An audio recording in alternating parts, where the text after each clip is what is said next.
An Indian Spy in Pakistan. Mohanlal Bhaskar. Translated by Jai Ratan. A night at Sheikh Wahid's.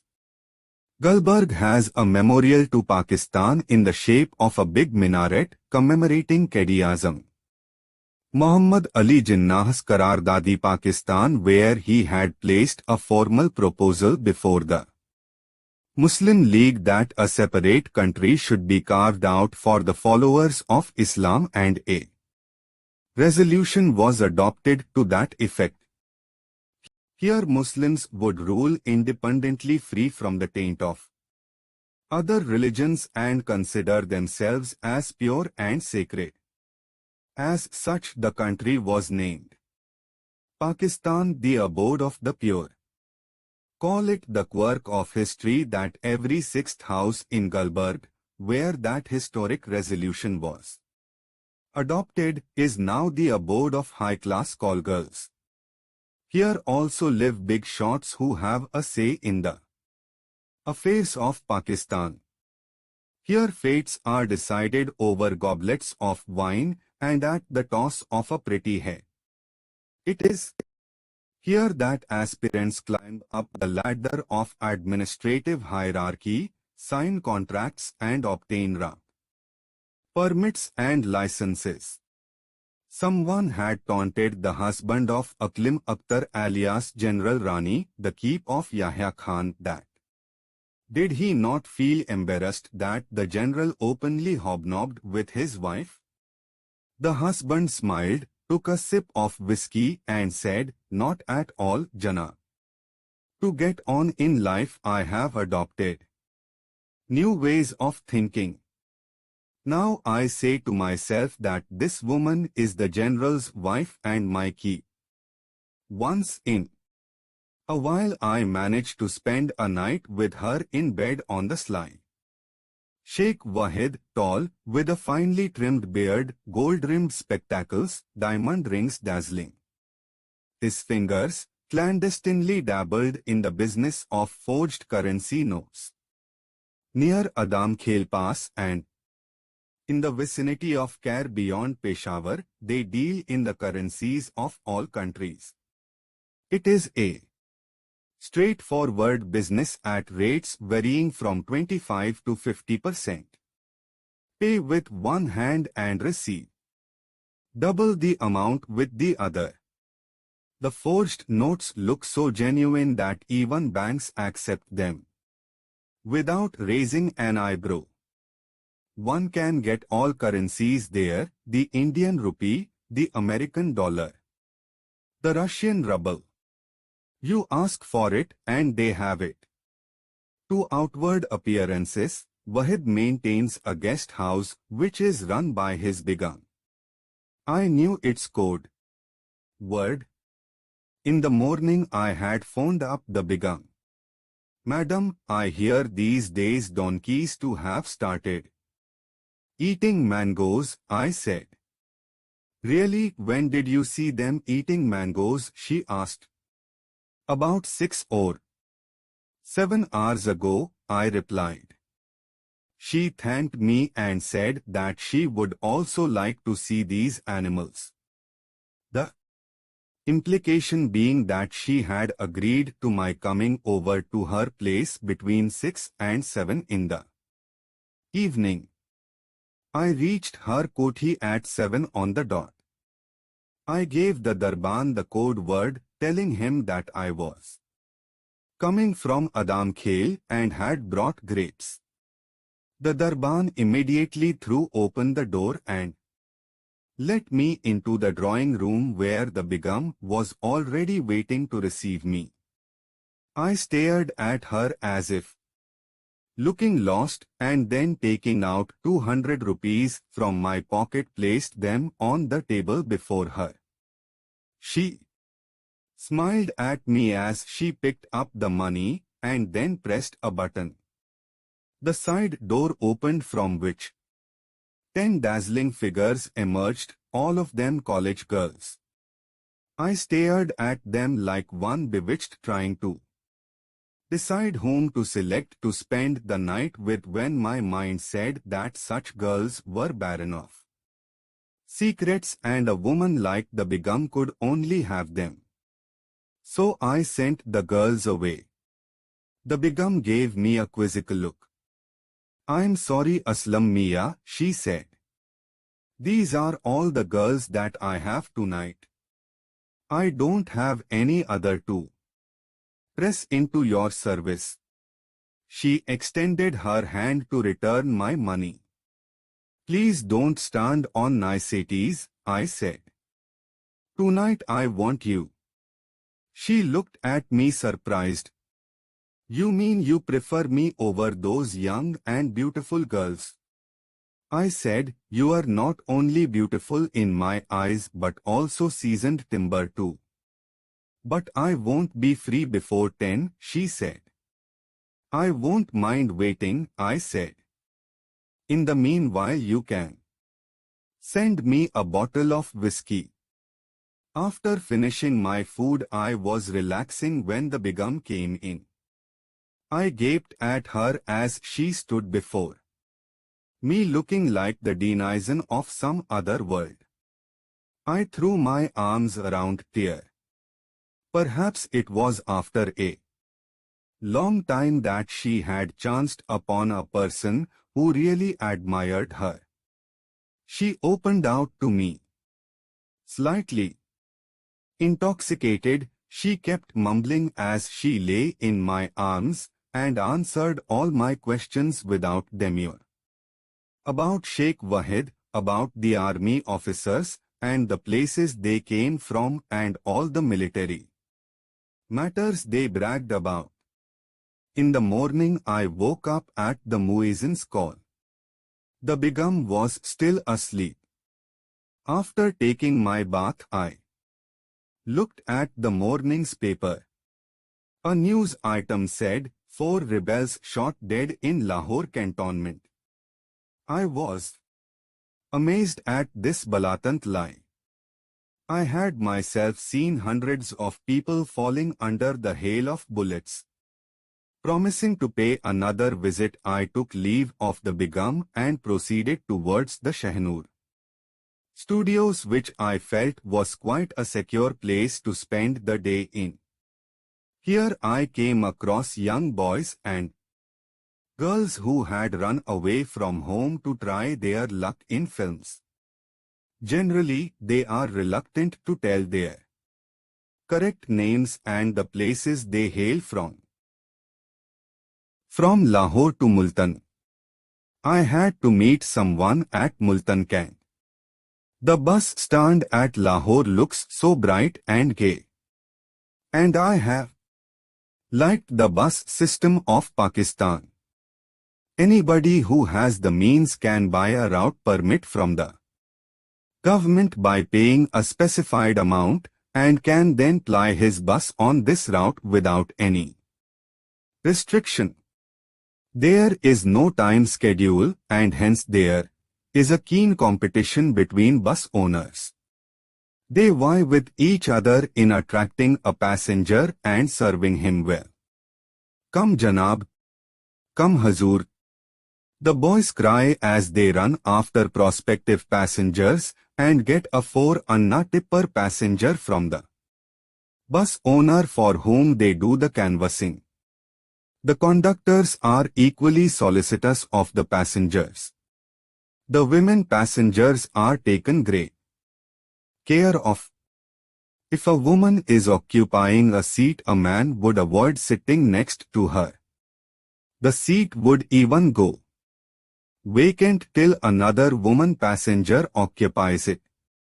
Badami Bagh, the bus station that serves Lahore, is quite big and extensive.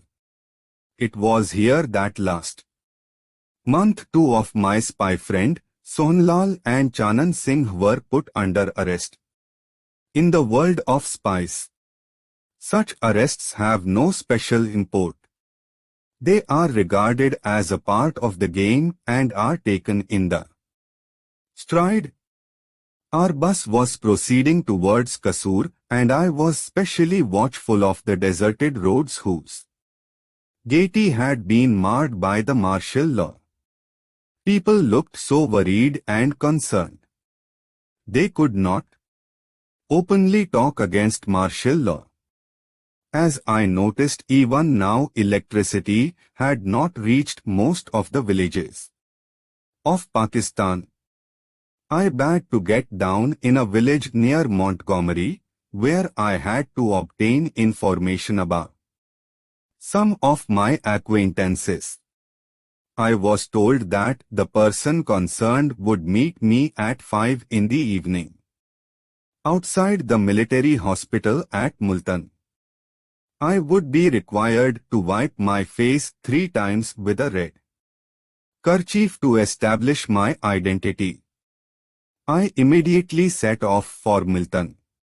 My guide, who was living in this village, accompanied me. We came out of the village and stopped by the roadside for a bus. In front of us, at the other side of the road, there were some passengers waiting for the bus going to Lahore. One of them beckoned me to come over to him and said, "Where are you coming from? And what do you do?" I told him that I was serving as an extra in the Shahnoor Film Company. My answer pleased him, and he asked me whom I had come to meet here. "Sheikh Abdul Rahman," I replied. He was startled at my reply. "What do you mean, Sheikh Abdul Rahman?" he asked me. My guide at once drew closer to me. "This young fellow has come to meet Sheikh Sahib Din," he said. "He is visiting him for the first time." In the meantime, our bus came, and saying a hurried goodbye, we rushed towards the bus. "Oh, hell, we had a narrow escape," my guide whispered in my ear. "That fellow is none other than Sheikh Abdul Rahman, the chairman of this place. Even a slight suspicion, and you would have got it in the neck." We reached Khanewal en route. I got down from the bus and cast a lingering look at the railway cabin room. My grandfather, the Duran, had served as a cabin man at this place. In 1947 he was still here and managed to reach Abohar with great difficulty at the risk of his life. The bus reached Multan at 4 in the evening. I left my guide at the bus stand and hired a 3-wheeler to take me to the military hospital. At the main gate, I took out a red handkerchief from my pocket and wiped my face with it 3 times. An old man standing at some distance behind me asked me, "Mia, get aside," he said. "Why are you blocking my way?" By then a folded piece of paper had slipped into my trouser pocket. I mumbled something as if in objection to his tantrum, and after walking a few steps I took a rickshaw and reached the bus stand. Multan is blazing hot in summer. It is called the city of faqirs. Here lived a fakir by the name of Shams Tabriz, who at the behest of his mentor had flayed his skin and made a gift of it to his mentor. As a result, worms had started crawling over his body. Nobody would even give him alms. One day a butcher took pity on him and threw him a piece of mutton, but nobody was prepared to bake the meat for him. He fixed the chunk of meat on his spear and, spreading out his hands in prayer, said, "Ya Mawla, you who are the solace of all, if I have worshipped you with a true heart, you must come to my rescue." It is said that hearing his supplication, the sun descended so low over the earth that its heat was enough to bake the chunk of meat. This had happened in the twinkling of an eye, but the whole city of Multan felt as if it was ablaze.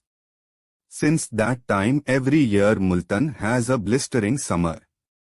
I caught a bus and returned to the same village, Sahiwal, near Montgomery. At night I called on Sheikh Abdul Rahman. His son, Muhammad Akram, received me very cordially. He evinced keen interest in the film world and the Shahnoor studios. I tried to satisfy him by telling him a lot of lies. In the morning I left for Lahore. I straightway made for the Shahnoor studio where the shooting of Jarka, a Pakistani film which proved to be a great hit, was in progress. A dance sequence by Neelo, the heroine of the film, was being picturesque. Her legs tied with chains, she was lashed as she sang and danced. One dies to be born again, she sang. It is the dance of death, a sop to tyranny. I will dance on without a whimper, without bowing my head. For a lover of freedom can dance even while in chains.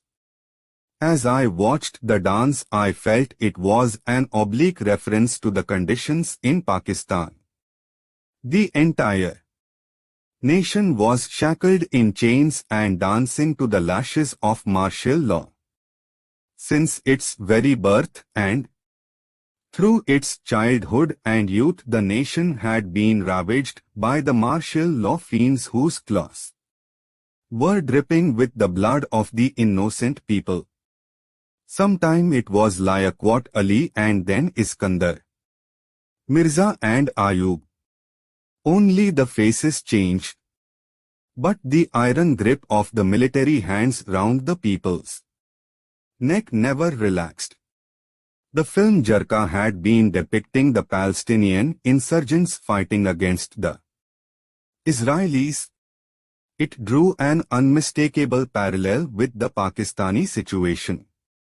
I was scheduled to leave for Sialkot the following day and spend the night with a friend who had his house not far from the studio. In the morning I met my guide at the Badami Bagh bus stand. Instead of going directly to Sialkot, we decided to make a detour to Gujranwala via Lyalpur. Lahore had by then extended up to Lyalpur in the same way as Delhi had stretched up to Rohtak. We took a room in the Grand Hotel at Gujranwala. My guide was an old man of 60. I told the hotel manager that we were bound for Daska, where the old man wanted to have his eyes examined. Daska is only a few miles from Gujranwala on the Sialkot side and has a reputed eye hospital. After getting my old companion's eyes examined at the hospital and getting the necessary prescription for him, we took the bus to Sialkot. At Danniwala Chowk, a place near Sialkot, a man clad in white got into the bus and sat down by my side. My sixth sense started working, telling me that I must be careful. Getting down at Sialkot, we proceeded towards a chemist's shop.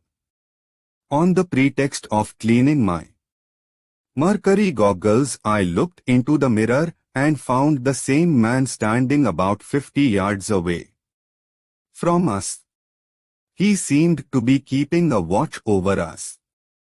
Giving up the idea of proceeding towards the cantonment, we again returned to the bus stand and bought tickets for Daska. The man had also followed us to Daska. But seeing us going towards the eye hospital, his suspicion was allayed and he stopped shadowing us. We spent the night at Gujranwala and proceeded towards Kharian in morning. It is the biggest Cantonment in Pakistan, constructed with American aid. The Americans had bestowed this generosity on Pakistan in lieu of obtaining military watchposts in its territory in order to keep an eye on the Russians. In terms of neatness and layout, Kharian is only next to Islamabad. We were just entering Kharian when we saw a convoy of military vehicles in the distance. We were able to identify it as the 1st Armored Corps of Pakistan, apparently returning from military exercises. We asked the bus conductor to extend our tickets up to Jhelum, which enabled us to have a full view of the passing convoy. At Jhelum Cant, we managed to have a close look at the Pato and Shaft tanks with their 105 mm guns. We were back to Gujranwala at 8. We stayed in the same hotel for the night and left for Lahore in the morning. An alarming news, a hasty retreat. My guide Baba Samund Singh alias Imamuddin was an opium addict. Sometimes he was so much gone on it that he would start blubbering or slump down anywhere without warning. But he was a useful man and we went about as father and son. We would buy a buffalo at one place and sell it off at another. If we had to pass through a cantonment, we would buy a buffalo in a neighboring village and get rid of it in one of the villages across the cantonment. In this manner, people's attention was diverted towards the animal, and they did not take much notice of us. We did not mind any loss in the bargain. On reaching Lahore, the first thing that Samund Singh did was to locate an opium shop where he could replenish his stock. He had only a vague idea of where the thing was sold. Anyway, we hired a taxi and went to Jhandu Shah's abode in Shahalmi. The abode had lost its popularity, but still we could see many people hanging around, most of them boozers and hemp addicts, apart from some innocent lookers on. Jhandu Shah himself plied a tonga, and his abode was run by his wife, who reminded me of the hooch peddling women of Bombay. Jhandu Shah had not performed regular nikah with this woman. She was in fact his key. Pickpockets and dealers in contraband country liquor, newly initiated into this business, enjoyed her active patronage.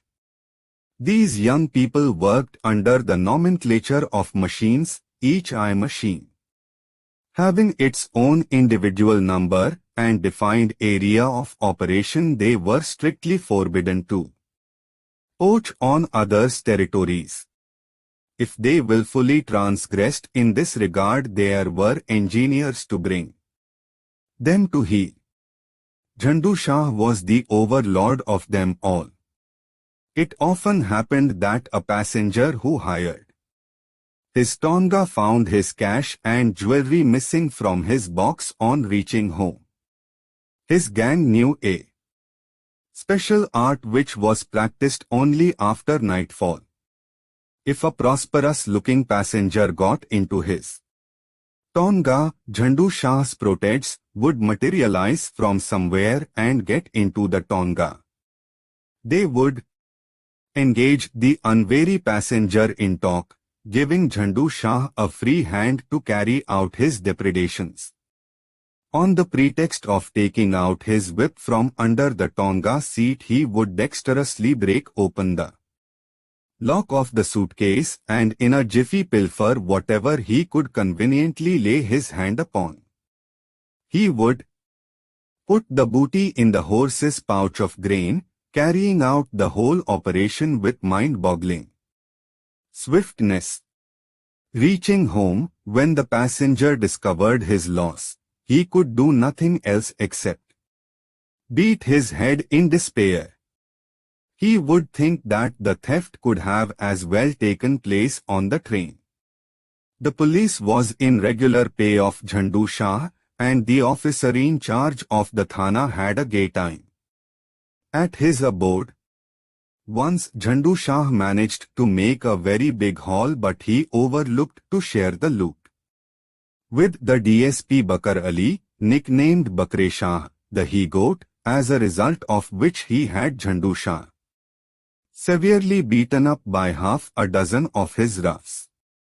In the process, the DSP was himself exposed, but nobody was prepared to run the risk of making any insinuation against him. There are hundreds of such abodes in Lahore and an equally large number of roughs gallivanting around them. Having got his share of opium, Samund Singh wanted to bide his time somewhere.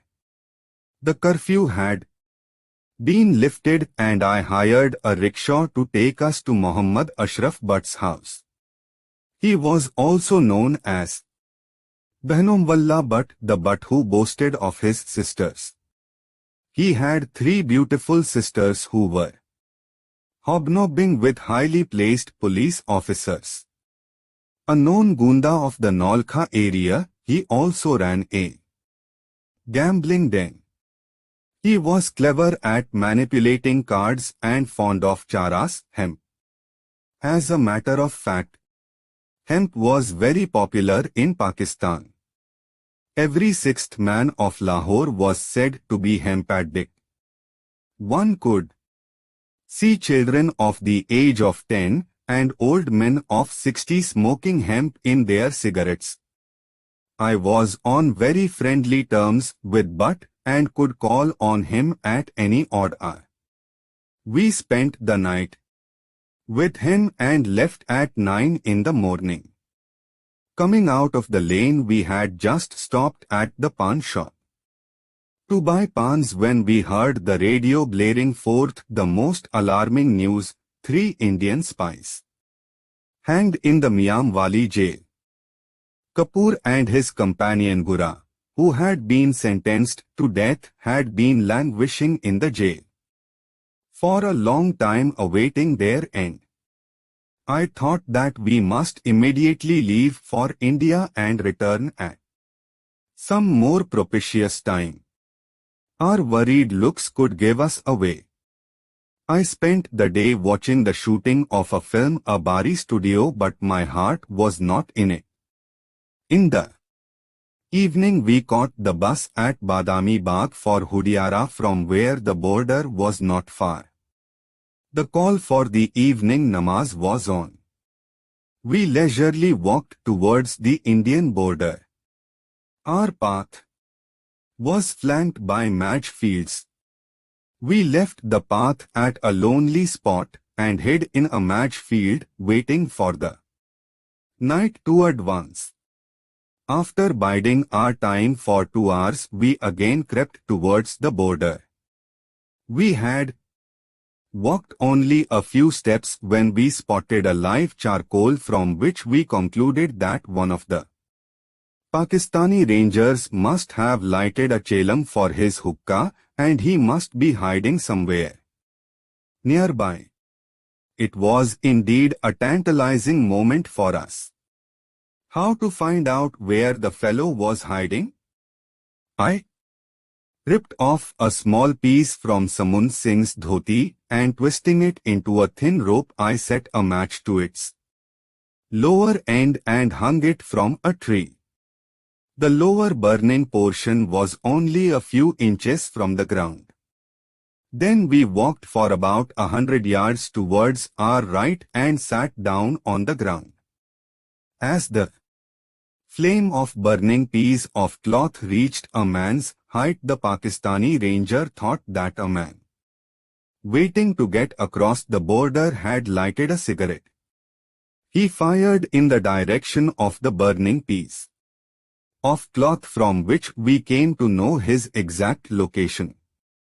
By the time he could run in the direction of the burning cloth, we had crossed into the Indian territory. It had happened quite some time back. I was staying in Jalandhar when at about 8 at night someone knocked on my door. A hefty man, more than 6 feet tall, was standing outside the door, along with one of my companions. My companion introduced him as Amrik Singh. He told me he was one of us, having similar pursuits as ours. There were orders from the higher-ups to lodge him with me for the night as he had to leave for Pakistan the following morning. Although I arranged for a charpoy for the newcomer, my sixth sense for some unknown reason had already started troubling me. Something told me that this man could not be depended upon. After some time I decided to test him. Leaving my bag near my bed, I told him that I was going to the toilet. Purposely I did not switch on the veranda light.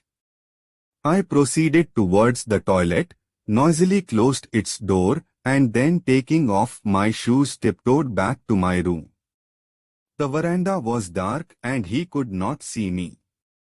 I saw through a chink in the door that the man had taken out the papers from my bag and after a hurried glance at them was putting them back in the same order. My suspicion was confirmed. I went back to the toilet, put on my shoes and returned, clip-clapping my shoes. I could not sleep the whole night. It was raining hard in the morning.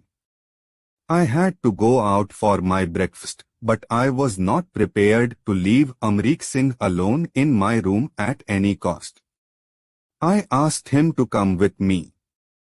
But he objected to going out in that heavy rain, but I brushed aside his objection.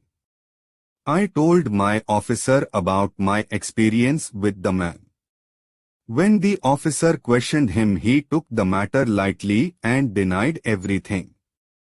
He had a way of allaying suspicion. 4 months later, when I started from home on the morning of 16 September 1968, all sorts of ugly thoughts assailed my mind. I felt like jumping down from the running train and return home. But fate had ordained differently. Next day I reached the checkpost of Khatra from where I had to cross the border in the afternoon. I heard the following song being sung over the Akashvani, O Jaane Wale Ho Seki to Laut Ke Aana, O Wayfarer, there is still time for you to return. In the last couple of months, 4 of my companions had been arrested while spying in Pakistan and I felt that the song was a premonition of what was coming to me. Even so, when the moon waned at 2, as if involuntarily tied by the threads of duty, I stepped across the border.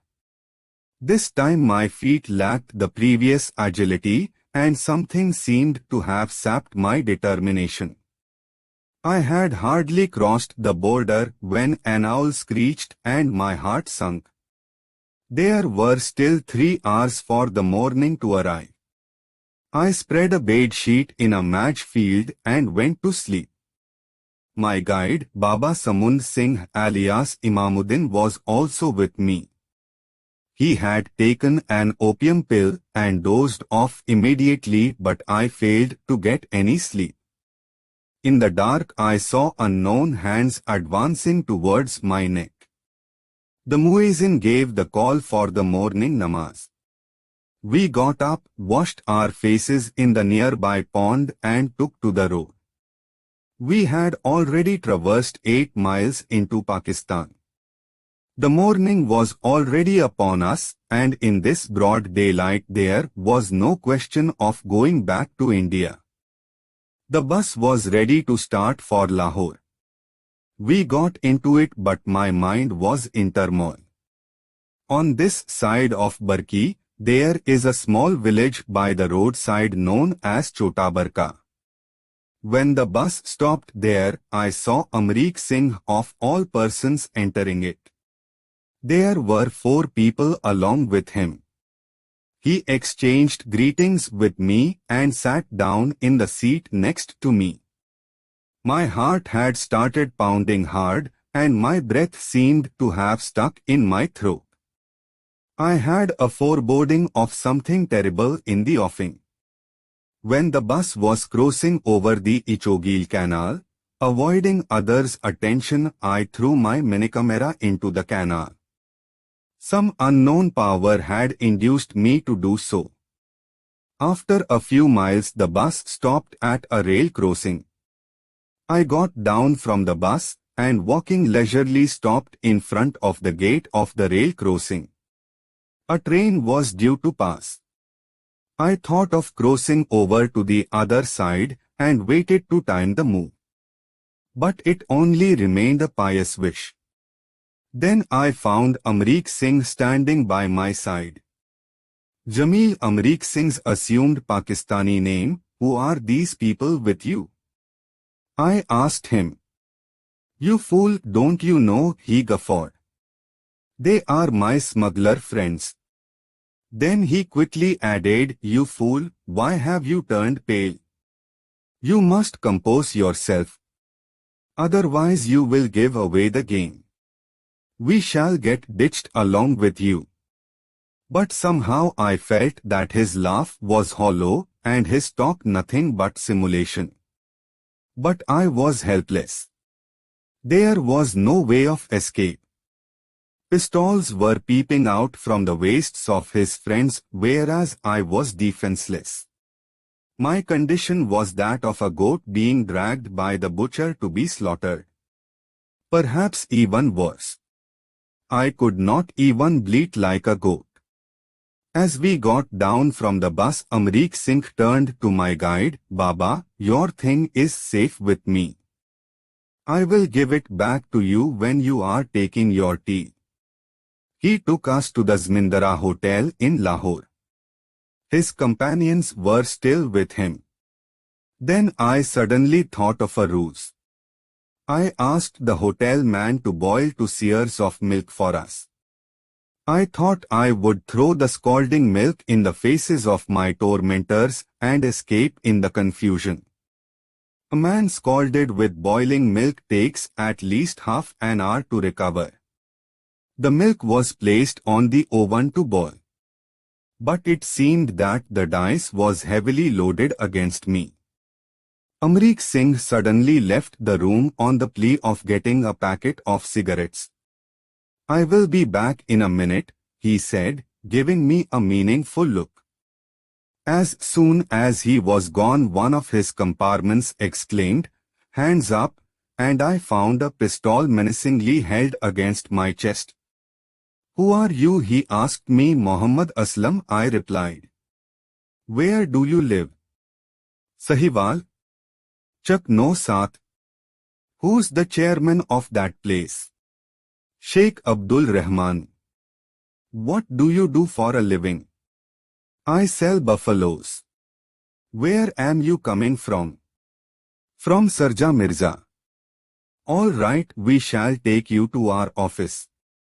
If you are really a Pakistani, we shall let you off. They tied my hands behind my back and took me in a taxi to Lahore cantonment.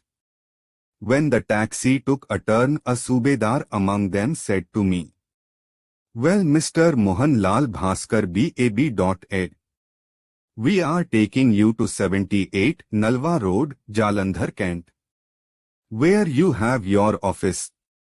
Now there was no scope for any doubt in my mind. The worst had already happened. I was mentally preparing myself for the trouble that lay in store for me. The taxi stopped. The cloth was removed from my eyes. We had arrived at our destination. Previously I had scores of times passed by the 596 Field Interrogation Unit. It was located in a building about 2 furlongs from the airfield, with armed guards posted at both its entrances. Passing through a dark corridor, I was halted before a room, at whose door a red lamp was burning. The peon sent word inside. I was ushered into the presence of Major Ajaz Maqsood, a handsome, well-built young man. He signalled me to sit down in a chair. The peon had already removed my handcuffs. The major offered me tea and then started interrogating me. "Mr. Bhaskar, you are educated and you have hardly been married for a year. You know, of course, that it is a hazardous profession and death can snatch you away anytime. May I know what made you to opt for this line of activity?" I don't know what mysterious power was prompting me to speak in the manner that I did. I was myself amazed at what I said in reply. I said, "The day of death is fixed, Major Sahib. You have love for your country, so you can understand it better." For an instant he found himself in a quandary. But he recovered quickly and sighed. "Why are you being cruel to yourself?" he said. "I swear by Quran-i-Kareem, if you give me correct answers, I will release you immediately and promise you safe conduct back to your country." "You fool, I feel sorry for your youth. Only tell me who passed on to you that file relating to the atomic energy?" "It was given to you at Islamabad, if I'm not mistaken." "Atomic Energy Commission, Islamabad," I mumbled to myself under my breath. "Excuse me, Major Sahib," I said. "I have received no such file. Perhaps you are laboring under some misapprehension." I had hardly finished speaking when he kicked me hard. I fell headlong, the chair I was sitting in toppling over me. The cup of tea I was holding in my hand flew in the air and struck against the wall. The major's face tingled with rage. "I'm taking pity on you and you are trying to fool me. Foolish man, your companion Amrik Singh has told us everything. You paid 13,000 rupees for a file relating to the Atomic Energy Commission, Islamabad, and sent it on to India. And now you have the cheek to say that you know nothing about it. Major Sahib, how can an educated man like you ever think that any file relating to the Energy Commission can fall into alien hands?" I replied, wiping the blood from my mouth. "If such a thing could happen, then uranium could also disappear from there. And so could plutonium." "No, Major Sahib, you are wrongly informed. Don't think I'm a kid. We had checked our stock the moment we got the news. If you had not been caught, even such an eventuality was within the pale of possibility. If we can buy your Amrik Singh, can't you people buy one of our men? In such a big organization, one could always find a man willing to join hands with the enemy. Never mind, now you use all your ingenuity to hide your secrets, and we shall on our part pulverize your bones, if need be, to extract those secrets from those bones. There are always two at a game." He rang the bell. "Take him away," he said to the guard. "Take him to Havaldar Aziz and tell him to work on his body right and proper. Bring him back to me when he is ready to open his mouth." Havaldar Aziz, fairly young, going by his looks, was a resident of Rawalpindi. He stripped me of all my clothes and asked me to lie down on my face. Then he had a thick branch cut down from a tree standing in the compound. Its knots had not been smoothened out. He sent for two Jawans and asked one of them to hold down my legs and the other to sit astride my back. The session of torture had begun. As the knotted part of the branch struck against my body, it drew blood from it. The small cell where I was lying was filled with my shrieks. They continued beating me for 1.5 hours, but to no avail. I did not tell them a word more than what Amrik Singh had already told them. I refused to confess that I knew anything about the atomic energy file. My consciousness was now slowly ebbing away. My eyes drooped and started closing. Suddenly darkness swam before my eyes. I had passed out. When I came after an hour, I found myself lying in a narrow room, no more than 6 feet long, 3 feet wide and 6 feet high. Outside it was an iron railing, and beyond it a wooden door. In the middle of the door they had cut out a 4-inch wide aperture through which a sentry's eyes and a bayonet were peeping in. Somewhere near me I also heard Baba Samun Singh's harrowing shrieks. It appeared as if 4 or 5 people were busy beating him. After some time his shrieks ceased. There was a knock on my door. The guard had come to fetch me. One gunman tightly handcuffed my hands at my back. When I came out, I saw a sight which made my flesh creep. Baba Samun Singh was hanging upside down from a rope and had fainted. On my reaching there, he was taken down and laid down on the ground. Major Ajaz was present there, blithely puffing away at a cigarette. He gave me a sarcastic smile.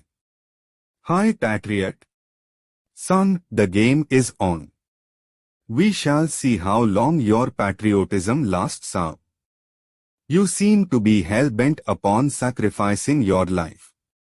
Never mind, I'm the last person to show you any compassion." I had no answer to what he had said. Moreover, I was in no condition to make an attempt. I was again stripped of my clothes and made to stand on a table. My hands were tied to a rope hanging from the wall at my back. The rope passed through a pulley under the ceiling. Then the table was whisked away from under my feet, and I was left suspended in the air. The rope cut through my wrists. The rope does not hurt a lean man so much as a fat man. Even so, when hung in this manner, even a steady man cannot remain in his senses for more than 15 minutes. Now a couple of Jawans started beating me, each of them having a rod to beat me with. Subedar Anwar Khan, who had an inch-thick cane, was in the lead.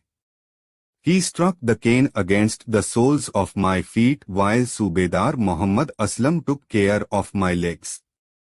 Havadar Aziz had a flat washing rod which time and again fell heavily against my waist.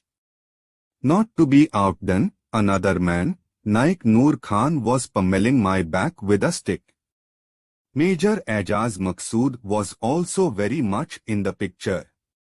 He was lovingly caressing my head with a thin mulberry cane. All this while two Jawans were handling the rope.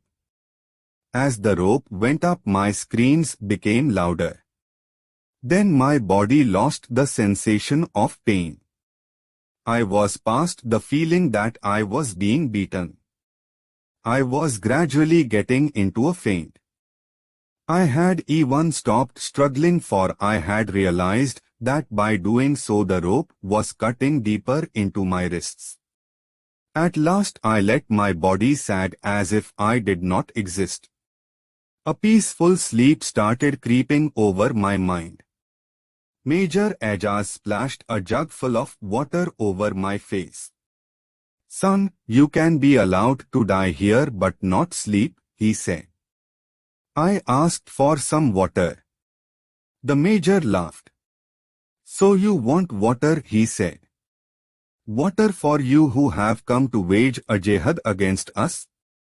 But remember, we did not give water even to the grandsons of the holy Prophet Rasuli Kareem on the battlefield of Karbala. Why are you profaning your path to martyrdom by asking for water? I don't know what happened next. I had completely passed out by that time. When I came to, I again found myself lying in a narrow dungeon-like room. In the sun filtering through the aperture in the door, I could see the shadow of a bayonet falling over my body. I wondered how long I would be living under its shadow. It was just the beginning of a long life of torment. Every fiber of my body was aching, for there was no part of my body which had been spared a beating. Being the only child of my parents, I had lived a pampered life and had not even known the meaning of a slap. Being a promising student in the class, I had not known the taste of caning either. And as for the college, the question of corporal punishment did not arise. I did not know for which sin of mine I was now being punished in such a gruesome manner. The wooden door creaked open, and the cook came in with the food, dal and 4 chapati baked in a tandoor oven. The unit's kitchen was close by.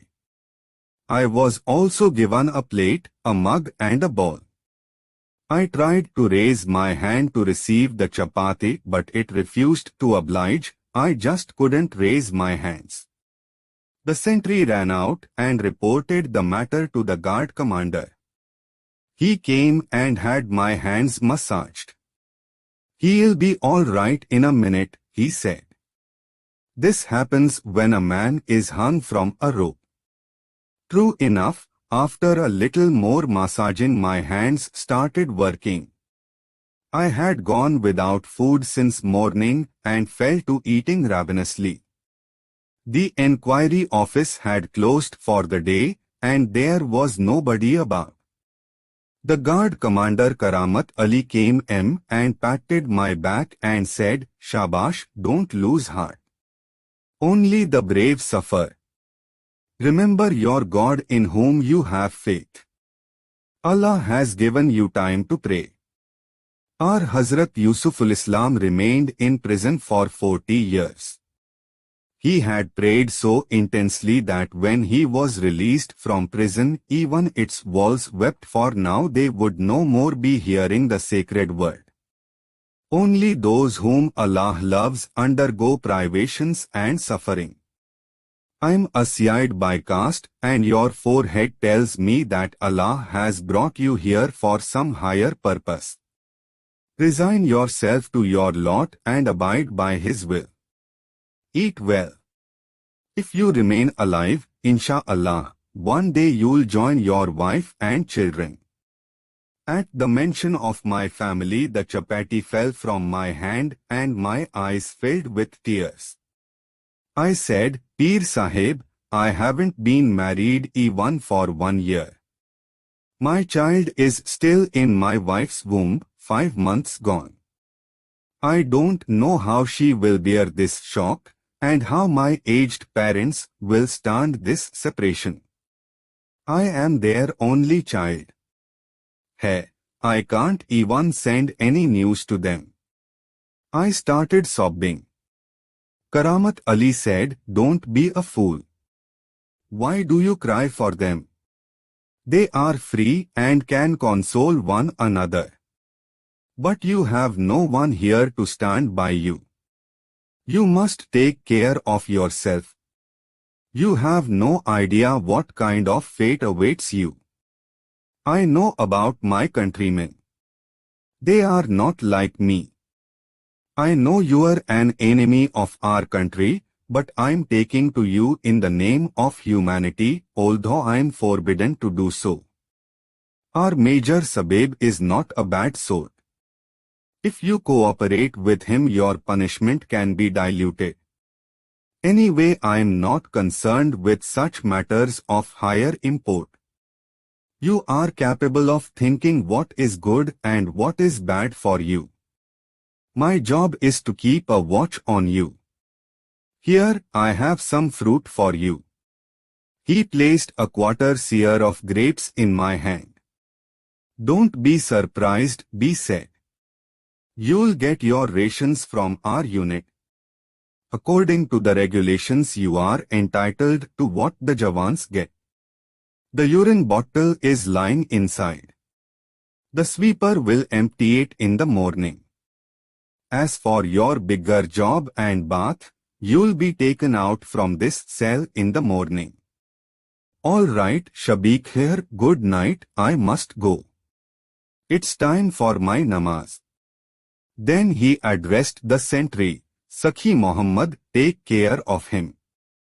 Give him water if he asks for it. This man is suffering because of his own doings. He is responsible for it, not we. After your duty is over, Lay Khan will take over from you. Pass on my instructions to him. He to go and then stopped. Keep the outer wooden door open. Shabi-Khairat Karamat Ali was gone, leaving me pleasantly surprised at his kind behavior. He was really an angel to me. His words kept ringing in my ears. After finishing my meal, my eyes became heavy with sleep. I asked the sentry to fill my mug with water so that I should not bother him at night.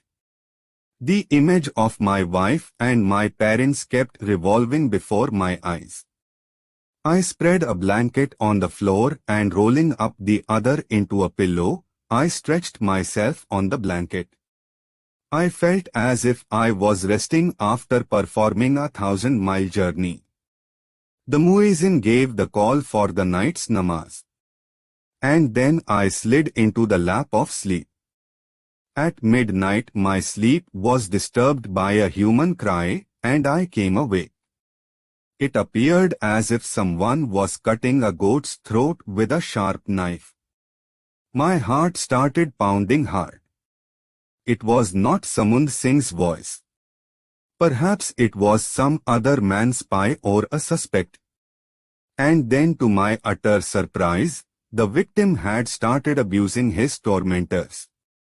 The guard Sakhi Muhammad had left, and I guessed it must be Lal Khan who had taken over from him. Who is being tortured? I asked him. He placed his finger on his lips, admonishing me to keep quiet. At the other end, the process of torture was in full swing.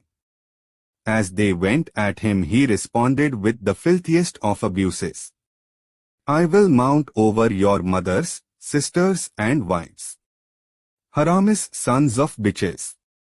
It appeared he had gone mad and was raving. Or he was trying to commit suicide. I knew they would kill him in the end. Then his shrieks became fainter and changed into groans, followed by a rattling sound emerging from his throat. I couldn't make out what they were doing to him now. Perhaps he had been placed in an electric chair and was being given an electric shock. Would I also get my turn at the chair? Then I heard the rattling of chains. Perhaps they were dragging a mountain-like heavy man towards some cell. The guard quickly closed the wooden door of my cell, which prevented me from seeing the expression on his face. But this man did not belong to my group. None from our group was so hefty and tall. Perhaps he was an army officer. But who was he? He was still abusing his tormentors. At last they clapped him into a cell and departed. I felt relieved. They seemed to have spared me for the time being. The guard again opened the wooden door of my cell.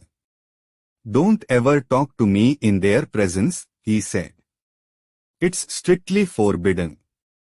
I nodded my head in acknowledgement. He is one of your Hindustani brethren, the guard continued.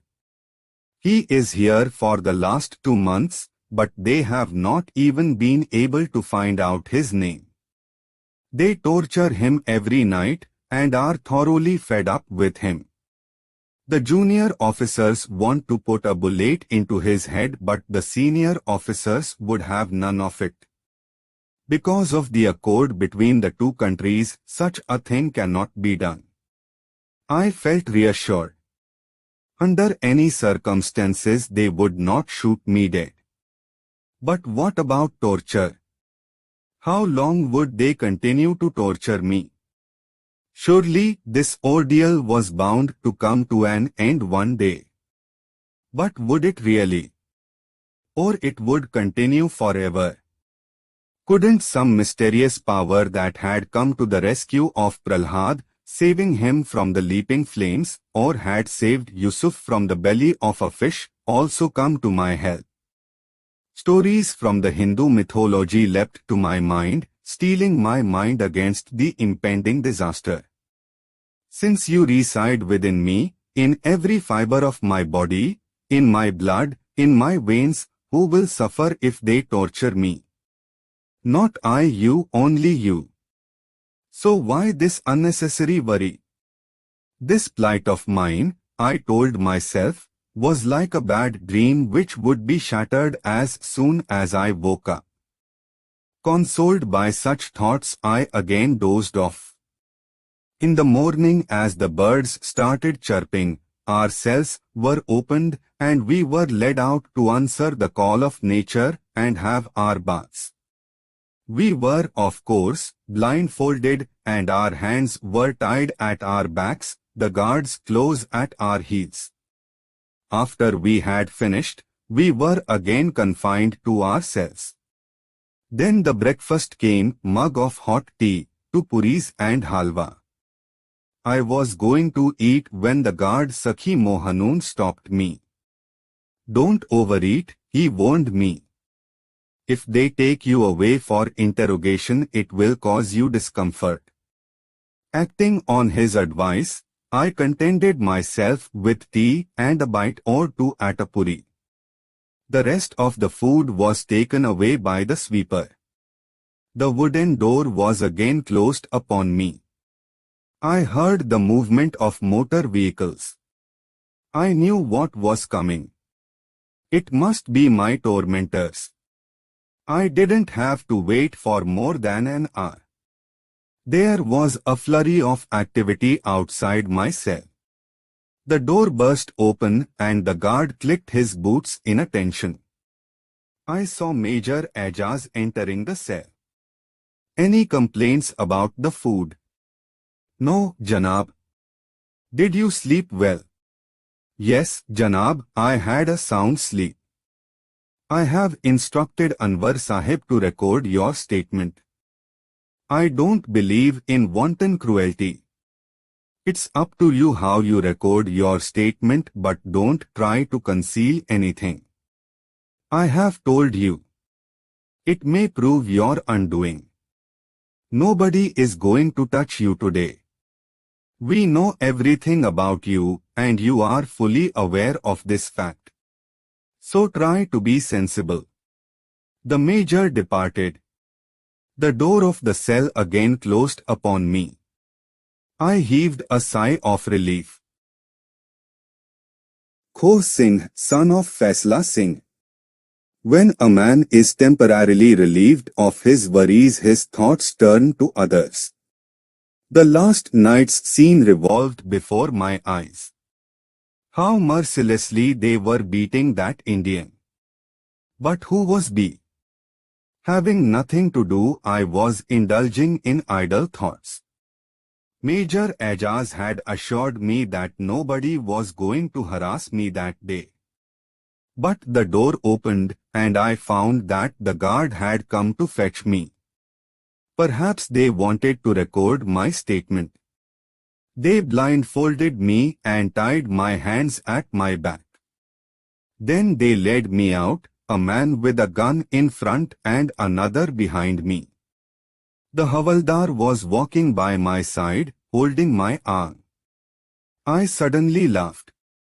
I recalled having seen in a film King Porras being presented before Alexander in the same manner. We entered a room. The cloth was removed from my eyes. Subedar Anwar was sitting at a table before me. He was very polite to me. "Did you sleep well?" he asked. "Yes, I slept all right. But at midnight I heard someone screaming and it disturbed my sleep." The Subedar smiled. "I hope you will take a lesson from that and record your statement faithfully without any fabrication. Otherwise you know what's going to happen to you. You will meet a similar fate as that man. I don't know what clay that man is made of. We have been beating him regularly for the last 2 months, but he refuses to open his mouth.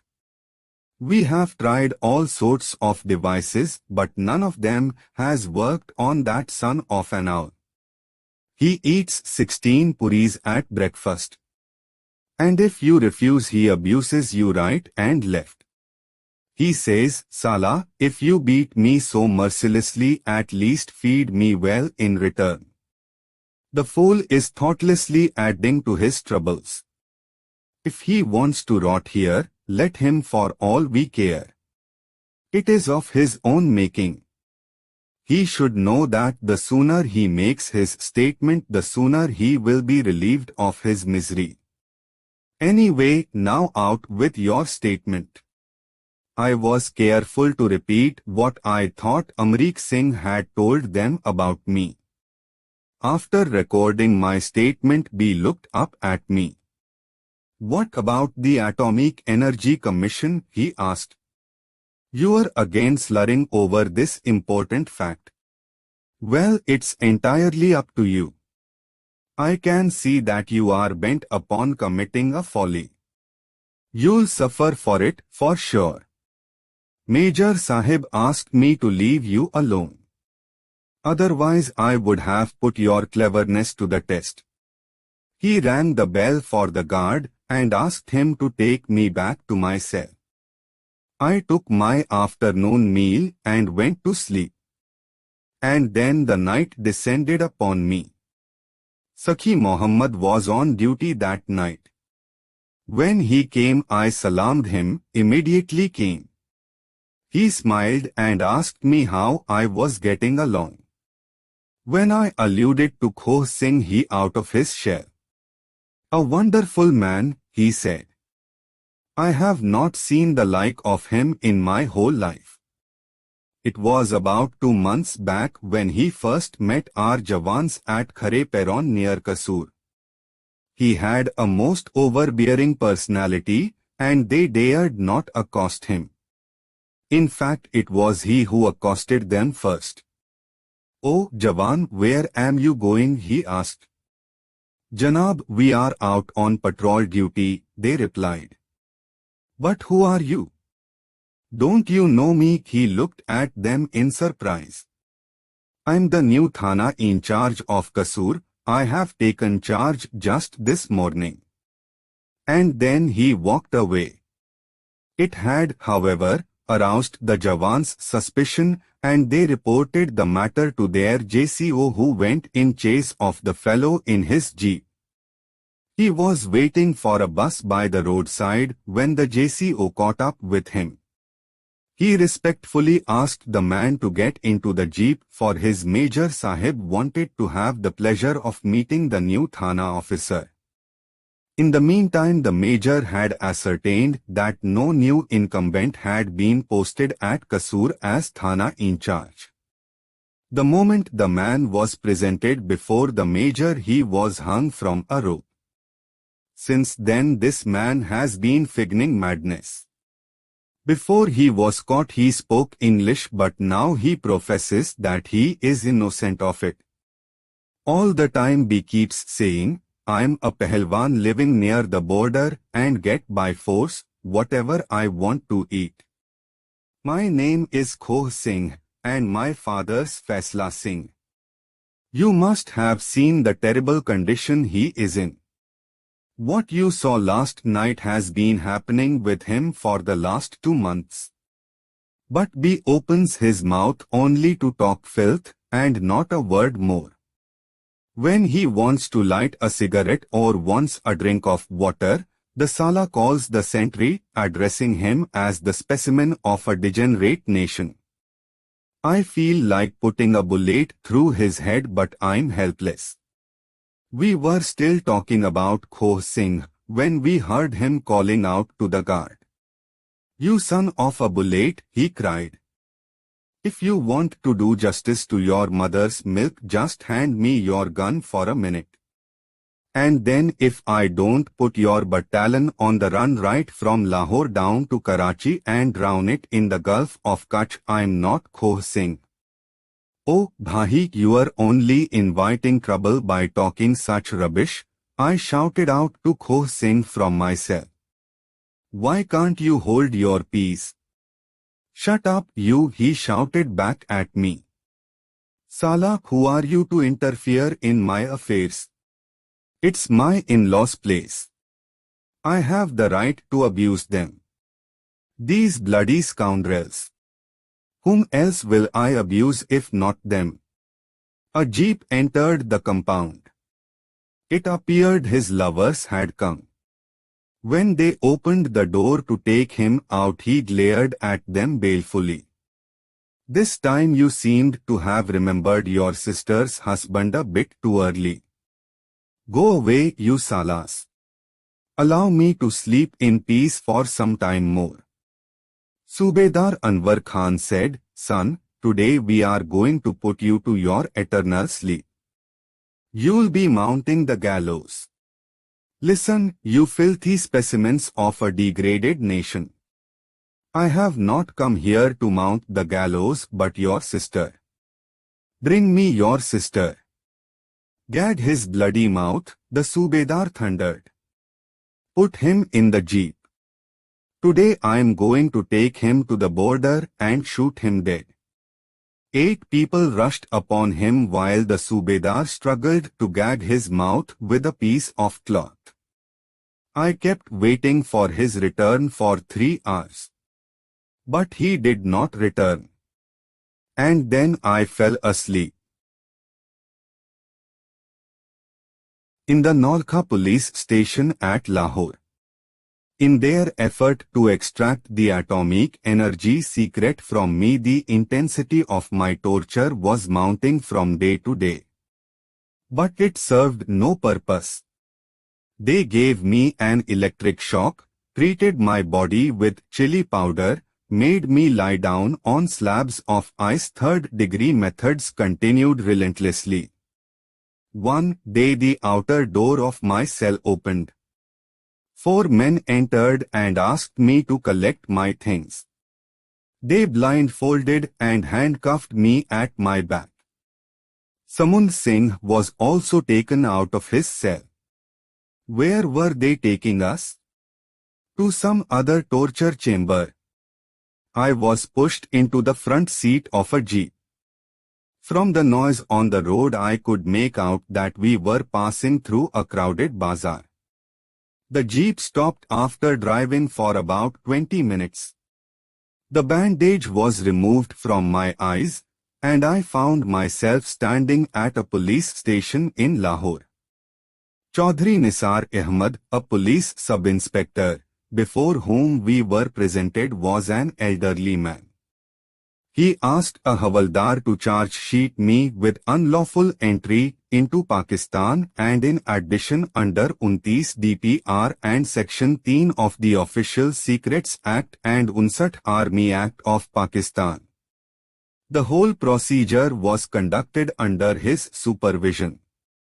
After that we were searched and put in the lockup in the company of ordinary Pakistani criminals. The winter had started and we were given blankets, each to be shared by 2 persons. We were not given any food. The Pakistani prisoners, out of sheer compassion, gave us some of their food which they had been able to get from their homes. After a month of torture, it was for the first time that I felt free from mental tension. The Pakistani people are very fond of Indian songs. At their insistence, I read out 4 songs, one after the other. Even the sentry on duty leaned forward, lending his ear to listen. He brought me a cup of tea which I shared with Samund Singh. It was going on to be 10, and the sentry brought the singing session to a close. Then we had a round of storytelling. 2 of the prisoners among us were good storytellers, and we heard them with rapt attention, even though if narrated at some other occasion they would be found to be devoid of any merit. I fell asleep and woke up only when the sweeper called. He had come to sweep the place. The water carrier filled the pitchers, and we went to a kamar one by one to ease ourselves. The sweeper carried away the excreta. Nothing was served for the breakfast. At 10 I and Samund Singh were called out by out names. The guard had come to carry us to the court where we were taken on a tonga.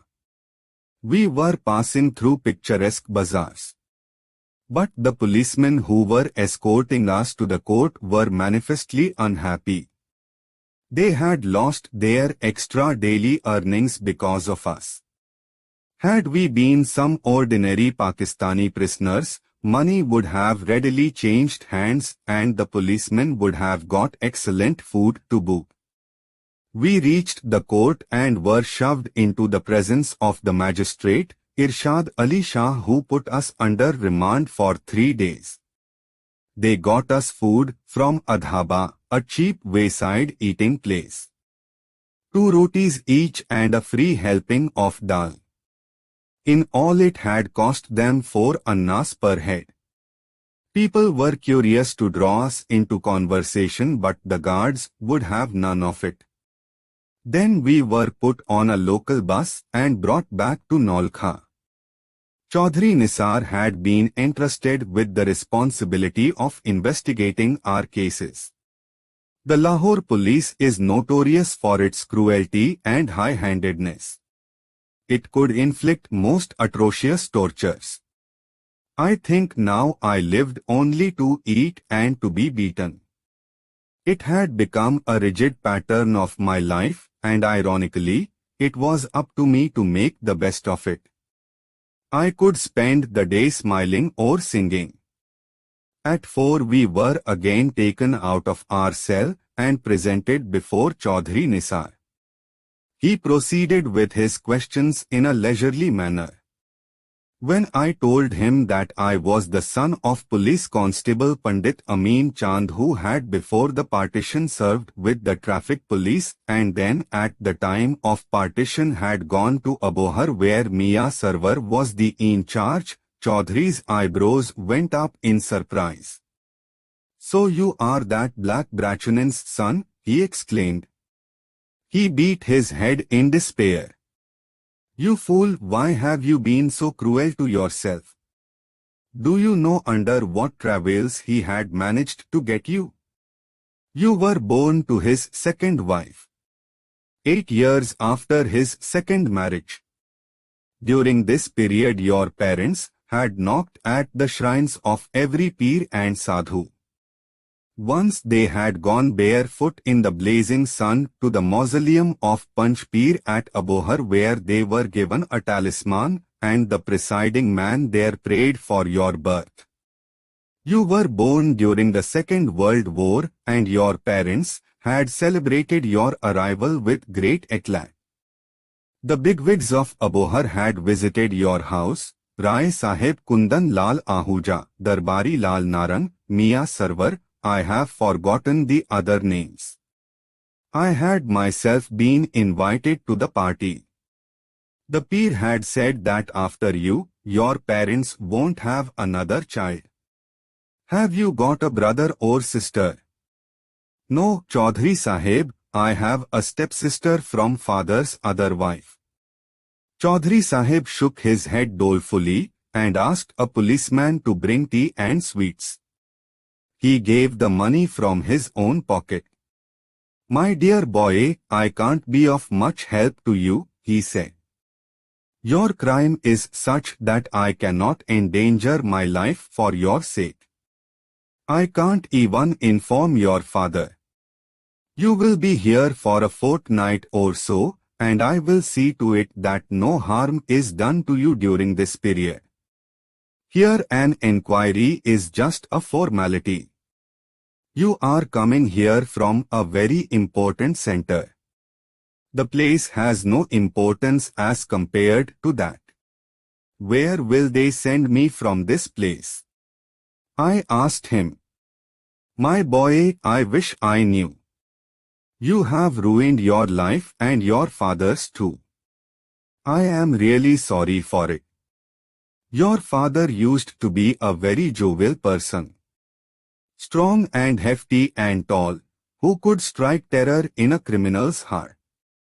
I am talking of the British regime when a policeman could bring an entire village to his heels, single-handed. What made you get entangled in this dirty morass? My hands are tied. I'm sorry for that. But had you been a Pakistani, I would have seen to it that you got away with impunity even if you had committed a murder. But spying is considered to be a dirty game. All that I can do is to pray for you. May Allah have mercy on you. I have called the barber. Have a shave and take a bath." I was deeply touched and my eyes brimmed with tears. Reverentially, I touched his feet and said, "Chachaji, uncle, fate plays a crucial role in man's life.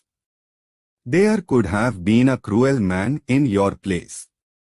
Mysterious are the ways of God. On the one hand he has dragged me into this morass, and on the other hand he has brought noble souls such as you and Syed Karamat Ali Shah into my life." Chaudhry Nisar said, "Don't blame Allah for it. It's your own misdeeds whose fruits you are reaping now. It's your mother's, father's and wife's prayers that have so far stayed you away from the ultimate calamity. I wished I could bring the Hindu fanatics to show them that even among the Muslims there are pious souls whom they do not know and do not hesitate even to regard them as their worst enemies. Such souls are even nobler than angels. Nobody knows how long these walls of hatred will stand between the Hindus and the Muslims.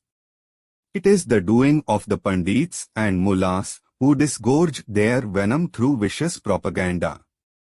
The leaders of RSS and the Muslim League inflame our passions in order to hold on to their seat of power.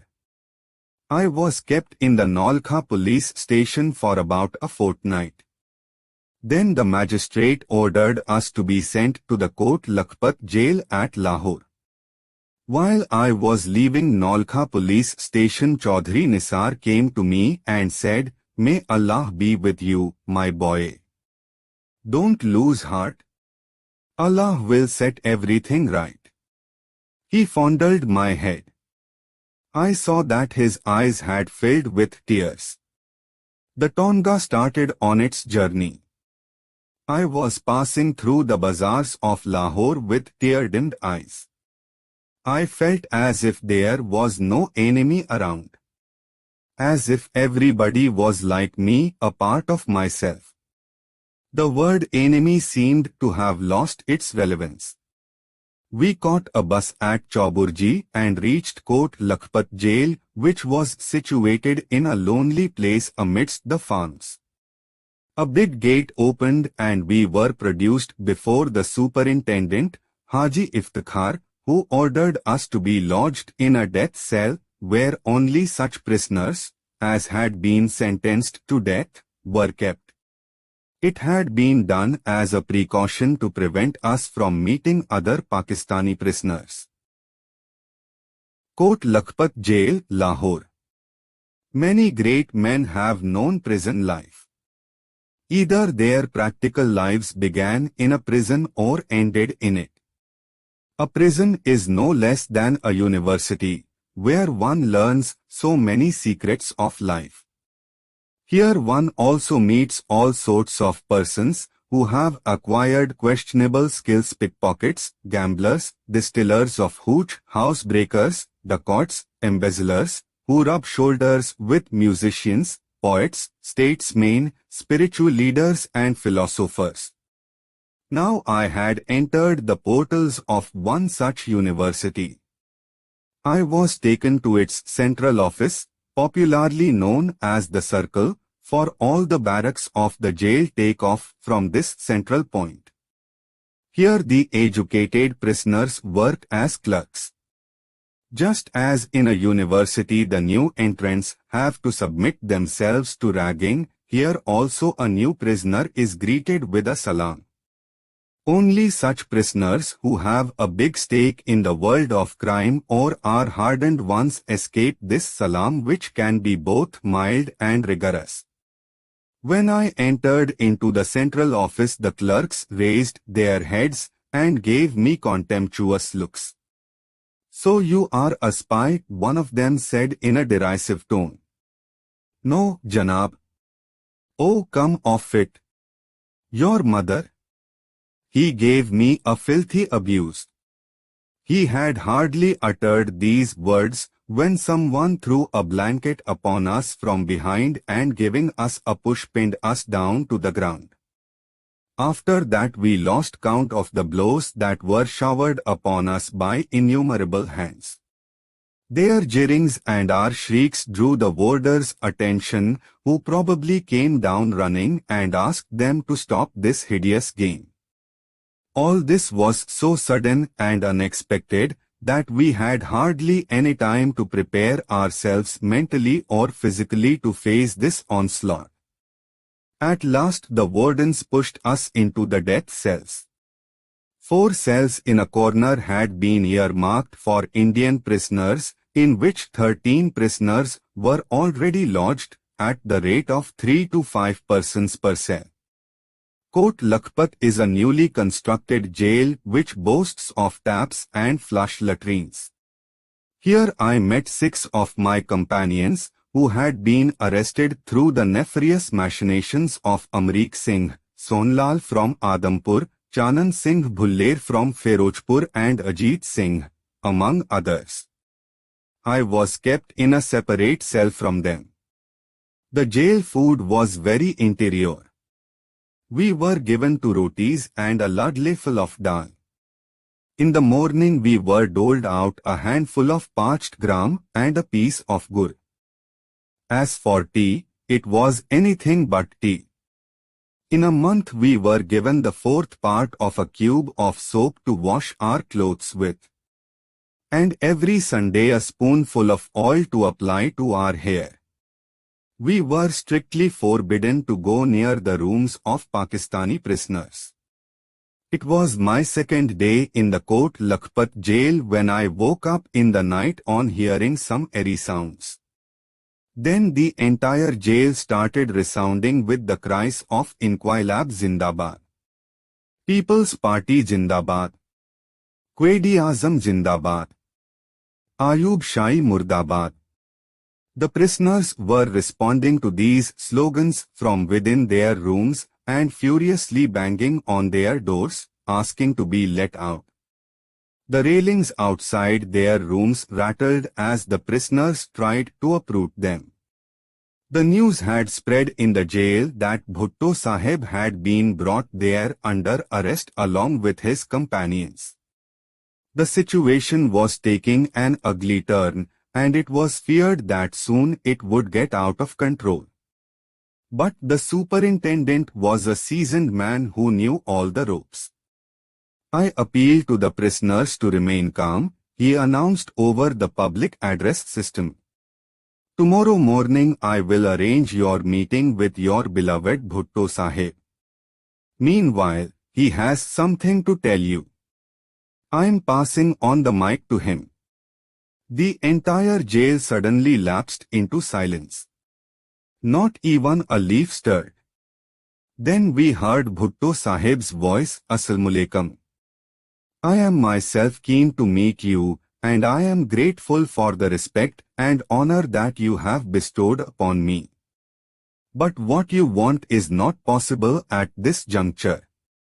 We would not like to jeopardize the interest of the jail authorities who are only carrying out their duties. We do not want to endanger their jobs. God willing, I shall certainly meet you in the morning. I would plead with you to hold your peace till then. I hope you will pay heed to my request. Pakistan Jindabad. The jail superintendent had very cleverly saved the situation, otherwise it could have led to great bloodshed. Nobody had a wink of sleep that night. The Numbardars told us that Bhutto Sahib, Kausar Niazi, Ghulam Mustafa Khair and other leaders of the People's Party who had been brought to the jail under arrest would make a round of the barracks in the morning. We were all waiting for the moment when we would be able to have a glimpse of this great personage who had shaken the very foundations of the military regime and kindled the spark of democracy in the hearts of the people of Pakistan. Ultimately, the man who was regarded as the Messiah of the people was most outrageously sent to die gallows by Zilul-Haq while the people had watched it happen with a surge of impotent rage. Just as the murder of Gandhi had tarnished the name of the Hindus forever, in the same way the Pakistanis will not be able to wash off the blood of Bhutto from their foreheads. The barracks started resounding with slogans which meant that Bhutto Sahib had started on his round of the jail. The prisoners were rummaging through their food tins to fish out something to present to their beloved leader. As we learnt later, he accepted the gift from each prisoner and then put it in the prisoner's mouth, shook hands with him and moved on to the next prisoner. By and by he approached our barrack. A charismatic personality, he was accompanied by other leaders of the People's Party. When he learnt that we were Indian prisoners, he stopped in his tracks and intently surveyed us. I feel hurt when I look at your plight, he said. I can very well realize that the condition of Pakistani prisoners in Indian jails could not be any better than yours. But believe me, the day our party comes into power, God willing, you will be sent back to your country within a year. When we heard this, we could not help shouting, Bhutto Sahib Zindabad. He smiled and passed on waving to us. This great man stood by his word. The Simla Agreement was a testimony to it. It was instituted within a year of his coming to power, wherein it was clearly stated that along with the prisoners of war, the other civilian prisoners, whether smugglers, spies or hostages who had been arrested before the 1971 war, would be exchanged between the two countries. I am sure that while making this agreement he had vividly in mind the promise he had made to us, Indian prisoners, in the Kot Lakhpat jail. Otherwise one had rarely heard of exchange of spies between two countries. It was under the same agreement that our countrymen taken prisoners in 1953 were sent back to India along with us. The families of those Indians can never forget this great Messiah who had a big hand in their repatriation. Bhutto Sahib and his companions were lodged in the A category first-class barracks where the other Pakistani prisoners were not allowed to venture. It seemed the report of Bhutto Sahib's meeting with the prisoners had reached the world outside. As a result, strict security measures were enforced in the jail whereby Bhutto Sahib could meet visitors only in the presence of the security police. But soon after that he was transferred to the Miamwali jail and lodged in the women's section where later Sheikh Mujib also came to stay. On the 5th day of our arrival in jail, Samund Singh and I received a note on behalf of the superintendent of the jail that we were wanted in his office. The superintendent showed me an order of the Governor of Punjab which read as follows: The Governor of Punjab is pleased to order that Mohanlal Bhaskar alias Muhammad Aslam should be put in solitary confinement for 6 months on the charge of illegal activities which have proved dangerous to the security of Pakistan. This solitary confinement was imposed under Section 29 of the Defence of Pakistan Rules. A similar order was passed against Baba Samund Singh. We were immediately handed over to Chaudhry Manzoor Hussain, Sub-Inspector Special Branch CID, Shahi Kila, Lahore. He was present in the jail office in Mufti and had 2 constables with him. They blindfolded and handcuffed us, after which we were driven off in a station wagon through the bazaars in the direction of Shahi Kila. After a slow climb, the station wagon came to a halt. They helped me down the vehicle and led me up a flight of stairs. When they removed the bandage from my eyes, I found myself standing in a big hall. Fear seemed to pervade the atmosphere as one generally experiences in a suspense film. The place looked like an abode of ghosts. I could hear some sinister noises emanating from the far corners, mixed with men's screams as if they were slowly being butchered with a sharp knife.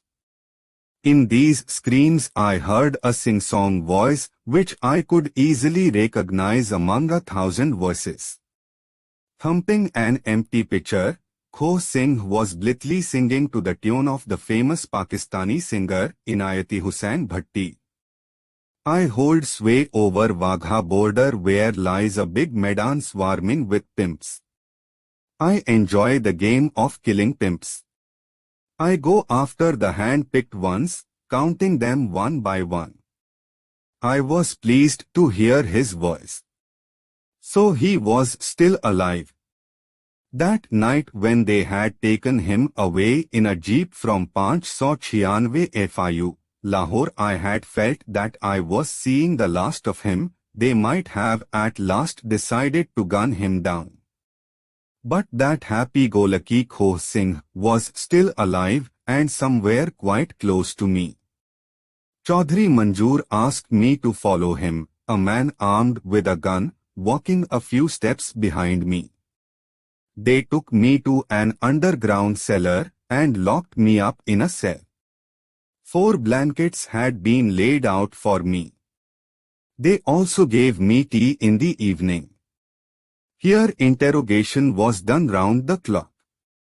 This center resembled our Amritsar center.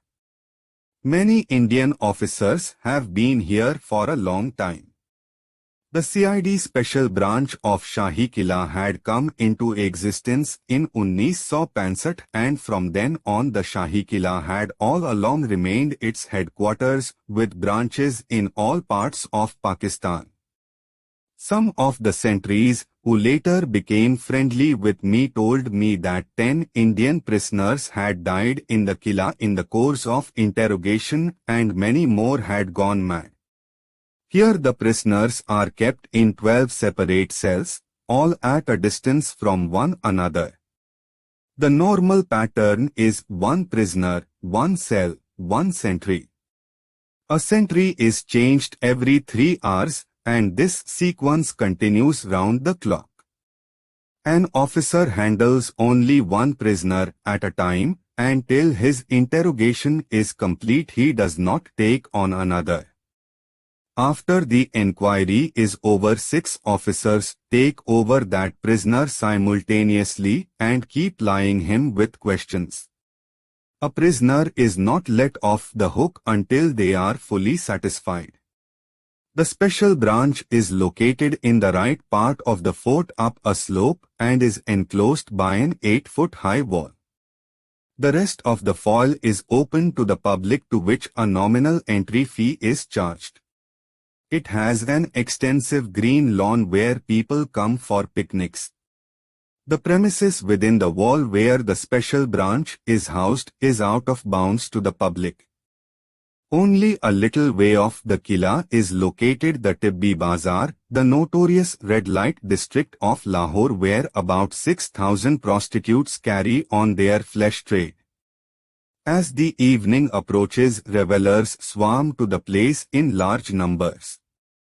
From cheap sluts to high-class prostitutes, whose rates range from 1 rupee to 1,000 rupees a night, the latter doing their business on the sly in the guise of songstresses, are there for the entertainment of their customers. Many of them decked up in finery prowl round the lawns of the fort in daytime in search of customers. Imagine the existence of torture chambers so close to this place of revelry. The Shahi Qila covers a huge area which can hold nothing short of 5 lakh people. An army used to be stationed here in the times of Maharaja Ranjit Singh. The construction of the fort was started during the times of Emperor Shah Jahan and was completed in the times of Maharaja Ranjit Singh. The Shahi Masjid, another important landmark, is not far from the fort, and right in front of the main gate of the fort there is Guru Arjan Dev's Gurudwara, where he attained his martyrdom. It makes one's flesh creep when one visualizes how the Guru must have sat there with closed eyes intoning Vaheguru, Vaheguru while his tormentors poured burning sand over his bead. Now the Gurudwara is being renovated to enhance its appearance. The underground cellar where I was lodged used to be an elephant stable during the times of Maharajas. The pachyderms used to massage their massive bodies against its 4-foot-thick pillars. The rays of the sun won't reach here. The only Munshi clerk, Bashir, was the in charge of our cells. Given to tongue-lashing, he would never address anyone without a swear word. One evening the lock on my door was opened and I was led upstairs. When they removed the bandage from my eyes, I found myself standing before Major Ajaz Maqsood. I salaamed him.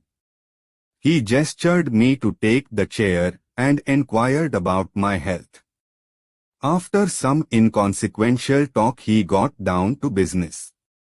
He said, "Bhaskar, if you agree to add to your statement that you had met Major Arif in Gulbarg that night, then I can promise on oath that I will release you and have you sent back to your country."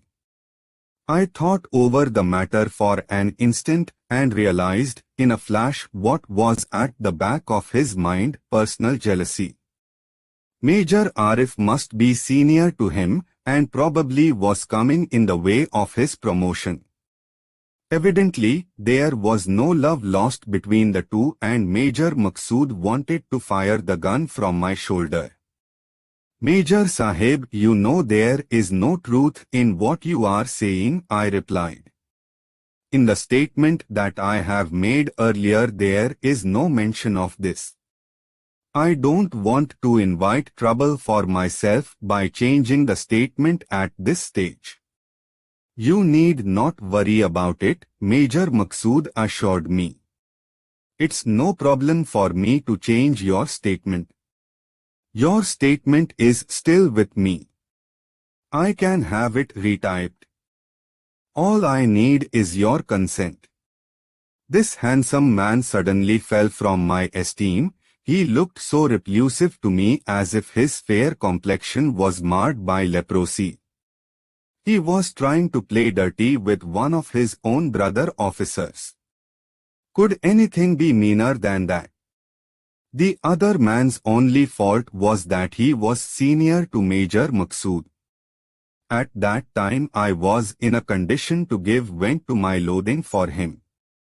"There is a good news for you," Major Maqsood said, trying to take advantage of my silence. "Your comrade Amrik Singh, who had betrayed you and was instrumental in your arrest, has himself been put under arrest. He is lodged in one of the cells here." "This has served Amrik Singh right?" I replied. Suddenly my mind ran over the pages of history which provided the parallel to it. Alauddin had handed down a similar reward to Raja Ambhi and Muhammad Ghori to Raja Jaichand. Since history bore testimony to it, the treatment meted out to Amrik Singh caused me no surprise or happiness. "I am sorry, I am unable to oblige you," I told Major Maqsood. "I have no enmity against Major Arif. I lack the guts to bear the curses of his family. God will never forgive me for this misdemeanor of mine. Even if you let me off, he will put me in someone else's clutches. His hands are long and far-reaching. Therefore I crave your forgiveness." "I am sorry, I will not be into it." "Don't be a fool," Major Maqsood growled. "It'll do you no good to be so adamant. Think of yourself. Think of your aged parents, and of your wife and of the child yet to be born." So he was trying to play on my sentiments. God is their protection. Where do I come into this picture? I said. "I'm just an insignificant creature, and am not prepared to commit such a sin. There are many other Indians whose cases are under your investigation. Why not ask one of them? He may be willing to oblige you. But please keep me out of it. It's not just a question of statement," he said. "Your word will carry weight. Of all the Indian spies caught so far, you are the most educated." "Forgive me, Major Sahib, I am not prepared for it," I said with an air of finality. His hand fell heavily on the table bell. "Throw him into that dungeon," he shouted to the sentry, livid with rage. "This unfortunate wretch, it's not in his fate to be released." I had a most peaceful sleep that night. Sometimes goodness is its own reward. A sinner has no peace of mind. He resorts to liquor and sleeping pills to fall asleep, but his own mind becomes his worst enemy.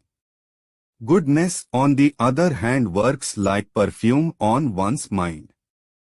I was in one such happy frame of mind that night. Raja Gulnar Khan, a Chandravanshi Rajput. Even the old walls of the Shahi Kila shook, and the hearts of the inmates of the cells sunk as he bellowed at someone. They would pray in a cringing voice, "O God, let Gulnar Khan not be assigned to investigate our case." Most of the accused, when they came out of his room, had twisted fingers, broken limbs, or a limping gait. He was a terrorist, a living terror. DSP Sheikh Abdul Rahman, Chaudhry Afzal Beg alias Muhammad Azim Durrani and one Malik Sahib were known for their brutality. An old man known as Khan, who had cat's eyes, was said to be adept in reading one's mind like an open book. But Raja Gulanar, although a sub-inspector, left them all miles behind. He was held in the highest esteem by his superiors and had the last word in everything. He was a handsome young man of 28, and his mode of investigation was such that the victim automatically played like a gramophone record in his presence.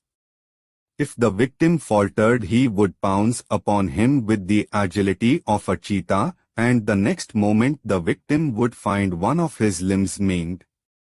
He was very dedicated to his job and extended his investigations far into the night. One day as the birds started chirping, I thought that the morning had arrived. I washed myself and sat down to pray. An hour later my door creaked and I saw Munshi Bashir standing in the door. He asked me to come out.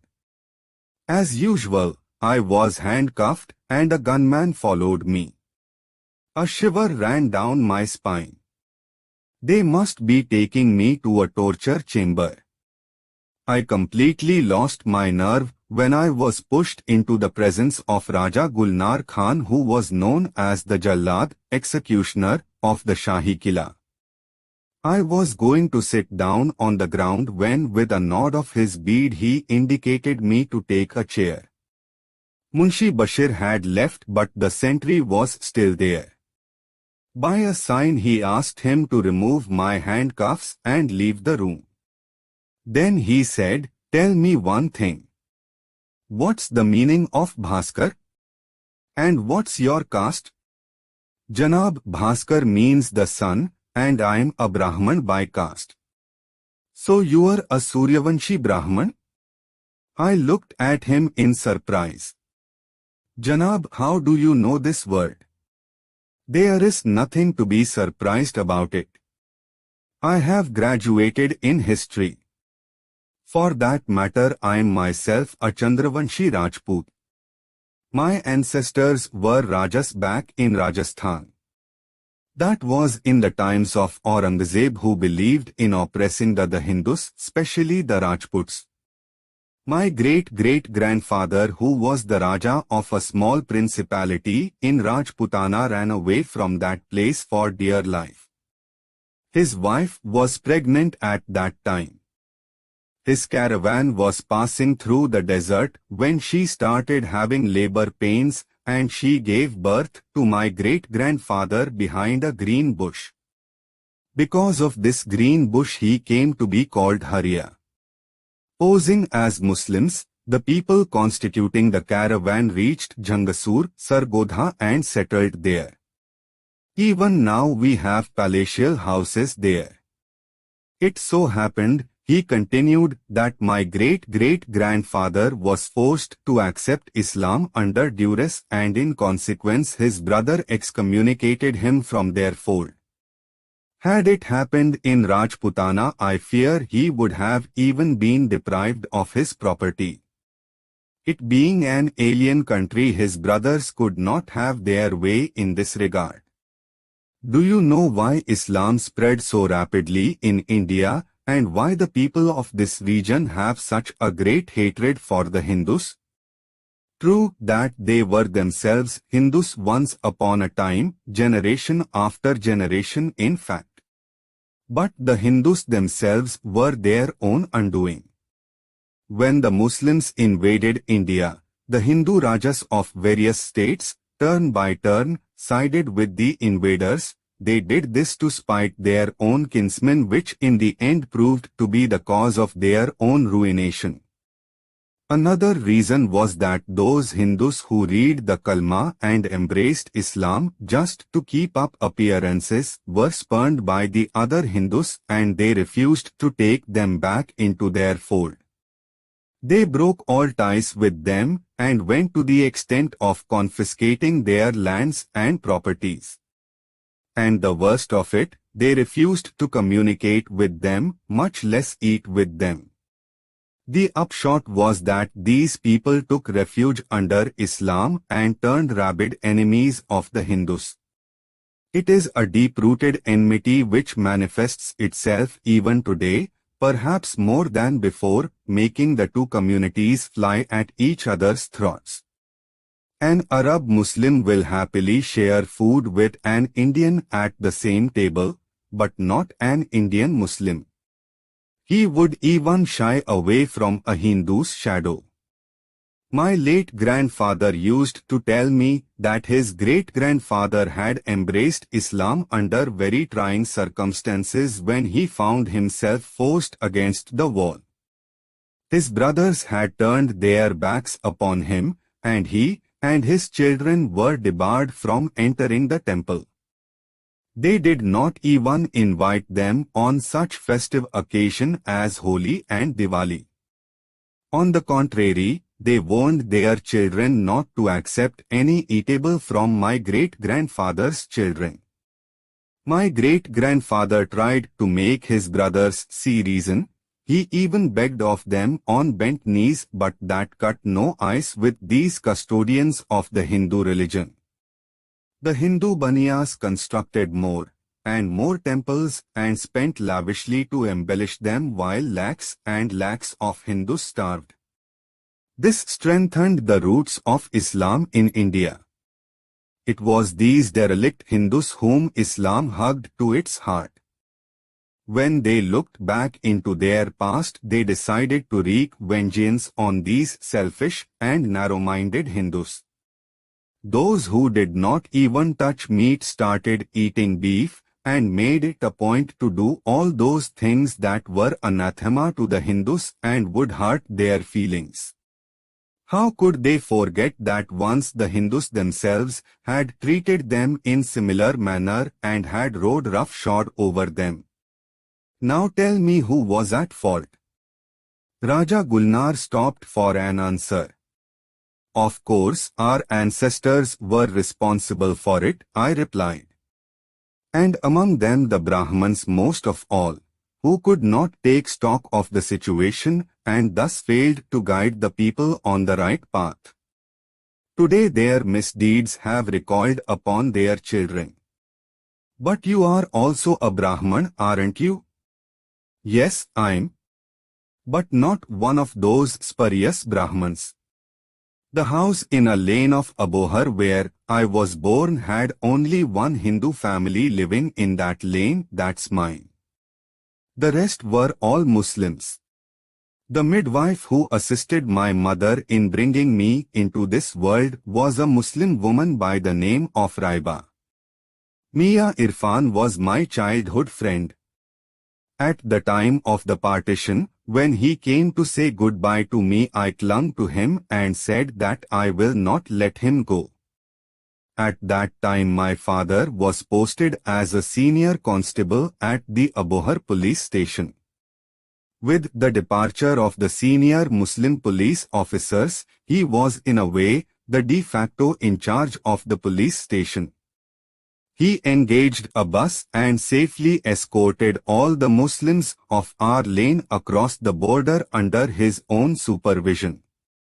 Even today, Chaudhry Nisar Ahmad, Sub-Inspector of Nolkha Police Station, will bear me out that my father was on the friendliest of terms with the Muslims. He counted Nisar Sahib among his friends. My case was under his investigation at the Nolkha police station. When he learnt that I was Pandit Amin Chand's son, tears came to his eyes. In spite of physical remand, he did not even touch me, nor did he allow anyone else to take liberties with me. He was very considerate to me. Don't speak about it to anyone else. Gulnar Khan warned me. Our people are very suspicious. His goodness of heart can lead him to trouble. Of course, my case is different. Well, Bhaskar, you have been telling me that this man was very kind to you and that your plight even drew tears from his eyes. But why was he so kind to you in spite of your being the worst enemy of our nation? Perhaps you don't understand, he added after a pause. Well, let me explain. Even if you know the rudiments of psychology, you will get a hang of the whole thing.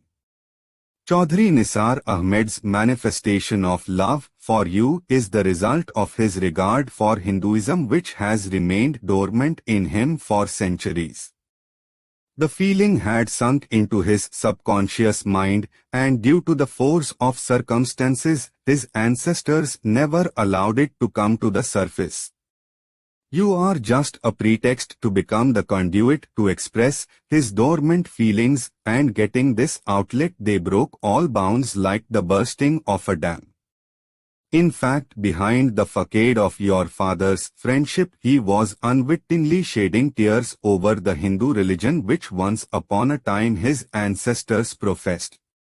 A pity that your religion, which had risen to great heights of philosophy and is based on compassion, was annihilated by its own adherents. Even today it is gasping for breath because of the deficiency of its own followers. Even today, if your religious leaders profess goodwill towards the Muslims of this region, there is no reason why they should not again come closer. It's their own blood running through others' veins. There are many things in our own religion which rankle in our minds, but we cannot speak against them. Our own illiterate mullahs and maulvis castigate us for it, branding us as kafirs. For instance, our women have no right of equality. A man can marry 4 wives and divorce them any time at his sweet will. For this reason, our women are having a miserable existence. With education, there has been a slight improvement in their social status. Otherwise, as a student of history, you would know that the Muslim kings maintained huge harems where women were lined up for their carnal pleasure. Even today in the Arabian countries, their amirs do not even know the names of their concubines. Perhaps they would even fail to recognize some of them. If an uncle dies, it's the nephew's inherent right to marry his so-called aunts if he so desires. It's a common practice for uncles' sons to seduce their own cousins. I will tell you a lewd joke. 2 cousins were traveling from Karachi to Lahore. It was winter and their coupe was reserved. Their own sisters were also traveling with them. One cousin said to the other, "Mia, it's very cold. Can you suggest some way of keeping ourselves warm?" "Easy," replied the other. "You sleep with my sister, and I will sleep with yours." Running feuds between families on account of such clandestine relations are not uncommon. It even ends in bloodshed. As a result, the whole nation is sex-starved, which is leading it towards destruction. We abide by only those tenets of the Holy Quran which suit us and ignore others under the facade of modernism which are likely to cause us financial loss. According to the Sharha, usury is a sin. One should neither give nor take loans for the sake of interest. But in actual practice, things are just the other way round.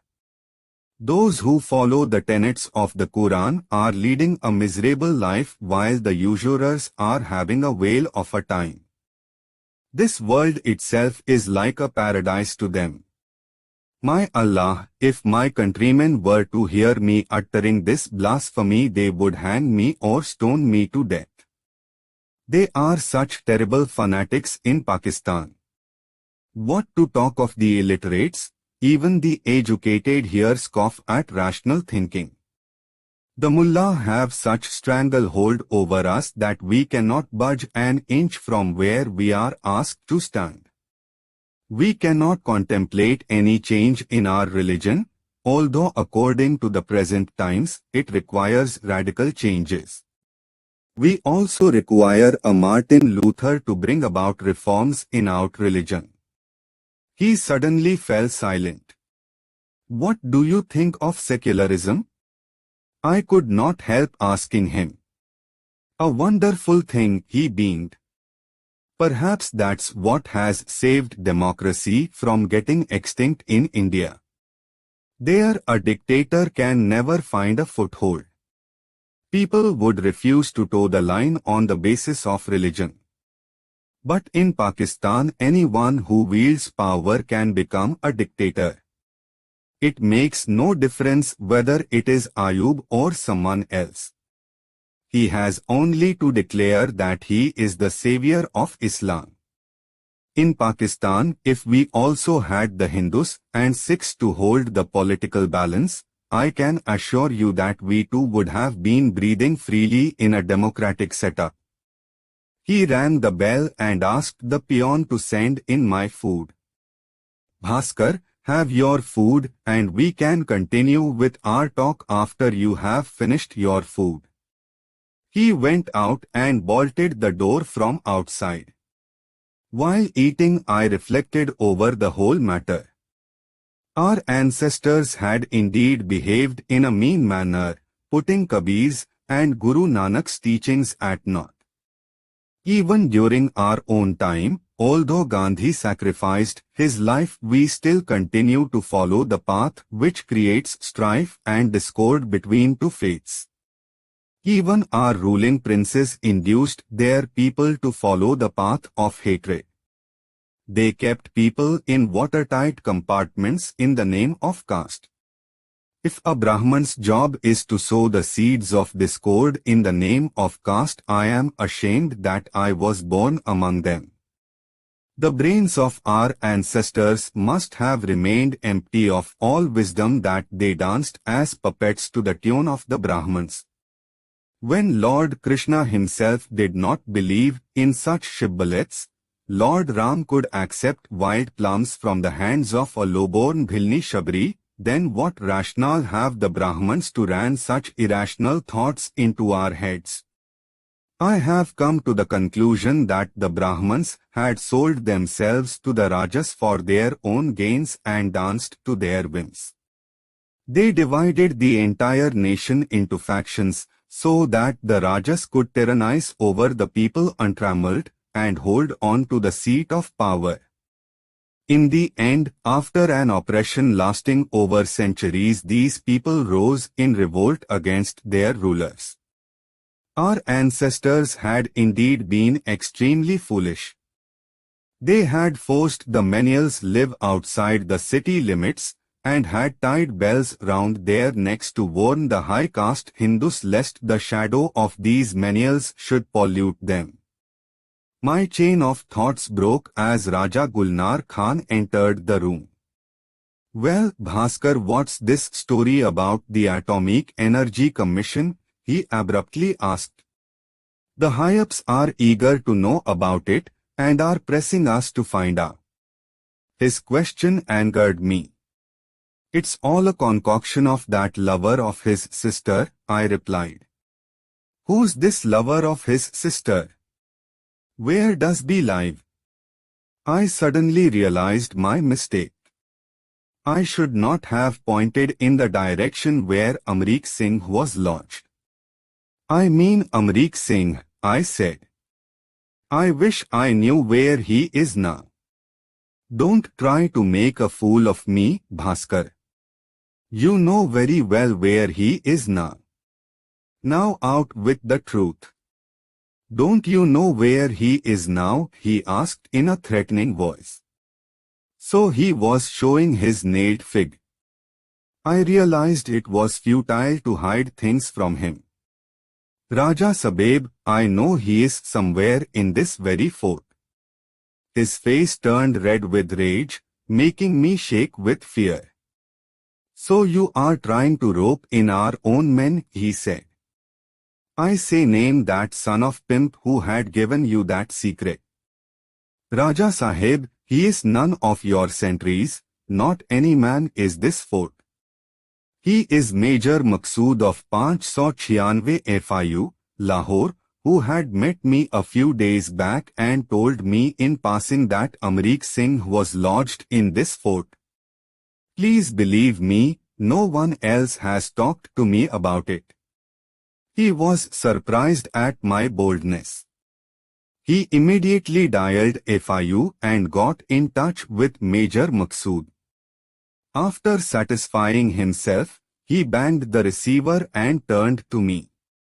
You are saved, Bhaskar, he growled. Otherwise hell would have been let loose upon you. If any of our sentries had talked about it, I would have cashiered him on the spot and hung both of you upside down. What else did that Haramzada ask you?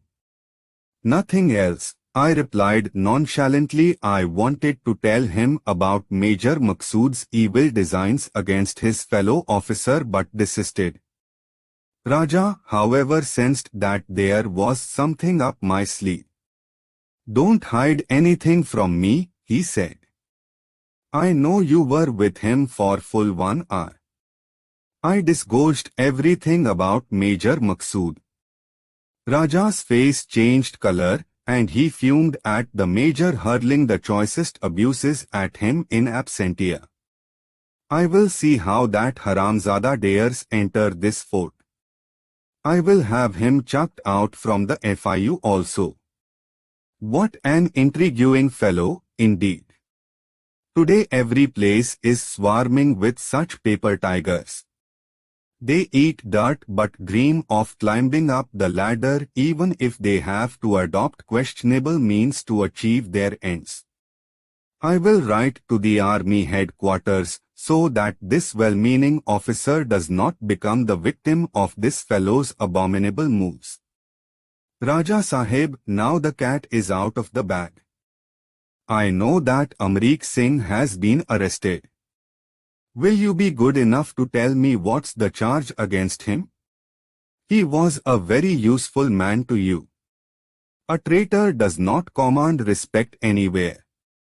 I have more regard for you than for that pimp. Your entire gang has been apprehended, and we have no more need for him. Why should we keep him in our pay?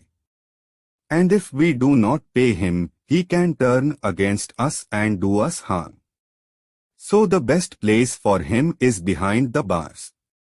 How long are you going to keep him interned? At least for 15 years. And what about me? Your fate is just the same as his. Neither better nor worse. I hear you are going to kill me. No, we will throw you in some dungeon to die your own death there. Is there no chance of my being repatriated? No, none that I can think of. The people who were caught 15 years ago are still rotting in jail. If by mistake they happen to look at their faces in the mirror, they would not be able to recognize themselves. Well, you are asking too many questions. More than are good for you. Here, take this pen and paper and write down your statement. Don't let gloom weigh on your mind. Mysterious are the ways of Allah. You never know when the tide turns in your favor and washes you ashore. But for Allah's sake, don't hold back anything. Put down everything in black and white. I don't want to be hard on you. If once the round of torture starts, there will be no end to it. Try to save yourself against such an ugly possibility. We shall again meet the day after. He rang the bell. The sentry came in and after blindfolding me led me back to my cell. My first day of investigation did not go off badly.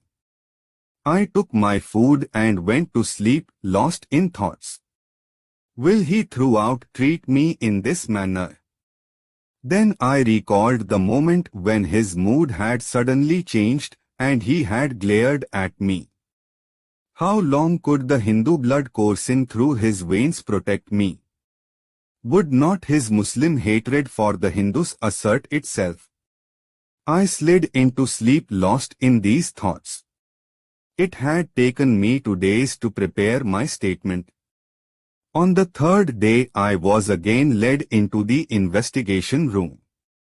Raja Gulnar Khan was there. Assalamualaikum, I said. Namaskar. Raja Sahib replied, a faint smile playing across his face. I placed my statement before him, and he started reading it. Perhaps he had already gone through my 596 FIU statement. His mouth fell open. Ya Khuda, he exclaimed. Bhaskar, you are a wonderful man. Why, Janab, what's happened? You have a photographic memory. There is not even a change of comma between your earlier and this statement. One would think that someone had dictated you the earlier statement and you had transcribed it on this sheet of paper. Now I'm convinced that there is no truth in that atomic energy commission story. If you have anything else to say, let me hear it now. No, Janab, I have nothing more to say. Then that settles it. I will get your statement typed and send it to the higher authorities. If they are satisfied, a case will be instituted against you. Otherwise, you will again be called for further interrogation. Till then I will call you every day. Come, let's sit in the sun. It's very chilly here. We shall have a chat. That will divert my mind. You see, I have to deal with junglis like you, and that has also made me a brute. You people are so hard on yourselves. You just lift your faces without a thought and walk into Pakistan as if it belongs to your father-in-law and a red carpet welcome is awaiting you here. That's what makes me so angry. The heartless manner in which you had treated my forebears still haunts me. And then I lose my head. They treated us like animals. I go one better and treat you people like dogs. I don't know why I talk to you so nicely. The day you came here, I studied your case history and felt that Allah had already punished you more than you deserve. He has deprived you of your sweet home and an equally sweet wife whom you had married only a short time ago. As I note, she was pregnant at the time you were caught. I feel sorry for you. Just look in that direction. We were sitting on the roof overlooking the lawn of the Shahi Kila where hundreds of men, women and children were strolling around, a good many of them couples. Only a few women were in burqui. The rest of them were in salwar kameez or saris. Sitting on the roof, I felt as if I was the Mughal Emperor Akbar watching below the Meena Bazaar of Delhi. Lured by my imagination, I saw no difference in the gay crowd below and that bazaar of yours. Bhaskar, enjoy yourself as long as you are with me. After that, it's anybody's guess what you'll be in for. Ya Khuda, I have seen the plight of the Indian prisoners in the Kot Lakhpat jail. It sent a tremor through my heart. Bad food, dirty clothes, many of them gone insane and throwing stones at one another. There were still others who ran amok and had to be kept apart from others. There were still others who prayed for death. You are lucky that you don't smoke. I have seen prisoners standing near the gate and begging for half-smoked cigarettes. I have heard about them but I have not seen them, I said. I was kept in the death cell from where I was directly brought here. The Indians I happened to see seemed to be all right. The Pakistani prisoners, particularly those who had been awarded capital punishment, were extraordinarily nice to the Indians. They hoped that because of their kindness God may relent at the last moment and they may be saved from the gallows. One thing that keeps them from going off the rails is that they are under trials, Raja Gulnar said. They are therefore not subjected to hard labor. Otherwise, Pakistani jails are like hell for the Indians. You just wait, you'll see for yourself. Raja Sahib, who knows what kind of fate awaits me? The benefactor who has shielded me so far may yet give me a better deal, and I may go back home. I wish it could come true. But it is like hoping against hope. If your hope is not realized, you may get a serious jolt which you may not be able to stand and may lose your balance of mind like so many of them. Oh hell, leave these thoughts alone. Let us talk of something more pleasant. Yes, let's talk about your religion, which once also happened to be our religion. Why do you Brahmins dupe simpletons? Raja Sahib, this is a long story relating to the time which saw our community steadily going downhill. You may not be knowing anything about it. I am talking of long ago, of a period which we Hindus called the Satyuga. People had enough to eat, and they considered it their greatest duty to meditate and pray, which was supposed to bring them salvation. Do you have another example of Rama in the history of man? Or another Buddha or Ashoka? I am talking of the times when people of our country sought out and honored our learned men, philosophers and scientists, and begged to guide them the path of enlightenment. They were the men who possessed the ultimate knowledge and knew about Brahma, the creator of the universe. That was why they were given the appellation of Brahmins, their main object in life being to enlighten the people. They led a dedicated life, doing nothing else but that. In our country, education ingrained in one tolerance and taught one to live a life of self-denial. People on their part considered it their duty to complement the basic needs of the Brahmins. But as time passed, their decline set in. Lord Krishna mentioned in the Gita the advent of the Kali Yuga, the dark ages in the cyclical evolution of time. People started denigrating the Brahmins, bringing them down from their exalted pedestal, forcing them to think of ways to keep their bodies and souls together. They started hoodwinking people in the names of myriad gods constituting the Indian pantheon, to which the ignorant and superstitious people fell an easy prey. If you read the Gita, you will know that by Kali Yuga, Lord Krishna implies the machine age. It is also said that Kali Yuga will be the age of strife and discord. Bhaskar, there is truth in every word that you have said, said Raja. Discord is sampant wherever you look, in the village, in the lane and in home. For that matter, it takes the entire country in its sweep. People are hungry and poverty will not let them out of its grip. Lord Krishna, as you have explained, has gone to the heart of the truth. I feel like genuflecting to him right now. The nation that did not pay heed to his warning could not have but sunk to the depths of mental degeneration. Taxila, which is now in Pakistan, used to be the leading university of the Hindus, I reminded Raja Sabhe. But it is a sad state of affairs that now the youths of our country look to other countries for higher education. Our country too is no better in this regard, Raja Sahib rejoined. If anything, it is worse.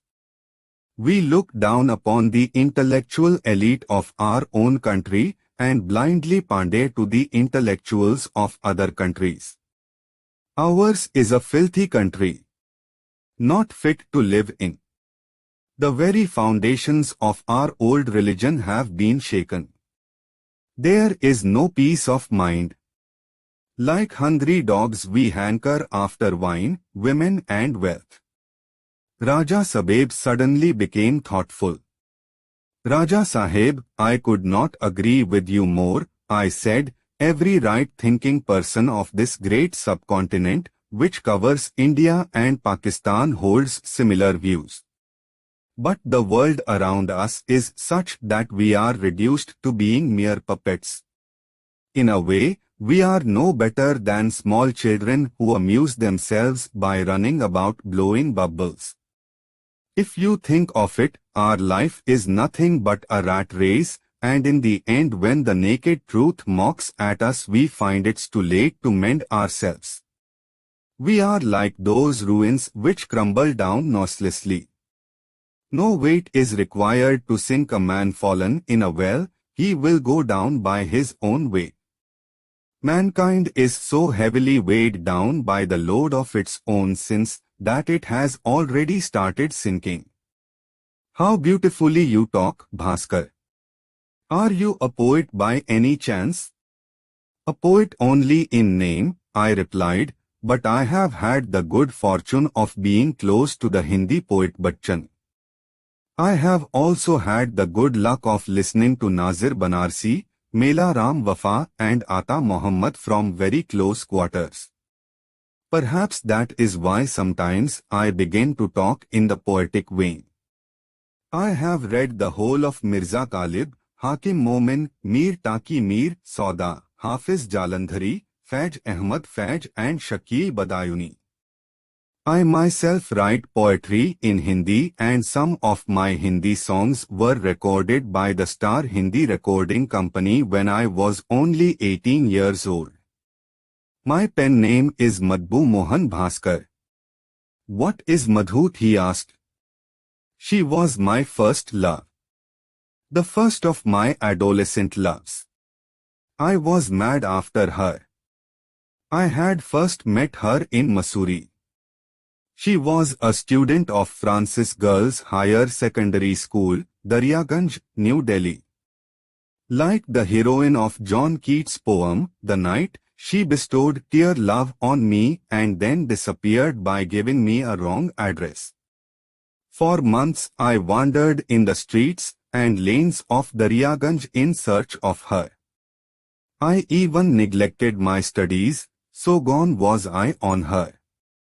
This was in 1960 when the hippies were unknown. But like the hippies of the future I grew my hair long, and in this I was almost 10 years ahead of them.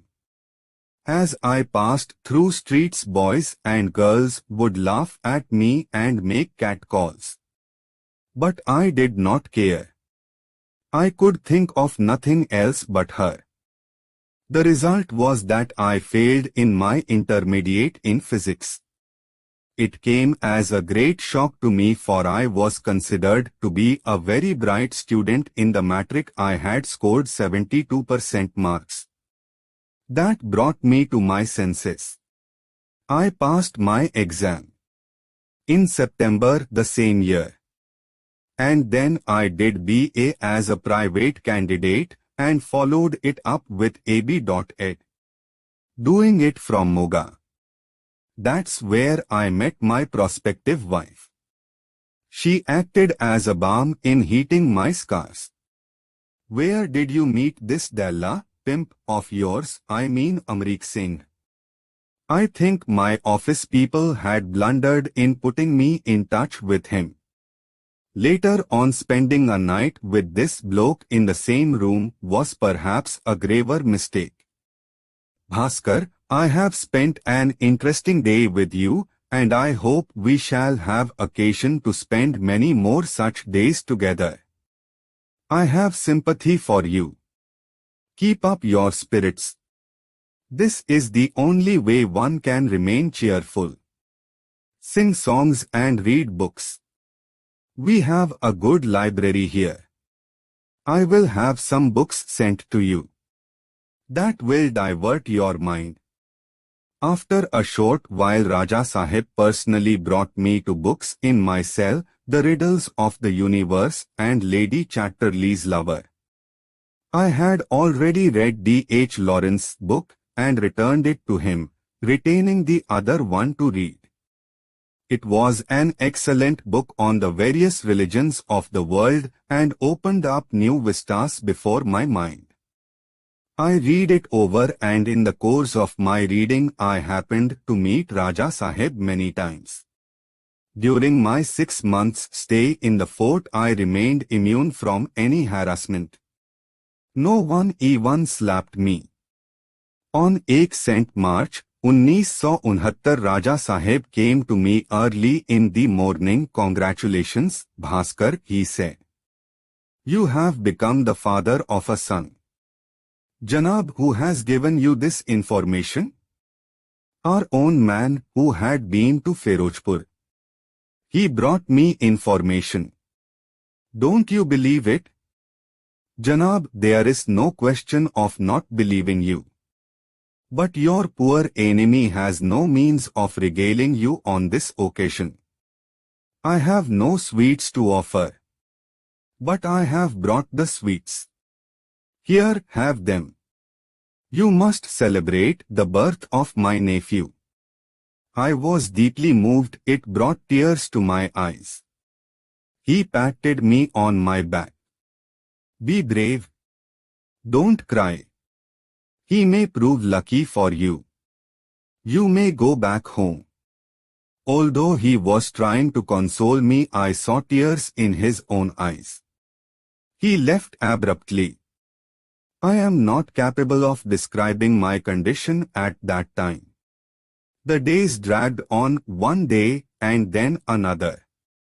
Sometimes I thought of my parents, wife, child and others. What did my child look like? What will they tell him when he asked about his father? Maybe by the time I joined him, he would be able to lisp. But what if it did not happen that way? My heart would start sinking. On 13th March, Raja Saheb told me that I would soon be transferred to FIC Rawalpindi, where I would be subjected to an intensive interrogation by senior officers. The fateful day arrived. An assistant sub-inspector along with 2 men came to fetch me. Raja Saheb shook my hand in farewell. There were tears in my eyes, as if I was going away, leaving my heart behind. I was parting with a dear friend who had treated me like a precious guest in this slaughterhouse. I was handcuffed only in one hand and not blindfolded. After 7 months, I was again seeing the bazaar of Lahore. But due to the martial law this time they looked so drab and colorless. FIC Rawalpindi. On the way the assistant sub-inspector warned me, look, you'll not talk to anybody nor give any indication that you are a Hindustani. I have not blindfolded you so that you should not draw unnecessary attention. Our people are madcaps and they can be up to any mischief, making it difficult for us to control the situation. The effect of the T965 war is still lingering in their minds. If someone inquires, I will tell him that you are a Pakistani army deserter being taken back to your unit at Rawalpindi. You must corroborate my statement. When we entered the rail compartment, I was feeling very low. The train was about to start when Subedar Muhammad Aslam of the 596 FIU, Lahore suddenly barged into our compartment. He was furious when we saw that my eyes were not bandaged and only one hand of mine chained. He went hammer and tongs at the SI. Why haven't you tied his hands at his back? He demanded to know. And why no bandage on his eyes? The SI replied, we shall be travelling at night in a closed compartment and I have 2 constables with me. Besides, I don't want to make a showpiece of him before the public. If the people come to know who he is, they can even manhandle him, which will land me in real trouble. If you can't deal with trouble, what are you carrying these arms for? The Subedar countered. Do as I tell you. People had already collected outside our compartment and were shouting, Ya Ali. The army Jawans patrolling on the railway platform rushed up and drove away the crowd. Realizing his folly, the Subedar quietly slipped away. The doors of my compartment were closed. The SI removed the bandage from my eyes and again freed one of my hands. These army people are devoid of brains, he grumbled. They invite trouble with open arms.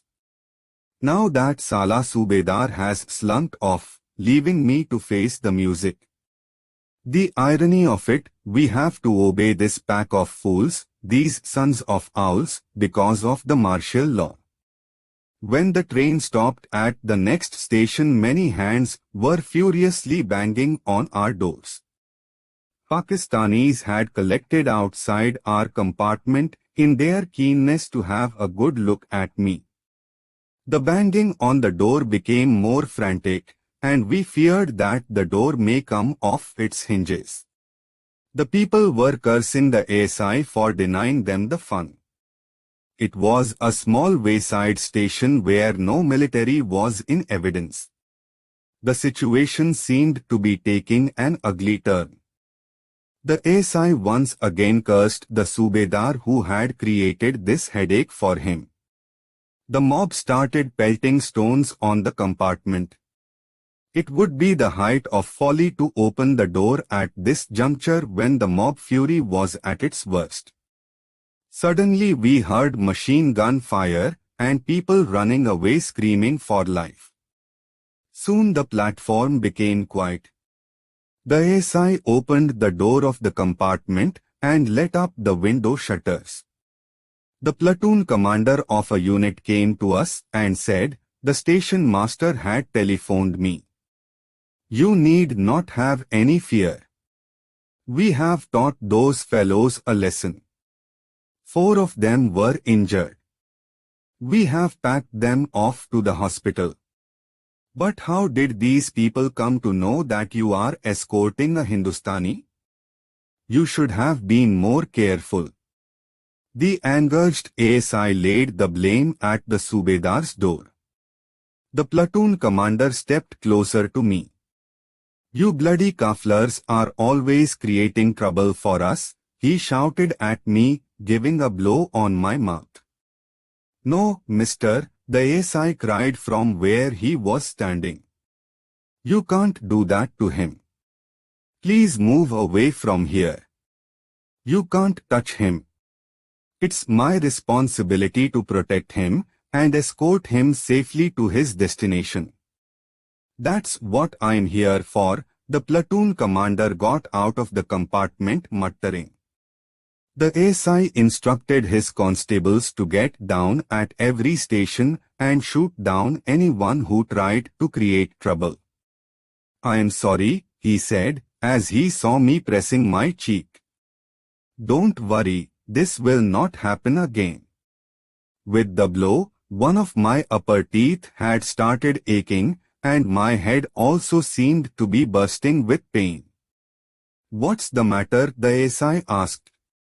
"Something gone wrong?" "Janab, I am having an awful pain in my tooth. I will get you some hot tea at the next station." "Thank you, Janab." It was an excruciating pain, and I could not suppress my groans. Only those who have experienced it know how troublesome a toothache can be. A constable had a packet of cigarettes. I requested him to light a cigarette and give it to me. I touched my aching tooth with its burning end. It gave me slight relief. I repeated the treatment at reasonable intervals through the entire journey.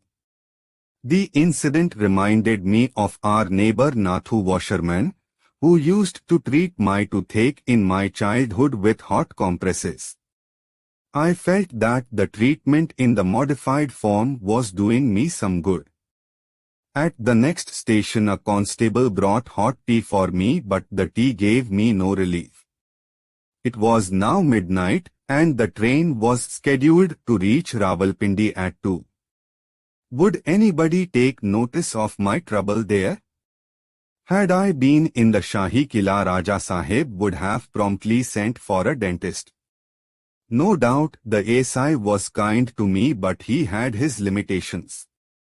when one is in trouble the hours seem to become longer. The hands of the watch seemed to be moving with excruciating slowness. My 2 hours passed like 2 years. The train at last reached Pindi. The ASI had to take me to the cantonment and locate the FIC, which was quite a job for a stranger in that dark night. So he decided to lock me up in some police station and set out on his quest in the morning.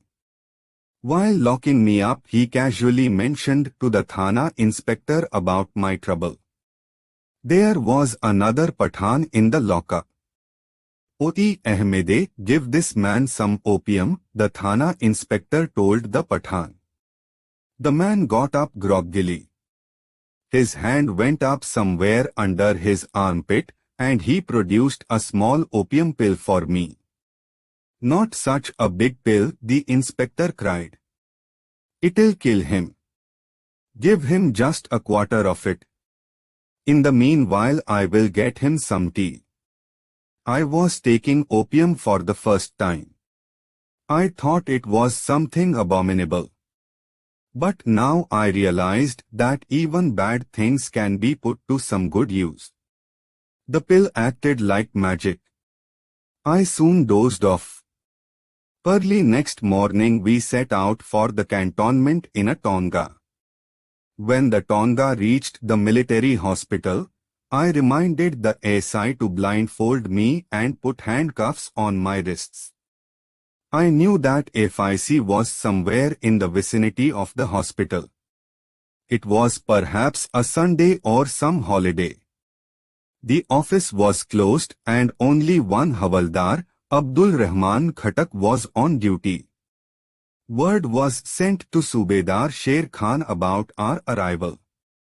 A burly and happy-go-lucky type of man, he commended the SI for bringing me handcuffed and blindfolded, for he considered me to be a dangerous type of a Hindustani spy. He gave the SI an official receipt in token of having taken charge of me from him as if I was a commodity. Unbandaged, I found myself in a closed cell. It was here that I spent the next 1.25 years of my jail life. Before leaving, the SI had told them about my toothache. The Subedar sent for a phial of ferropyrene, which proved quite effective. My toothache vanished with one application. The office of FIC was located in a big building fenced by barbed wire.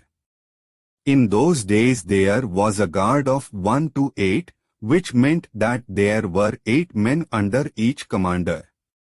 There were 2 men keeping watch over me round the clock. One would stand by me, holding a bayonet, while the other would go round the building. After completing the round, he would take the place of the stationary guard, who would in turn go out on his round. This sequence would continue round the clock. On the following morning, a new Havaldar and his men would replace the earlier unit. This was done to guard against the possibility of the prisoner becoming friendly with any of the men of the guard. The FIC was headed by a swollen-headed, ill-tempered Pathan named Major Kamal Raza Jadoon. Another officer on the staff, Capt Syed, who had been trained in China, was considered to be a torture expert. There were 2 JCOs on the staff, Subedar Sher Khan and Naik Subedar Anwar. Among the clerks I knew one ANCO. There was also Havaldar Abdul Rahman Khatak, a jovial sort, who was perhaps the only merciful man among brutes. I used to eat with the guards, and was served the same kind of food which they ate. I don't know why I had completely lost my appetite, and an unknown fear had gripped me. I felt restless, as if some invisible hands were advancing towards me. Sometimes I felt that, like the Duchess of Malfi, I was surrounded by madmen who kept howling like jackals. Every morning a packet of K2 cigarettes was thrown into my cell which I refused to touch. Subedar Sher Khan asked me which brand of cigarettes I smoked.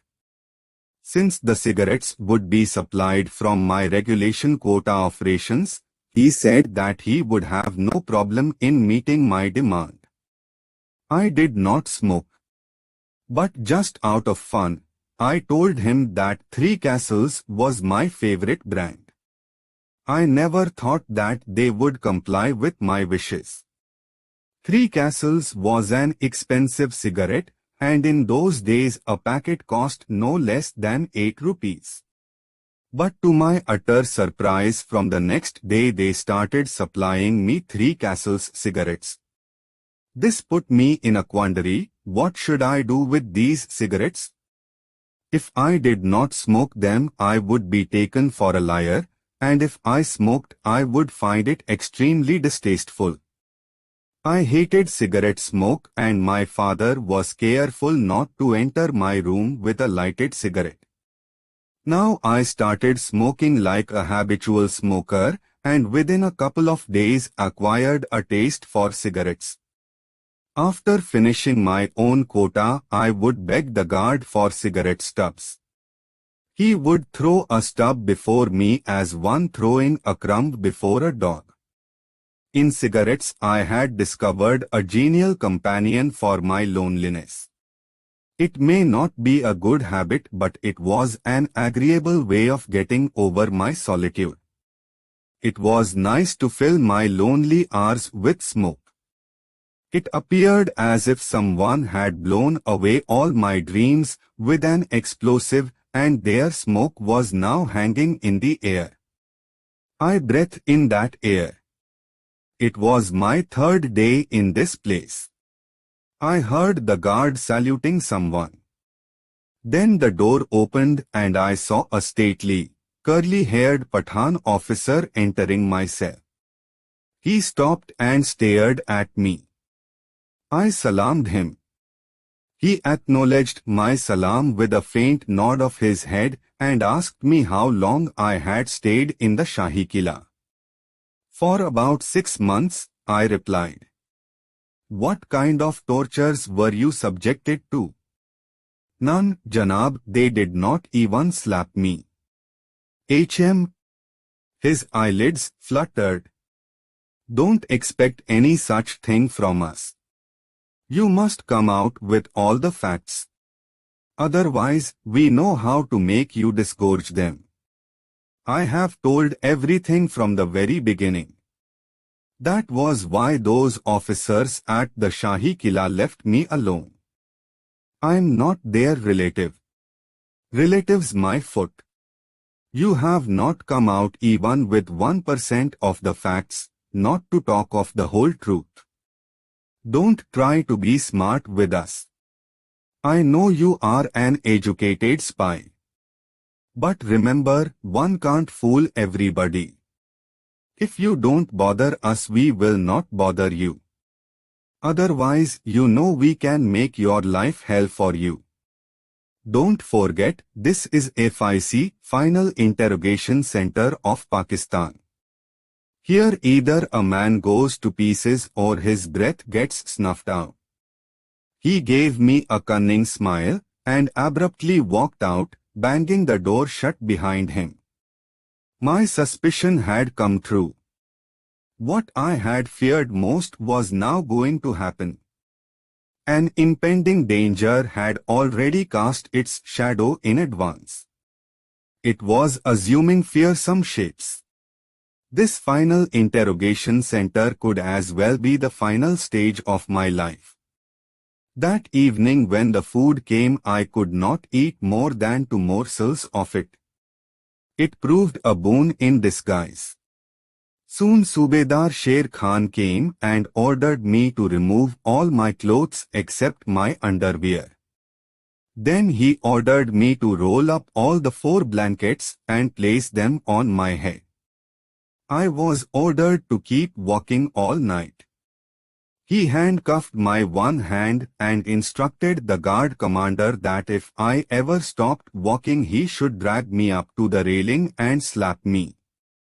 After every hour I was allowed to rest for 5 minutes. Torture is torture, and it knows no limit. If one is hell-bent upon torturing someone, one can devise 101 ways of doing so. The Subedar had thought of that way for me that night. Having eaten little in the evening, I was not feeling sleepy, but the cold wind kept piercing through my body. I was greatly scared, and the pain inflicted on me at FIU had also revived. I fell down unconscious at about 3 in the morning. The guard commander dragged me near the railing and slapped me. But I was insensible to all that. Then he splashed water over my face, but even that failed to revive me. He sent a man to fetch the Subedar who used to keep with him the key to my handcuff. He came, broke the seal of the lock, and opened it. He felt my pulse. I was still breathing. He ordered my body to be rolled up in the blankets and dumped in a corner of my cell. I came after about 3 hours and heard a sparrow chirping. It had its nest under the ceiling of my cell. The mullah was giving the call for the morning namaz. I rubbed my eyes. The sentry told me not to from my place and to lay still. I again covered myself with a blanket and soon fell asleep. When the Subedar came at 8, I was awake and salamed him. He responded to my salam with an imperceptible nod of his head. They brought me the breakfast. I took nothing except a cup of tea. "How are you feeling?" he asked me. "Janab, I'm feeling terribly tired." "It's all your doing," he replied. "You must satisfy the Major Sabeb. That's the only way that you can save your skin. Otherwise, I no hope for you." He went away and my cell was again locked up. My ears were attuned to the outside world. The vehicular traffic had increased. Cars and jeeps were coming and going. I wondered what could be the reason for this unusual activity. And soon I got the answer to my question. The door of my cell opened. I was blindfolded and handcuffed again and let out towards what I guessed was the torture chamber.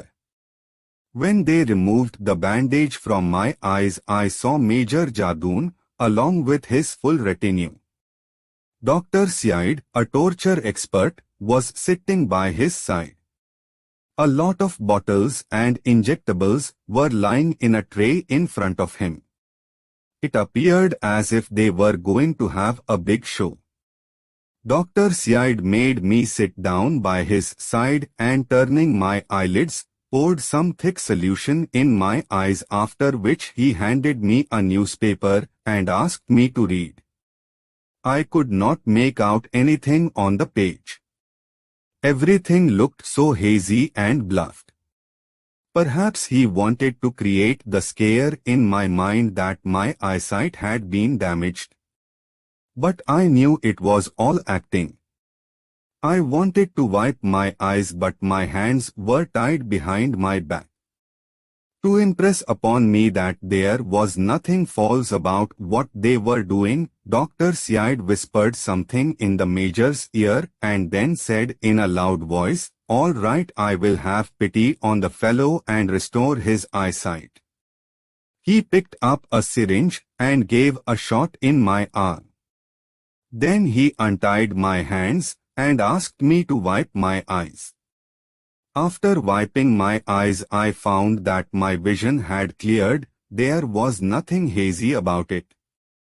I said, "Captain Sabeb, why are you harassing me and putting yourself to unnecessary trouble? This injection of morphia is not going to act on me. I can down a full bottle of whiskey and yet walk steadily. This tamasha is not going to dupe me. I know you want to demoralize me. If your victim knows your design, your effort is bound to prove infructuous. You had poured gum in my eyes to create the impression that I was losing my vision. He screwed his eyes in anger. Oh, I didn't know that you are a drunkard, he fumed. Sala. But I know how to deal with the likes of you. He gave me one more injection of morphia, which suddenly increased my blood pressure, and after a few minutes I started losing my consciousness. Now he got on to the real job of probing my mind. Acting on my subconscious mind, he suggested that I had once mentioned a particular name. It's made of how many letters? I asked. 5 letters, he replied. On hearing him, I read out 5 names, one after the other: Hamid, Salim, Rafiq, etc. The tape recorder was on. My hands were tied to a rope hanging from the ceiling. Whatever I mumbled was being duly recorded, though I was not aware of what I was saying. However, it transpired that I had not said anything incriminating. Before coming here, I had repeated my concocted story so often that it had left an imprint on my subconscious mind, rendering their psychological devices futile. I regained my normal consciousness after 26 hours, though I was still feeling a bit dazed. I was still in the same room, and Dr. Syed was standing before me, smiling. Bhaskar, you have at last shown us the way, he said. You have given us the names of all those Atomic Energy Commission chaps. You'll have the list of those names in a short while. Your glory will be short-lived, I said nonchalantly, for by now I was past caring. It will lead you nowhere. You'll only be harassing some innocent people for nothing. Don't try to put me off the track. I know you have friends whom you want to save. I saw a car stopping inside the boundary wall. 2 men from the office clad in mufti got down from the car, followed by 2 smartly dressed, sophisticated-looking strangers. From their bearings, they did not seem to fit into this place. Poor fellows, little did they know that they were walking into a trap. They were like innocent lambs being pushed towards wolves who were eagerly waiting to tear them apart. Do you recognize this man? The 2 men in dress suits were asked. The 2 men looked at me, puzzled. We don't understand what's going on here, one of them said. We were told that Dr. Figure wanted to have a discussion with us on heavy water. Major Jatin gave a satanic laugh. You are right, he said. It's precisely about that heavy water file which you sold this man for 13,000 rupees, and about your friend in the security section of the commission who rendered you full assistance. Their faces suddenly turned pale. I was immediately removed from there. But I kept hearing the screams of these 2 people for 2 hours. They were pleading innocence, but no one was prepared to believe them. Still crying, they were shoved into the cells situated on the right and left of my own cell. But I could not talk with them.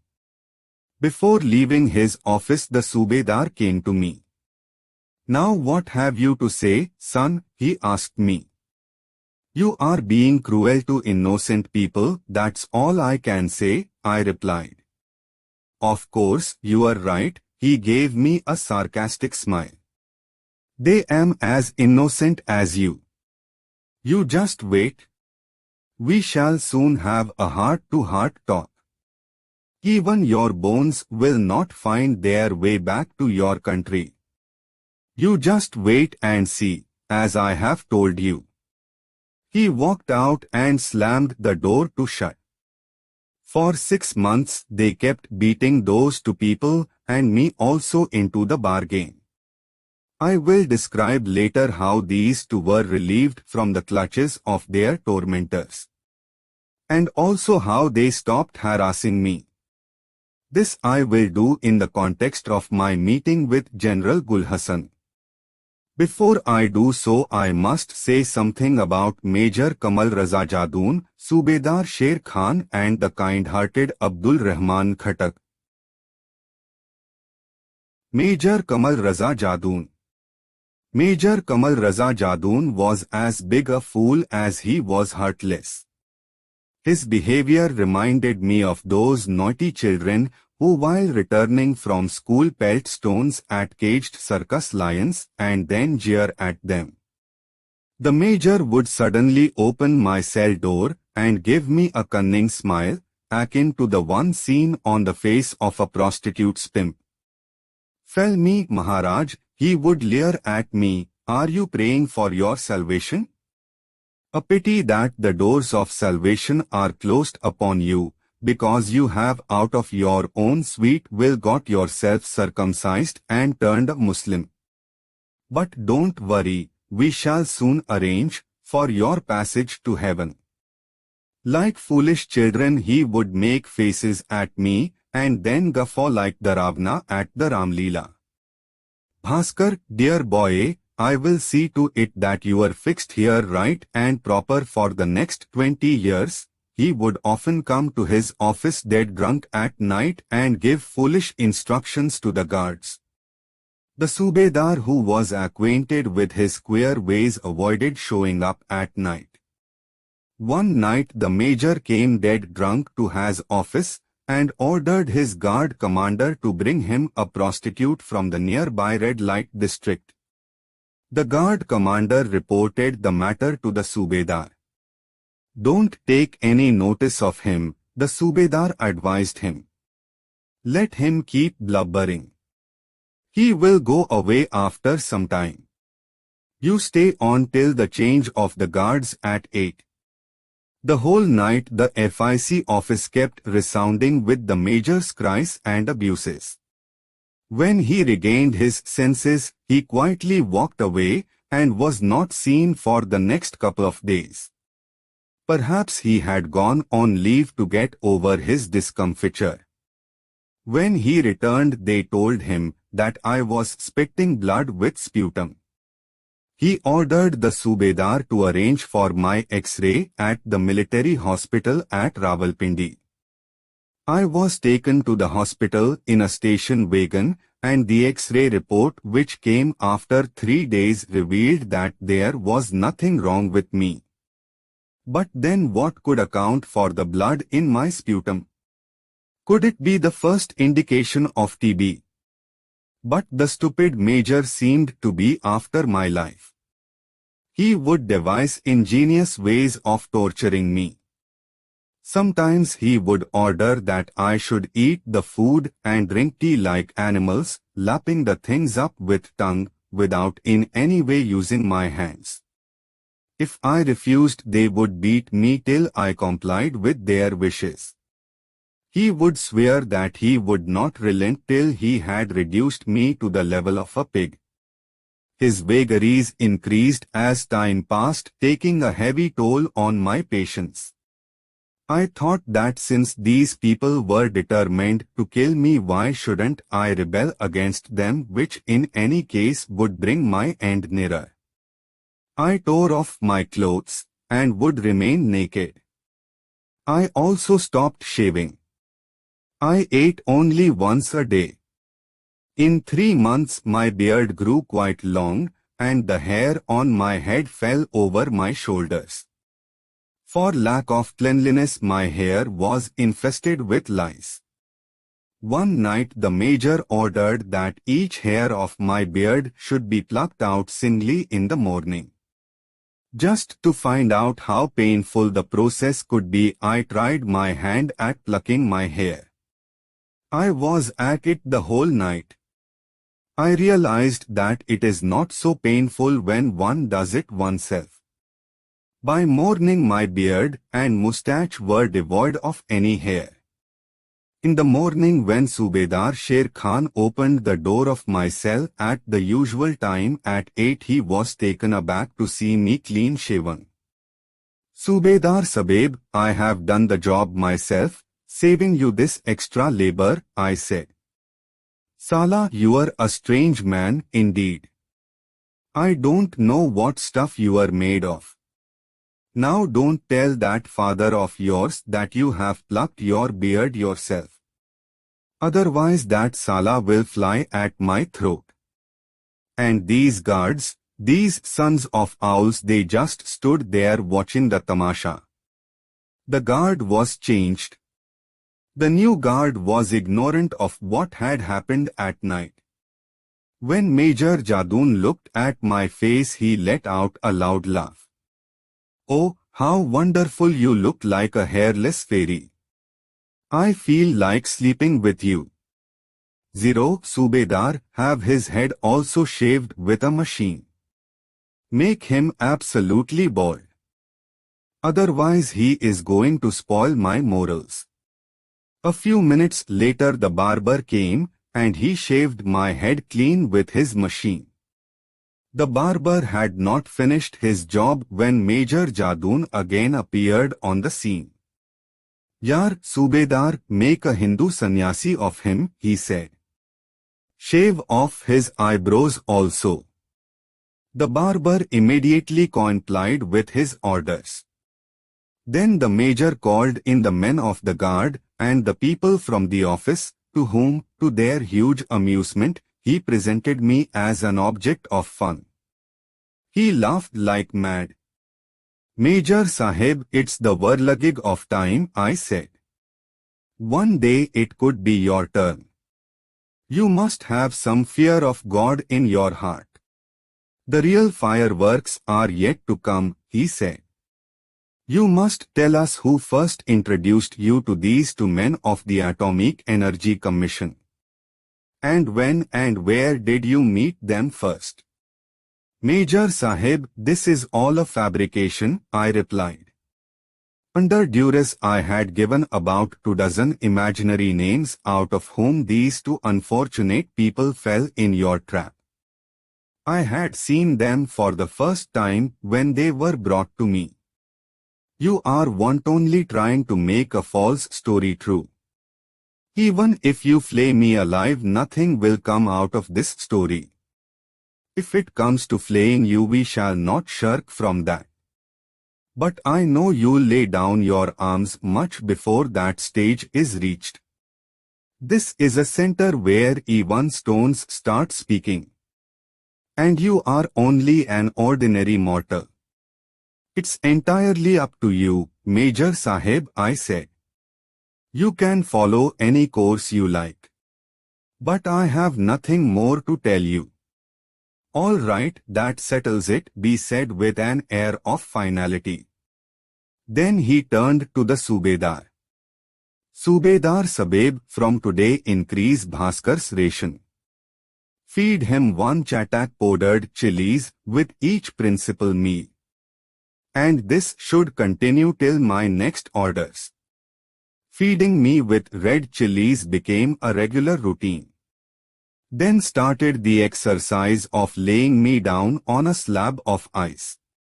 One day I was hung up from a rope with my hands and feet firmly tied together and a live charcoal held under my hanging feet. I kept screaming with pain, which only drew the major's laughter. I was subjected to various other tortures, which would boggle one's imagination. I wanted to die, but I knew of no handy way of doing it. One night I told a guard commander who ate pans laced with tobacco that I had a toothache and asked him to give me some tobacco. He gave me his tobacco box and told me that I could have as much of the tobacco as I wanted. I put the entire content of the box on my tongue and swallowed it down with water. My head started reeling, and I kept vomiting the whole night. The guard commander became jittery with fear and started trembling. He sent a soldier post-haste to fetch the Subedar, who came running on hearing what had happened. The doctor gave me some kind of mixture as an antidote which nullified the effect of the tobacco. "I know your game," the Subedar thundered at me. "Sala, you want to die with the secret locked in your heart. But don't worry. We shall give you death all right, but only after extracting the secret from you." I was hung upside down and was not taken down till my eyes became bloodshot. I am produced before General Gul Hassan. It was 19 June 1970. The guard commander came into my cell and asked me to put on my clothes. In those days I used to remain naked, for I had told them that I would not wear any clothes made in Pakistan. I told the guard commander that he could take me anywhere he liked in the naked state I was in. The guard commander was furious. "Don't be a fool," he cried. "I have to present you before the General Sahib. Why are you bent upon dragging me into trouble along with yourself? Just put on your clothes or I will have to be hard on you." I pulled out my kurta and pajama from under the folds of a blanket. They were in tatters, unfit to be worn. The guard commander reported the matter to the Subedar. He immediately sent me the uniform of Capt Rampal, who had been arrested in 1965. I was happy to wear it. They had pasted Rampal's name on his shirt collar along with his Dehradun Defence Academy insignia. I was handcuffed, blindfolded, and marched to the interrogation chamber. Strangely enough, this time my heart was not pounding. They removed my bandage and freed my hands in the presence of the general.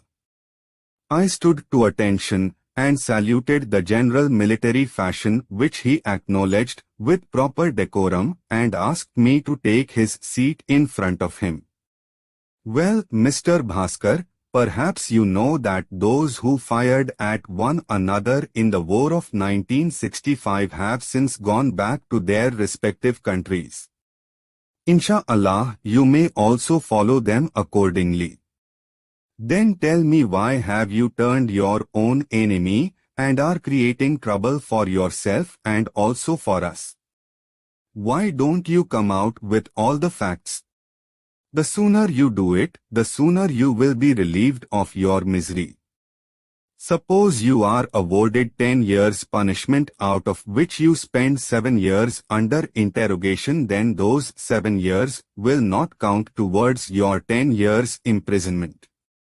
So why don't you make the correct statement and be done with it? They will institute a case against you and award you the punishment according to the court's findings. You can go back to your country on completion of your term." "You are right, Janab. It's now going on to be 2.25 years since I have been undergoing this torture. I have also stayed in the Shahi Killa at Lahore. There nobody even touched me. Amrik Singh, who was instrumental in getting me arrested, was also there, and so was my guide, Samund Singh. The authorities there recorded our statements and took action after weighing the pros and cons. Now kindly tell me, can a frail person like me dare to hide anything in the face of such persistent tortures? For more than a quarter year, Major Jadoon Sahib has been harping on the Atomic Energy Commission secrets, which haven't any basis in facts. Then why did you implicate 2 officers of the Atomic Energy Commission?" the general asked. I explained the general that I had done it under compulsion. If I could get away with a lie to save myself from harassment, well, then let them have the fun. However, the fact was that I had nothing to do with these officers. But they wouldn't listen to me. They thought I was going back on what I had stated out of sympathy for those two officers. I further told the general that I used to hear their screams in my cell, and if I tried to importunate with their tormentors on their behalf, they would ask me why was I concerned about them. This torture had been going on for the last 6 months. Finally, I told the general that it was sheer stupidity to torture these two innocent persons. At this, Major Jadoon glared at me as if he would gobble me up. The general turned to Major Jadoon. "Since when have you been interrogating this man?" he asked. "Janab, for about 1.25 years.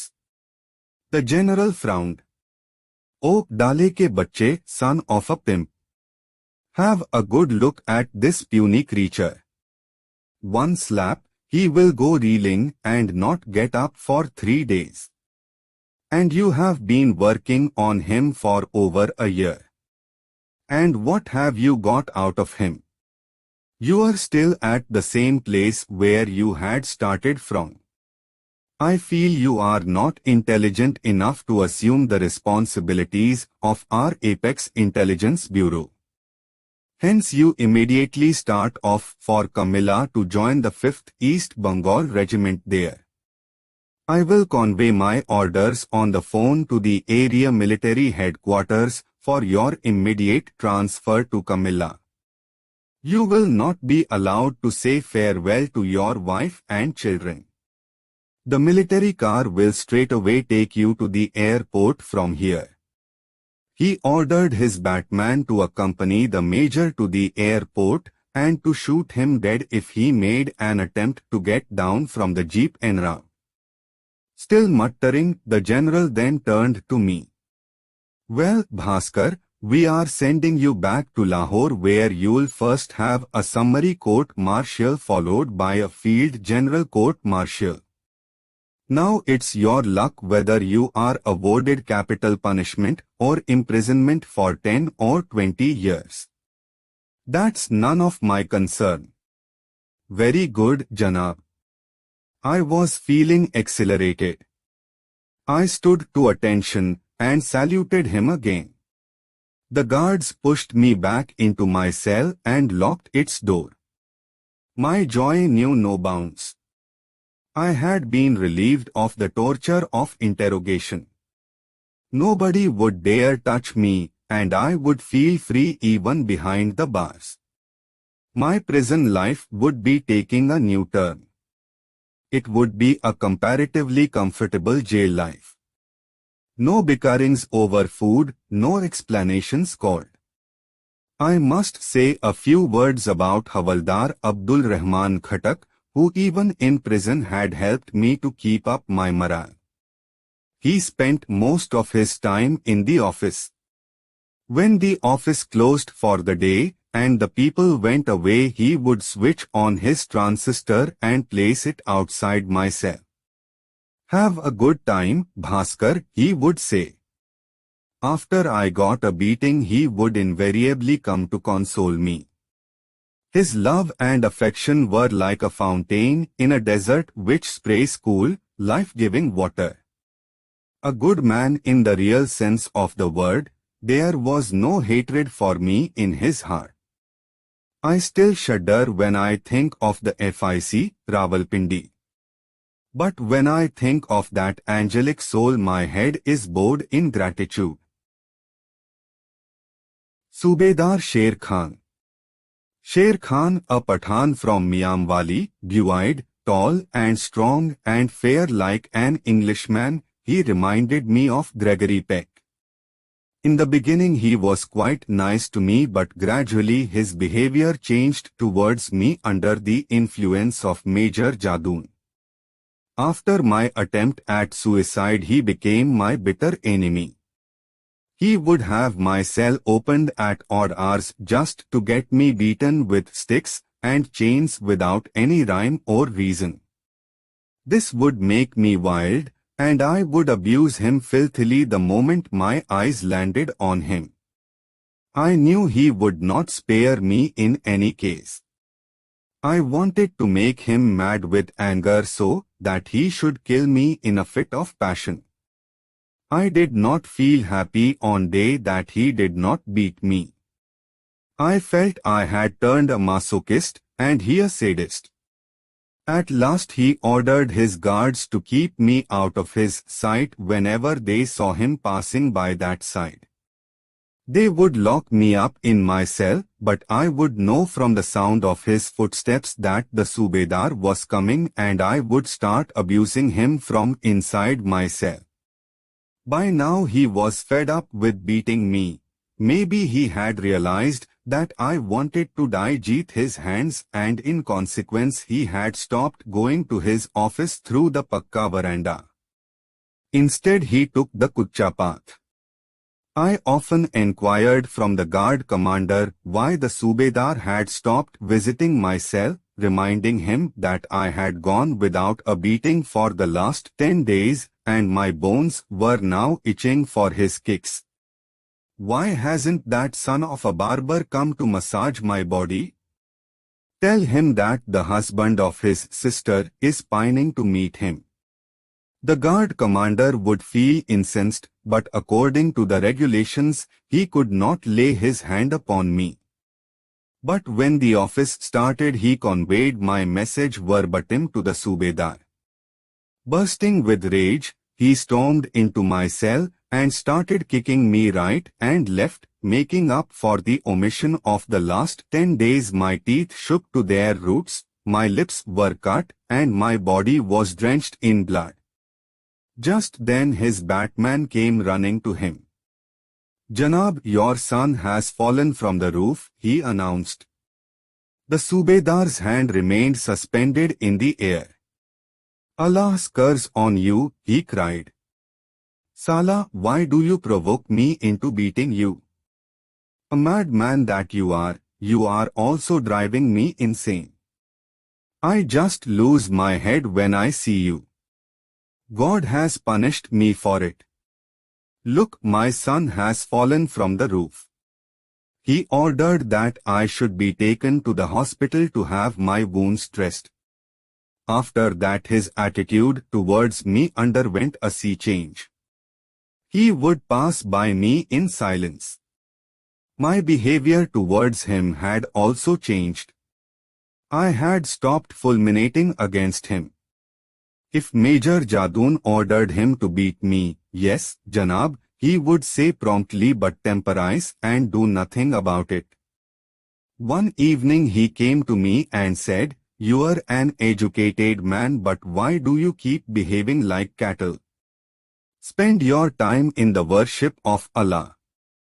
Remember your Bhagwan. He is merciful. Your bad days may come to an end. Don't speak about it to anybody, but I will tell you something in secret.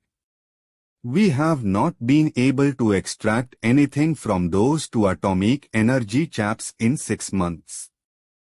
Jadoon is in trouble. He doesn't know how to account for it to his seniors. In the beginning we were happy that we had caught 2 traitors of the country. But Major Jadoon is so hasty and willful that he does not care to listen to anyone. And so foul-mouthed that one does not want to express one's views before him. Anyway, he'll reap as he sows. Being his junior, I'm not bothered. You quietly pass your days here. If you have an adequate reply to any of his questions, just tell him. Otherwise, just hold your peace. He is passing through a crisis and may do something desperate. He can make you the scapegoat of his own lapses." Subedar Sher Khan went away, leaving me to my thoughts. The same night Major Jadoon came to his office at night. Through an oversight, a guard had left the door of my cell open. The Major took the guard seriously to task for his lapse, cashiering him on the spot, and then pushing into my cell, started beating me. Time and again he brought up the question of the Atomic Energy Commission, to which I had no reply. He left me only when I fainted. In the morning I felt as if my body was going to pieces. I narrated the incident to Subedar Sher Khan. I had told you that his wrath was going to fall on you, he said. But it's only a matter of days. A decision is soon to be taken about you this way or that. You must pray to your Bhagwan. He is the only one who can save you. After that it became a regular practice with me to spend my time in meditation. Since I had taken my mind off the worries of investigation, my health started improving. When I looked at my reflection in a glass of water, I felt as if it was someone else's face. Its brooding sullenness had disappeared. An unknown voice kept whispering in my ear that if I was fated to breathe free air once again, these prison walls could not hold me back. One afternoon I heard an uproar outside the jail premises. The FIC guards were trying to prevent some people from coming in, while those people were shouting at the top of their voices that the FIC had kept some of its people behind the bars, and that they would not leave the place without rescuing these innocent people. Later I learned that it was the people of the Atomic Energy Commission who had come with their own guards to rescue the two scientists. Apprehending firing on both sides, Major Jadoon apprised General Gul Hassan of the whole situation on the phone. At that time General Hassan was the corps commander of Rawalpindi and was later elevated to the position of CMC under Bhutto's regime. They too are Pakistani, he told Major Jadoon. Let these two people go. They should only be kept under surveillance. If something incriminating is found against them, we can again bring them back to the center. I am coming over to you and shall personally examine the person who has given you the clue about these scientists. The two persons were soon led out of their cells. Once outside the dark cells, they ran like mad as if fearing that they may again be put behind the bars. After their departure, my hope of being taken out of here also revived. The new place I would be sent to would any time be better than this hell. From Rawalpindi to Lahore. One morning the Subedar brought me a brand new green kurta and pajamas. There were also a baniya and an underwear and a pair of chappal. He said, Bhaskar, you are being taken to Lahore where they will file a case against you. At 7 a station wagon arrived to take me to the Rawalpindi railway station. The guard this time belonged to the 14th Punjab Regiment, now stationed at Lahore. As usual, my hands were tied behind my back and a man helped me to get into the station wagon. It was a 1 and 4 guard, comprising of a Havaldar and 4 guards. Subedar Sher Khan was there to see me off. Well, Bhaskar, Khuda Hafiz, he said, waving me off. At that time I never had an inkling of ironies which were in store. While leaving Rawalpindi, it had never occurred to me that Providence would one day wreak vengeance from my tormentors in manners beyond fancy. Subedar Sher Khan was taken prisoner in the Bangladesh War of 1971 at Kamilla cantonment, where Major Kamal Raza Jurn had preceded him. This cantonment was the first to be attacked by the Mukti Bahini. Even the families of the officers were butchered. I learnt about it from the army newspaper. In those days Subedar Sher Khan was under military arrest at Meerut, and he had announced on the radio about his whereabouts. I am Subedar Sher Khan of Miamwali, Punnukhel, speaking from somewhere in India. If anyone in Pakistan hears my message, he may kindly convey it to my family. I am all right here. The Pindi Express started towards Lahore.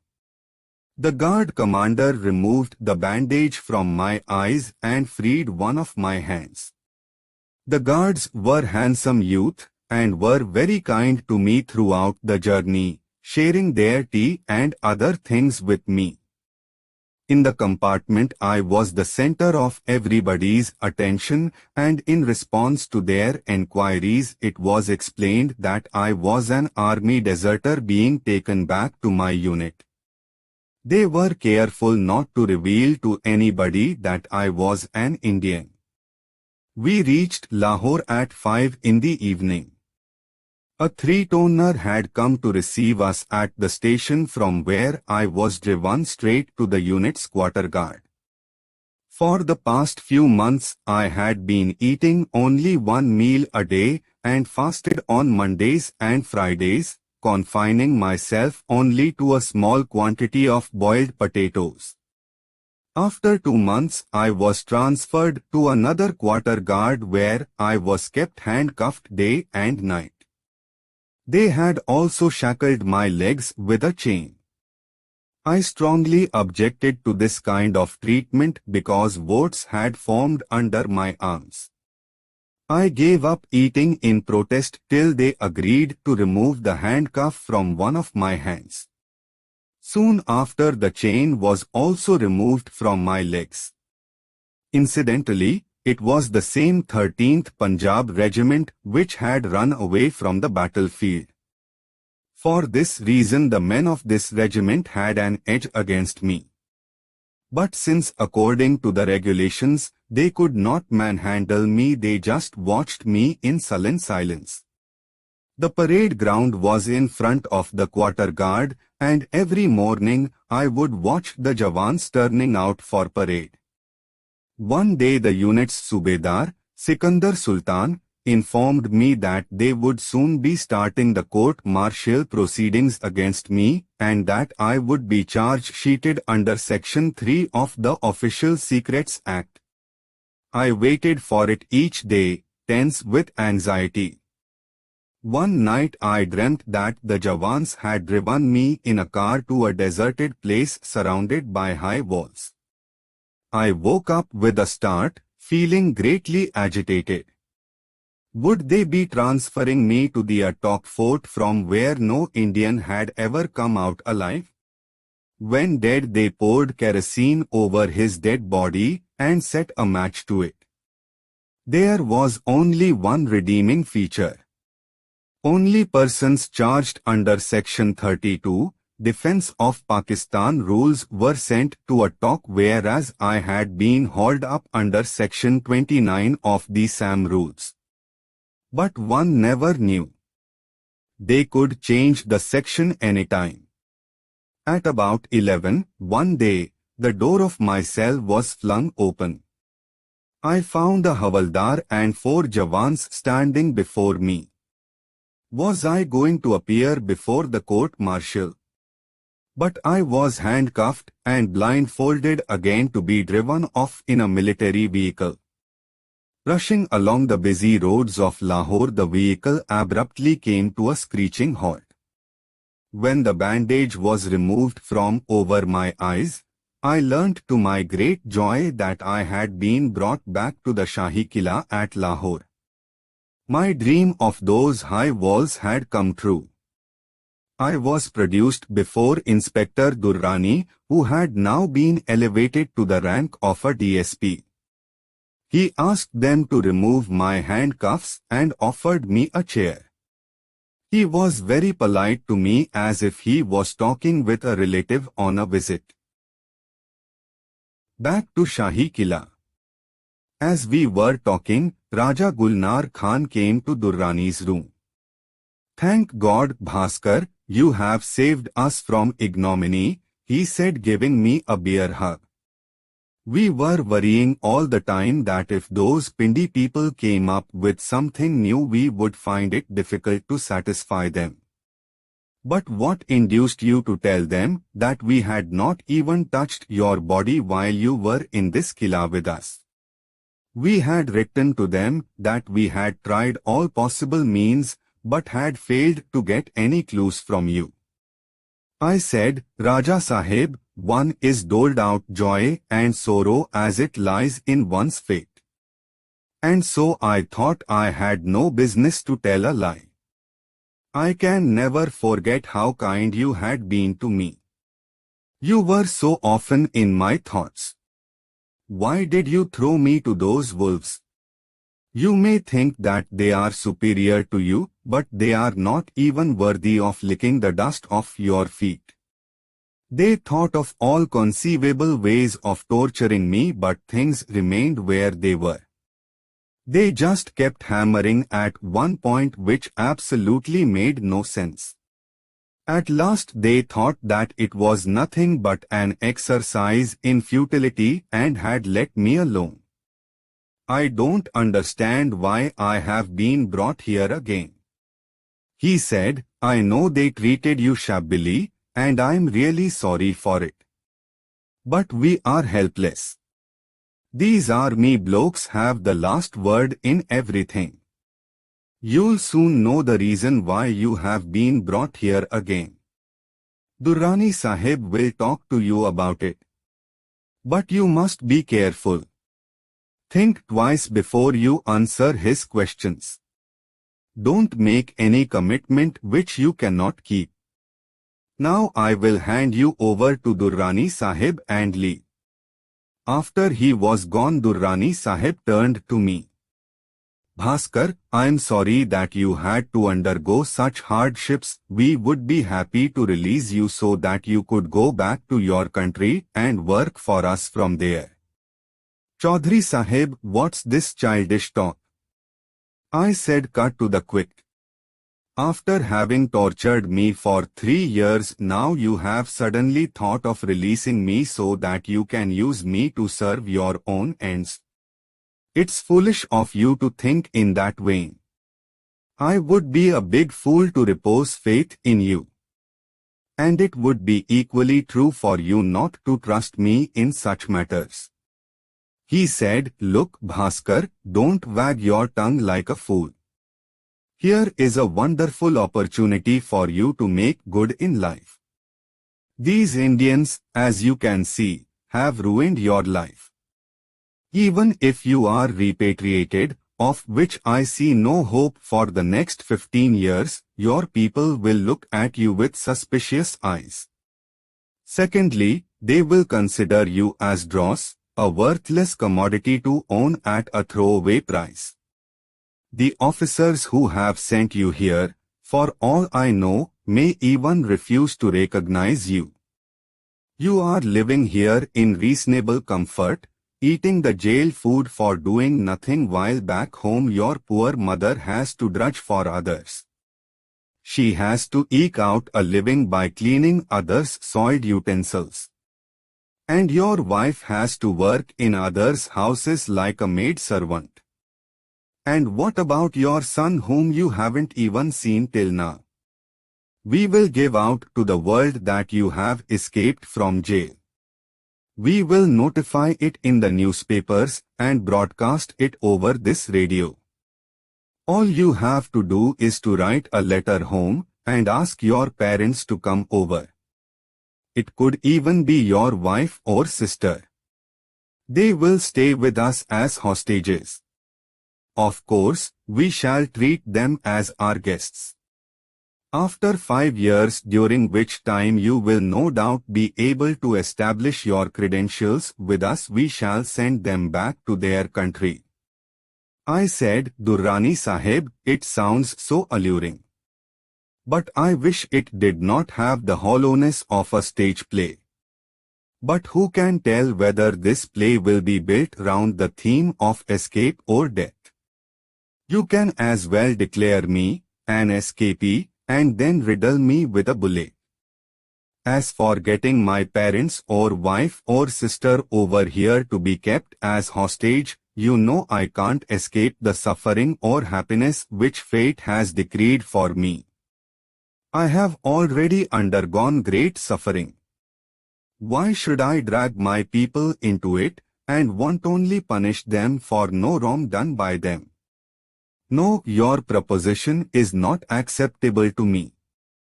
Durrani was greatly peeved at my refusal. Look, don't try to be over-clever, he said. Those of your spies who were taken prisoners in 1953 are still rotting in our jails. Your government has not even bothered to find out what has happened to their families. Some of them are even reduced to beggary, going from door to door for a morsel of food. Have some pity on your youth and agree to what I am saying. Chaudhry Sahib, it seems the bright chapter of my life is over and now only darkness lies ahead of me for which I am fully prepared. Don't be angry with me. One who is already down is free from the fear of being blotted out of existence. Your suggestion has no significance for me. Let's drop it at that then. You know the best. I never expected that an educated man like you could have the brain of a fool. Go back to your cell and rest. The guard escorted me back to my room. This time I was not put in the elephant's underground cellar but in one of the rooms near the main gate where only those prisoners were kept whose interrogation had come to an end. Kho Singh, son of Faisla Singh, by a strange coincidence, was also lodged in my room. His whole body bore marks of branding. In the late hours of the night when I sat down to pray, he got infuriated. Stop this nonsense, he cried. The whole world is sleeping. What business have you to disturb God in his sleep? This city belongs to Allah. Your Paramatma cannot have his way here. He kept muttering for a long time. His main complaint was that he had been closeted with a Pandit who had first been gobbling up goats by posing as a Muslim and had then started worshipping Lord Krishna by posing as a Hindu. What's the protector of cows doing here? He asked me. Go and sleep and let others also sleep. From his demeanor and terrible voice it appeared that he had gone insane. I feared lest he should do me some physical harm, and started praying wordlessly in my mind. In the morning, when we had finished eating, he said to the sentry, "Oh, you specimen of the tribe of pimps, light a cigarette for me." I thought the sentry would give him a good thrashing. But nothing of the sort happened. Perhaps they were tired of beating him. He finished his cigarette in peace and then turned to me. Brother, are you alive or dead? If you are alive, why don't you talk? Why have you created this ominous atmosphere around us? I was eager to talk with him. What's your real name? I asked him by way of a start. Abe, oh, son of a Brahman, he thundered at me. One blow of my powerful hand, and your brain will spill out. My name is Kho Singh, and my father's name is Faisla Singh. How dare you question me when even these salas of mine have not been able to get anything out of me? I warn you, so long you are with me, stop being personal. No more questions, you understand. I looked at him, bewildered. To add to my bewilderment, he gave a loud guffaw. Abe Sale, why are you looking so scared? Look, I won't ask you where you come from, and you shouldn't ask me where I come from. Right? Remember, I am saying this for your good. Do you know how to play Barah Tehni, a game akin to chess? When I said yes, he promptly broke a chip from the neck of the pitcher and drew 12 lines with it on the bare floor. The game started. He kept taking while engaged in playing. This game is a sister to chess, he said, and as you must be knowing, chess is a royal game played by royalty who have nothing else to do, nor have a care in the world. They keep at it, round after round, while their servants hang around to attend to their needs. They serve them food and prepare their hookahs. Our condition, as you must have noticed, is very much like that of royalty. Like royalty, we have nothing to do. The khansamas bring us our food, the water carrier brings us water, and the sentry lights cigarettes for us like a slave. Son, I doubt if you had the run of so many servants at home. I found his observation rather amusing. It made me laugh. As the poet Ghalib has said, such thoughts are good, for they divert the mind at no cost. Kho Singh was very good at Bara Tehni and scored over me every time. Much as I wished, I just couldn't beat him. Either I lost or the game ended in a draw. Many days passed in this manner. One evening Raja Sahib told me that I would soon be presented before a magistrate to record my statement under section 164, after which I would be sent to Kot Lakhpat jail at Lahore. On the morning of 27th November 1970, I was handcuffed and taken in a van to the court of the first-class magistrate, Sayyid Mirza Javed Dastagir. Raja Gulnar Khan accompanied me to the court.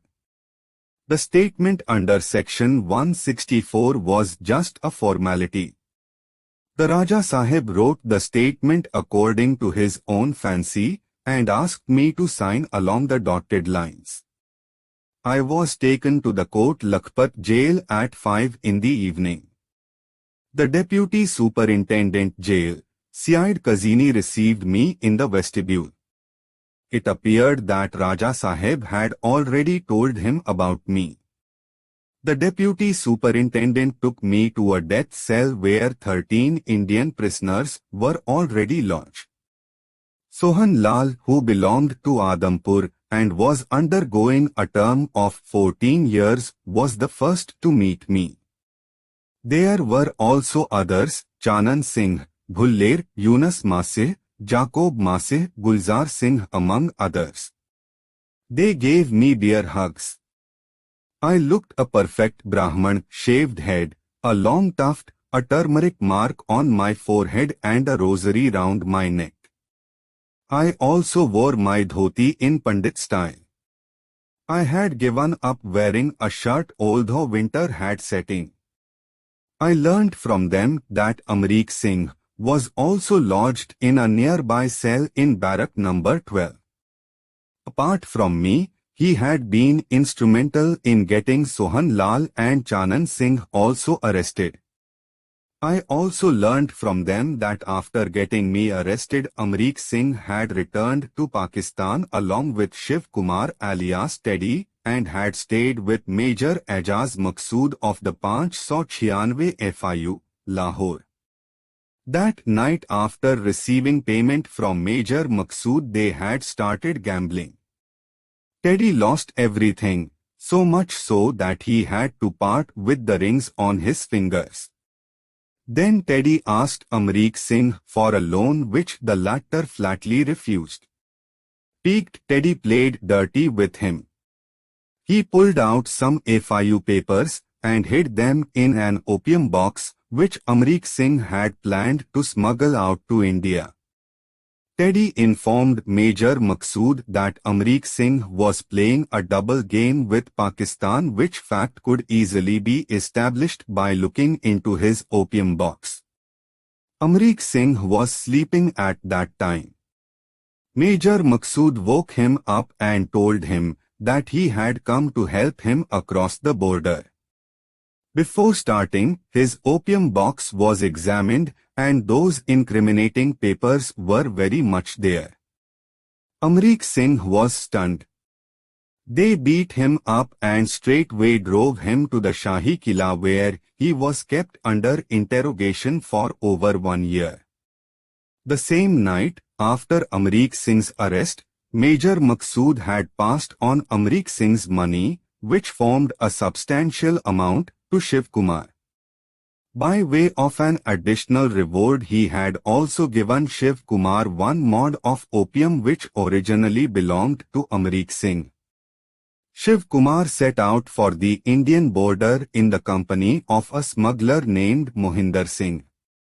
They had just crossed the border when Mohinder Singh shot Shiv Kumar dead out of greed for his money and threw his body in the river. We learnt these things from Balbir Singh, who knew Shiv Kumar and Amrik Singh and was now interned in Pakistan.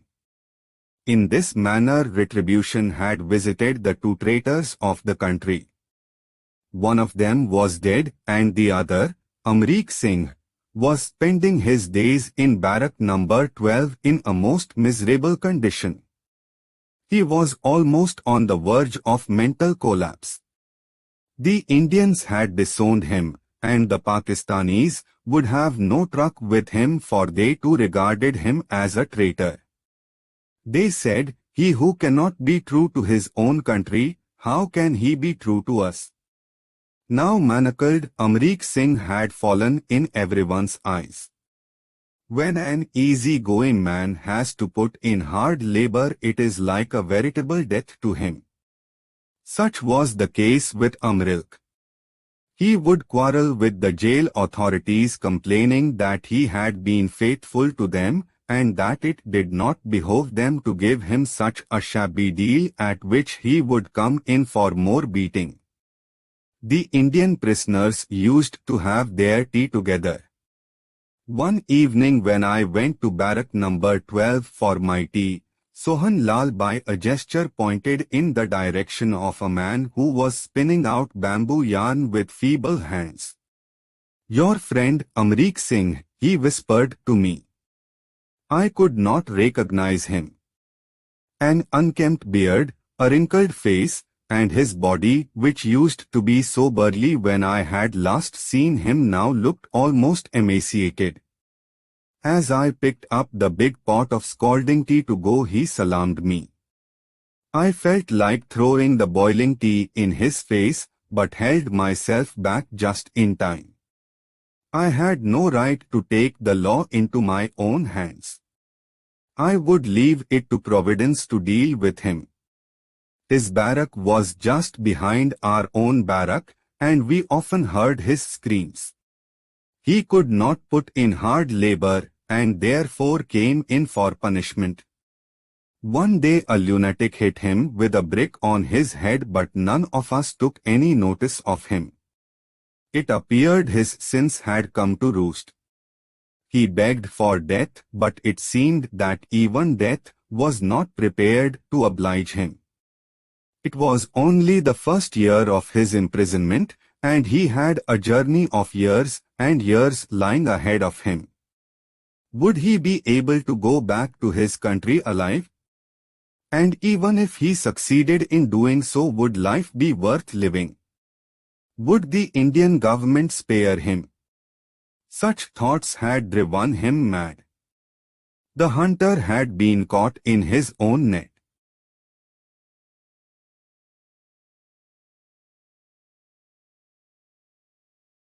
First home connection. I had come to be known as Pandit in the Kot Lakhpat jail. The prisoners came to show me their hands and made me offerings of fruits, cigarettes, and sometimes even money, most of which I distributed among my fellow prisoners. These things came as a windfall to them. Among the prisoners there was a young boy of 15, named Layakwat, a resident of Kasur, who had been sentenced to 20 years imprisonment on charge of murder. His appeal was under consideration of the High Court. He showed me his hand. I made some calculations on the basis of numerology and told him that he would be going home within the next 3 months. Through his medium I sent my first letter home, to which I got a reply within a week. The letter bore the thumb impression of my son, Dhaleshwar, who was only 2¼ years old at that time and was born 4 months after my arrest. I was overjoyed to get the letter, particularly because it said that all was well with my people at home. I got 5 rupees worth of sweets through the good offices of Munshi Nazir and distributed it among my fellow prisoners in my barrack. I also gave 5 rupees to that Munshi, who was reluctant to take it but subsequently accepted at my insistence. We were still celebrating when news came in that Liaquat's appeal had been accepted by the High Court and he was being released. Before going, he gave me a substantial quantity of sweets, besides some money, postcards and postal envelopes. This enabled me to correspond regularly with my people at home. When Amrik Singh in barrack number 12 learnt about my correspondence, he reported the matter to the superintendent jail, out of Pike, maintaining that being an under trial I was not entitled to correspond with my family. They searched me but could not find anything incriminating in my possession. I had been careful to keep such things with my Pakistani prisoner friends. The jail superintendent, Haji Iftikhar, told me that Amrik Singh had reported against me in writing and had also sent a copy of the report to the CID. He was, therefore, helpless in the matter, but was good enough to assure me that in future if there was any letter for me it would duly be passed on to me, adding that I should not make a song and dance about such letters and keep them a secret. He also cautioned me to tell my people not to allude to my letters when writing to me. You are living in an alien country, in the most trying circumstances, and I can understand your plight, he said. But when your case gets underway, such restrictions upon you will be waived off. After that I became extra cautious, and did not breathe a word to anyone when I got a letter. My parents' condition, as revealed by subsequent letters, was none too good. But I could do nothing about it. Once, out of sheer disgust, I wrote to them that I would prefer not to have any letter rather than those gloomy ones describing their woes. Such letters only demoralized me instead of cheering me up when I was marking my time in the enemy's prison, anxious to know whether I would be awarded death sentence or life imprisonment. After that the tone of their letters changed. Some inner power once impelled me to write to my mother that I hoped to come home in the course of the next 4 or 5 years. In reply, my wife, Prabha, wrote to me that I should keep up my spirits. She would cheerfully wait for me till the very end of her life. My wife's innocent face would haunt me day and night.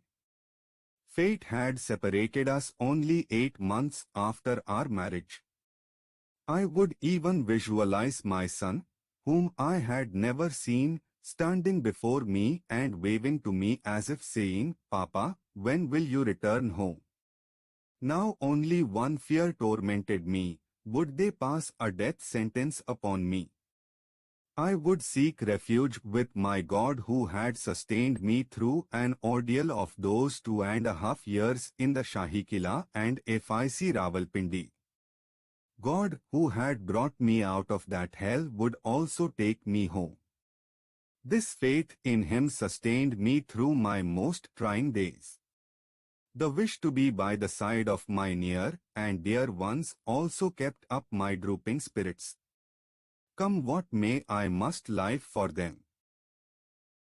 Wife whom in Urdu they call the companion of one's life, plays a significant role in her man's life. In the case of many great men, we find the faces of their wives peeping from behind their own faces. Innumerable writers, poets, artists, scholars, and leaders reached the acme of their glory only through the inspiration of their wives. If their wives were not in the background, they would perhaps lose their luster. My wife, Prabha, proved to be a great source of inspiration to me. She helped me to sustain my faith in myself. I had first met her in Moga when I was doing my B.Ed. We married against the wishes of her parents. Her father, Shri Sat Prakash Sood, was the chief controller in the railways at Dar es Salaam in Tanzania. Theirs was an affluent family. But I had married her and brought her home in the clothes she was standing in. I had refused to accept any dowry. When I was imprisoned in Pakistan, her parents did their best to persuade her to go away to Tanzania with them. But she strongly resisted their suggestion. So much so that she did not even go to the railway station to see them off. She said, "When my husband returns, I will gladly accompany him to Delhi to bid you goodbye at the Palam airport, but till then I will not cross the threshold of our house." When I think of her, I am reminded of Lakshman's wife, Urmila. Yes, she had hopefully waited for the day of my return. Not only that, she had infused a new life in me through her inspiring letters. When her letter came, I would almost cut myself off from my friends and retire into my shell. I had no time even for squabbles with the people in jail. One afternoon when I was reading my wife's letter over and over again, a fellow prisoner, Satish, would not stop pulling my leg. Unwittingly, he even said something nasty against me which I felt had an ominous ring. I warned him, but there was no stopping him. Then I lost my patience and ran after him brandishing my kitchen knife. Although his legs were chained, he scampered off as if in a bid to save his life, shouting, "He is killing me! He is killing me!" The other prisoners came out of their barracks, out of curiosity. On such occasion the numberdars usually blew their whistles to sound the alarm, but this time they only watched me in surprise, for I was considered to be a sober and cool-headed person. They just stopped me in my flight and asked, "Pandi, what's happened?" But before I could explain, Satish broke down like a girl, pleading with the numberdars that they should snatch away the knife from me, for his life was in danger. I could not help laughing, for Satish had made quite a spectacle of himself.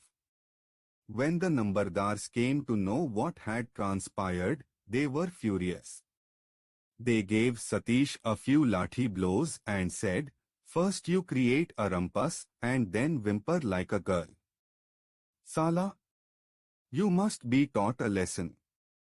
They wanted to put him in the penal barrack where the prisoners are given a beating morning and evening as a matter of routine, but I intervened on his behalf.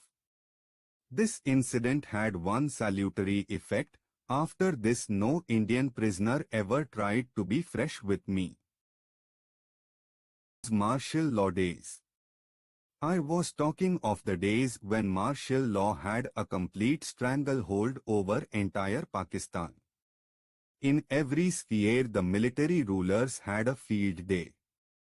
People on the road were pulled up for trifling lapses and caned or made to pull their ears like schoolboys.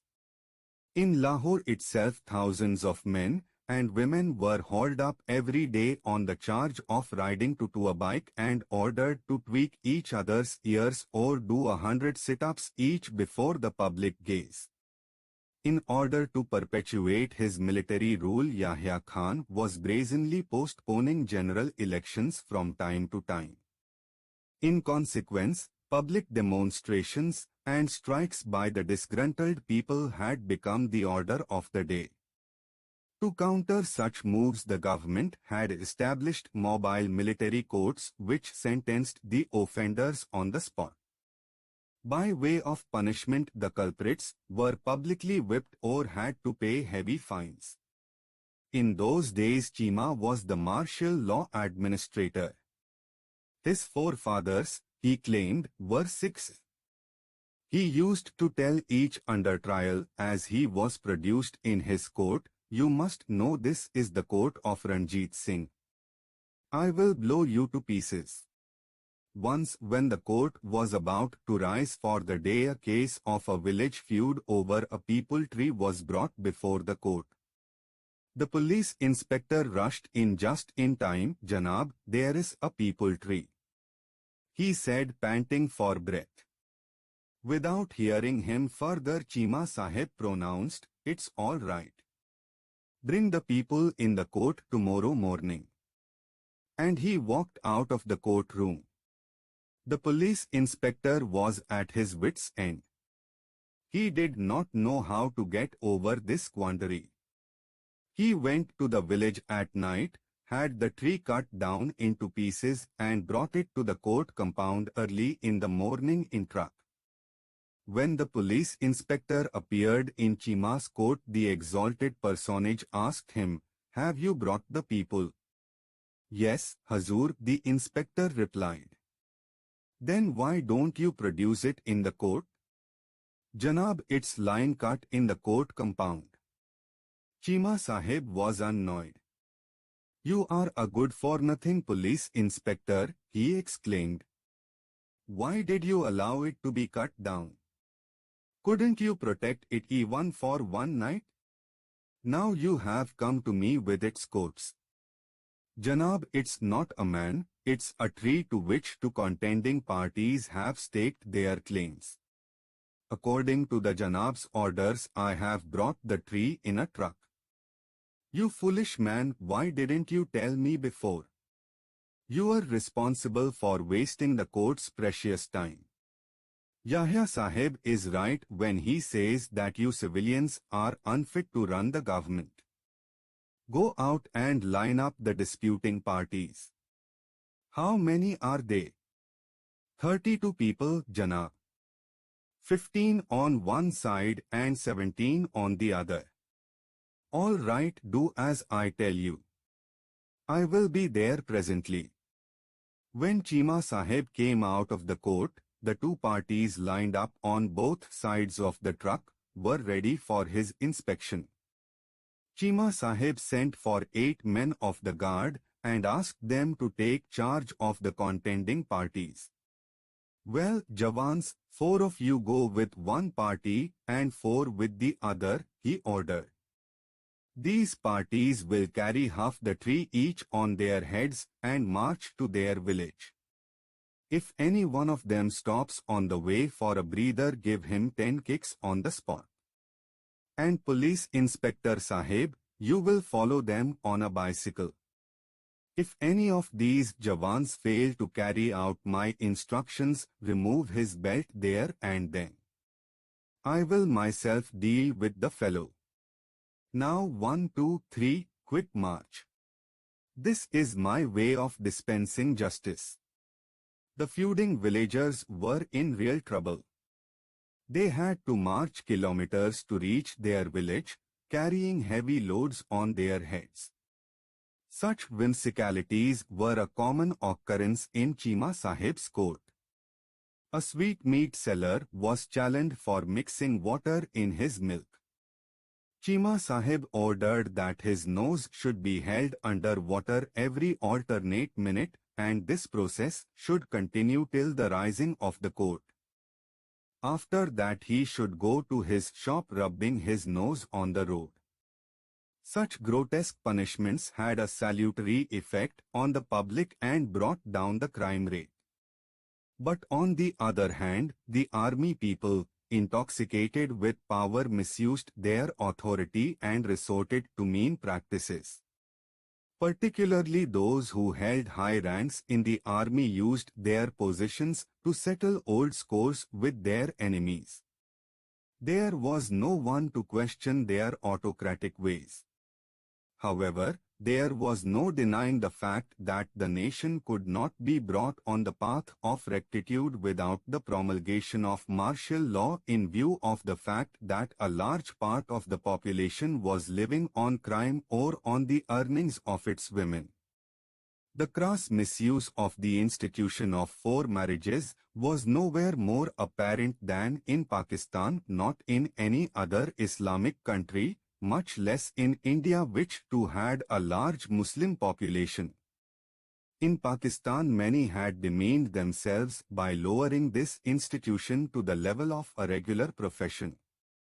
Of the 4 wives, the husband kept one in Lahore, the second in Multan, the third in Layolput, and the fourth in Sialkot. Then, posing as a travelling salesman, the husband would go from one wife to another, grabbing up their nightly earnings. If any one of them refused, pat came the divorce. It was very easy to seek divorce. In the name of meher, to seal the marriage, the bride was entitled to 11 or 51 rupees from her husband. In rich families, the meher even went as high as a lakh of rupees. But it was the girls of the poor families who became the target for exploitation. Their husbands went out hunting for customers for their wives and lived on their incomes. Crime is rampant in Pakistan and manifests itself in many usual forms. There are charlatans who pose as peers and are surrounded by devotees. People come to them to have their currency notes duplicated. The Dabba Peer has made a great name for himself in this line. The day he was arrested, his exploits became the front page news of all the newspapers. These peers are quite a spectacle to watch. They fill their chalans with charas, hemp, and abuse the people while taking long pulls at their chalams. They even make a show of attacking them with their long tongues. The filthier their abuses and the more they put their devotees on the run, the more heavenly, that is nearer to God, they are considered to be. Kasur's Karamat Ali Shah, who was known as Nara Peer, had one great renown. He had tied a pajama string to a peg in the wall of his room. There was a stream of women waiting outside to make obeisance to him. He would call them in one by one, and if he took a fancy to a beautiful woman, he would ask her to unknot the pajama string.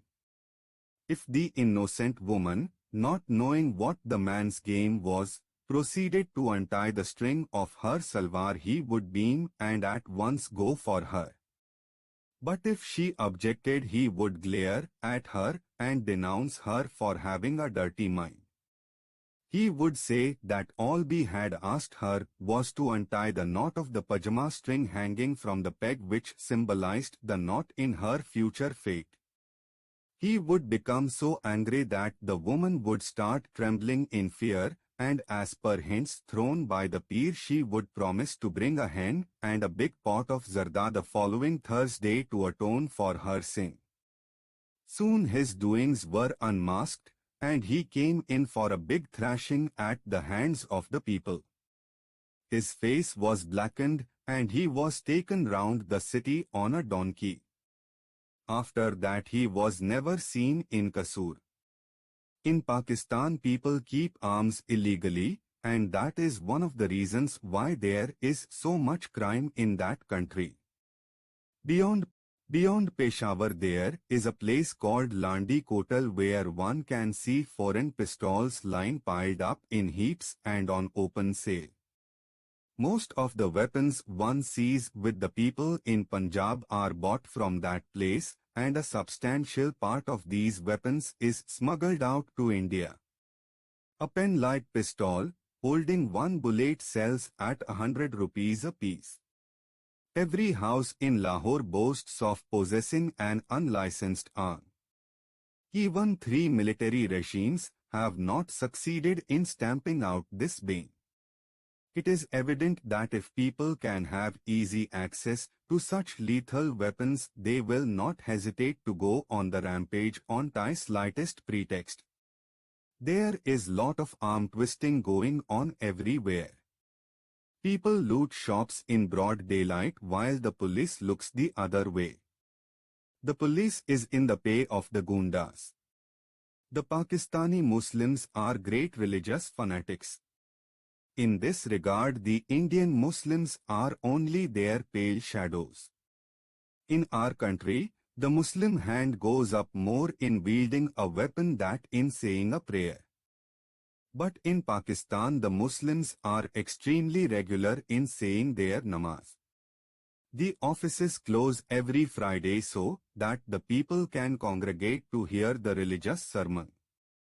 The month of Ramzan is something unique in as much as all the hotels and restaurants remain closed in daytime. To eschew fasting or abetting in its observance is considered to be a crime, and those guilty of such lapses are subjected to whipping. In the evening, people visit one another, carrying oranges and salt for the purpose of breaking the fast. Fasting, which is considered to be a very pious act, starts and ends to the sound of a siren which, as it happens in wartime, goes off punctually every morning and evening throughout the month of Ramzan. When the Eid moon is sighted, joy is expressed with the boom of guns. The Shahi Masjid of Lahore is famous for the celebration of Eid. I don't deny that they have religious factions in Pakistan. Clashes between Shias and Sunnis during Muharram are not uncommon. Sometimes things get out of control, and the army has to be called in. The Muharram is seen at its best in Multan, where the Shias form themselves into caravans and march wearing the dress of mourning and shouting Ya Hassan, Ya Hussain to the beating of breasts. Many wear chains stuck with knives and scourge themselves with these chains, shouting Ya Ali and drawing blood which flows down from their breasts in rills. The roads from which the procession passes are covered with blood. The Sunnis, however, look askance at these practices of the Shias, maintaining that Hassan and Hussain, the grandsons of the Prophet, attained martyrdom in the name of Islam, and to mourn for them in this manner amounts to tarnishing their fair names. Hence they express their disapproval by throwing stones at the processions, which leads to clashes, marked by free use of knives, lathis and even guns on both sides. It is a heyday for the Gundas.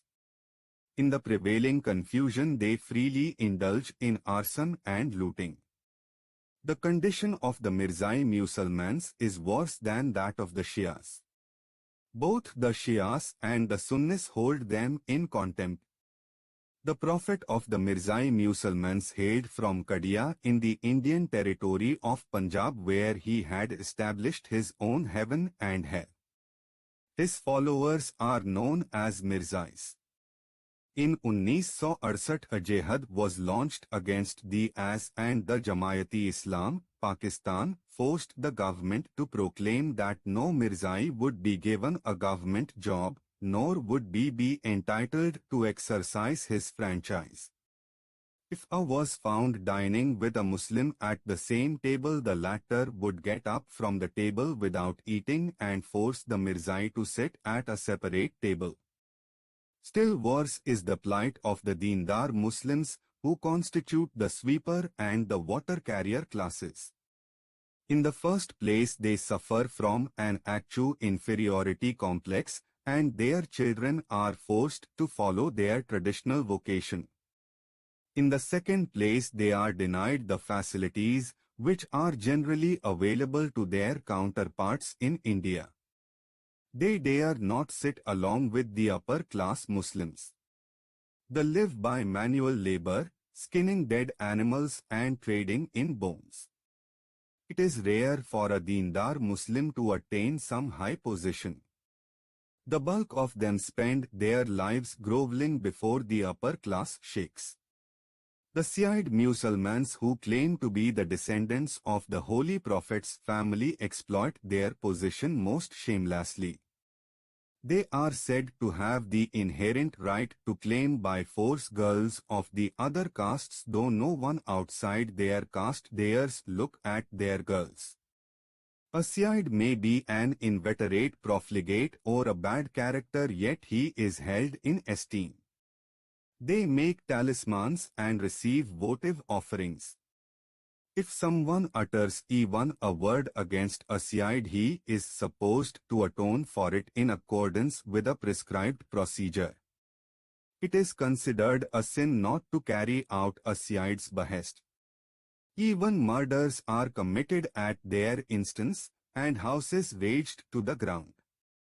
In spite of such sacrileges, to raise a voice against a Shiite amounts to a revolt against the Holy Prophet himself, which would cast a Muslim into hell after death. Even if a Muslim's existence on earth is no better than a perpetual hell, he can't even contemplate such a harrowing eventuality. The sides take full advantage of these gullible people, creating before them the illusion of an imaginary heaven. They loot these illiterate people with both hands, making their lives worse than hell. In the midst of death cells, there are 32 death cells in the Kot Lakhpat jail, of which the 3 at one end were occupied by Indian prisoners. 3 to 5 condemned prisoners each were consigned to the remaining cells. Every day a prisoner found his way to the gallows, and a new prisoner came to take his place. Instead of decreasing, their number kept on going up. Most of them were prisoners whose appeals had been turned down by the High Court or the Supreme Court, or in some cases their mercy petition was under consideration of the President, who, as statistics showed, turned down more than 80% of such petitions. To everybody's surprise, even though in the jaws of death, these doomed prisoners laughed hilariously. They sang and shouted "Ya Ali" to maintain the illusion of their manliness till death claimed them. I saw very few prisoners wailing or shedding tears before mounting the gallows. Only those who claimed to be innocent and complained of miscarriage of justice wept, and there were others who shed tears for their young wives. On some days, 6 prisoners were executed together at a time. A condemned prisoner was notified a day in advance when his relatives were allowed to meet him for the last time. The gallows were enclosed by a high wall on all sides, and the prisoner awaiting his final call was kept in cell number 32, which was nearest to the gallows. If there were more than one prisoner, they were kept in the adjoining cells, which were vacated by the other prisoners for this specific purpose. Some prisoners would lose their balance of mind and start raving, but their number was very small. One day 6 prisoners, named Saida, Anwar, Battu, Sarwar and 2 more, all hailing from Hanjarwal, a village in Lahore district, who had been condemned to death, were brought to the jail under police escort. Saida had great enmity against his cousin, an uncle's son. There had been a family feud between them, leading to considerable bloodshed. One day Saida went to his cousin's house along with his 2 brothers, 2 sons and a nephew. They surrounded his cousin's house from all sides and set it ablaze after pouring kerosene over it. Anyone who tried to escape was shot dead. his cousin's nephew's wife was carrying. She was Saida's sister's daughter. She fell at Saida's feet and begged him to spare her, for she was closely related to him. But the stone-hearted Saida refused to relent. He said, "The child in your womb is our potential enemy. I'm not prepared to take any risk." Saida caught her by her arms, while Anwar held her by her legs and threw her into the raging fire. In this manner they did 11 persons to death. Two children, aged 5 and 7, who had hid themselves in a big jar meant for storing wheat, were discovered at the time of clearing the rubble. They were lying in a swoon in the jar due to the effect of the acrid smoke. Subsequently, they were produced as eyewitnesses to this carnage. Saida and his companions were charged with the murder of 11 people, which also included the unborn child in its mother's womb who never saw the light of day. Saida and his accomplices were sentenced to death and were locked up in our barrack to await their ends. Of these, Sarwar, a youth of 22, was the handsomest of all. In fact, I have never seen such a handsome youth in my life. Even on the day of death one did not see a sign of grief on his face. On the fateful morning they were bade and led to the gallows at 4, where they were all lined up and hanged 3 at a time. Sitting in our cells we kept hearing their cries of "Ya Ali," till the noose tightened round their necks and their voices were stilled forever. Outside the jail their wives and children had kept wailing the whole night. The next day the prisoners' dead bodies were handed over to their relatives. Another notorious criminal who was hanged while I was in jail was named Mohammad Sadiq alias Zachi Ghut. He had been sentenced to death on the charge of lifting small children. This crime has now been wiped out from Pakistan because of the exemplary punishments meted out to the culprits, the punishment under Section 264 ranging from 14 years to death sentence. This fellow Mohammad Sadiq used to visit fairs, wearing a police inspector's uniform. He would pick up the children who had strayed from their parents, giving them the assurance that they would be restored to their parents.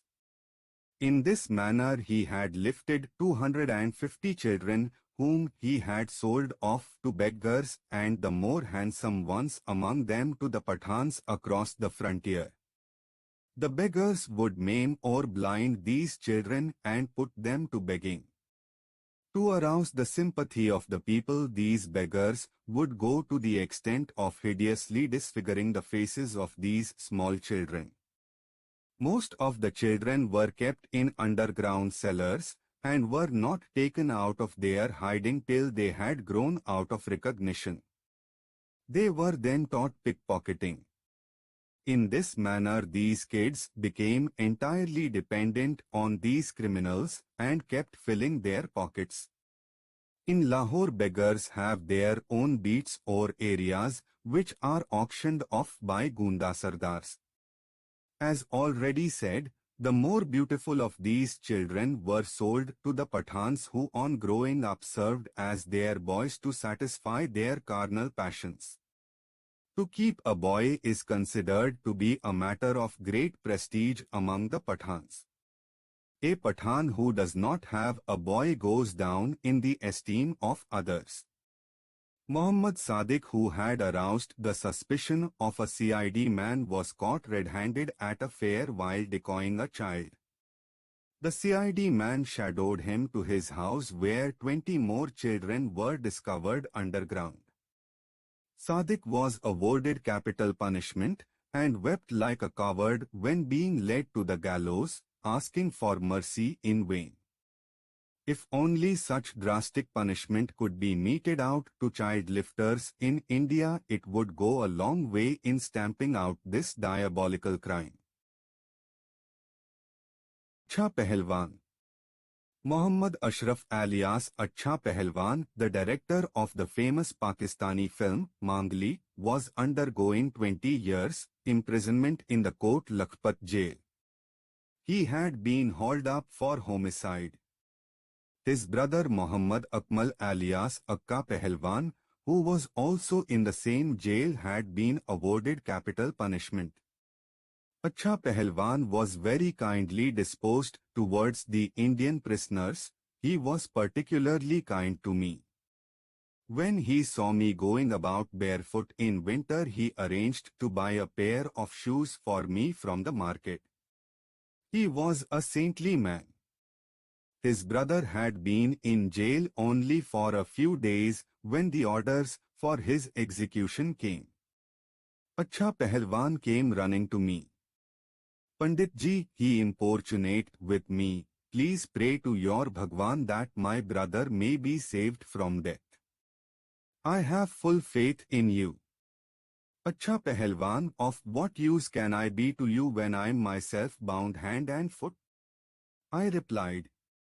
He read me a couplet to the effect that faith could even change one's fate. It could even break iron chains from one's feet. I am fully convinced that you have faith in God, he added. That's why I have come to you. I said, Acha Pahalwan, take me to your brother. I would like to have a look at him. Acha Pahalwan immediately called the chief warden, Rafiq Shah, who opened my cell and personally conducted me to Akmal. Muhammad Akmal had almost lost his balance of mind. Come, Pandit ji, he welcomed me. Nobody can hang me. If it comes to that, I will break the iron grill and run away to your country with you. Akmal Pahalwan, may I look at your palm for a minute?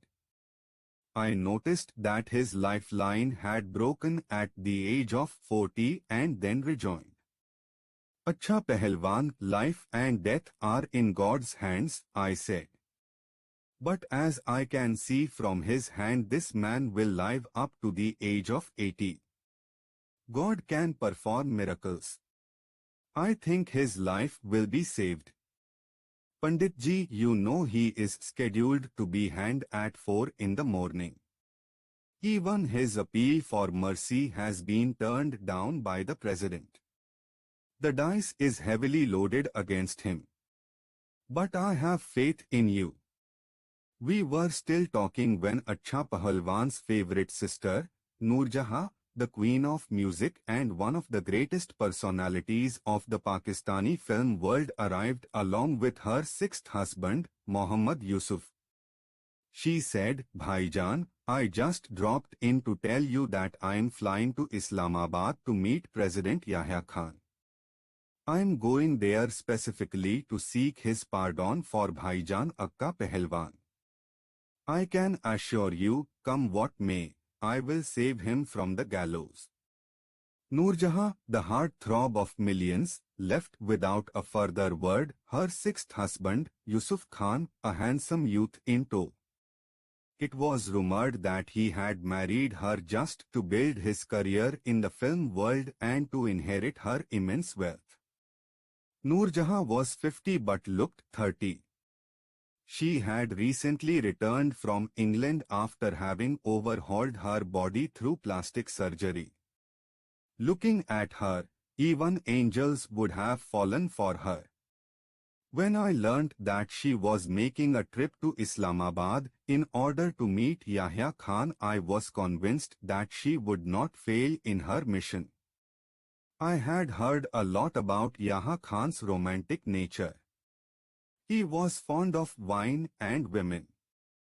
How he kowtowed to the Pakistan's notorious prostitute General Aklim Akhtar Rani, almost rubbing his nose at her threshold, was known to all. I will say something about it in a subsequent chapter.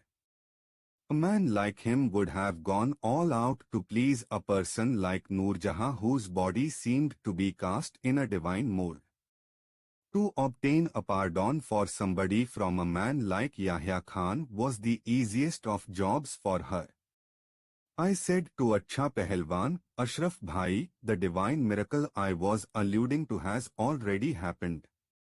Rest assured, before the clock strikes 1 your brother's death sentence would have been commuted. As I have written before, Acha Pahalwan had a soft kamar in his heart for the poor prisoners and especially for the Indian prisoners. He would take pains to probe their minds and satisfy their needs as best as he could. If he came across a prisoner shivering with cold, he would immediately offer him his shawl without considering its cost. Every prisoner was fond of him. His brother Akmal was, however, just his opposite, cantankerous and a man of questionable morals. But being Acha Pahalwan's brother, everybody wished well for him and wanted him to be saved from the gallows. That day we were locked up at 6 in our cells, and a special guard was posted outside Akka Pahalwan's cell. He was to be hanged at 4 the following morning. My sleep had deserted me, and I was sitting near railing, waiting for someone to tell me that Akka Pahalwan had been granted the president's pardon. At 12 the prison doctor came and conducted Akka Pahalwan's routine medical examination. And then came the Maulvi of the jail to give the condemned prisoner his last sermon. The clock struck the hour of 1. Just then I saw the Nambardar Nazir running towards my cell. Pandit ji, he cried, Acha Pahalwan has sent sweets for you. Akka Pahalwan's death sentence has been commuted. I was overjoyed at the news. Though one another's worst enemies, we were still tied by the bond of humanity. In that jail we were neither Hindus nor Muslims. We were only hapless humans caught in the calls of our own actions. Pir Sadak Shah and Mullah Muzaffar. Within the 4 walls of the jail there are some personalities who, despite being the denizens of the jail, have no respect for the jail regulations. They can't withstand oppression of others. Mullah Muzaffar and Pir Sadak Shah were such birds, who were very thick with each other, and even the jail staff was afraid of them. Both of them had about 100 cronies, each dancing to their tunes, always ready to do and die for them. The jail people had started putting the Indian prisoners to hard labor far beyond their physical capacity. Since they fell short of the required quota, they come in for a beating every day. Only 3 days had passed when Mullah Muzaffar came to know about the high-handed manner in which we were being treated. Brandishing his knife and hurling abuses at the jail staff, he barged into our barrack, at which the jail staff scampered off. One of the jail staff blew his whistle, which was a cue for the alarm bell to be sounded. When Sadak Shah learned what was going on in the jail, he also appeared on the scene. He promptly climbed up the jail roof along with his cronies, and soon the jail started resounding with the cries of Ya Ali. The deputy superintendent, who had rushed out with his guard, was dumbfounded at this turn of events. "What are you people doing in this barrack?" he demanded of Mullah Muzaffar. "I won't stand these foreign prisoners being treated in this ghastly manner," he replied. "Why do you make them work beyond their capacity? You must have some fear of God in your hearts. And tell me, why do you beat them every day? You are doing it for the past 3 days. Who told you that? Why ask me? Better ask your chief warden, who filches money from the rich Pakistani prisoners. In addition to their own work, these Indian prisoners have also to do the work of these Pakistani prisoners. The chief warden's face turned pale. But Chaudhry Aqil, the deputy superintendent who had got the hang of the whole thing, tried to save the situation. He asked Mullah Muzaffar and Sadak Shah to go back to their barracks and assured them that such a thing would not happen again. After things had quietened down, the chief warden came to the Indian prisoners. "You are all a bloody rotten lot," he said. "Shirkers and do-nothings. You have nothing to do but wander all over the place. Let me see how you do it now. You filch cigarettes from one and tea from the other. I have never come in your way. But not any more. I will work you to death." He went away, instructing the Nambardar to keep us locked in our cells and to see to it that we did not hobnob with any outsider. It was the daily practice with some of our Indian prisoners to visit Mullah Muzaffar and Sadak Shah in their barrack and partake of bhang with them over gossip sessions. That day when the Indian prisoners did not turn up till 10, Mullah Muzaffar went out to enquire. When the Nambardar refused to unlock the door of the Indian's barrack, the Mullah slapped the Nambardar, sent his cap flying and snatched away the key from him. "Sala, if you breathe a word of it to the chief warden, I will poke this knife into your guts," he threatened the Nambardar. While the Nambardar watched in stunned silence, Mullah marched off with 4 Indian prisoners. After some time, when the chief warden came on his daily round and took a tally of the prisoners, he found 4 of them missing. He came down heavily on the Nambardar. Scared out of his skin, the Nambardar told him the whole story. In the evening, when the defaulting prisoners returned, the chief warden, who was quietly waiting for them with half a dozen Nambardars, threw the prisoners on the ground and gave them a good shoe-beating. Then he sent for the jail barber to have their heads shaved. He also announced that he would make these fellows work on the grindstone to grind corn. Meanwhile, Mullah Muzaffar got wind of the whole thing and he promptly appeared on the scene. At the sight of him, the Nambardars ran away, leaving the chief to deal with the situation. He could do nothing but glare at Mullah. "There is a limit to everything," Mullah thundered at the chief warden. "You shouldn't behave so shamelessly. Only yesterday I made you grovel before me, and not a day has passed when you are again at your old game. What good does it do you to harass these poor people? Do you think I'm not a Pakistani? Am I not a Muslim? Don't I love my country? But there is some such thing as humanity too.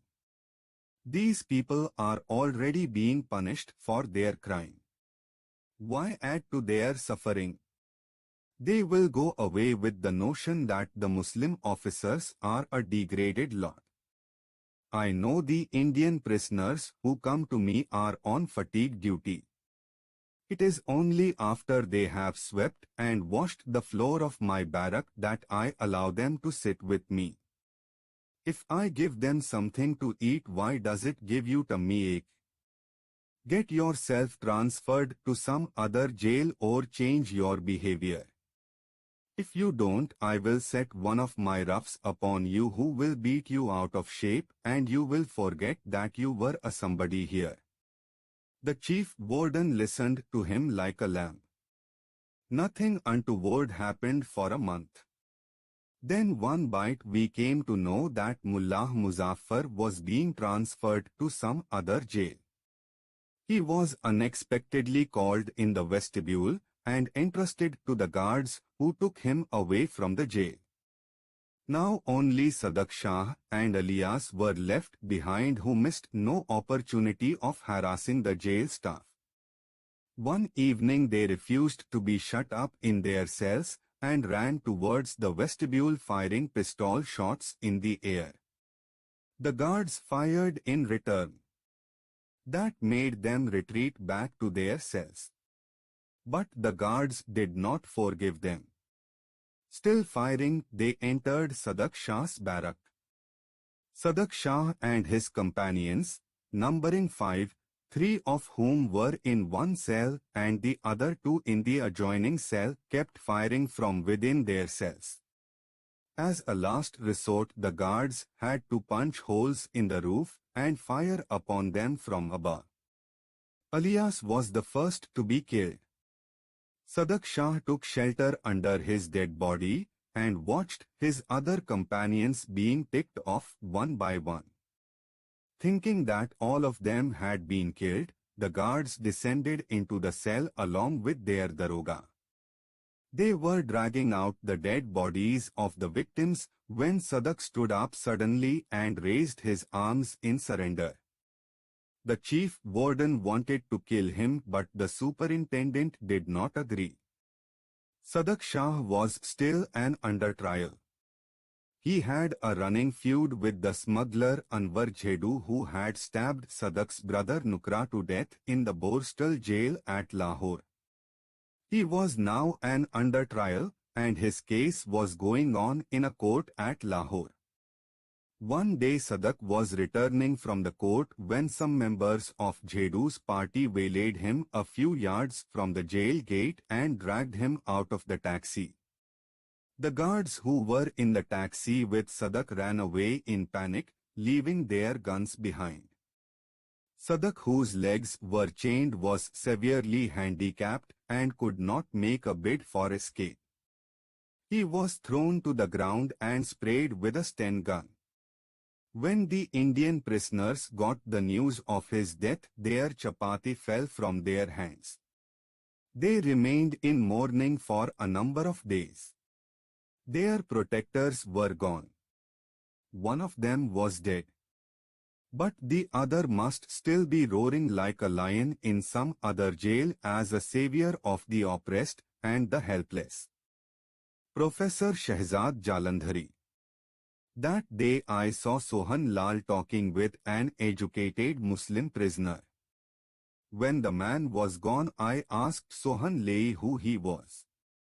Sohan Lal got into a long harangue.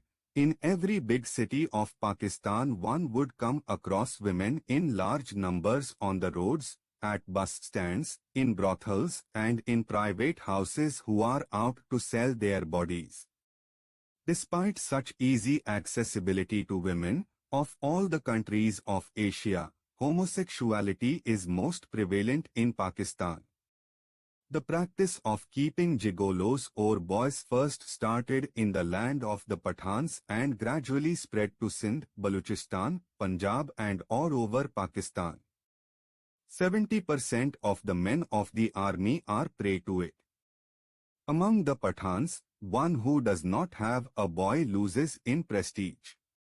Every rich Khan keeps his boy lavishly decked out and embellished like girls, long curly hair, a black streak of kajal across his eyes. So much so, that even murders would take place on account of boys. A Khan may leave his wife alone, but he would never keep his boy out of sight. Even while saying his namaz, he would make him sit at some distance from him. He is always assailed by the fear lest someone may elope with his boy. Because of this dirty habit, 25% of the people suffer from venereal diseases, so it is said. As I learnt, this Professor Shehzad Jalandhari of Lahore was one such romantic soul. He had taken fancy to a young son of a colonel. One day he saw the boy coming out of the school and he lost his heart to him. He patted his cheek, said some nice words to him, asked him his address and gave him his own. Then he took the boy to a restaurant and entertained him lavishly. Children are hungry for affection, and this innocent child could not see the devil that was peeping out of the man's heart. They started meeting every day. All the time the professor was thinking of how to have his way with the boy. One day the boy left home in the morning and did not return till 10 at night. The colonel's jeep raced through all the roads in search of the boy. At last he managed to get the professor's address from a friend of his son. When the colonel reached the professor's house, he found both the professor and his son missing. They returned at 1 o'clock in a three-wheeler after a late-night movie. The colonel's Batman, who had stayed behind to keep watch over the house, asked the boy to accompany him home, but the boy refused, saying that he would come in the morning. The colonel, terribly annoyed, rushed back in his jeep. The professor said, "Your boy is very fond of me. I take great interest in his studies, and therefore, sometimes he sleeps in my house." The colonel did not want to create a scene at that time, and quietly took his son home. He gave him a few slaps, and the boy spilled the beans. The boy told his father that the professor had habituated him to some kind of pills, and when he started dozing he did things with him. The colonel drove straight to the police station with his son and filed an FIR against the professor under section 368 of the Pakistan Criminal Code, which related to the abduction of minors, and under this section one can even get capital punishment. Before the night was over, the professor was brought to the police station in handcuffs and after being given a good beating was put in the lockup. Before leaving, the colonel asked the officer in charge of the police station to keep playing on the young man's body as on a drum. In those days, Professor Shehzad's maternal uncle, a major in the army, was the martial law administrator of Lahore. The next morning he crashed into the police station and finding the shape his nephew was in, he took the police officer severely to task. He said it was for the court to deal with his nephew's case. Who was he to take the law into his own hands? "Touch him and see what happens," he said. "I will get you relieved from your job on the spot." The police officer took the professor out of the lockup, got hot water for his bath, offered him a chair and sent for a nice breakfast for him. The major was mollified. He shook hands with the police officer before departing and asked him to take special care of his nephew. 15 minutes after the major's departure, the telephone bell rang.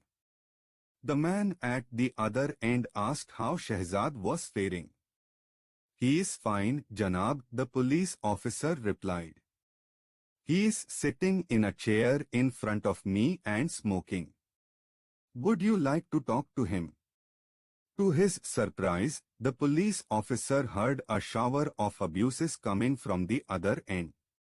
"You son of an owl, how dare you defy my orders? Last night I had told you to flay him, and here you are blithely offering him a chair to make himself comfortable. I'm directly coming to the police station to give you a bit of my mind." A few minutes later the colonel arrived and saw Shehzad hanging upside down.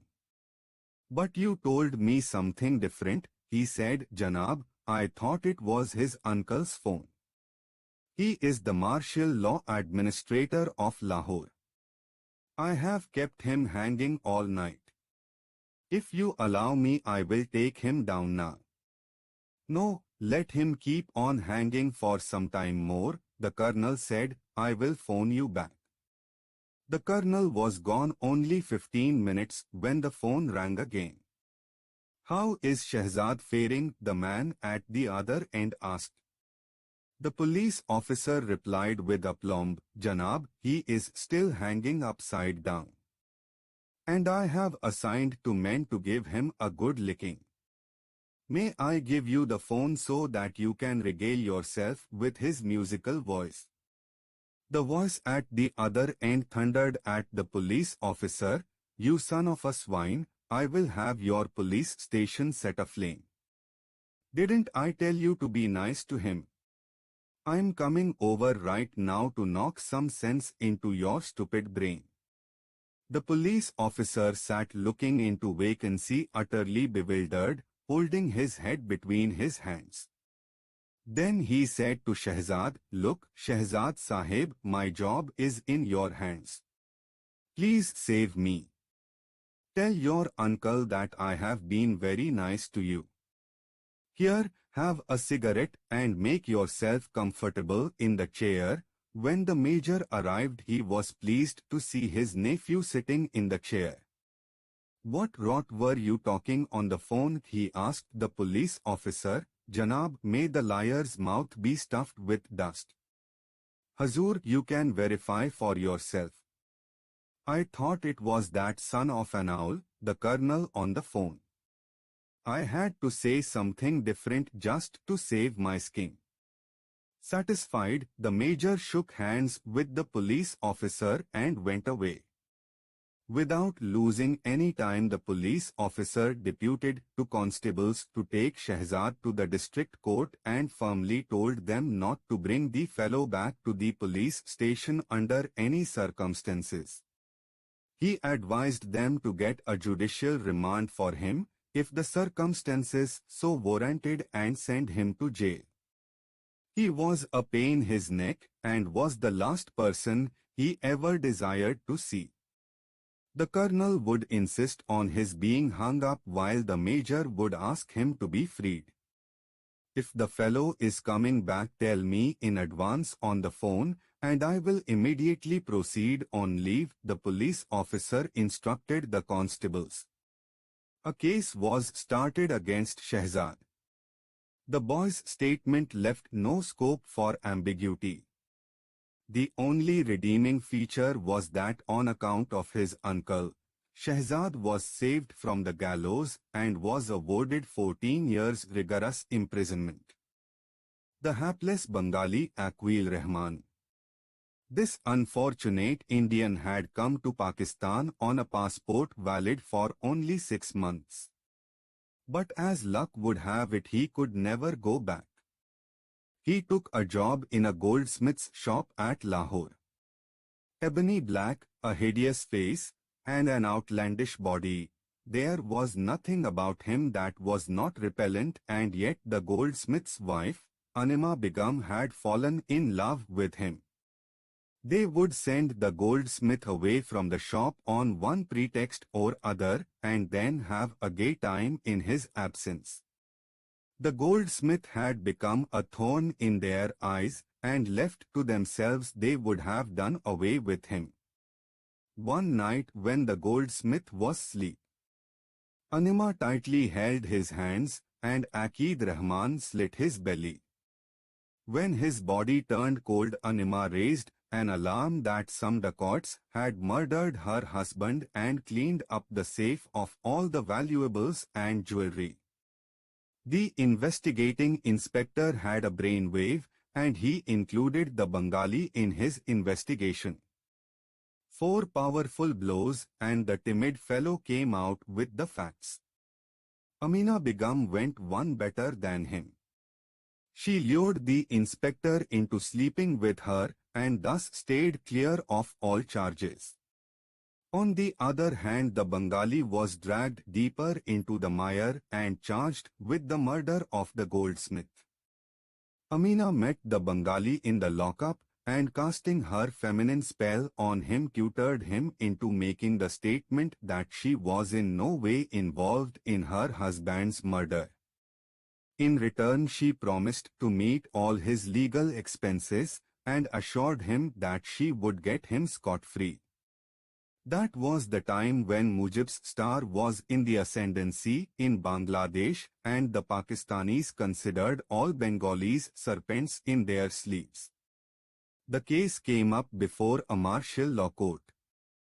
Amina Begum did her best to have Aqil Rahman acquitted.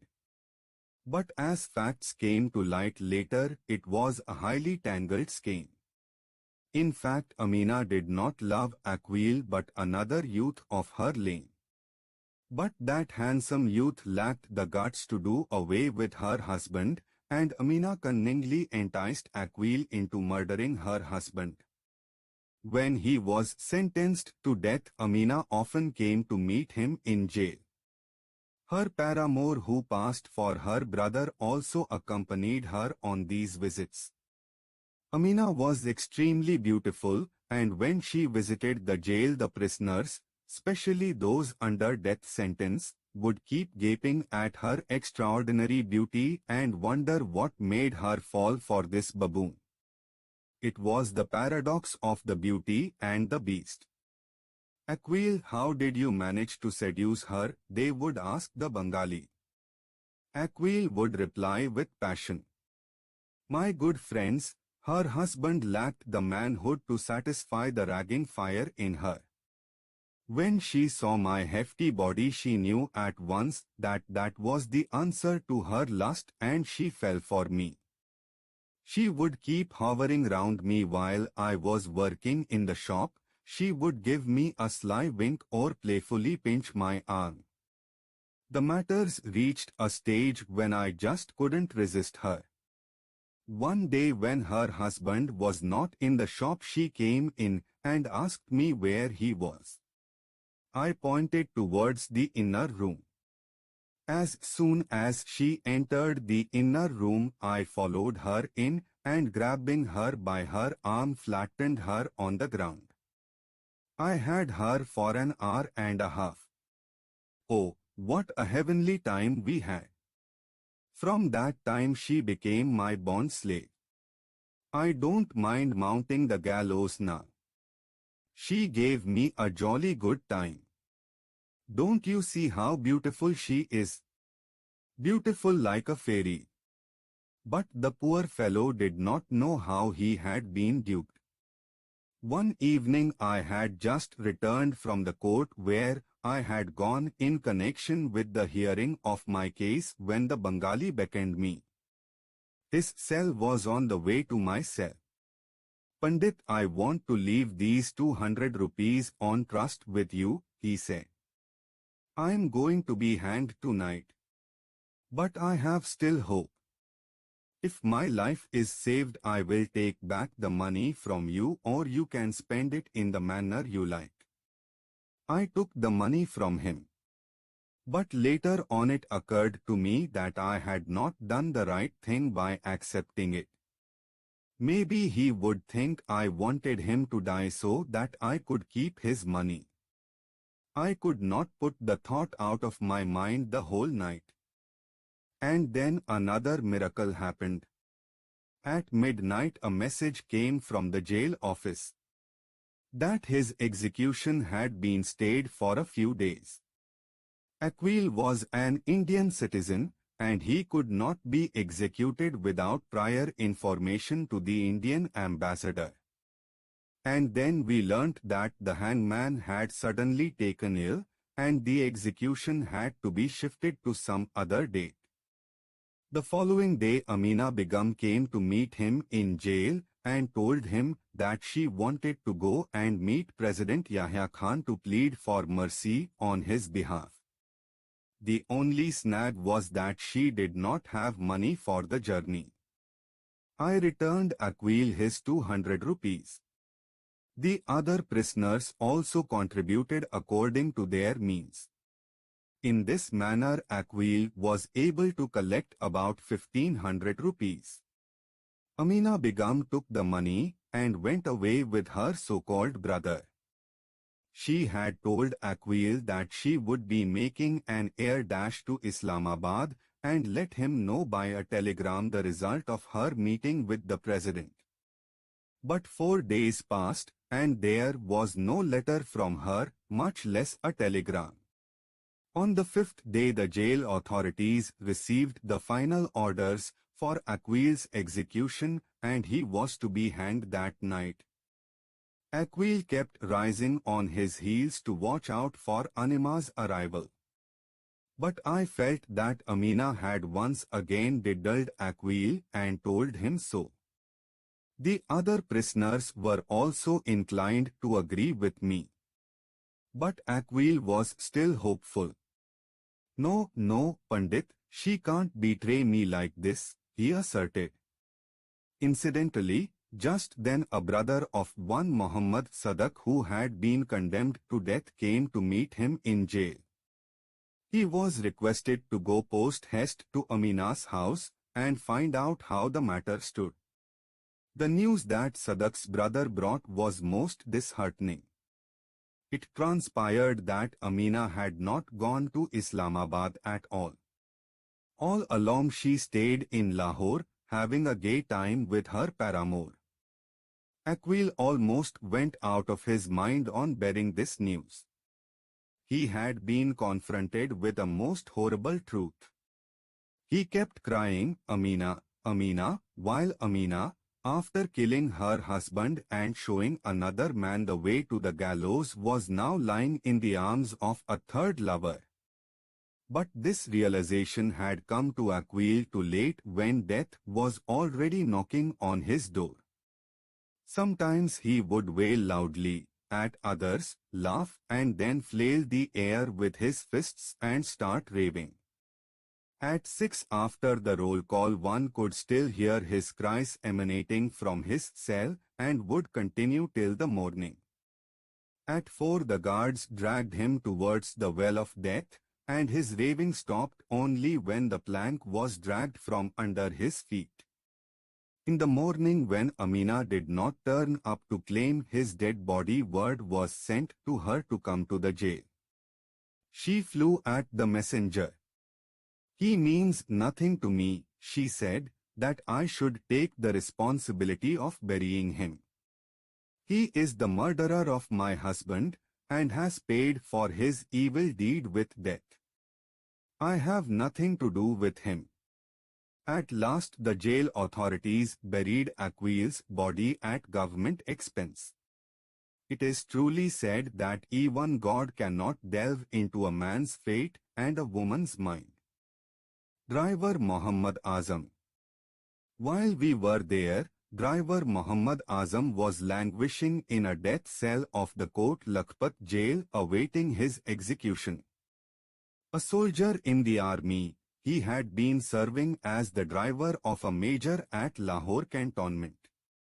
The major's wife, as it happened, was having an affair with her husband's batman. Muhammad Azam was in the know of this fact, but he had all along kept discreetly silent over it.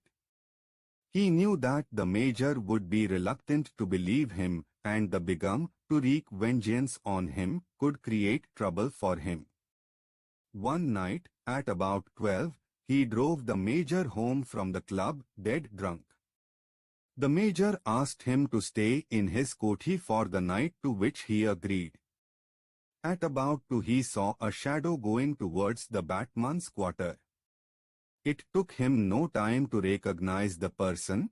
It was none other than the major's Begum. As luck would have it, the major woke up after half an hour. Not finding his wife in her bed, he picked up his gun as a matter of habit and went out to look for her. Probably he had already some suspicion in his mind, for Azam saw the major going towards the batman's quarter on stealthy steps. As he flung open the door of the batman's room, he saw his Begum lying in the batman's arms. Both of them were lying stark naked. The Begum had not even thought in her dreams that her husband, whom she had left in bed dead drunk, would wake up so soon.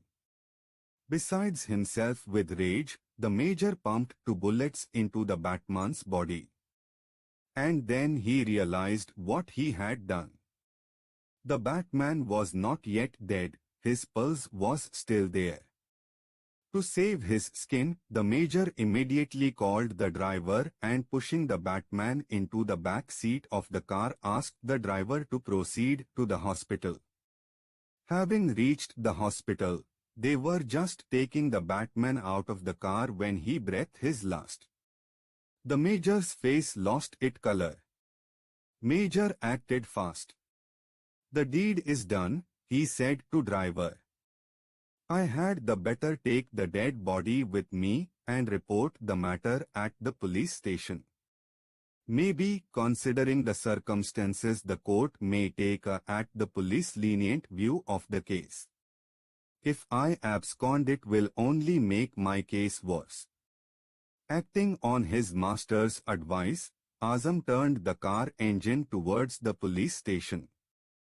Asking Azam to wait outside, the Major went into the police station and came out after half an hour accompanied by the Thana in charge and two constables. The constables removed the dead man's body from the car and carried it in. The Thana in charge asked Azam to come in, for they wanted to record his statement. "Please report back at the police station with your begum," the Thana in charge said to the Major. "In the meanwhile, I will record your driver's statement." Azam, a simple Pathan, had no idea what trick fate was going to play with him. "You fool, what have you done?" the Thana in charge barked at Azam as he was bustled into the officer's room. "It's just not done killing a fellow soldier at the slightest altercation." "What are you saying, Thanedar Sahib?" Azam looked at the Thana in charge aghast. "I had no argument with the Batman. It's the Major Sabeb who had shot him dead. He had found his wife in bed with the Batman." "You son of a swine. Stop talking rot. Don't you feel ashamed of maligning your officer? If he had committed the murder, he would not have spared an important eyewitness like you. Not would he have come to the police station with the dead body. His begum will soon be here. She will clarify everything." The innocent Azam started sobbing. He tried to convince the officer that B was innocent, but the officer was in no mood to listen. He was pushed into the lockup. A few minutes later, the Major arrived with his wife. On the way, he had tutored her as to what statement she was to make. The begum's statement was as follows: "The Batman Sadak and the driver Azam have been in our service for the past 1 year. Sadak was a Sunni Musalman and Azam is a Shia Pathan. They often fell out. I reprimanded them frequently, but they wouldn't stop squibbling. Today afternoon the Batman said to the driver jokingly, 'Azam, the Muharram is just round the corner. The days of your mourning have arrived.' At this Azam flew at him. 'Hold your tongue, you son of a swine,' he said. 'Otherwise I will put a bullet into your body, and then it will be your mother and sisters who will be mourning for you.' Highly provoked, both of them were locked in a fight. They threatened to kill each other, and it was with great difficulty that I could separate them. But I could never believe that Azam would make his threat a reality. Tonight when Azam drove Major Sahib home, the Batman was away at a late-night show. So Major Sabeb asked Azam to spend the night in the outer room and also gave him a gun to guard the house. After that I went to sleep. At about 2:30 I heard 2 gunshots being fired simultaneously. And then the screams of the Batman. I and Major Sahib ran out of our house and found the Batman lying in bed struggling for life. Azam was standing over him, gun in hand. We were still watching when he fired again, and this time the bullet hit the Batman's arm. Then Major Sahib ran up and snatched away the gun from him. The Batman was still alive. Major Sahib put him in the car and took him to the hospital. But just now Major Sahib told me that the Batman died on the way to the hospital and that I was required at the police station to record my statement. And now I am here recording my statement. I know nothing beyond what I have recorded. After that the Thana in charge recorded the Major's statement and lastly asked Azam to record his. The poor fellow stated the facts as he knew them, but the Thana in charge picked many holes in his statement and charged him under Section 302 for murder. His case came up before the martial law court where he could not hold his ground against the Major's and his wife's statements. The case was over in 3 months. Azam was awarded capital punishment and sent to the Kot Lakhpat jail to await his end. Azam petitioned to the president for mercy, but his request was turned down. Within 20 days of his coming to jail, he received orders for his execution. He was the only child of widowed mother. She went wailing to the president and again begged for mercy for his son. The president gave her a laddu. Here, mother, take this laddu. I have revoked your son's punishment. Orders have already gone out to the jail authorities not to hang your son. The telegram should reach them before you. Go in peace. Tomorrow your son will be with you. But no such telegram reached the Kot Lakhpat jail. Next morning when the mother reached the jail, beaming to meet her son, the jail authorities handed her her son's dead body. She fell down in a swoon, never to rise again. That day 2 bears passed out together through the jail gate. Many such bears are carried in the land of martial law. For years together this nation has been carrying the burden of martial law on its innocent shoulders. Only one Messiah appeared on its horizon. Zulfikar Ali Bhutto. But as the history would record it, he was also hanged by the army. It appears democracy has been strangled forever in Pakistan. If a country's military wing, posing as a savior of its people, starts sucking their blood like wolves, the country finds itself at the end of its tether. It is no longer capable of working out its own salvation. Under such circumstances, it is not unnatural for it to look to some outside power to set its house in order. Warden Rafiq Shah. Rafiq Shah was the warden of the death cells of the Kot Lakhpat jail. He kept a special eye on the pockets and tins of the new entrants. He wouldn't even forego a bribe of 50 paisa. He had 2 buffaloes in his house who were fed on the jail's rotis and gram. He would induce the prisoners to ask for an extra roti each, which they would collect and pass on in one lot to the warden in the evening. He managed to collect in this manner, going by 2 meals a day, 160 tons from 80 prisoners. 2 tons weighed about 6.5 chattaks. Thus it added up to 50 kilotons and 10 kilograms for his buffaloes. Some people even maintained that no food was cooked in Rafiq Shah's house. Even his family subsisted on the jail food. In addition, the prisoners also parted with their quotas of mustard oil, gur and soap in his favor. The rich prisoners often received fruits, sweets, ghee and toilet soap from home through the visitors, parts of which they regularly gifted away to Rafiq Shah. The prisoners had their own fads.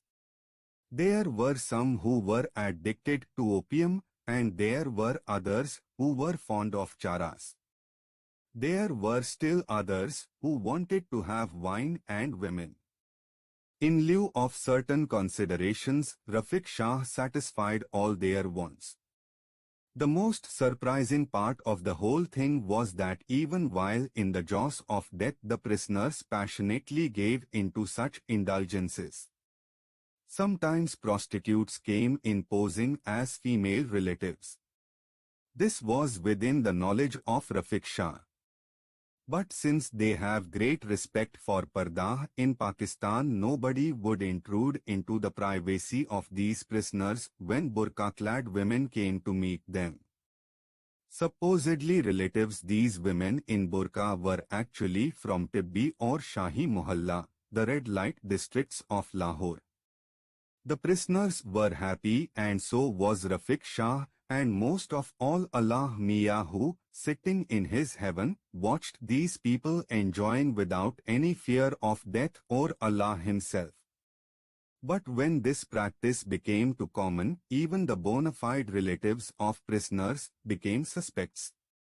They were greeted with jeers and catcalls leading to unpleasantness among the prisoners, and even would start skirmishes. Once this naked dance of sensuality was in full swing in the barrack of the condemned prisoners when some fun-loving prisoner reported the matter to a jail official. The barrack was raided. Many escaped but one was caught red-handed. This landed Rafiq Shah in trouble. But he got away by saying that his job was only to escort the female visiting relatives up to the barracks. He could not scrutinize them due to the pardah which bade perforce to be respected. He had no way of knowing that the woman was not what she had declared herself to be. It was forbidden by Islam to look at another woman's face. In the face of such argument, the deputy superintendent who was looking into this matter could do nothing but express his displeasure. Since no action could be taken against Rafiq Shah, the practice continued unabated. Only the prisoners became more cautious. On the eve of a prisoner's execution, Rafiq Shah would surreptitiously take away the prisoner's belongings such as his costly clothes, jersey, sweater, muffler, and the like. When a rich prisoner was due for execution, Rafiq Shah would start casting covetous looks on his things. "Son, hurry up," he would say. "It's time for you to mount the gallows. Your things will be safe in my hands. They will find their way into my house." Since the prisoner's relatives were more anxious to claim his dead body than to sort out his belongings, the situation generally worked to Rafiq's advantage. Of course, Rafiq Shah put forward his rationale for what he did. As I had observed, in Pakistan cost of living was going up day by day. When I first started infiltrating into Pakistan, food was quite cheap. At an eating place one could have his fill for 4 annas. One could buy a big naan for 2 annas, which in Indian currency was equivalent to 12 paisas. It weighed about 150 grams or 3 chattaks. With the naan one would get a free helping of dal. A man could not eat more than 2 or at the most 3 wins. In the Anarkali Bazaar a man prepared maj and millet rotis which he sold at 8 annas per roti, a sizable quantity of butter going free with it. He had with him a huge jar of lassi of which you could take as much as you liked for free. By the roadside they sold halwa from huge platters at the rate of 3 rupees per seer. The halwa contained almonds and pistachio, and the smell wafting from it drew the attention of the people strolling through the bazaar. Squashes made from oranges and kinnu juices sold at 8 annas per bottle and almond kernel at 10 rupees per seer. A new fruit, kinnu, a hybrid from oranges and blood red malthas sold at 20 pieces for a rupee. In fact, there was no need to go in for a regular meal. One could easily manage to live on fruits, and they were good for health. A cup of tea cost 2 annas. The salary scales were also fixed commensurate with the living conditions. A police constable drew a salary of 70 rupees per month, whereas his counterpart in India got 225 rupees per month. In India, a police inspector who was paid 700 rupees per month rode on a ramshackle bicycle, while a Pakistani police inspector who earned 350 rupees per month drove home in a car. Only city boys and girls were fashion conscious. Till then the villagers were mostly immune to it. Tight clothes were in vogue those days, which in Lahore went by the name of paddy fashion. In Pakistan, even the daily necessities of life were imported. Articles ranging from needles to foreign watches, TV sets, and cameras were quite cheap. In India, the price of gold was pegged at 210 rupees per tola, whereas in Pakistan it cost only 90 rupees per tola. Gold imported from the Gulf countries was smuggled out to India. Foreigners swarmed the country and were a common sight on the highways of Pakistan, most of them hitchhikers. There was a glut of Chinese goods and Chinese literature. In mills and factories, labor unions were just trying to find their feet. Now the rudderless had at least found their direction, and there were already murmurs of protest against the army rule symbolized by General Ayub.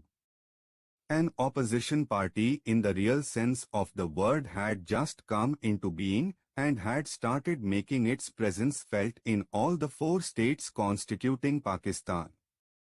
All the newspapers of Pakistan, such as Imroz, Nawai Waqt, and the Dawn, were in sympathy with this movement.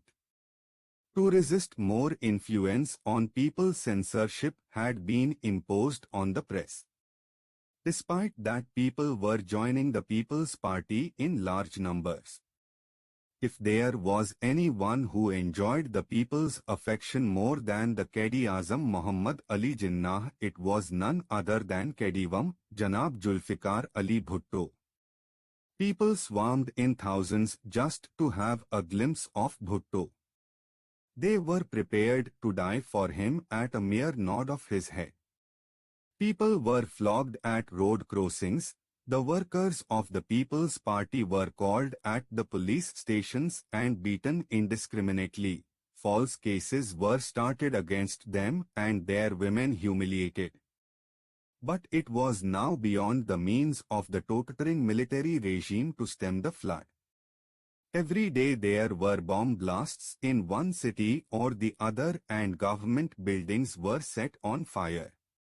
The People's Party was even prepared for guerrilla warfare to gain its ends. Political meetings, predominantly attended by young students, would continue late into the night. Bhutto had inflamed the passions of the impressionable youth to such an extent that neither Ayub nor Yahya Khan had been able to curb their zeal.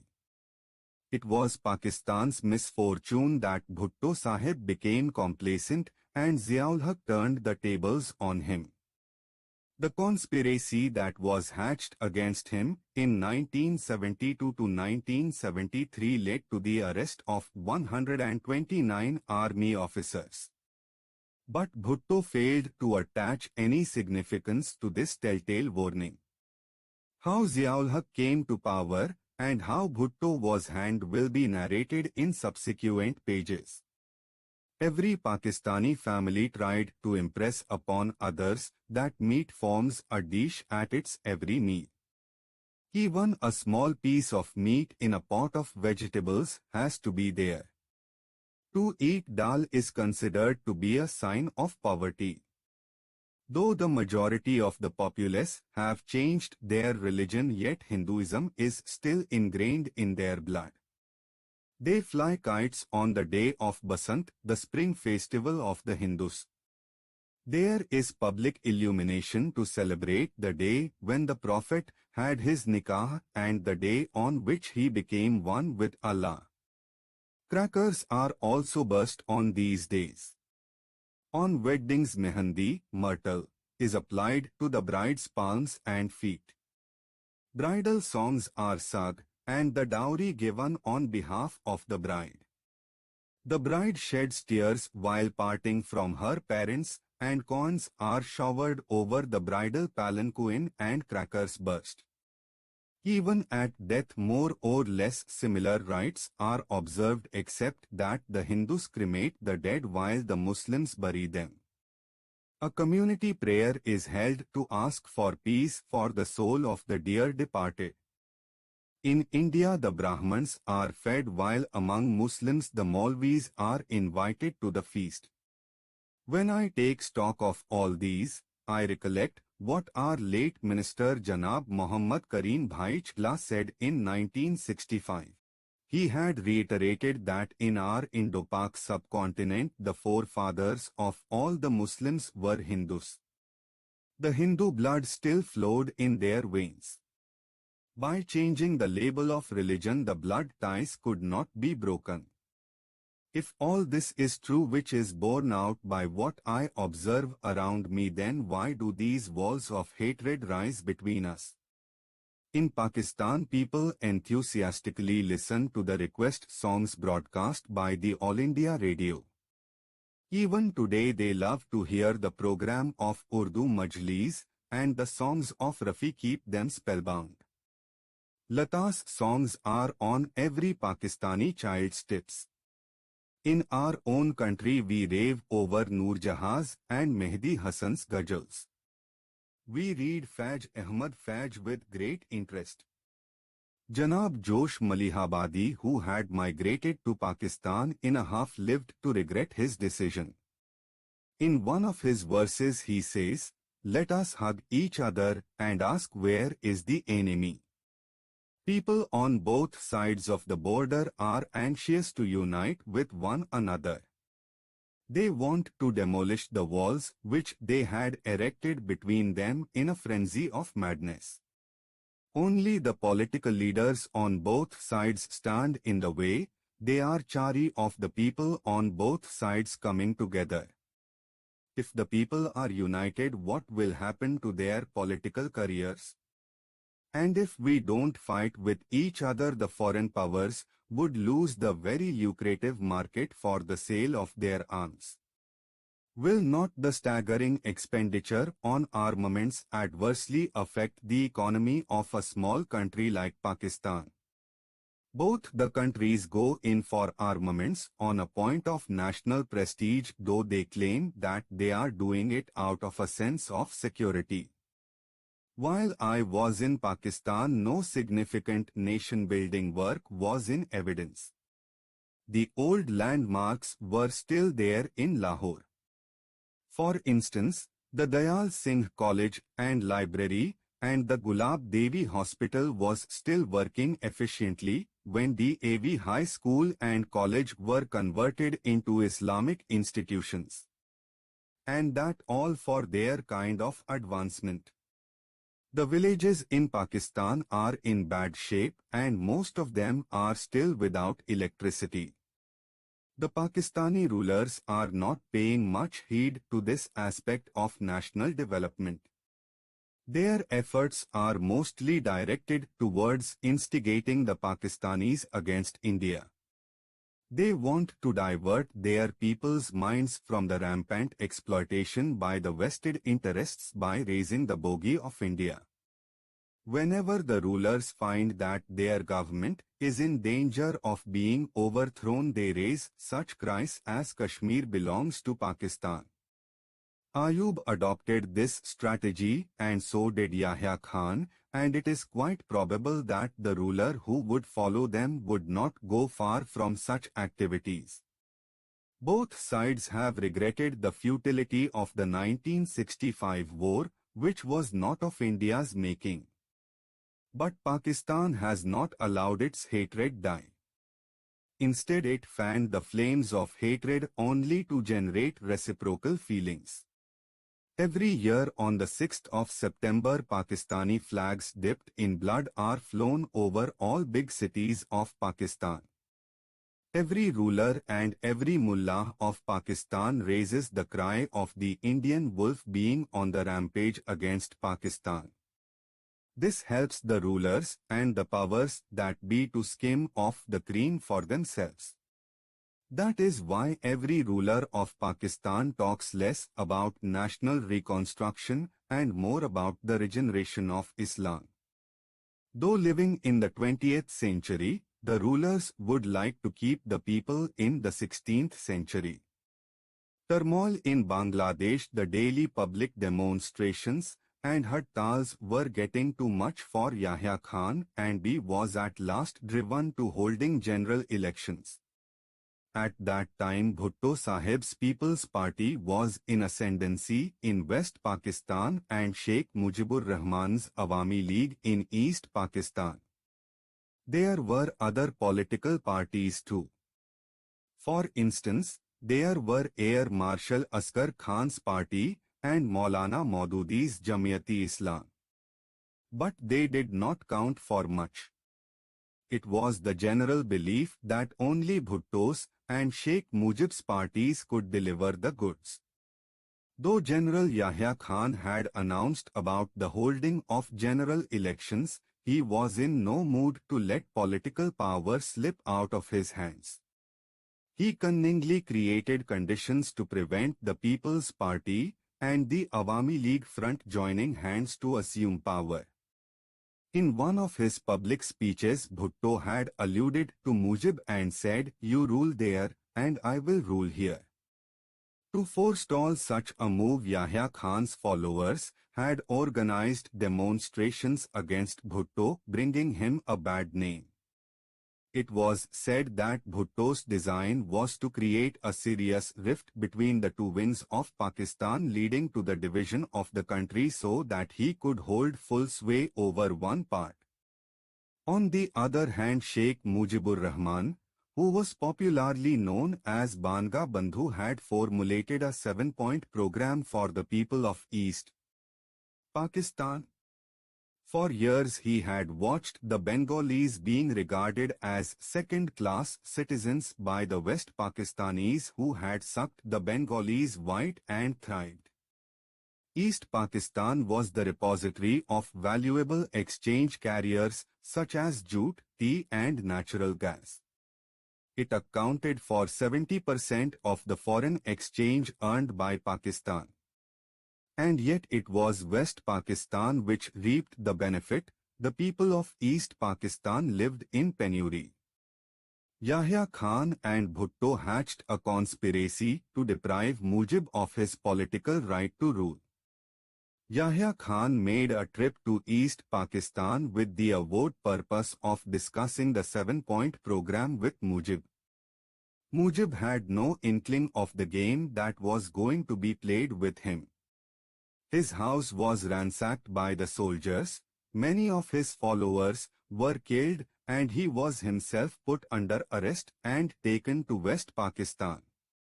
This subterfuge of the Pakistani army infuriated the Bengalis of East Pakistan, throwing the whole country in turmoil. Political demonstrations and hartals became the order of the day. In desperation, the Pakistani army started genocide of unarmed Bengalis, among whom the Hindus were specially singled out for slaughter. The army stationed tanks outside the Dhaka University and fixed guns in the university hostels. Imagination boggled at the brutality exhibited in their slaughter. The soldiers entered the college hostels and raped the girls en masse. Unable to bear such fiendish treatment, many girls died on the spot. The soldiers cut the girls' breasts and impaled them on their bayonets. So much so that even girls of 10 were not spared. Now the Bengalis had only two ways open to them: Either they should wear the chains of slavery and lick the shoes of the West Pakistanis forever, or they should tie shrouds round their heads and take to the warpath. They could not face the Pakistani army in East Bengal in an open conflict, and hence they took to guerrilla warfare. The Pakistani army, not being conversant with the topography of East Bengal, was always taken by surprise. It did not know when and from which direction the attack would be coming. The Bengalis would emerge from nowhere, do the damage and disappear. The East Pakistani police had also rebelled. The police rifles and the guns of the Bengali regiments were pointed at the Pakistani army. As misfortune would have it, two Kashmiri Muslims, Muhammad Ashraf and Hashim Qureshi by name, who were striving for Kashmir's separation from India, hijacked an Indian plane to Pakistan. The Indian government retaliated by banning the flights of Pakistani aircrafts over the Indian territory. The government also prohibited the movement of Pakistani ships through Indian waters. As a result, the Pakistani army in East Pakistan was cut off and bottled up like a rat in a trap. The besieged army could not be rushed reinforcements and arms from the west. Driven against the wall, it indulged in wanton butchery of civil population. Its savagery increased as the days passed, and at one stage it was feared that the Bengalis may be wiped out of existence. But as later developments showed, this silence on the part of the Bengalis was only a lull before the storm which burst upon East Pakistan in December 1971 in the form of a war. The effect of the turmoil in Bangladesh also percolated to the Indian prisoners in the Pakistani jails. Most of the people held us in contempt, and there were many who hated the very sight of us. If they chanced upon a stray Indian prisoner in the jail, they went at him full tilt. I recall one Shah Muhammad, a police inspector, lodged in one of the death cells, who had been awarded capital punishment. Before the Bangladesh war started, he was very friendly with me, but as the situation in Bangladesh worsened, his attitude towards me started changing gradually. One afternoon, as I was passing by his cell, he called me. "Pandit, come here. I will give you a cigarette." As I approached him, not suspecting any mischief, he extended his hand through the iron grill and gripped my throat. "You dirty Indian day, I'm going to kill you," he cried. "I'm already condemned to death, and one more death will not make any difference in my punishment. Rather, by killing a kafir, I will attain martyrdom." He tried him to throttle me. I did not know from where that 65-year-old man gathered so much strength. I managed to scream, which brought the warden and a Nambardar rushing to the scene. The Nambardar struck the man on his head, which loosened his grip over my throat. If an old and educated man of some status can behave in this barbarous manner, one can well imagine how the illiterate and rustic Pakistani prisoners would have reacted to the situation. After this episode, I did not venture out of my cell for many days. The jail superintendent had also issued instructions that when the Pakistani prisoners were let out of their barracks, the Indian prisoners should be kept confined to theirs so as to be out of their reach. The Indian prisoners were also prohibited from going to other barracks. Not only the Pakistani prisoners, even the attitude of the jail officers had changed. The Indian prisoners were beaten over trifles, their fatigue duty was intensified, and they were made to work like animals. Luckily, the practice of grinding corn and crushing all for which prisoners were drafted like animals had been abolished in jails by law. Left to themselves, the jail officers would have gladly drafted the Indian prisoners to do these back-breaking jobs. I stopped going to my Pakistani friends even when they invited. I discerned that the attitude of all of them had changed without a single exception. A miasma seemed to be hanging in the air, and we had to breathe in that killing atmosphere. It was the same hatred which I had seen in my childhood between the Hindus and Muslims in 1947 at the time of the partition of the country. The thought where all this was going to end was causing me deep concern. My case had not even started. I worried and worried over what kind of punishment would be awarded to me and for how many more years those eyes full of hate would keep throwing their darts in my face. My trial begins. The day I had long since been awaiting at last arrived. I was informed that my summary court-martial would be held in the Shahi Qila of Lahore. This news caused me great apprehension. As I could see, my trial was being held at an interrogation center where the police held full sway and could influence the witnesses and manipulate their statements to suit their end. The police could also ask a person of their choice to identify the accused and openly tutor him to make an incriminating statement. The chairman of the summary court-martial was a major, rather young for his years. He was a Shiite by caste, and whenever I tried to have my say in the course of the proceedings, he would try to intimidate me into silence by glaring at me. It appeared as if he was going to gobble me up. On the first day of my trial, they kept me waiting the whole day and sent me back without conducting any business. I was told that the chairman of the summary court-martial had failed to turn up. In fact, it was a clever ruse by the police to give their witnesses time to have a good look at me to ensure that they did not make any mistake in identifying me. The next day too, the major did not show up till 12. In his absence, Janab Muhammad Azim Durrani, the DSP of the Shahi Qila, called me in his office. Syed Mirza Javed Dastagir, a first-class magistrate, was also present in his room. It immediately occurred to me that he would also depose in my case. Durrani Sahib sent for tea and offered it to both of us. "Didn't I tell you, Bhaskar?" Durrani said to me. "But you did not care to listen, and here you are involved in this rigmarole of court-martial. You can even be awarded capital punishment. Even if you escape death, you will rot in Pakistani jails till you meet your end. Yes, even at the expiry of your term you'll be interned here. Now all that will fall to your lot will be jail rotis and a canister of kerosene to burn your dead body.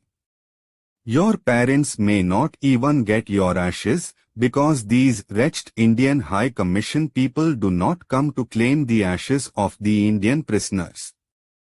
He cast a hard look and continued, "If you had agreed to my proposal and given word that you would work for Pakistan, we would have declared you an escapee from jail and given this fact wide publicity through the papers, radio and TV.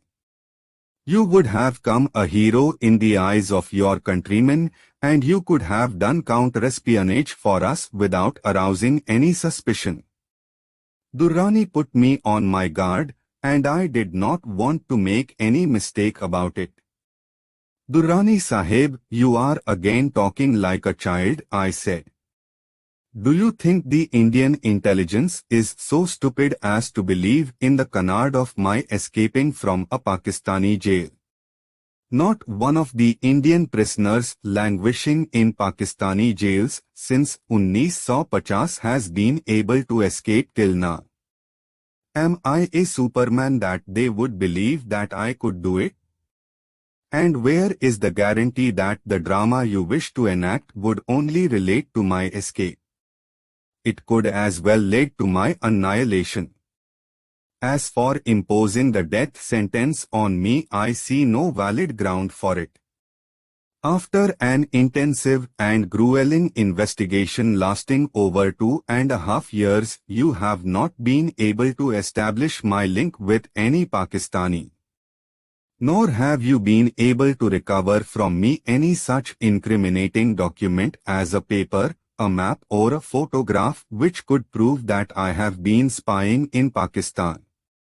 At the most, only my circumcision goes against me.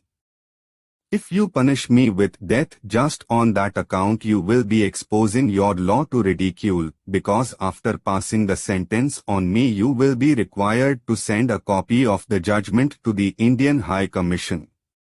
No court worth its name would award me death sentence on the mere surmise that I could be a spy. As for Samund Singh's evidence, he is now a prisoner of the government of Pakistan. I would maintain that he has deposed against me on the allurement of being released from jail. Son, don't try to fly so high, Durrani said. I can clip your wings anytime. You must know our rulers don't believe in sentiments. The day your judgment is pronounced, you'll forget all niceties of law. I said, it's the most surprising dispensation of law that the police knows in advance that I'm going to be awarded death sentence. If such is the case, then why this mockery of justice? Why this play acting? Put end of this farce. Send me to the gallows. Durrani smiled. Son, some dramas are very necessary, he said. Life itself is a big drama. Well, you act your role and we shall act ours. But I really feel sorry for an educated and handsome youth like you. We were still talking when a young man in plain clothes entered Durrani's room. Come, Sayyid Dilshad Hussain, Durrani welcomed him. Then he turned to me. Bhaskar, you know him, of course, he said. You used to stay in his grand hotel at Gujranwala. I was taken by surprise. I had never seen this man before. Chaudhry Sahib, keep the play going. After an hour you could as well produce a girl and say that she is my wife with whom I have been spending my nights. My jibe hurt Durrani. My boy, you are trying to be impertinent while I am treating you with extreme courtesy. No Pakistani woman can be so depraved as to claim you as her husband. I realized that it was leading us nowhere and I decided to hold my peace. A soldier came and announced that the chairman of the summary court-martial had arrived. Then the drama started. Every witness read out his statement parrot-like. Syed Dilshad Hussain, the manager of Grand Hotel, Gujranwala, was also there. I was surprised when he took his oath by touching the Quran and then proceeded to record his statement. After that, one Bhagdin, a resident of village Sabiwal, took an oath and made a statement against me. More witnesses came whom I watched as a spectator. When Magistrate Syed Mirza Javed Dastagir got down to recording his statement, I interrupted him and asked him, Peer Sahib, will you be good enough to tell the court that when you were taking down my statement whether Raja Gulnar Khan was inside your chamber or outside it? Outside the chamber, he replied. Are you sure? Mind you, you are saying all this on oath. What you have said could be a lie. The chairman of the summary court-martial blew up at my remark. "You must behave yourself," he said. "You have got the answer to your question, and that's enough. Next time you'll not be allowed to pass any strictures at my witnesses. Understand?" Now I could do nothing about it except keeping quiet. I did not cross-examine any other witness. When Raja Gulnar Khan's turn came, he dictated his statement and then turned to me. "Bhaskar, have you anything to ask?" I said, "Raja Sahib, if I say anything it may be construed as contempt of court. Therefore, I do not want to add to my crimes. If the rule in this court is to keep one's mouth shut, then there is no point in uttering anything. It'll not only be futile but foolish too. Even so, if the court permits, I would like to know that when I was making my statement before Magistrate Syed Mirza Javed Dastagir, whether you were in his chamber or outside it." "I was neither inside nor outside. I was standing in the door." "Could you tell me how far was the door from the magistrate's chair? Could you hear my statement or not?" He replied, "As far as I remember, I was about 3 or 4 feet away from both of you and I could distinctly hear what you were saying." "Thank you very much, Sahib. I have nothing more to ask." It was a very important legal point. According to the law, when an accused's statement is being recorded under Section 164, it is incumbent upon the recording officer that no one else should be present in the room except the accused and the magistrate. So much so that even the police has to stay outside and out of earshot. Now that Raja Sahib had given the reply to my satisfaction, the chairman of the summary court-martial squirmed in his chair. "He is a clever fellow, Raja Sahib," he said. "He has caught you on the wrong fool." "I understand everything, Major Sahib," Raja Sahib replied. "But I can't help it. I'm speaking on oath. I can't tell a lie. I did not want to remain in the chamber at that time, but I had orders from the high-ups and I had to obey." On hearing this, the major knitted his brows. "Have you anything to say in your defense?" he asked. I replied, "As for my statement is concerned, I have only to add that it is legally indefensible to hold a summary court-martial in the premises of the police headquarters of the interrogation center in the Shahi Kila, and as such this court itself has no legal standing. It is therefore meaningless to make any statement before such a court. Hence I reserve my statement for the time being. Whatever I have to say, I will say it before the Field General Court-Martial."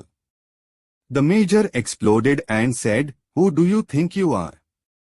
You have been chattering for a long time. It appears the fear of punishment has put you out of your mind. If I want, I can right now have you flogged for contempt of court. But I must have pity on a man doomed to death. After hearing the statement of all the witnesses, I have come to the conclusion that you are a great danger to the security of our country. Hence I recommend death sentence for you, and I would like to see how the Field General Court-Martial absolves you of this charge." "Thank you, Major Sahib," I replied. "I never expected anything better from you. You couldn't have done worse, anyway. As for losing my senses for fear of punishment, you must know that those who cross the border under the shadow of bayonets never fear death. I will get what is ordained for me. But why should you embitter your tongue? An incumbent of the President's court need not be so gruff, nor does the law permit it. He was incensed at my remark, but before he could speak I said Khuda Hafiz and proceeded towards the door. The soldiers handcuffed me and I started climbing down the stairs, jingling the chains on my feet. Raja Sahib was standing below in the fort. I asked if he would permit me to stop for a minute at the Gurudwara of Guru Arjan Dev where the Guru had attained his martyrdom.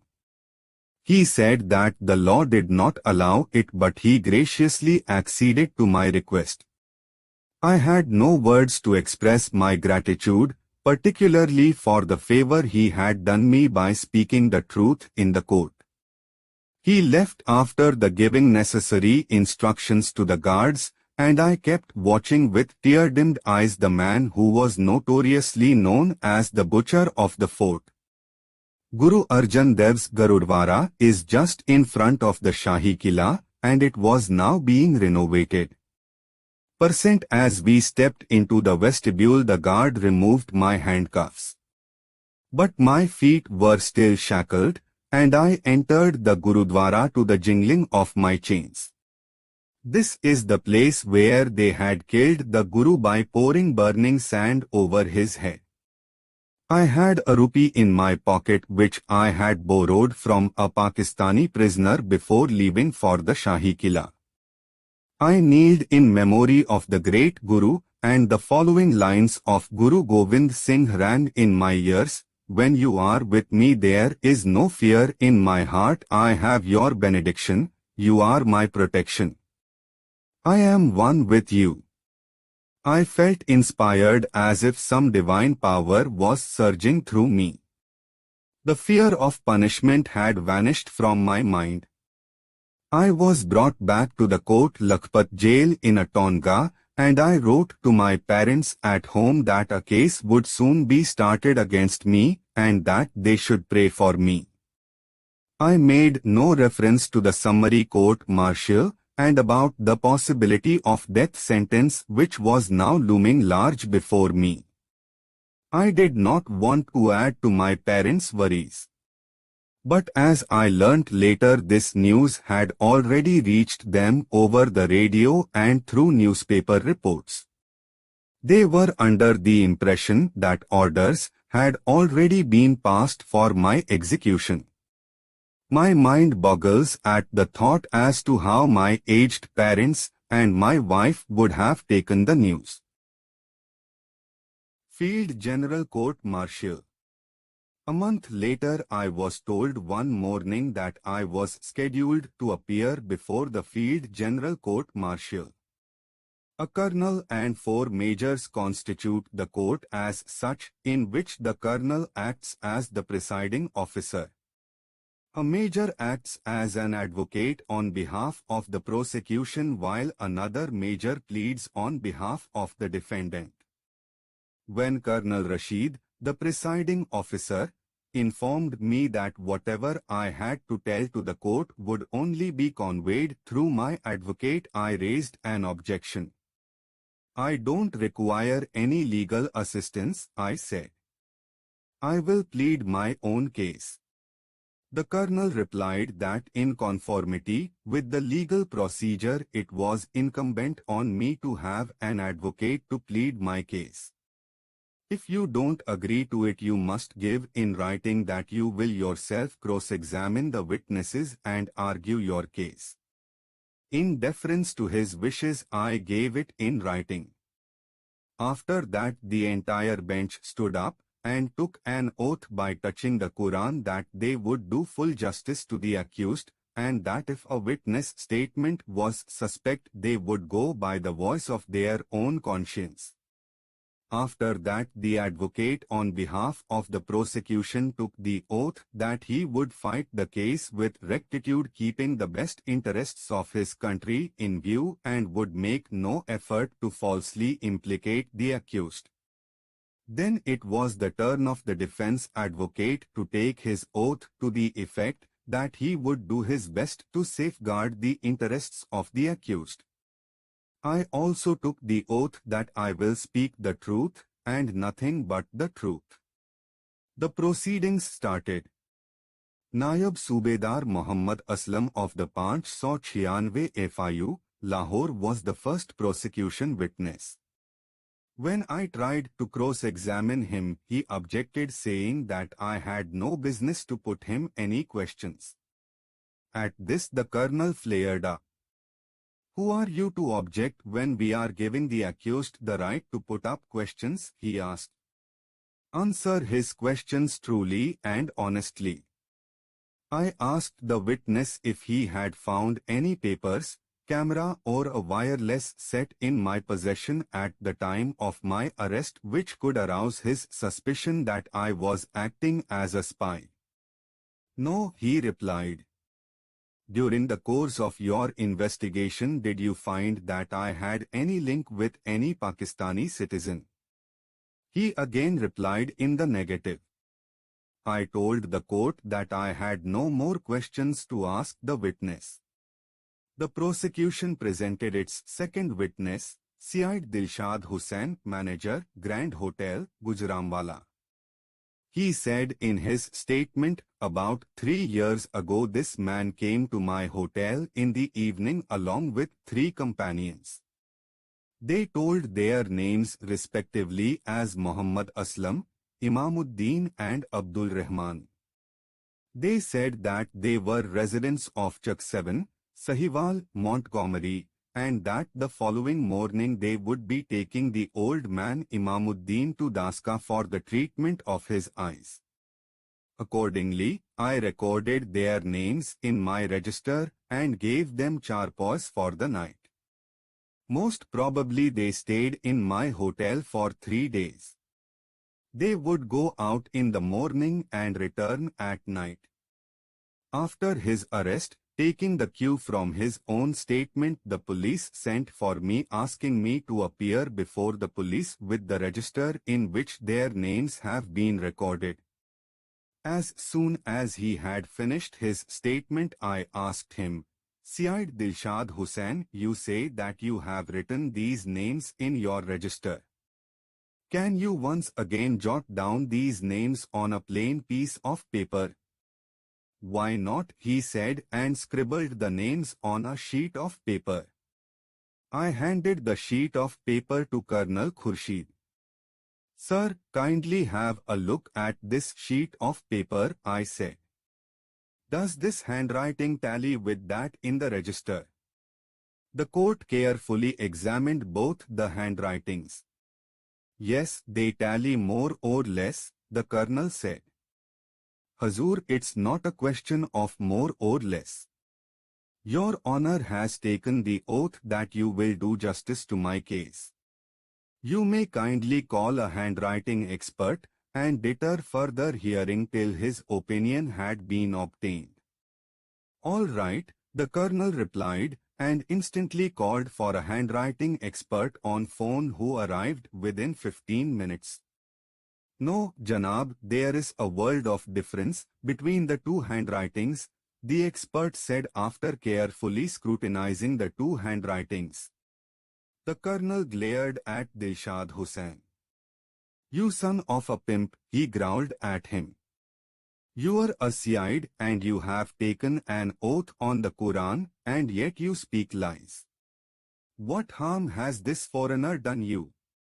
He can be hanged on the basis of your statement. I award you 10 lashes and 6 months imprisonment for misleading the court." Dilshad Hussain started crying and begged for mercy, but the military police pushed him out of the court and led him away crying. After that, CID Mirza Javed Dastagir recorded his statement. I put him the same question that I had asked him at the summary court-martial. He again gave the same answer. Next came Raja Gulnar Khan, and he admitted that when I was recording my statement he was present in Mirza Javed Dastagir's chamber. As I have already stated, it is a point of law that when an accused is making his confessional statement under Section 164, nobody other than the accused and the magistrate should be present in the chamber. Otherwise it would be taken that the accused had made his statement under duress, and such statements are not taken into account by the court. The next witness was the 65-year-old Bhagdin of Chak number 7, Sahiwal, Montgomery, who said this had happened about 3 years ago. The accused Mohanlal Bhaskar alias Muhammad Aslam came to me at about 7 one evening. Samund Singh alias Imamuddin and a young man, Abdul Rahman, were with him. I knew Imamuddin and hence I fed them and gave them shelter for the night. They said that they had to catch the morning bus for Multan. I gave them breakfast in the morning and bade them farewell. I have no knowledge where they went after that. This man had never visited me before. Nor did he meet me subsequently. 6 months ago this man Bhagdin had deposed against Samund Singh before the Field General Marshal's court. His statement against Samund Singh was so long and involved that he had to appear before the court for 2 days. The major who had now been assigned to my defense had occupied the bench at the Field General Court Martial in connection with the hearing of Samund Singh's case also. Bhagdin had appeared before him on 2 consecutive days. I asked the old man, Bhagdin, do you recognize Major Khalid, who is my defense advocate and is now sitting by my side? No, Bhagdin shook his head. Please have a close look, I said. Maybe you have seen him before from very close quarters. Bhagdin walked up and carefully looked at Major Khalid. No, Janab, he again shook his head. I have never seen him before. All right, Bhagdin, you may go. I have no more questions to ask. I addressed the court. This man Bhagdin, who is now deposing against me, had also been produced 6 months ago before my honorable defense advocate, Major Khalid, when he was a member of the bench of the Field General Court Martial in connection with the hearing of Samund Singh alias Imamuddin's case. This was barely 6 months ago. He has not been able to recognize Major Khalid, whom he had seen 6 months ago continuously for 2 days, but he claims to have recognized me although he had seen me 3 years back, and that too for a short while at night. From this it is quite evident that he has been tutored by the police to depose against me. There is not an iota of truth in his statement. The judges started whispering among themselves. I felt that my case was taking a turn in my favor. If the court dispensed justice in the real sense of the word, there was not even a remote chance of my being awarded death sentence. I was asked to make my statement. I stated I, Mohanlal Bhaskar alias Muhammad Aslam, am a resident of Ferojpur. In 1968 I was employed as a school teacher at Government High School at Atari in Amritsar district. This place being very close to the Wagha border, I was sometimes fired by a desire to visit Pakistan. One day Samund Singh visited me to have a child admitted in the school. In the course of the talk he told me that he had many relations living across the Wagha border and he frequently visited them on the sly. I expressed my desire to visit Pakistan and asked him if he could help me in this regard.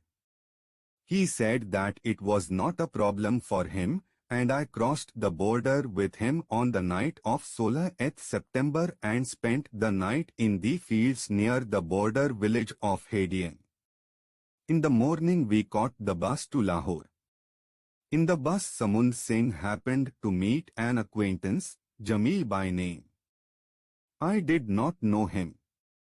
He took us to the Zmindra Hotel at Lahore where he gave Samun Singh some opium with his tea and left saying that he would be back soon. After he left, we were put under arrest by the Pakistan military intelligence. I was kept under investigation for over 2.5 years, during which period I suffered constant harassment at the hands of the military and the police. But it could not produce any evidence to prove that I had been spying against Pakistan. As for my circumcision, I did it on medical advice after marriage. I am absolutely innocent. Except crossing the border illegally, I have committed no other offense. The maximum punishment for illegally crossing the border is 6 months. But I have already spent 2.75 years in Pakistani jails. Hence I would plead with the court that considering my circumstances I may be freed. Even so, if the Honorable Court considers it necessary to punish me, then I may be punished as per your law for crossing the border, and I shall cheerfully accept your verdict. The prosecution advocate, banking on the hackneyed statements of the witnesses, indicted me as an arch-criminal and requested the court to award me maximum punishment, which should serve as an objective lesson to other Indians not to dare undermine the security of Pakistan. "All right, Bhaskar," Colonel Khurshid said, "we are sending you back to the jail. One of us will go there and apprise you of the verdict of the court." Colonel Khurshid had returned to Pakistan only a few months back after the Holocaust in Bangladesh. So I had a fear that he, being prejudiced, might take it out on me. A week later I was in my cell when I was informed by a chit from the jail office that a military officer was there to see me. The Nambardar took me to the office.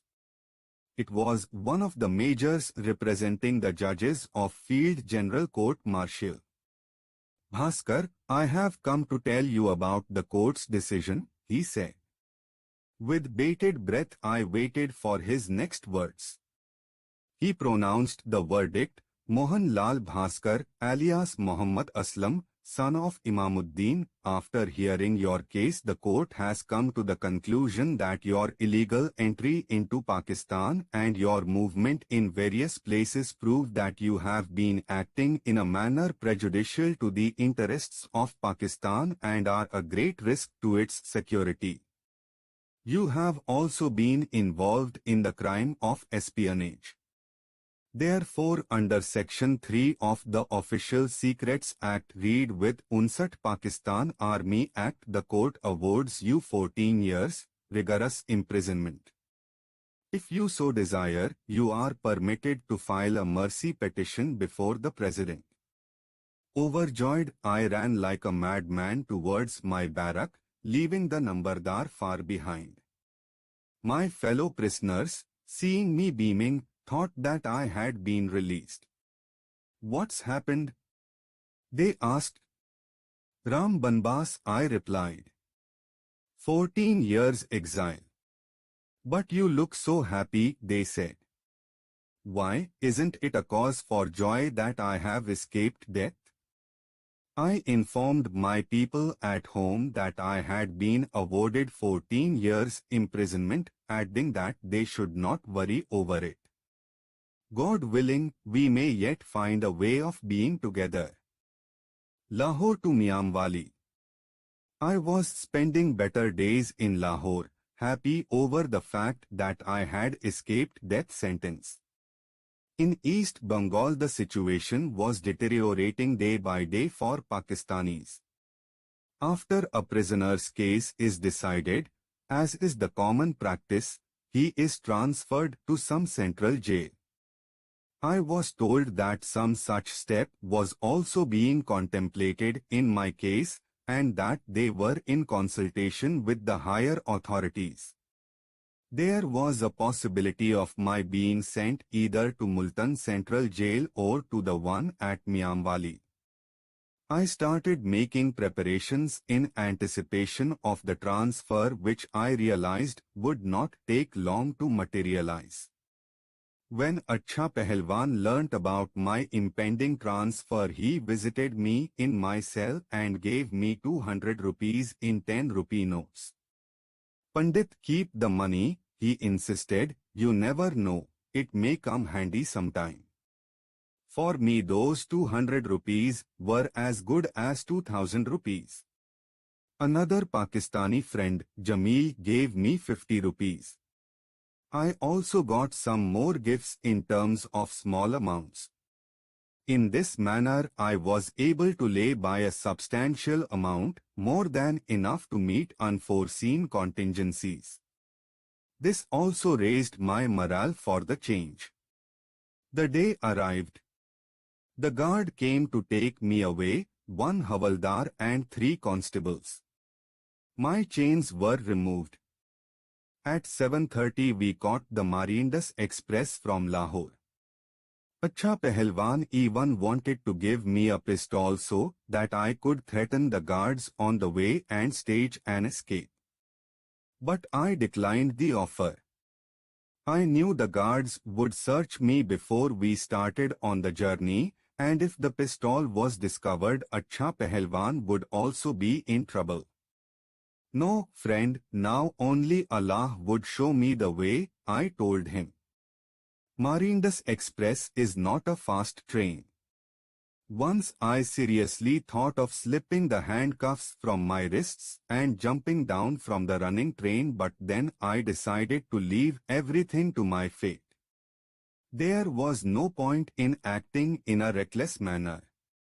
The train reached Miamwali at 9 next morning. Miamwali is a hot place situated in a sandy region. The jail being about 2.5 miles from the railway station, the Havaldar hired a tonga. I sat in front between 2 constables, and we started off to our destination, where I was destined to spend the best part of my youth behind the jail's walls. The Havaldar asked the constables to keep a close watch on me, an unnecessary instruction, for there was no chance of my escape. Havaldar Sahib, if I wanted to escape, I could have found an opportunity for it during the long train journey, I said, a bit peeved. I didn't mean it that way, the Havaldar said. You know we have to be careful. Last year we were bringing an Indian prisoner, Joginder, from the Montgomery Central Jail. He also hailed from your district and had been sentenced to 14 years.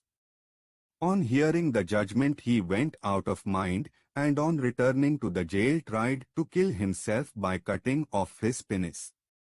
Luckily, he survived after a protracted treatment.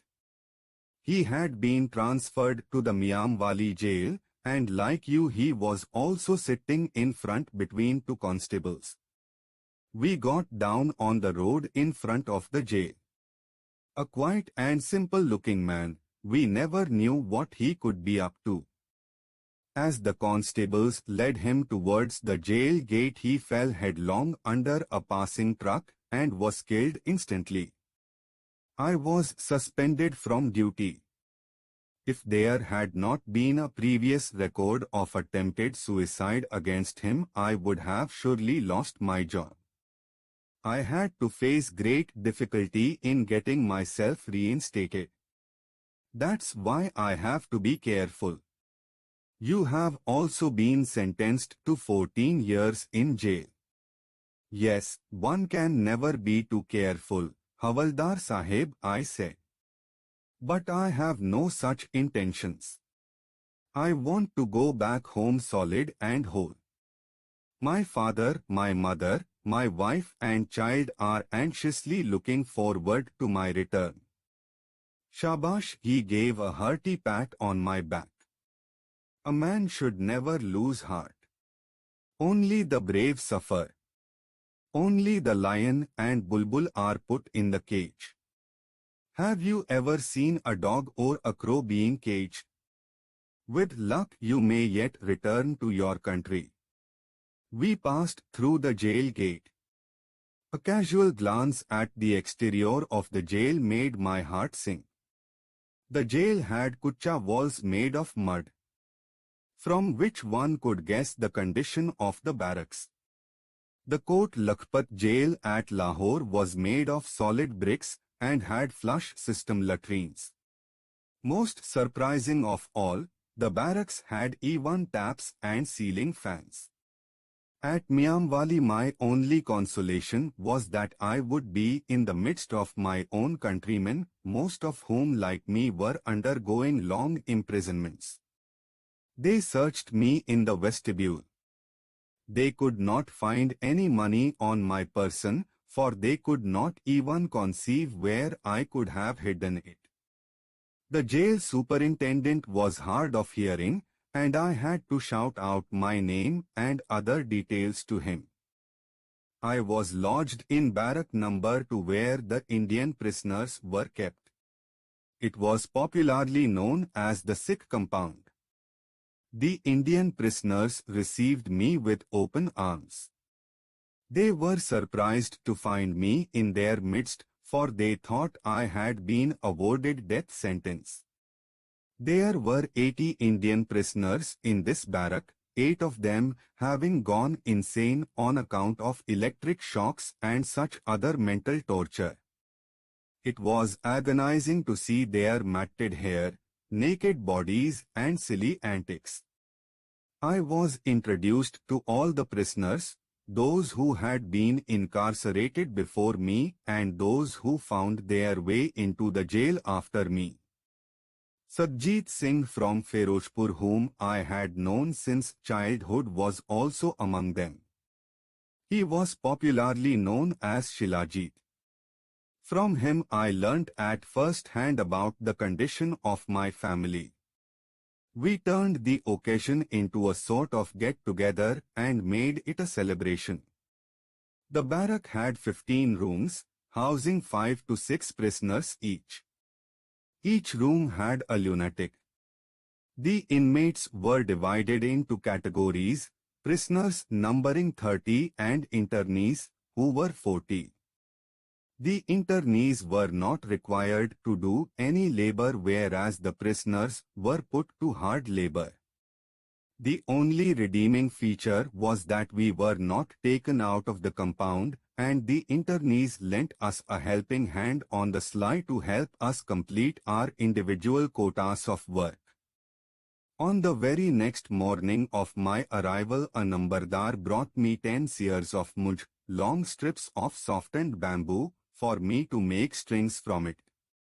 I had to pound the stuff and make it into fine strings, which requires a special technique which I did not know, as I had never tried my hand at such jobs before. I was still puzzling over the matter when 3 internees came to my rescue. They got down to the job and finished it before 12. They often helped me out in this manner. I started going to the other barracks to widen my contacts. I would study the prisoners' palms and tell their future. They would reciprocate by making me gifts of gur, cigarettes and soap, etc., which I shared with my friends.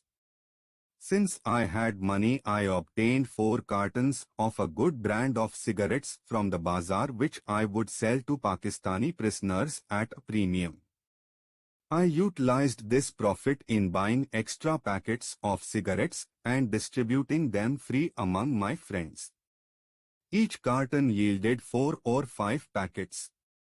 Miamwali was a very hot place. The days were unbearably hot and the nights chilly. We suffered from prickly heat, the eruptions assuming the size of large pimples which turned our complexions dark. What irked me most was that I had stopped getting letters from home. The deputy superintendent, nicknamed Mirza, was a mean fellow, and he cast the letters of the Hindu prisoners to the flames, for he could not brook the trouble of censoring them. Our letters reached India all right, but without our getting any in return. I had no reliable friend outside the jail at whose address I could get my letters. And then who would run the risk of handling the letters of a spy? It was just the beginning of my journey, and I had to trudge a distance of 14 long years. Besides, there was no knowing whether I would be able to return to my country after completing my term. My doubts were genuine, for I had the case of Mohinder Singh before me. He was sentenced to 14 years in 1953. His term was long since over, but he was still languishing in jail as an internee. Like me, he had been taken prisoner at the age of 25, and now he looked 70. His beard and hair had turned grey, and his youth had been eaten up by the jail. Thanks to our own government, which allowed its subjects to rot in jail without caring to ascertain what kind of indignities they were undergoing in alien jails, for reasons exclusively patriotic. New Jail Superintendent welcomed. The Rajasthani dacoits, Thakur Jagmal Singh, Thakur Panna Singh, Thakur Mool Singh, and two more prisoners who all belonged to the dacoit Madho Singh's gang were also lodged in the same prison with us. They used to carry on their depredations in the village on the border. After looting an Indian village, they would slip into Pakistan, and after raiding a Pak village, they would take refuge in an Indian hideout. They would kidnap the children of rich families and demand ransom from their parents. In India too, there were heavy rewards on their heads. They had committed many murders. Once, when they raided a Pakistani village, the villagers fired in return, leading to indiscriminate exchange of fire. The Pakistani border rangers thought that Indian forces had mounted an attack on their territory, and they swooped over the marauders with helicopters. The dacoit Madho Singh was killed, and 5 members of his gang were caught. They were awarded life imprisonment for dacoity in Pakistani territory. In jail, they had antagonized the Indian prisoners by their habitual rude behavior. They never missed an opportunity of bragging that they were dacoits. Though they behaved very nicely with Pakistani prisoners, they regarded Indian prisoners as untouchables and would not even allow them touch their utensils. They proudly called themselves high-class Hindus and considered us, the other Indian prisoners, as Hindus of a low order. If an Indian prisoner happened to touch them, they felt they had been defiled, and this used to lead to violent outbursts. By luring them with the offer of good food, they had won some lackeys from among the Indian prisoners. They would put in hard labor on their behalf, act as their slaves, and come to their succor in fights. The dacoits still had considerable money secreted somewhere, and they possessed copies of the Gita and the Ramayana which they would not allow any Indian prisoner to touch. When I came to Miamwali jail, I was appalled at the behavior of these dacoits and made no secret of it. I talked it over with my fellow Indian prisoners, who were already prejudiced against these dacoits.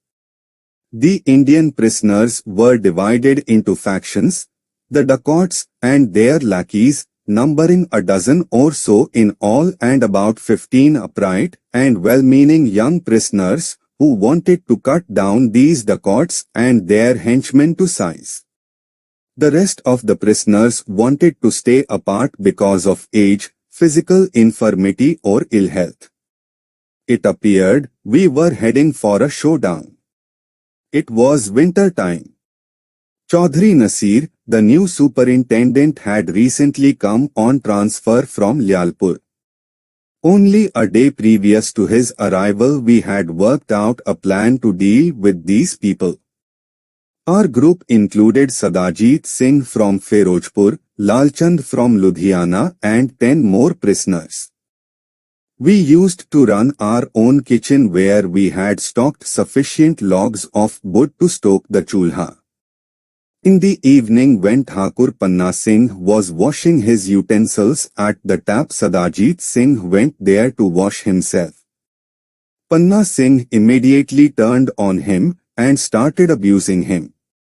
To his utter surprise, Sadajit Singh's clenched fist landed on his nose, which sent him reeling.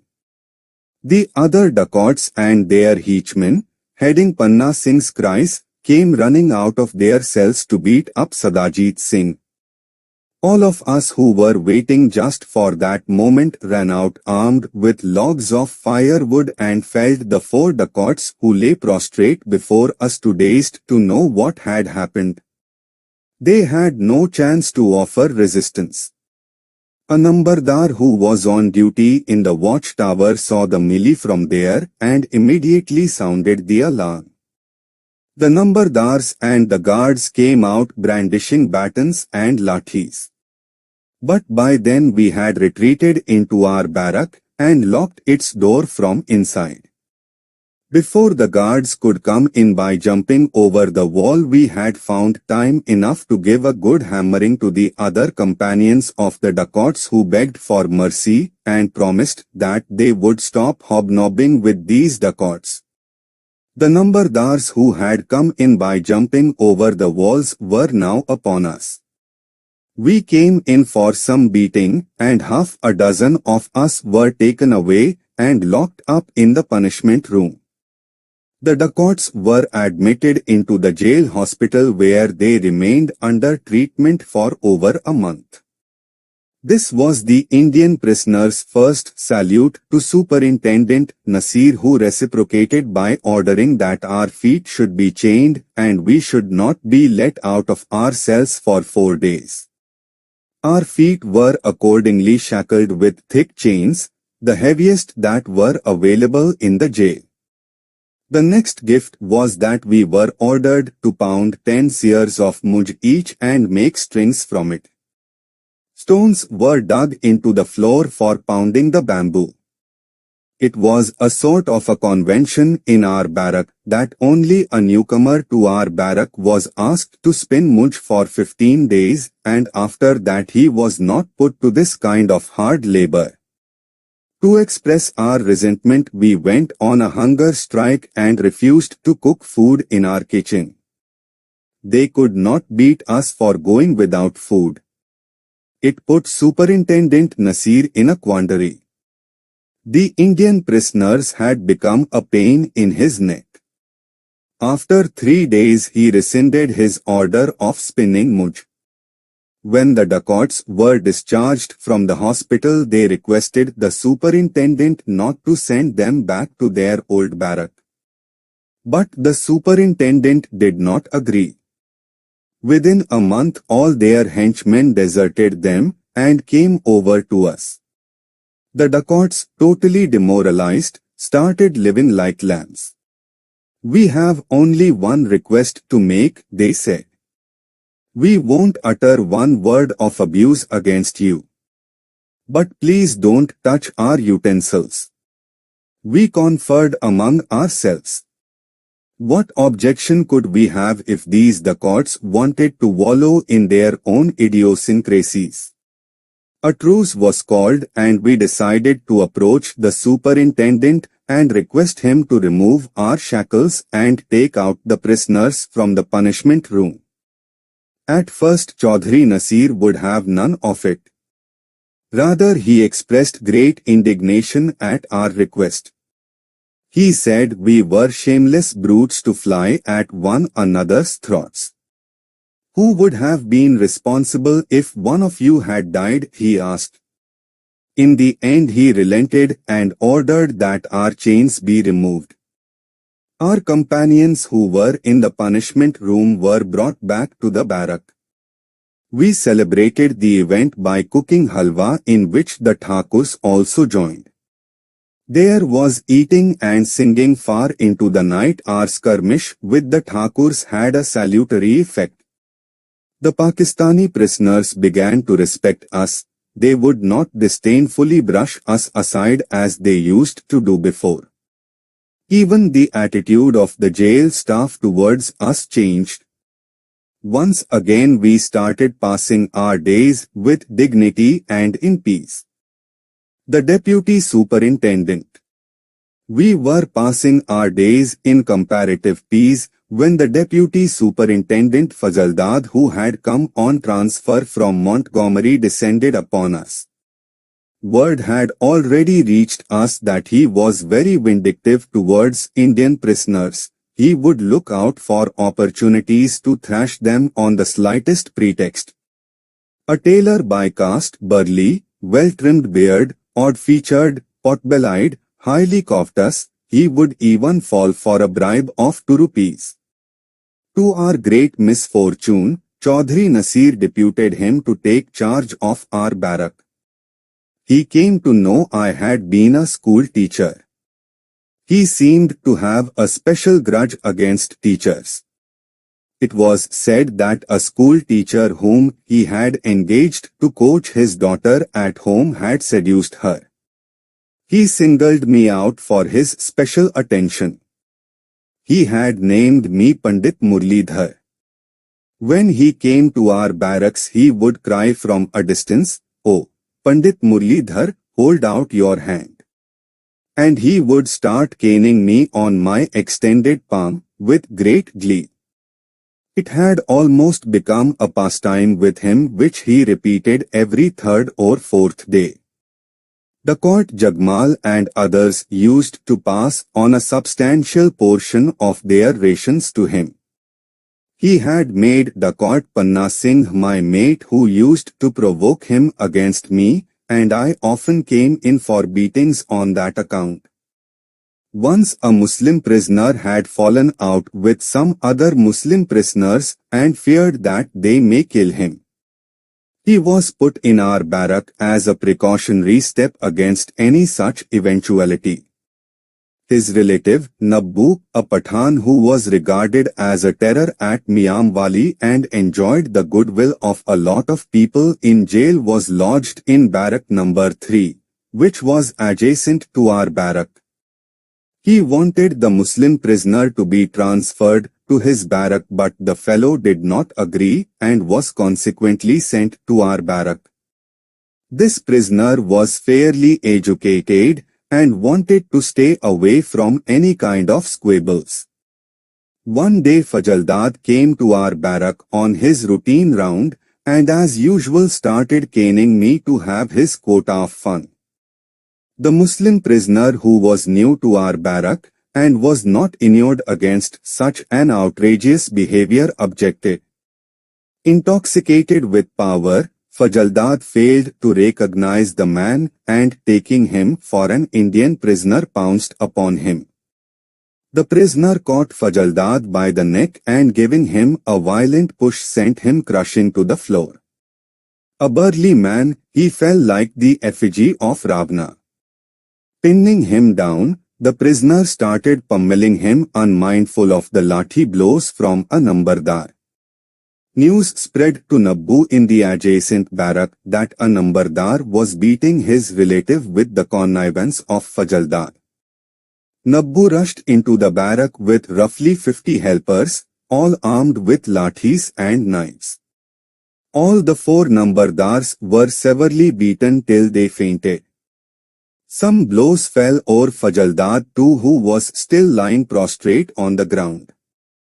Nabbu wanted to knife him, but his relative intervened. The nambardar on the watchtower saw the goings-on and rang the alarm. All the prisoners climbed up on the roof to watch, but we discreetly retired into our cells. On such occasion, the guards generally rush in as a whirlwind, taking everybody within sight in their sweep, not caring to ascertain who the real culprits are. Sometimes even prisoners sitting aloof and peacefully in their cells are not spared. The court Panna Singh took a wise step. Soon as we had returned to our cells, he quickly locked the cells from outside. Chaudhry Nasir, thinking that the Indian prisoners had again fallen out among themselves and were creating this rumpus, came abusing us from a distance. Kill them. Break their bones. These wretched Indians can't digest their food in peace. At the moment he reached our barrack, he found to his surprise that all of us were in our cells behind locked doors. 4 Nambardars were lying unconscious, drenched in blood. Fajaidad, who had gone into hiding, came out on seeing the guards. He was in bad shape. He was still panting and his face and beard were covered with dust. Chaudhry gradually came to know what had actually happened. He beat his head in despair. He knew that Nabbu was a power to reckon with, and he did not want to take any false step at which the prisoners might go on further rampage. He tried to pacify Nabbu, who kept insisting that it was a conspiracy against him in which Fajaidad had a hand and the whole matter must be thoroughly investigated by going down to its very roots.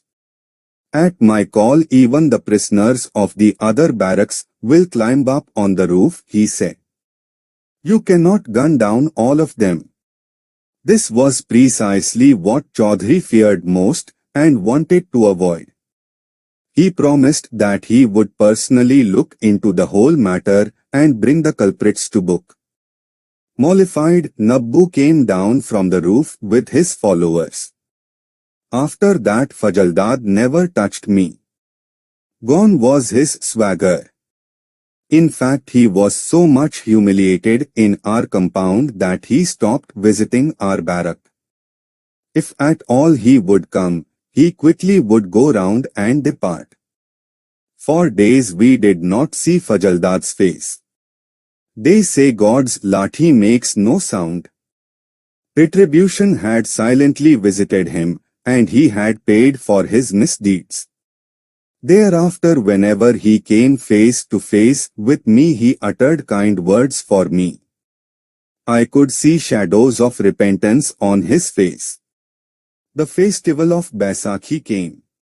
We were taken off our work that day and given extra rations. We had also collected some more from other sources. We put on clean clothes, sang bhajans, did kirtan and distributed halwa among the prisoners in the form of prasad. As a matter of courtesy, we had also invited the jail staff, though none came. If anybody came, it was just out of curiosity to watch our religious customs. And then, to our surprise, we saw Fajaidad coming in simple clothes. He sat down at the kirtan with us. It really took us all by surprise.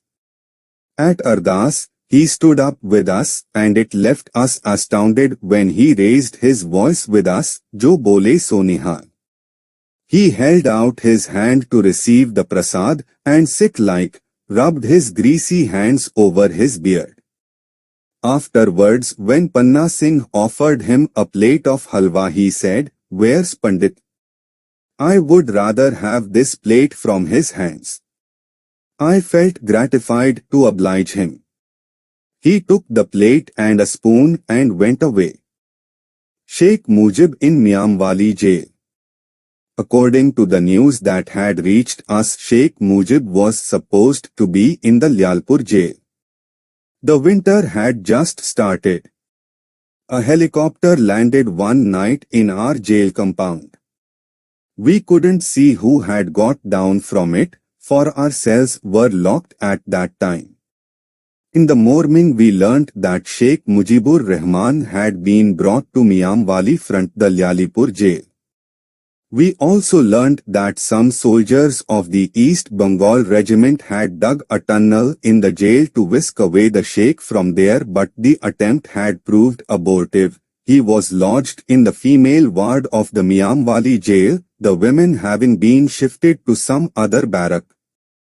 The female ward was right behind barrack number 10. We, the Indian prisoners, were recently shifted to barrack number 10, but we could not have a glimpse of him for he was being kept under a strong military guard. A Bengali cook had been assigned to him to cook his meals, which consisted of fish and rice. In the morning when the news of the Sheikh's arrival spread in the jail, the illiterate Pathan prisoners climbed up the roof of the jail barracks and shouted abuses at the Sheikh. They hurled rotten shoes and stones into the courtyard of the female ward, some of which hit the military guards also. The guards climbed up to the roof of the jail vestibule and fired 6 rounds in the air, which terrified them enough to make them scamper down. But they continued to catcall and abuse the Sheikh from their cells. Superintendent Chaudhry Nasir made a round of the barracks and told the prisoners that the Sheikh had been brought to the Miamwali jail to be hanged. The Pakistani prisoners raised the cries of Ya Ali and jumped with joy. We were eager to have a glimpse of Sheikh Mujib, but there did not seem to be even a remote chance of our wish being realized. Here was a great hero, known as the Lion of Bengal, who had awakened the hungry and oppressed people of East Bengal and had cheerfully sacrificed his family at the altar of freedom. According to the news circulating at that time, it was said that even his son had been shot dead at the time of his arrest.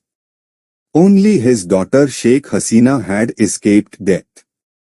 We often saw his cook when we went to collect our rations.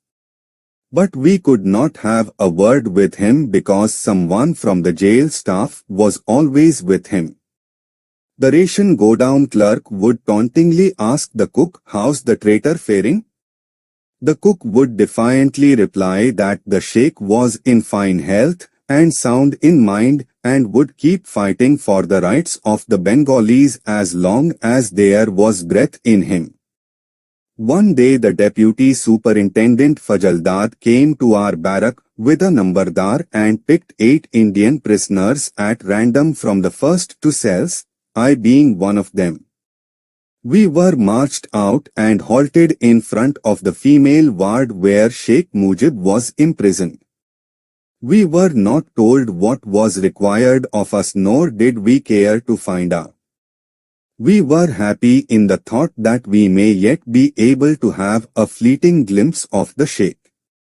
But to our chagrin, even the wooden gate leading to his barred cell had been closed. Fajaldad ordered us to dig an 8 feet long, 4 feet wide, and 4 feet deep trench and specified the exact spot where the trench was to be dug.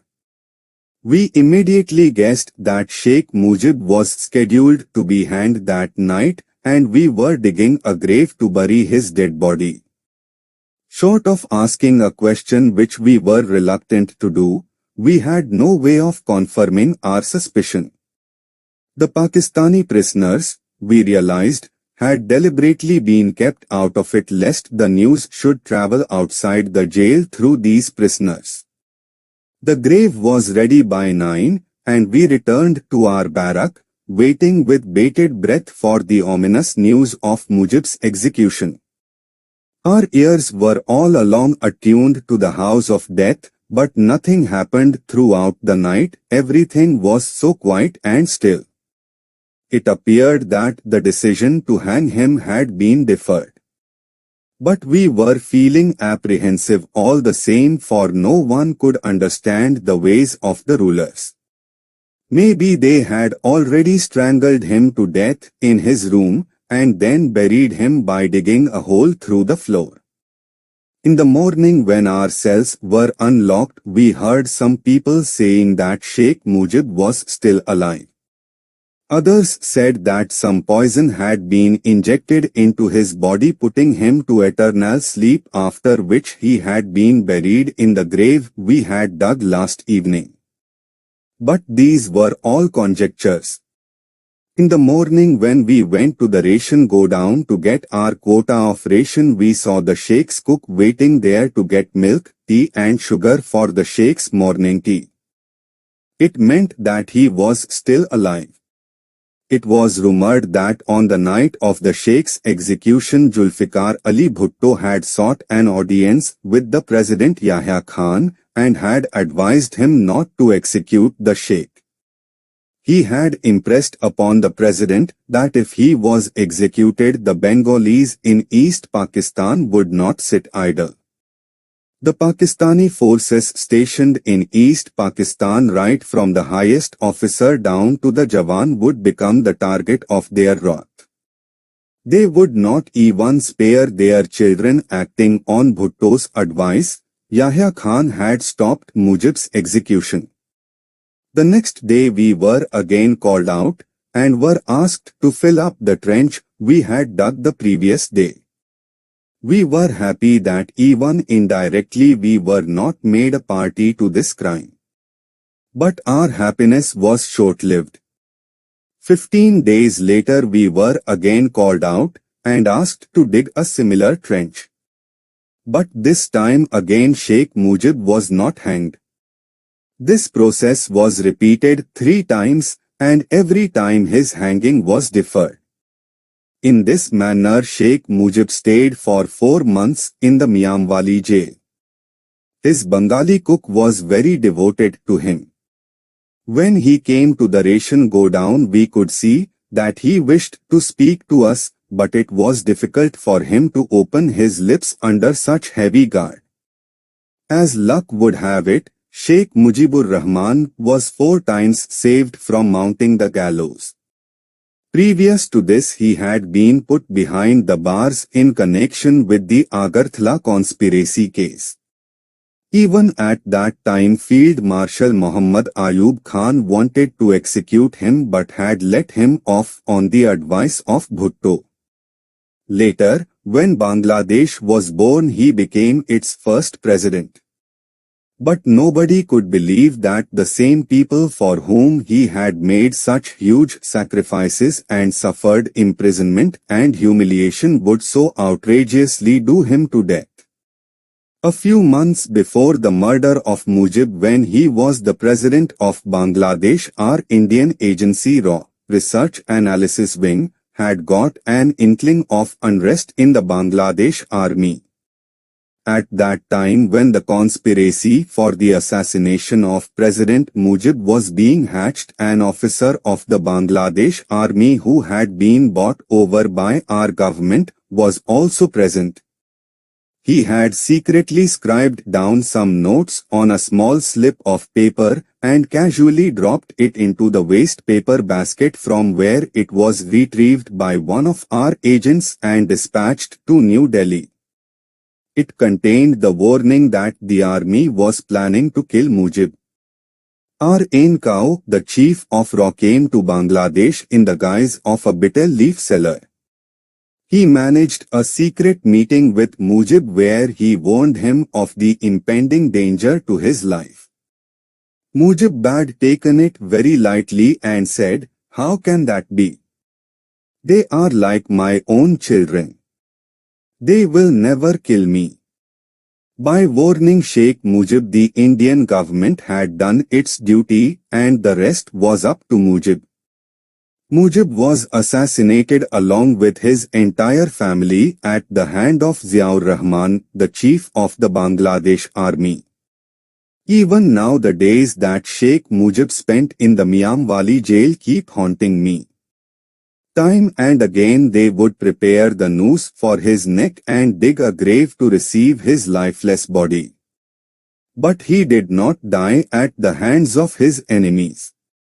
He died at the hands of his own people, whom he called his children. It is truly said that the wolves of fate keep a man on the run all his life. They tire him, and when he is down and out they tear him apart and devour him.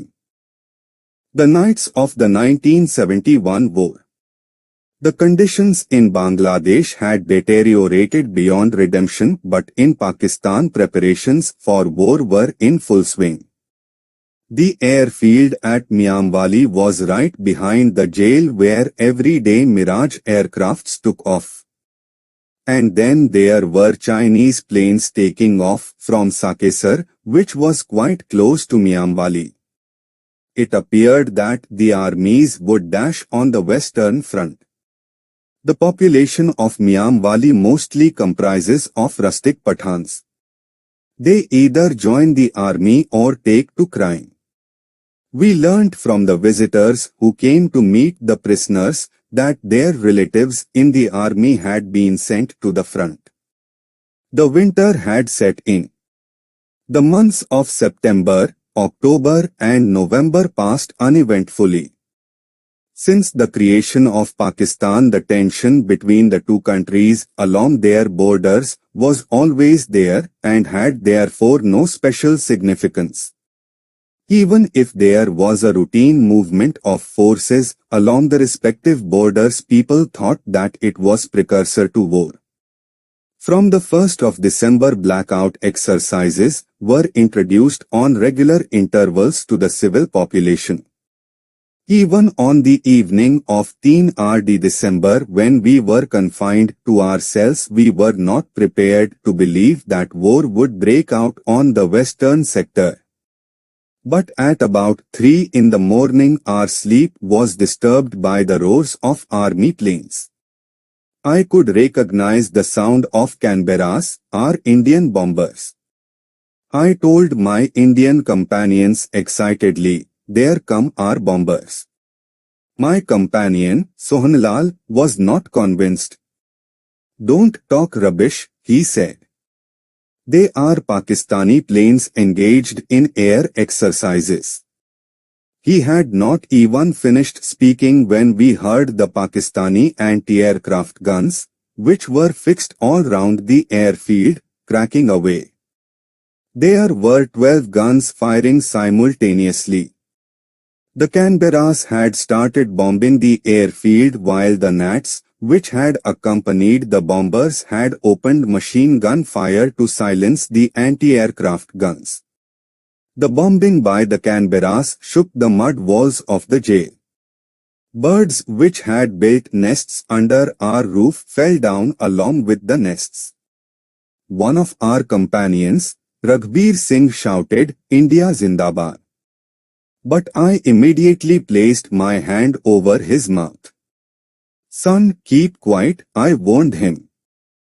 "Otherwise these uncouth Pathans will make Murdabad of all of us before the sun rises." The anti-aircraft guns soon fell silent. In the morning we were subjected to a vigorous search. It was a windfall for Fajaldad. He rummaged through our canisters and carried away everything that he could lay his hands upon: gur, sugar, tea leaves, cigarettes. "You scoundrels have been guiding those planes with your cigarette lights," he complained. It made us laugh. How could our lights penetrate the barrack roof? It was an excuse to take away our things. Which fool would invite death by exposing his location to a bombing plane which in our case could have made no distinction between friend and foe? Now the Indian planes began making air sorties every 2 hours. They completely damaged the runway at Miamwali and Sakesar. They would hover over these airfields like homing pigeons, while the Radio Pakistan blared forth news of its victories. When I heard Radio Pakistan announcing that the Pakistani forces had penetrated 25 miles into the Indian territory near the Ferozpur border, I felt terribly scared. My home was only 5 miles from the border. Sometimes we managed to get the real picture through the visitors of our Pakistani prisoner friends. We learnt that Indian forces had penetrated 60 miles into the Pakistani territory in the Sialkot sector, and our navy had wrought havoc at the Karachi harbour. We also learnt that the Pakistani submarine Ghazi had met its watery grave at the hands of the Indian Navy. The Pakistanis themselves admitted that India was too mighty a power for Pakistan to successfully fight against it. Every night when we were locked into our cells, we found ourselves between two crossfires. We feared lest we should become the targets of the Indian bombers who were often seen hovering over the jail barracks. And there were heavy locks outside the barrack doors to prevent us from running out for safety in case of bombing. The jail walls shook under the impact of each bombing. Miamwali airfield being just behind the jail, it could any time become the target of air attack. Amusingly enough, and to our great relief, we were no longer put to hard labor. We spent the whole day gossiping. Our cells were not locked during the day, and we would sit outside joyously watching the Indian aircrafts coming in. At that time the Pakistani prisoners would disappear into their cells for shelter. Death loomed as large over them as it did over us. We laughed over it while they put on rueful expressions and scurried for shelter on every occasion. The planes would just hurl down bombs and fly away while we would gaze at them wistfully awaiting their return to bombard the enemy again. One day Fajaldad and Malik Ata Muhammad came for a round at about 11 in the morning. They had not finished when the planes arrived. Malik Ata Muhammad was quite young. He jumped out of our barrack in one bound and hid somewhere in the firing range of the jail circuit. But the burly Fajaldad ran hither-scatter, looking for a refuge. Rising and falling he entered our cell. He had made quite a spectacle of himself. Then the walls of our cell started shaking, and he feared that the roof may crash upon him. He again ran out and took refuge in one of the pakka latrines in the compound.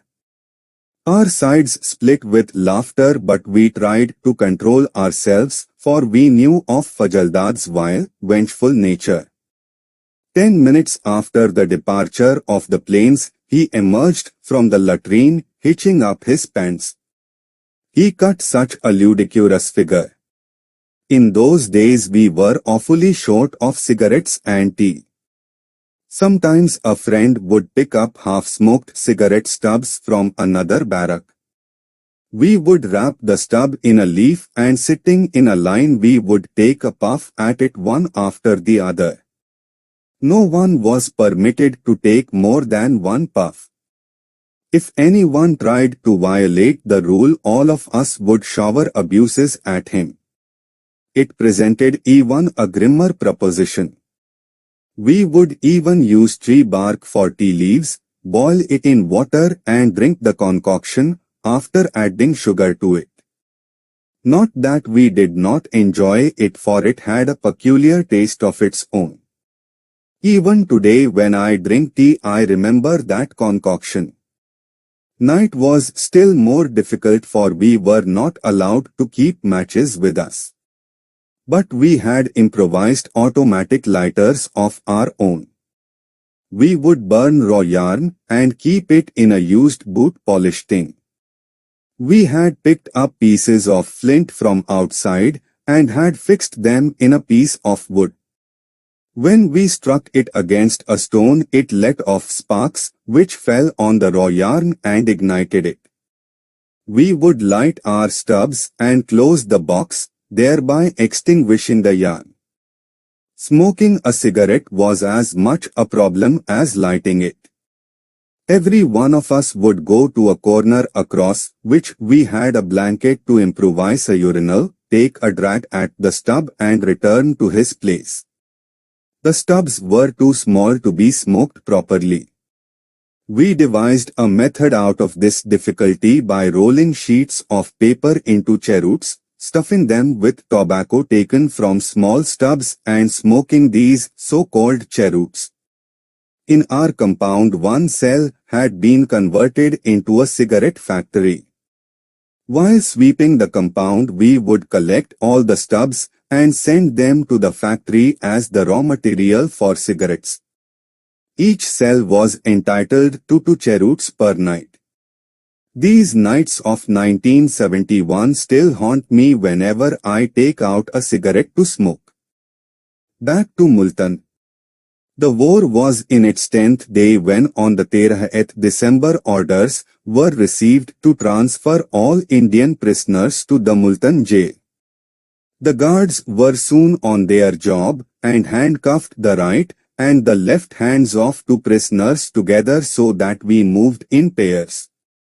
It was quite a job to lift our canisters with shackled hands. But as we came out of the jail vestibule, to our great delight, we saw 2 special buses waiting outside the jail to carry us away. A special guard had been deputed to escort us. Some of our companions had grown long hair and had elaborately tied their turbans in Sikh style. We had warned them just to call the turbans over their heads, for one could never predict the local people's mood and something untoward could happen on the way. But they did not pay any heed to our warning. We set off on our journey at 10. Our buses had hardly gone some distance when the Indian planes appeared in the sky and our buses had to take cover under the trees. We had felt the effects of the Indian air attack while inside the jail, but now we were witnessing it from outside the 4 walls of the jail. The faces of our drivers turned pale, and they frantically started intoning the stop prayer to ward off the danger from over their heads. The guards to whose belts our handcuffs were chained were equally jittery. "Why are you feeling so scared?" we asked them. "Our lives can also be blasted out along with yours." "Being prisoners, you are already as good as dead," they retorted. "You will welcome death. But we have our families to live for." Though highly amused, we thought there was no point in pulling their legs and let the matter drop at that. We heard loud blasts at the Miamwali railway station, followed by huge flares and then saw dense smoke billowing up. It appeared a train had been bombed and it had caught fire. The planes had safely got away after doing their job. Strangely enough, we did not see a single Pakistani aircraft taking off from the Miamwali and Sakesar airfields during those early days of the war.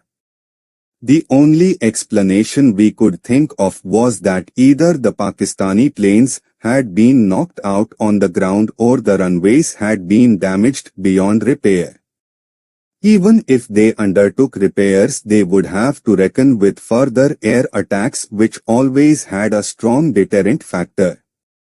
We wanted to have a good look at what was going on around us, but the guards spoiled our fun by ordering the buses to resume their journey. It was about an 8 to 10 hours journey, and the buses were not to stop anywhere on the way. Somewhere near Azamgarh, a place on this side of Multan, we requested the guard commander to stop the buses for a while so that we could ease ourselves, but he refused to consider our request. But at Azamgarh, the guards themselves stopped the buses to go to the urinals. The tea stall owner there was a kindly sort of man, and he said he would serve us tea before we resumed our journey. While we were waiting for the tea to be ready, people started gathering round our buses. Going by the Sikh turbans, they thought that we were Indian soldiers freshly taken prisoners and started shooting Ya Ali in their excitement, and some of them even took to pelting stones at us. Leaving their tea unfinished, the guards rushed into our protection. "You sons of dogs," they cried while chasing away the crowd with butts of their guns, "you put your tails between your legs and run away from the battlefield and yet think yourselves to be brave enough to be able to throw stones at unarmed people." The buses started immediately and pushing the crowd behind, the guards jumped into the running vehicles. We were outside the gate of the Multan jail at 5. It is considered to be the most notorious jail of Pakistan. Jahangir Hatyana, its superintendent, was a wild brute of a man who was said to have a stone in place of a heart. It is said that when a buffalo pulling a cart laden with rations bellowed in the jail, be ordered it to be given 30 lashes. It was also said that to prisoners who had not mended their ways in spite of persistent flogging were ordered to be pushed into the ragging oven fire and were subsequently accounted for as escapees from jail. Even after intensive enquiry, no guilt could be established against the superintendent and he got away with impunity. All prisoners used to pray that they be saved from the wrath of Hatyana. And now, as our luck would have it, we were put face to face with this brute. We were thoroughly searched in the jail vestibule. They could not find anything incriminating in our possession. The numberdars pushed us into barrack number 3 located in the wing meant for those condemned to death.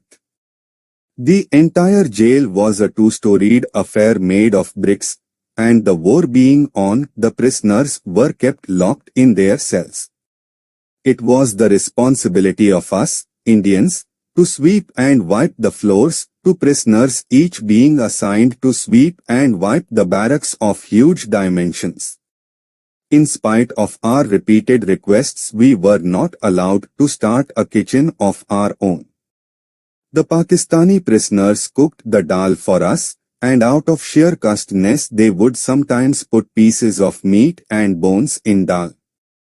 We had complained about it on several occasions, but Hatyana had brushed aside these as frivolous. We were put in the cells on the upper floor while the prisoners condemned to death were lodged on the ground floor. We were not permitted to talk to them, and if the numberdar caught us doing so, we were in for trouble. We had one Pandit Sitaram of Amritsar with us. His real name was Jai Ram or Lakshman Das, but he was known to us by his assumed name. We had been in the Multan jail only for 5 days when we learnt that the Pakistani army in Bangladesh had laid down its arms. General Yahya Khan had been put under house arrest by General Gul Hassan. Tikka Khan and Zulfikar Ali Bhutto had taken the reins of the country in their hands. The backbone of the Pakistanis had broken, but that had increased their hatred against us.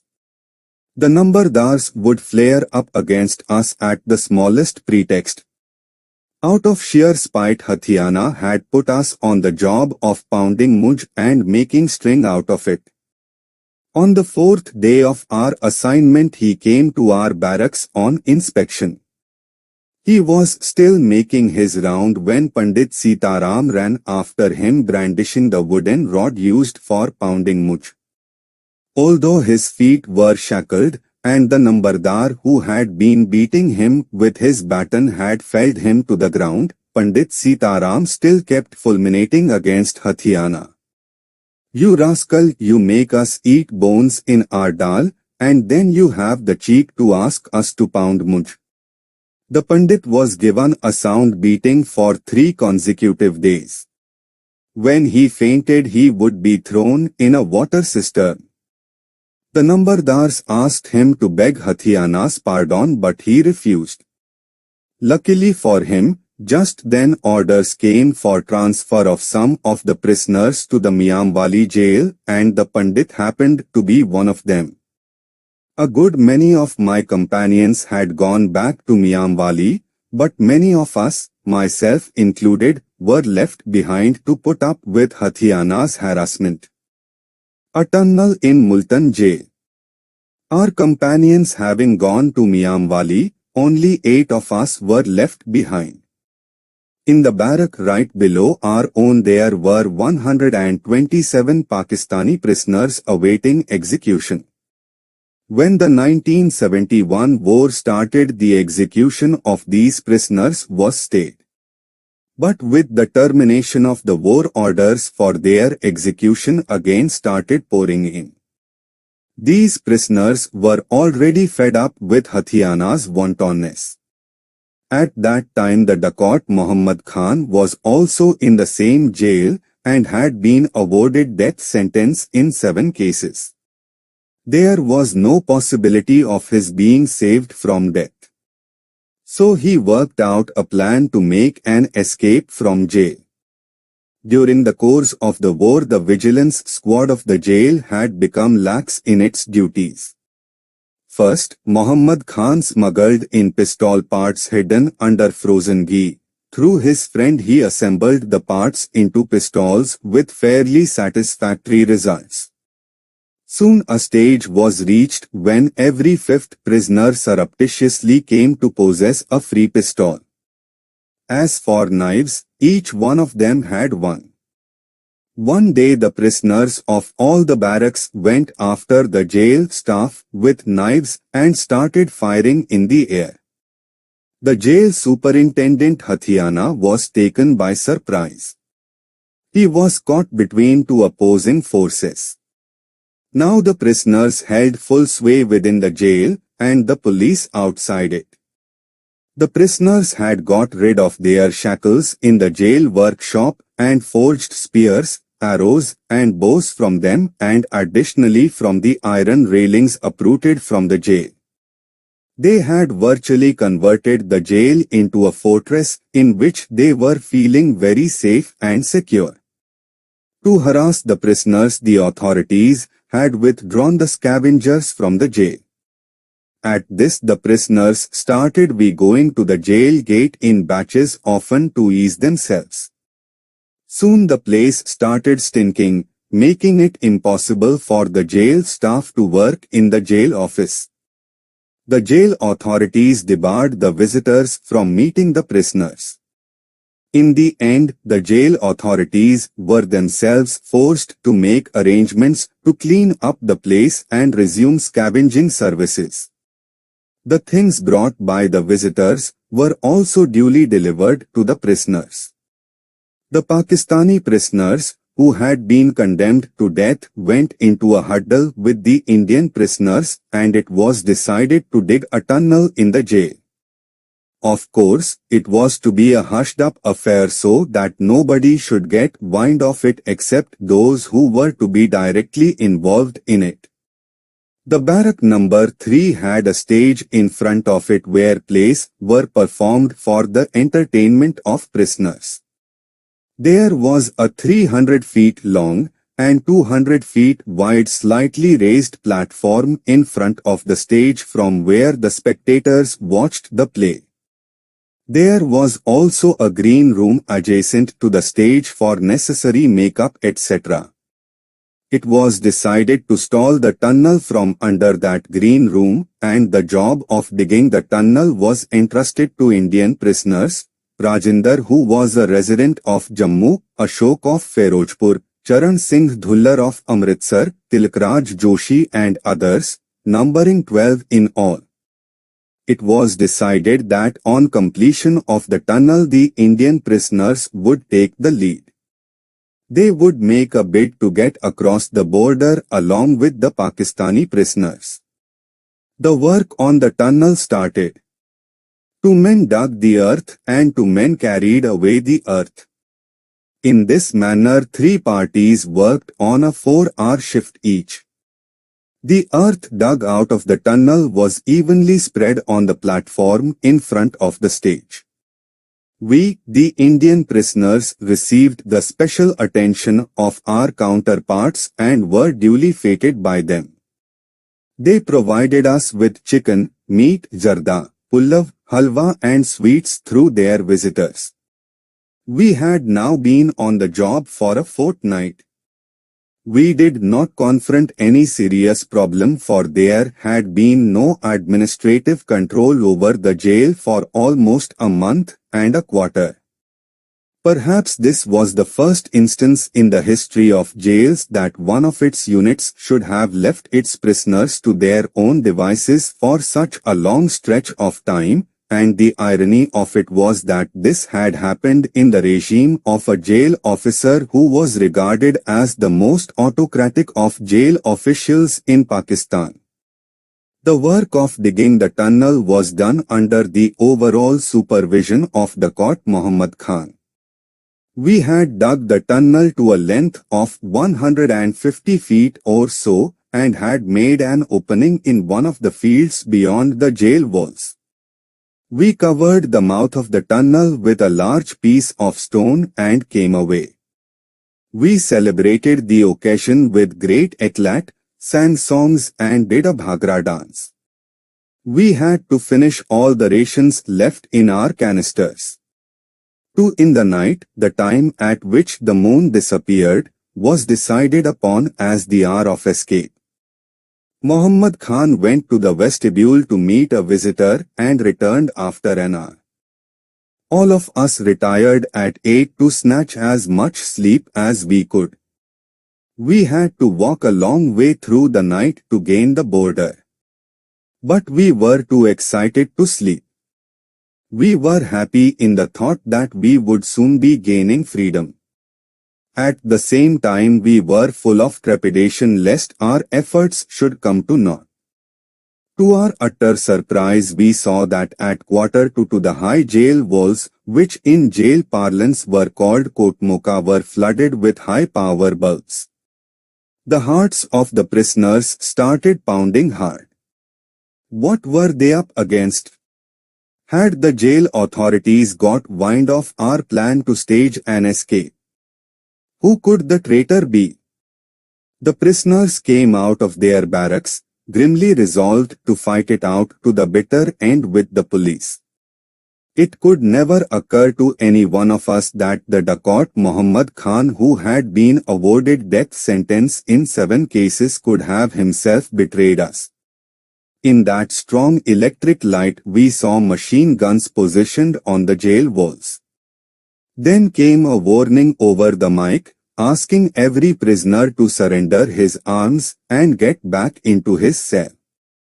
Anyone found violating this order, the warning said, would be shot dead. At 3 the jail gate flung open and 2 battalions of the Pakistani army, perhaps they were the 9th Baluch and the 13th Punjab, marched firing shots in the air. The prisoners were in jitters. Knives and pistols could be no match to .303 and LMG rifles. Even so, some of the prisoners had the gumption to fire their pistols from the rooftops of their barracks. By now the military had entered the barracks and was mowing down indiscriminately anyone who came within its sight. Prisoners were dragged out of their cells and their limbs broken. Jahangir had recently been transferred and Haji Iftikhar Khan was directing the operations. About 157 prisoners were killed and 262 prisoners were crippled. A list of the rebels had been furnished to the jail authorities through Muhammad Khan. An order blared forth through the mic, "Prisoner Muhammad Aziz, come out of the barrack within 3 minutes holding your hands up.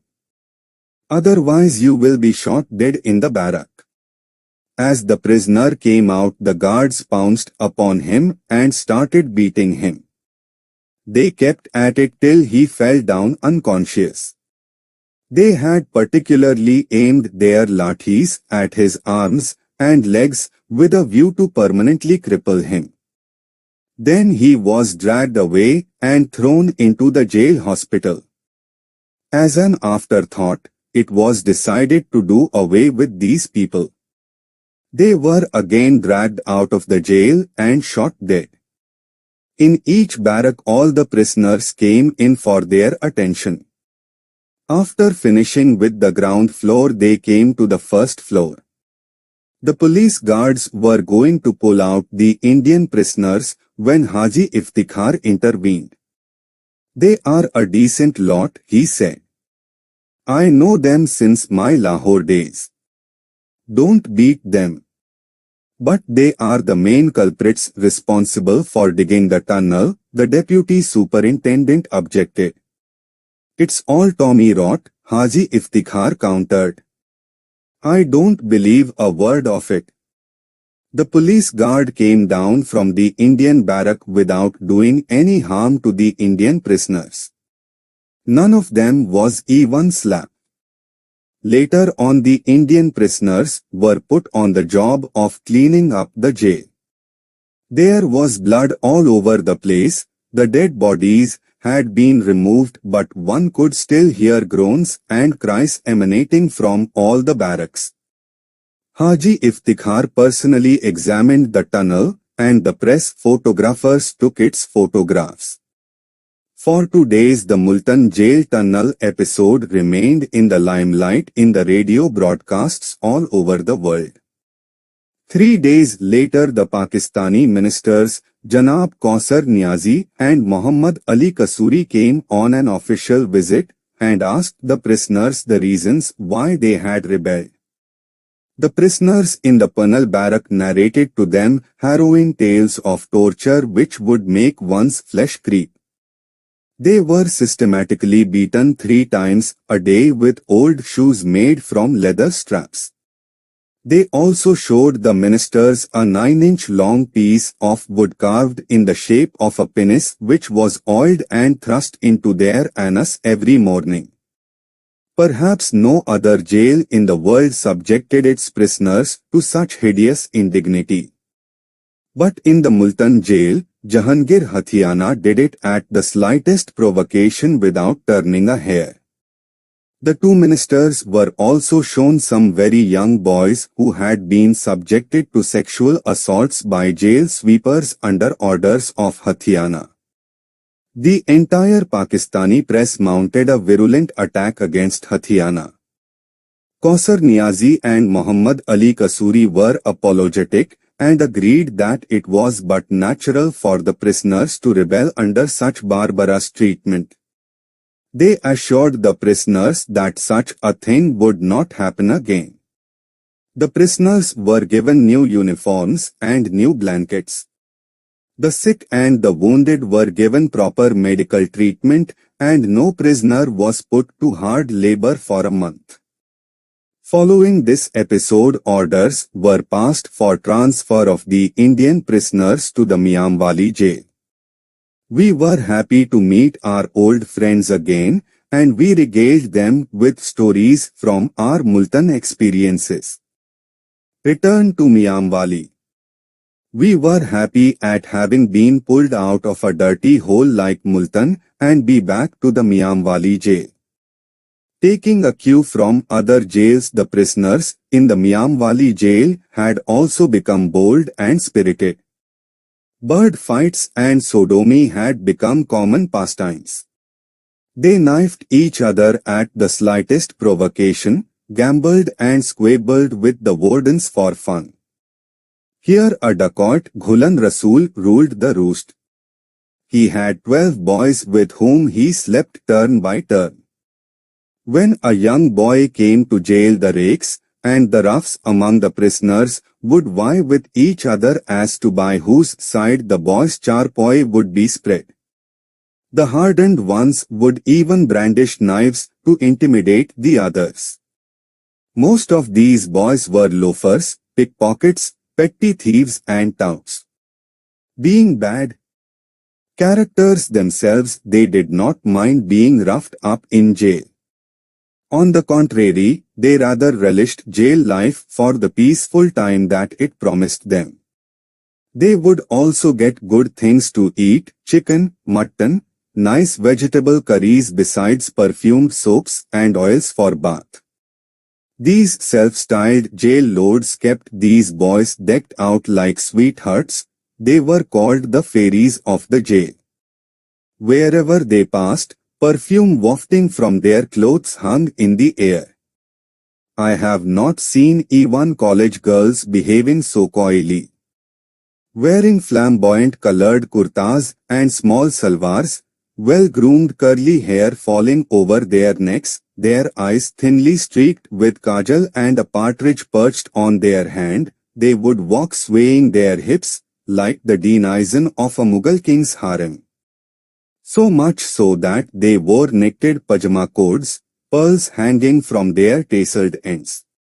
In our barrack many of our Indian brethren such as Pandit Ashwani Kumar, Lalchand, Mehboob Masih, Sajjit Singh, Mohammeddin knitted tasselled pajama coats and did embroidery work on them and embellished them with pearls. These pajama coats were in great demand and their prices ranged between 6 to 16 rupees each. Our barrack had become a sort of pajama cord manufacturing factory. Our products were even fancied by the jail officers, wives and daughters, and we had to pander to their whims. Our barrack was also the center for the sale of opium and hemp. Babu Madan Gopal and myself supervised the sale of these narcotics. We had 4 underlings working for us, and we bore the expenses of their cigarettes, tea, oil and soap, etc. It was their job to effect clandestine sale of these narcotics on our behalf by going round the jail barracks and ferreting out the potential customers. They were quite adept in sizing up such people. Even if caught and beaten, they would not divulge our names. Apart from that, Babu Madan Gopal and myself studied palms and made predictions mainly based on astrology. We would let off one and hand the other. In that highly populated jail, our predictions were bound to come true in one case or the other, which helped to build up our reputation. We thus managed to make many devotees through sheer nuke. They would express their gratitude by offering us cigarettes, ghee, sugar, fruits, tea, sweets and even cash, which we shared with our friends and cronies. Pandit Om Prakash and Vasdev were very good at hair cutting. Even prisoners from other barracks came to them and paid for haircuts. Balbir from Ferojpur was running a shoe mending unit and did brisk business. Hanuman Prasad from Rajasthan was an excellent tailor. He could even stitch a woolen suit without recourse to the sewing machine. Once the jail superintendent had all his daughter's clothes for her wedding stitched by him. Mehboob Masih, apart from making pajama codes, was good at dispensing medicines. He would get a variety of pills from the jail hospital and keep them handy with him. For instance, he had sulfaguanidine for dysentery, enterovioform for stomach troubles and dysentery, APC powder for fever, quinine for malaria, and butarbitone for insomnia. In short, Masih had medicine for almost every ailment, which we used to get at all odd hours. For this reason, the inmates of the jail tried to remain very friendly with him. Some of the prisoners of our barrack had managed to put by so much money that they had even taken to gambling.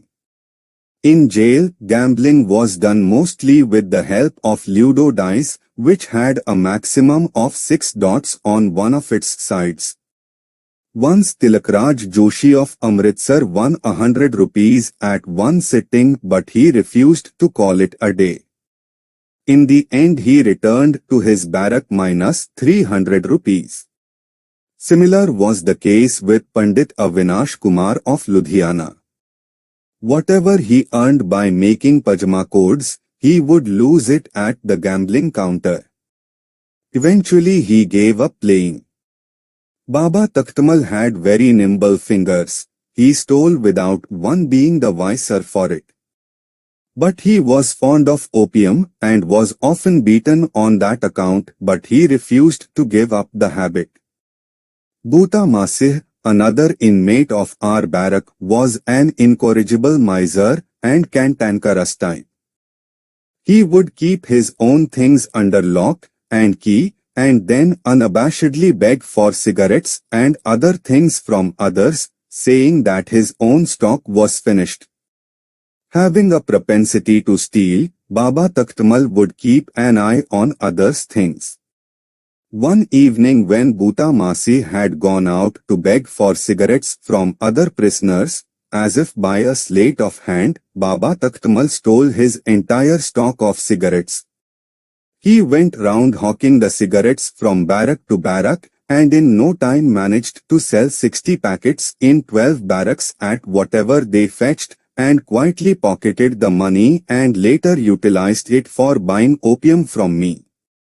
When Bhuta Mase returned to his barrack and found his box of cigarettes lying empty on the floor, he started wailing at his loss. "But you said that you had no cigarettes. The other prisoners, where did your stolen cigarettes come from?" Baba Takhtamal removed his shoe and started beating Bhuta Masih with it.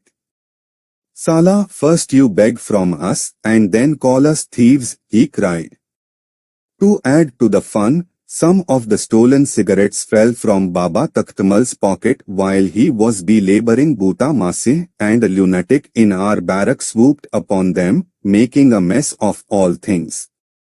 To our amusement, angered at their accidental losses, both of them started fighting, and we disengaged these old fogies with great difficulty and locked them up in separate cells. For once we were having a pleasant time in jail when the Pakistani prisoners struck a discordant note. They refused to put in hard labor and advised us to do likewise. At our refusal they turned hostile to us, called us traitors, and drove us away whenever we wanted to accost them. They stopped getting their jobs done by us, as a result of which our remunerative activities came to a standstill and our stocks gradually depleted. They would not even permit us to pick up cigarette stubs, and would throw them into the gutters so that they became totally useless to us. To make things worse, there was no discipline in the jail, and we felt miserable, wondering how we would pass our days in such chaos. In Miamwali, the vagaries of the Pakistani prisoners had crossed all limits. No hard labor, gambling throughout the day, tiffs with the wardens, brandishing knives at each other. Some of them even had pistols smuggled in by bribing outsiders. Unbelievably, one or two even possessed Sten guns. The dacoit Ghulam Hassan every day filched 5 seers ghee, 10 seer gur, 1 kilo tea and a substantial quantity of dal from the jail godown at the point of his pistol. He had set up a gambling den within the jail premises and sent 500 rupees to his home every month. It was around that time that the People's Party came into power and Muhammad Hakim Amin Khan took charge of jail administration. A resident of Campbellpur, he was originally a police havaldar, and being an office bearer of the People's Party had reached this high office. The Campbellpur area was notorious for crime, and some of the minister's relatives were also locked up in jails. Having been a police havaldar, he knew how to deal with goondas. One morning at 5, the jail barracks resounded with sudden thuds of heavy boots of guards. Then about 1,500 armed soldiers entered the jail. Half of them climbed up the roofs, and the other half proceeded for a man-to-man search of the prisoners.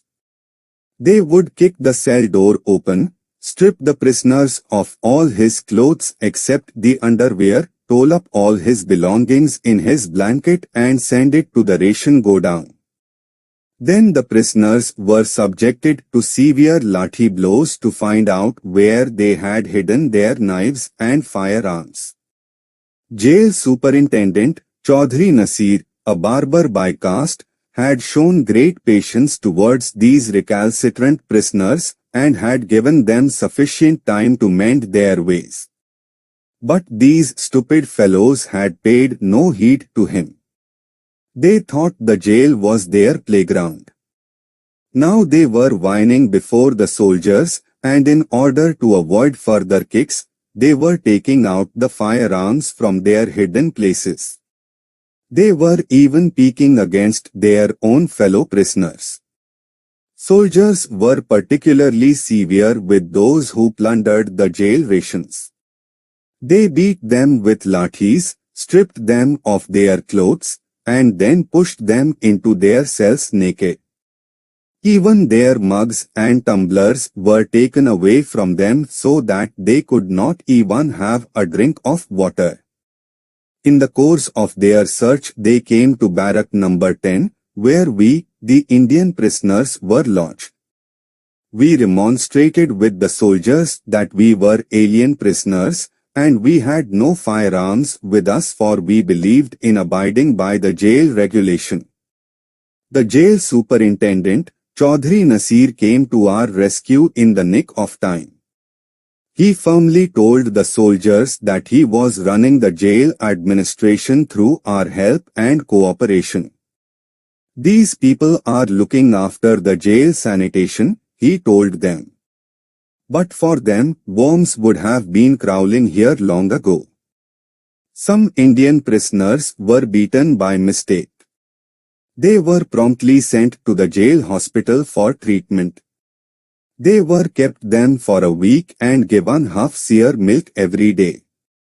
The articles wrenched off from the Pakistani prisoners consisting of cigarettes, gur, ghee, sugar, tea leaves, chilies, salt utensils, sweaters, mufflers, coats, pants and salwar kameez were heaped outside the ration godown. They could have filled 10 trucks. We were asked to sort out these articles and prepare their inventories. It proved a windfall to the jail wardens. The best of the quilts, blankets, and bed sheets and tins of pure ghee were sent to the chief wardens and the deputy superintendent's houses. The other things were thrown over the jail walls to be collected by the relatives of the wardens who were waiting for them to carry away to their homes. As for us, every evening we were given 1 seer each of gur, a substantial quantity of tea leaves and cigarettes besides bitter leaves laced with tobacco as a reward for our gesture of good behavior and services rendered. It being winter, every Indian prisoner was given 2 heavy sweaters, 1 muffler and 1 kurta pajama. We seemed to have turned the tables on the Pakistani prisoners. While our canisters were once again stocked full with much wanted commodities, the Pakistani prisoners went about looking for measly cigarette stubs. We were entrusted with the sanitation of the fort, and 8 Pakistani prisoners holding brooms and scrubbers were placed under the command of each Indian prisoner. They would fill the drum with dirty water scooped out the gutter and sprinkle it over the floors and sweep them clean. All that we did was to blithely puff at our cigarettes and keep an eye on them while they worked. We remembered the time, only a month ago, when the Pakistani prisoners would not even allow us to pick up cigarette stubs from the ground to smoke. We really pitied them when they begged us for half-smoked cigarettes. Ghulam Hassan's lot, who boasted of having 12 gigolos, was the worst. It was the same with 90% of the other Pakistani prisoners. First, Ghulam Hassan was given a good beating by the guards, then his head was shaved and face blackened. He was mounted on a donkey with a pot of excreta placed on his head and taken round the barracks as an exhibit. The round over, the guards stripped him of all his clothes, making him stark naked, and made all his gigolos mount on him one by one. Soon after he was transferred to the Khiarpur jail. It is better left to one's imagination as to how the 55-year-old, long-moustached Ghulam Hassan, at whose very name the jail population trembled with fear, must have felt at being rubbed the wrong way so challengingly. No prisoner was allowed to meet another for 20 days. After that period, when visits were resumed, half the quantity of the things that the visitors brought with them was usurped by the jail staff right in the vestibule. No prisoner was allowed to have more than 3 packets of cigarettes per week. To carry matches on one's person was strictly forbidden. One had to beg the nambardar or a warden for matches to light a cigarette. As against this we, the Indians, had cigarette lighters and imported ones at that which they pilfered from the confiscated goods. Nobody ever bothered us, for the superintendent Nasir Ahmad and the chief warden Sher Khan were very kind to us. Apart from cigarettes, as I have already said, the visitors could only bring in sweets and fruits, of which half the quantity was taken away by the jail staff. Of what was left they parted with some of it in our favor, by way of a bribe, so that we should not be severe with them while exacting work from them. It was indeed an anomalous situation. While they scooped out dirty water from the drains, we happily ate their grapes, pomegranates, oranges, apples and sweets. Every prisoner was given 10 seers mudge to pound and make strings from it. It was like asking a prostitute to grind corn. The prisoners whimpered as they worked. Having led an easy life in jail, they had become work-shy and now could not cope with this kind of strenuous work. As such, most of the prisoners came in for a beating in the evening. They would cry before Chaudhry Nasir and beg for his mercy, assuring him that they would not break the jail rules in future ever again and behave like harmless lambs. It was the same jail superintendent whom the prisoners used to call the barber in derision. But Chaudhry would refuse to relent. As compared to the Indians, who were highly disciplined, these Pakistani prisoners were a spoiled lot, and Chaudhry wanted to teach them permanent lessons. The chief warden Shera, of those who were considerate to the Indian prisoners and stood by them in times of difficulty, one cannot forget the name of the chief warden, Muhammad Sher Khan, or Shera for short. He treated the Indian prisoners like his own sons. He had ordered that the prisoners' leg chains be removed, and he allowed them to move about in all the barracks. The Indian prisoners used to call him Chacha Shera, and we would reciprocate by calling them my lions, which meant my brood of lions. If the Pakistani prisoners did not find themselves up to a job, he would entrust the job to the Indian prisoners, confident that they would deliver the goods. It rained heavily one night, and half the roof of barrack number 4 caved in. The prisoners in that barrack were to be shifted urgently to another barrack the same night. The number of prisoners in the jail was far beyond its capacity. If government tenders had been called, as per the set procedure, it would have taken many months to replace the roof. To save time, Shera put the Indian prisoners on the job of repairing the roof. Amrik Singh, alias Kishori Lal of Jalandhar, was a good mason and quick at work. He had also trained Ashok Kumar and Rajinder Kumar of Jammu in this job. In a jiffy, 70 Indians were placed on the job under Amrik Singh's supervision. Even the insane among us were asked to lend a helping hand. Within 3 days 15 cells of the barrack had been repaired and made ready for the prisoners to move in. As if obliged, the jail superintendent rewarded us with a set of new clothes each, new bed sheets and double rations. We were also served special tea while at work. Shera would generally entrust us with some kind of work that would recoil to our benefit. For instance, if a truckload of gur arrived, he would put us on the job of unloading the truck. On our finishing the job, he would put 2 seers of gur each in our laps. One day he found that 4 walls of the jail, which were called Court Mocha, had started crumbling in places. All the walls required to be plastered with mud. The job was again entrusted to us. Fajaldad was the overall in charge of Court Mocha, and on the first day, by way of hard labor, he ordered 12 of us who had been put on this job to plaster a 60 feet length of the wall up to a height of 18 feet. We had to work under the blazing sun. Shera told Fajaldad that it would not be possible for us to complete this lengthy assignment by evening. "You are always partial to these Indians," Fajaldad taunted Shera. "Don't worry, Chacha," we told Shera to save the situation.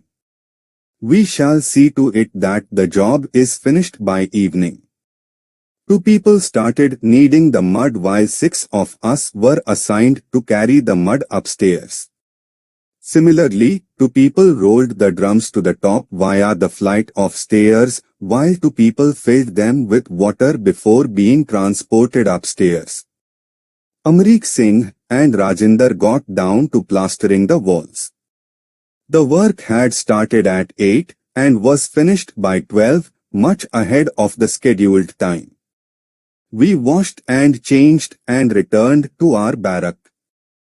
On his round of the barracks at 12, Fajaldad was surprised to find us taking it easy in out barrack. "Why has Shera given you half the day off?" he asked. "No, Janab, we have finished our day's work," Amrik Singh replied. "You can go and see for yourself if you like." Fajaldad wouldn't believe him and went to check for himself. The next day he increased the length from 60 to 102 feet. Shera again objected, but Fajaldad brushed him aside.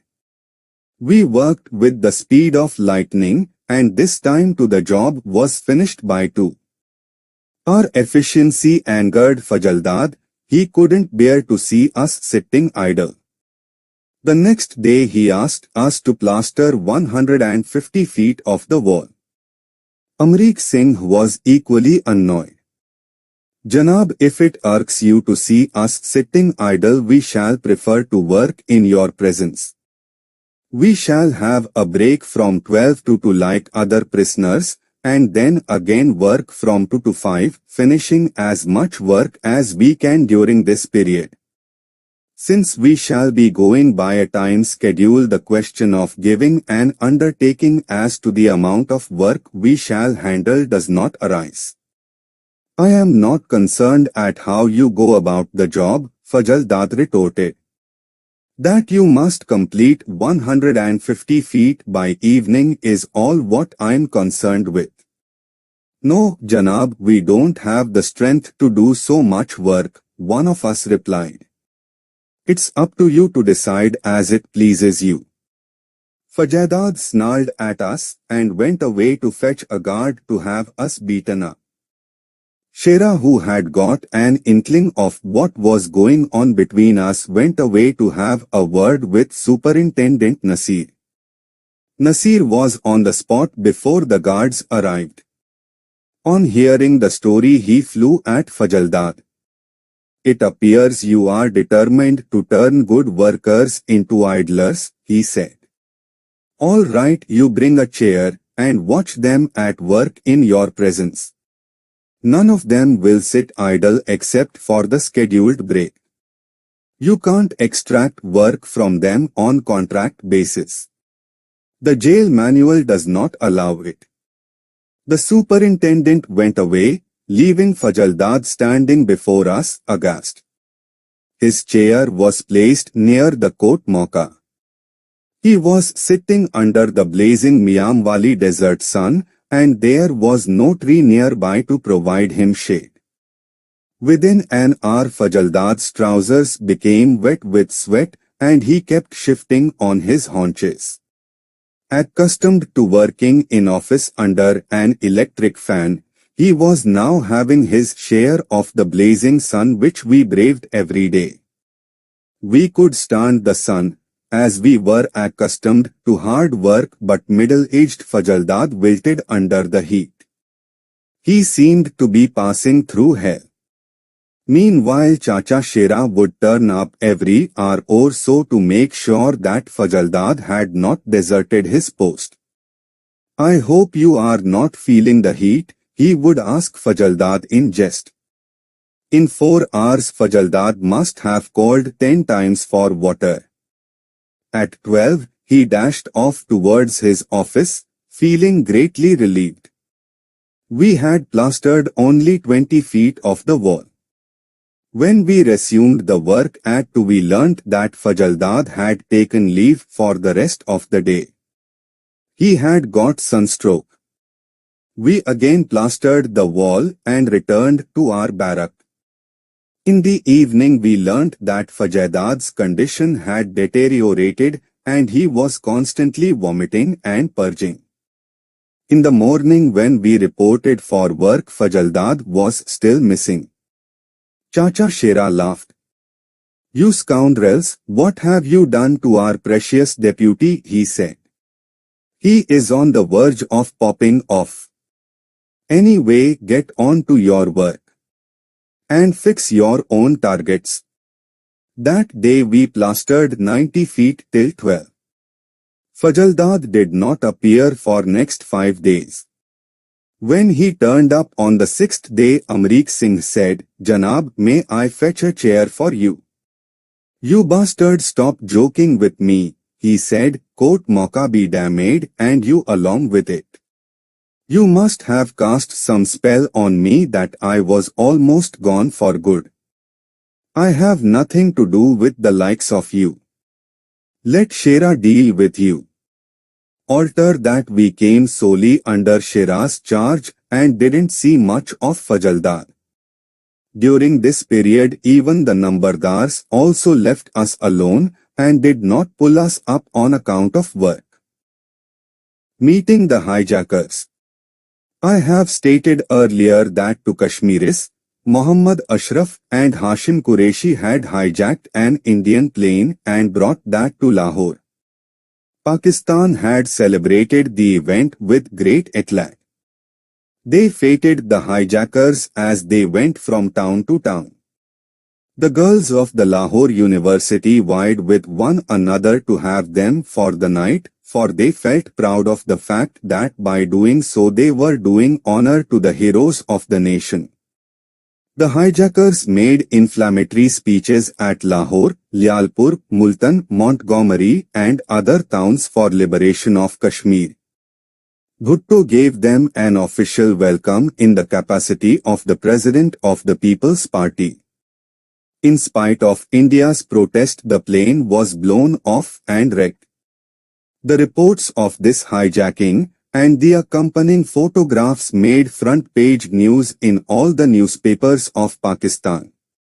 In the meantime, Maqbool Butt, the leader of the Kashmir Liberation Front who was undergoing life imprisonment in the Srinagar jail, escaped and joined the hijackers in Pakistan.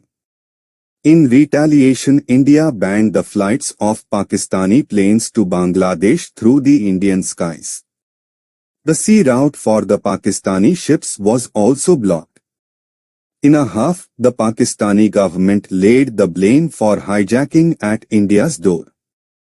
The Pakistani government allegedly claimed that it was a part of India's sauce and cutlet plan to deliberately have the plane hijacked to Lahore and blow it up there.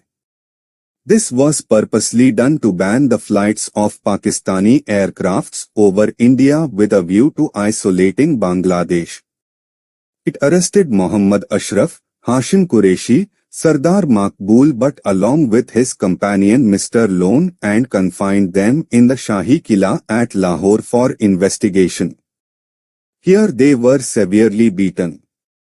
Hashim Qureshi was crippled in one arm and Maqbool Butt's leg was damaged, rendering it difficult for him to walk. The fact is Muhammad Ashraf belonged to the Indian Border Security Force and used to take part in raids on Kashmir organized by Azad Kashmir. Hashim Qureshi was also a member of the same force. They had planned to hijack an Indian plane in order to put pressure on Indian government to release their comrades from jail. The government charged them with activities imperiling the security of Pakistan. They were awarded 19 years rigorous imprisonment. In the course of court proceedings they abused the government and openly declared that the Pakistan government had implicated them in order to save its own skin. They maintained that prior to going into action, they had placed the whole plan before the government and obtained its approval. On its part, the government had assured them of political asylum. But when it found that things were going against it, sacrificed them at the altar of expediency. These people were imprisoned in the Miamwali jail. Nobody was allowed to meet them. Qureshi's sister was living in Pakistan. The government had even tried to implicate her and her husband in this case, but according to Hashim, they were able to save their skins by bribing army officers. Ashraf went to the extent of saying that these officers had tried to take liberties with his sister and ultimately she was driven to warming the beds of some of them. It was only then that she and her husband could save themselves from the clutches of the law. Otherwise they too would have been rotting in one of these cells. One day it rained heavily. Their cells became unfit for habitation. We were still depended upon for the job of repairs of the jail as and when an occasion arose. That day we got an opportunity to talk with them freely. They told us that the Azad Kashmir government had established secret cells in all important towns of India with the help of CIA. Every year the Azad Kashmir government spent millions of rupees to create political unrest in Kashmir, inciting people against the Indian forces stationed in Kashmir. Through Pakistani pockets they smuggled into Kashmir such material as firearms, explosives, spying cameras, watch-lake radio transmitters and propaganda material, including cassettes, calling Indians bloodsuckers of the Kashmiris. These cassettes were sent from Pakistan along with tape recorders. Some of these cassettes were in Urdu and others in Kashmiri. These tape recorders were distributed free among Kashmiris. But Kashmiris were a clever lot and could not be hoodwinked easily. They would have fun listening to these cassettes for some time, and then they would destroy them for fear of being caught and sell the American or the Japanese tape recorders to Indian tourists. The firearms smuggled through Pakistan were also disposed of likewise. They were sold to smugglers also. According to Qureshi and his friends, there were only a handful of desperados fired by the passion of bringing Islamic rule to Kashmir and merging it with Pakistan. They were prepared to do and die to achieve their objective. As for the Kashmiris, they were fooling both the governments and thus having the best of both worlds. Pakistan's callous treatment has embittered us against it, Qureshi asserted, adding, "These people claim that Pakistanis have fooled Kashmiris, whereas the fact is that they are the ones who have been fooled by us. It has been going on since the inception of Pakistan. We are prepared to swear by Allah that in Kashmir there is no oppression against the Muslims. Nobody interferes with our religious customs. On the contrary, sometimes we Muslims ride roughshod over sentiments of the Hindus living in Kashmir. If we believe in the principle of self-determination for the Kashmiris, then why don't we restore democracy in Pakistan? When we were living in Kashmir, imbued with Islamic passion, we never put this question to the insurgents who came from across the Azad Kashmir border to incite us against India. But if we are given an opportunity to go to their country, we would certainly ask them why are they committing such sacrilege against their own countrymen. We have seen mind-boggling things happening there. If we go by what we have observed and heard, it is not Pakistan but Pollutistan, the land of pollution. God knows I hate to tell lies, but believe me, when I came to Lahore after hijacking the Indian plane, the Lahore University girls flew at one another's throat so as to sleep with me. I gaped at their faces. These young men must have once been so handsome, their faces glowing with health like burnished copper, but now turned sallow because of the unhealthy jail life. And then I thought of those university girls of Lahore who took intoxicating drugs and left the males miles behind in the matter of fashions. It was not surprising if they fell for these daring youth. I had myself visited the Lahore University several times and knew of girls who were prepared to get out of their clothes for the sake of a cigarette of hemp. So I was inclined to believe what these young men had told me. What will be your line of action if you were lucky to be sent back to India? I asked them. One of them replied, "In the first place, I do not have any such hope. No, we may not go back alive from here. But all the same, we have faith in Allah. If we are fated to partake of the food of our country once again, we shall certainly find the way back to our country. Then our first task would be to disabuse the minds of our gullible countrymen of Pakistan's false propaganda. We shall unmask the government. The present government wants to take over Kashmir to promote the vested interests of a small coterie of people. God forbid if its dream comes true, it would overnight change Kashmir, the so-called paradise on earth, into a veritable inferno. There would be no democracy, nor a Kashmiri government. And the present mercenary government of Pakistan would have no scruple in selling Kashmir to the USA or China to enable them to establish their military bases in the lush valleys. Even today, most of the arms that find their way into Kashmir come from America. Now that China and Russia have no love lost between them, America is left with only one stooge, Pakistan. They can arm it to its teeth and make it fight against India. China is already building a road through the Kurkuram Pass, and America is establishing cantonment at Kharian. Why? Is it to Pakistan's benefit? Far from it. It is doing so in order to lead the Pakistanis towards destruction and establish its dollar imperialism by economically crippling that country. We were pleased to know their views. It was evident that their hearts had certainly undergone changes. The repairs on their cells lasted 3 days, and this gave us an opportunity to have a hearty tete-a-tete with them, which provided me an insight into the reality of Kashmir, for I had never visited that place to know things for myself. Some of the perennial Pakistani propaganda had left its mark on me. I was led to believe that there must be some truth in it. I had wrongly thought that our Indian government was harsh on the Muslims of Kashmir, and that was one reason that they were so disgruntled. Stopover at Lahore, prelude to return.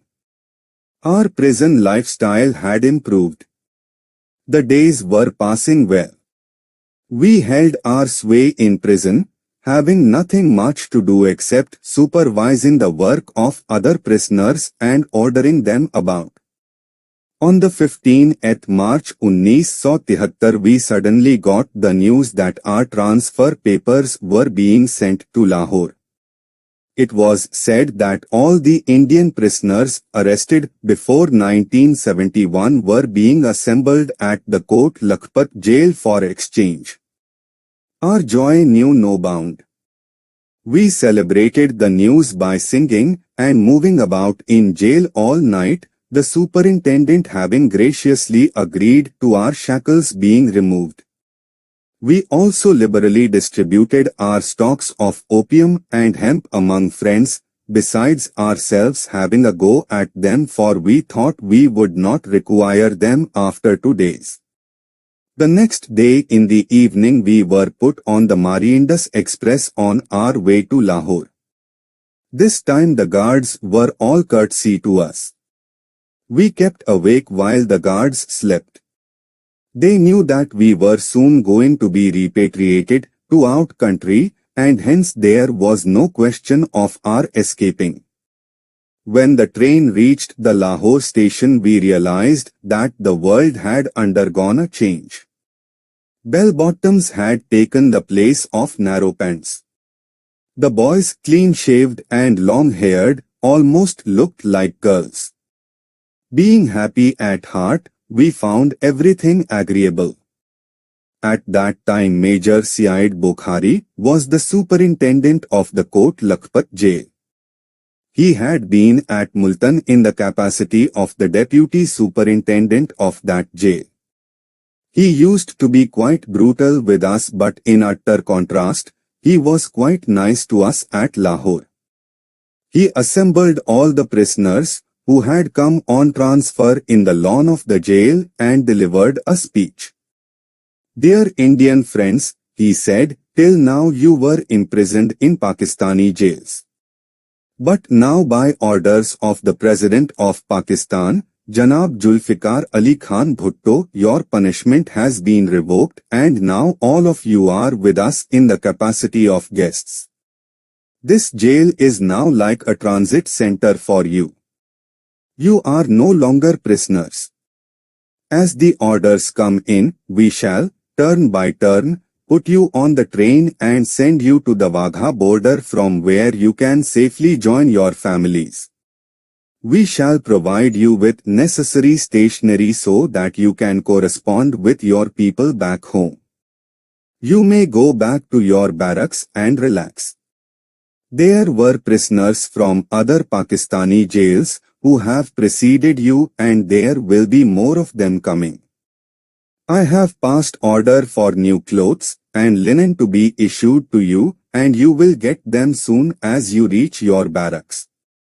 We returned to our barracks, where we met many of our old comrades, one of whom, Abdul Razak, had been caught in Karachi. He was rather in a bad shape and was admitted into the jail hospital. His knee was swollen and pus had formed in it.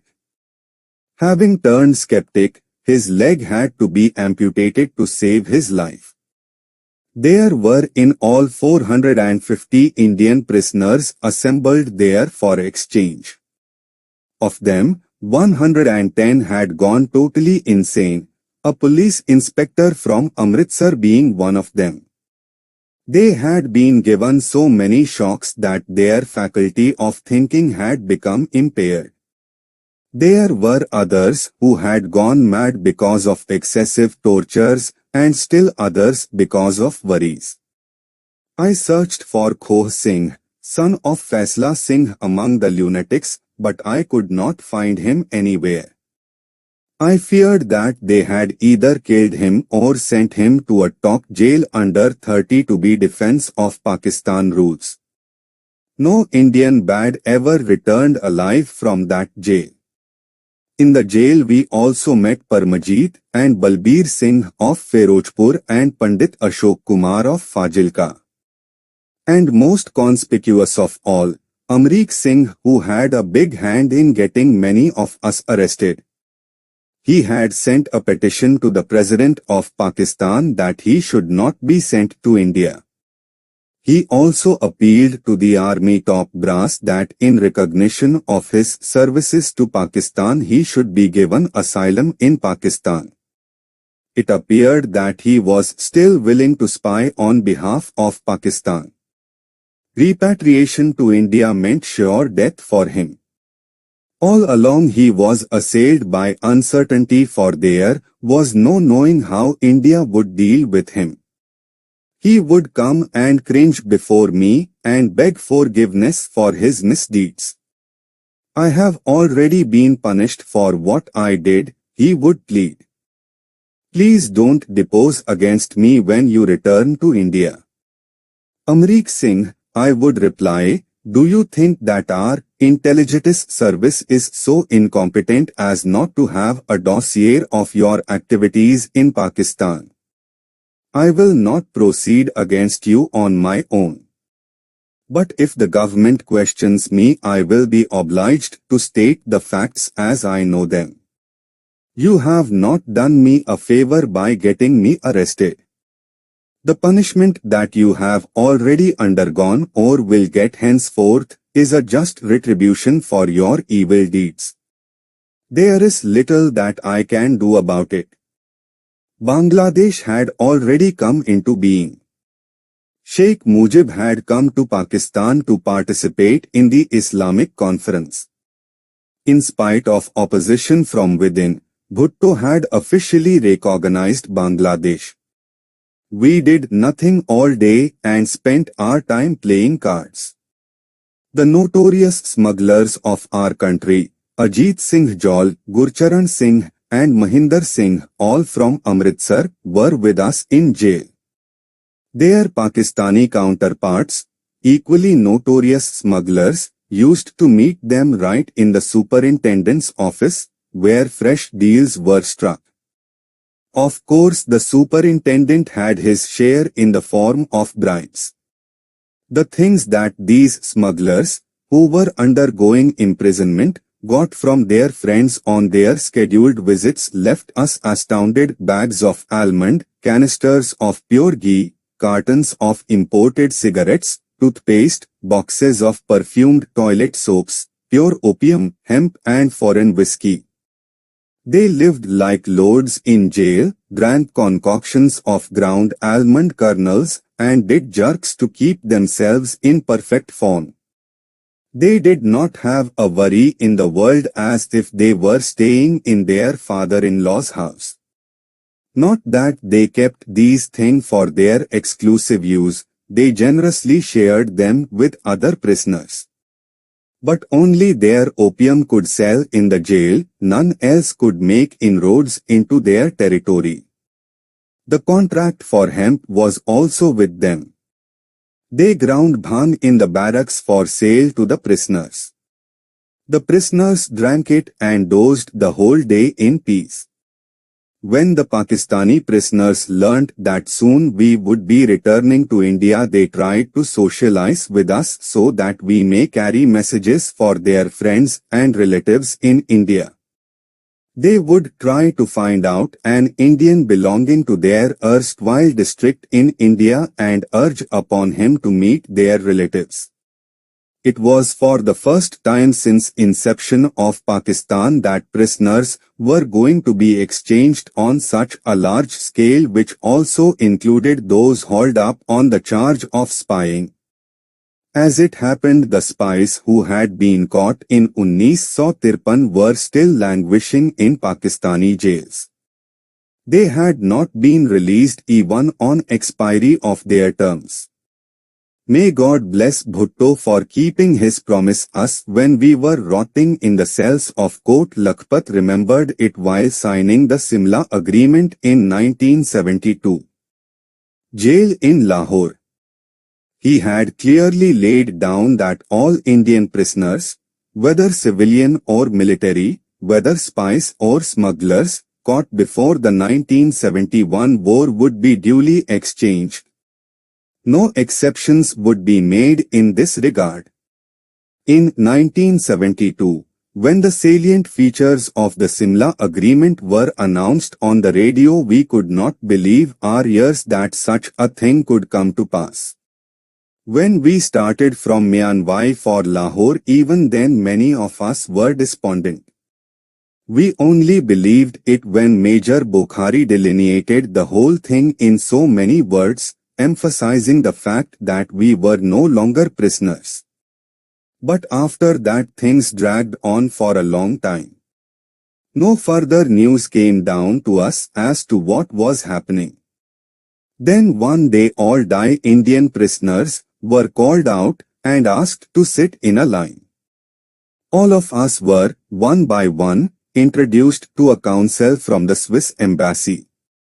Our home addresses in India were noted down because it had been mutually agreed that all the arrangements for the exchange of prisoners would be made through the Swiss embassy. We had already been in Lahore for a year. When we asked the Swiss ambassador as to when the arrangements would go through, he was rather vague about the whole thing and did not come up with any satisfactory answer. He said, "We shall send your lists to the Indian government, who would make necessary enquiries at the respective places where you hail from. When the confirmed lists are in our hands, depending upon the circumstances, we shall effect exchanges in small lots of 20 to 30 from each side. This can take 2 months, and this can as well take 2 years.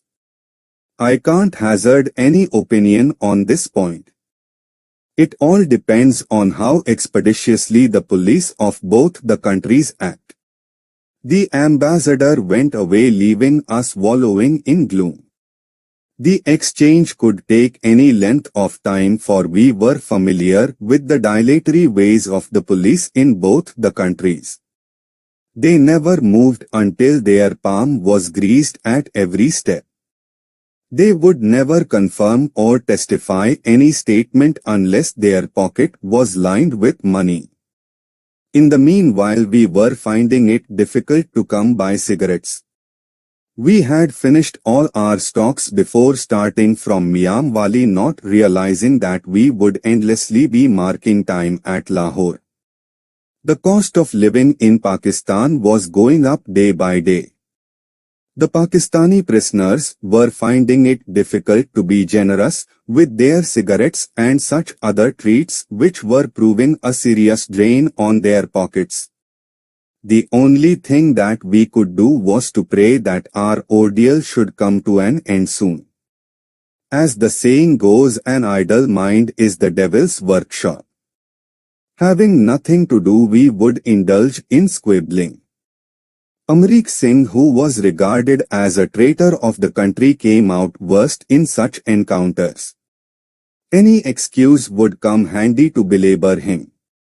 One day when I was sleeping in the afternoon, some prisoners threw a blanket over him and showered kicks and blows on him. They never gave him a chance to get up. He fainted. Being muffled with a blanket, he could not even know who were the persons responsible for giving him such a nice licking. Nor could he lodge a complaint, for he had no way of identifying the culprits. He kept crying the rest of the day. Then he got up and prostrated himself before us. "Kill me, finish me off," he cried. "I don't want to live. If you can be so callous to me here, I shudder to think what fate awaits me in India. Son, I know your tricks, Chanan Singh Bhuller said. You want to die to put an end to your misery. But while dying you want to implicate us on the charge of murdering you so that we are retained in Pakistan for the rest of our lives. No, son, we won't let you die like that. We shall kill you by inches. It is after a long time that camel has been entombed under the mountain. We shall not let go of this chance. But first tell me, why did you have us arrested? For 2,000 rupees, wasn't it? You pimp, if you would have gone to one of the mothers of our prisoners, she would have gladly flung 2,000 rupees in your dirty face and asked you to let alone her son and act like a man. Yahya Khan's sweetheart. At just about that time the superintendent of the jail, Major Syed Bokhari, went away on transfer to some other jail and his place was taken by Hamid Khan Pistol.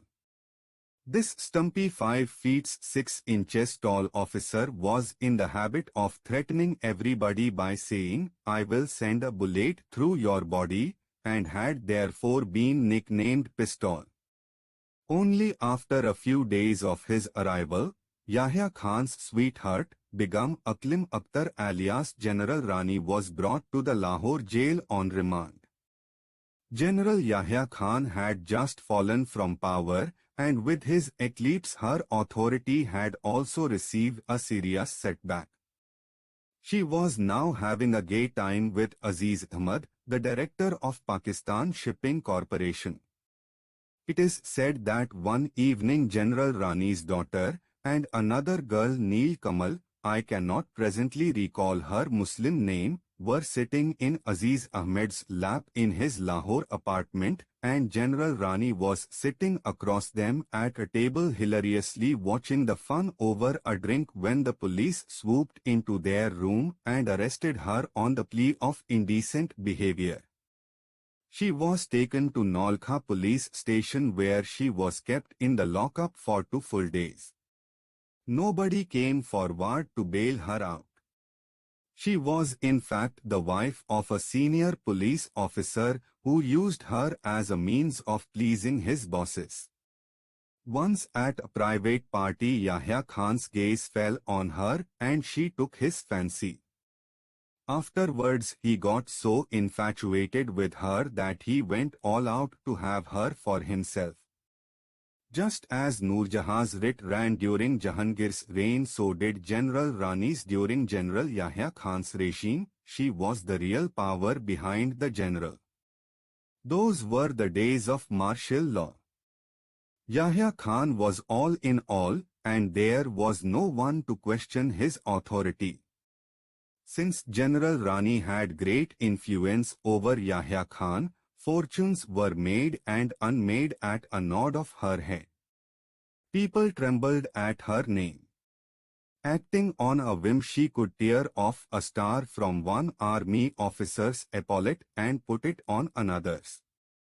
It was a merry-go-round of promotions and demotions. Nobody dared go against her wishes. Once a friend taunted her husband, "Abbe o, Sali, your wife openly goes about with the general." "So what?" the husband replied unabashedly. "Now I have started looking at life more indulgently. I say to myself, she's my mistress and Yahya Khan's wife. And it's great fun to have her on the sly once in a while. Woe to the country whose rulers and husbands can be so perverse." From Nolkha police station, General Rani was transferred to the Kot Lakhpat jail. She was lodged in the female ward where one could hear her singing in the stillness of the night. The other women staying in the jail at that time were most of them prostitutes. They sang such bawdy song that even men felt outraged.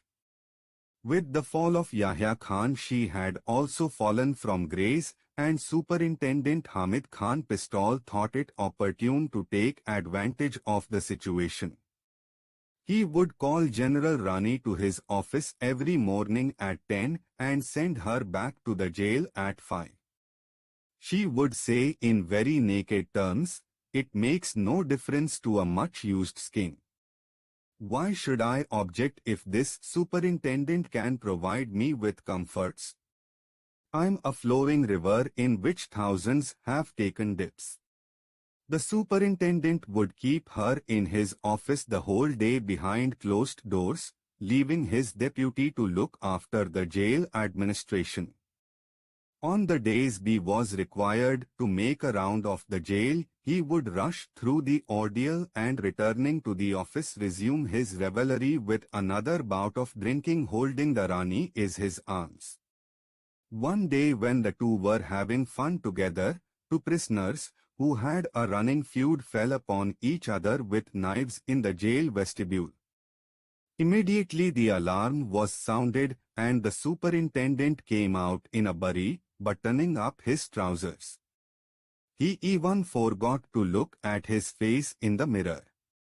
His cheeks were smeared with lipstick.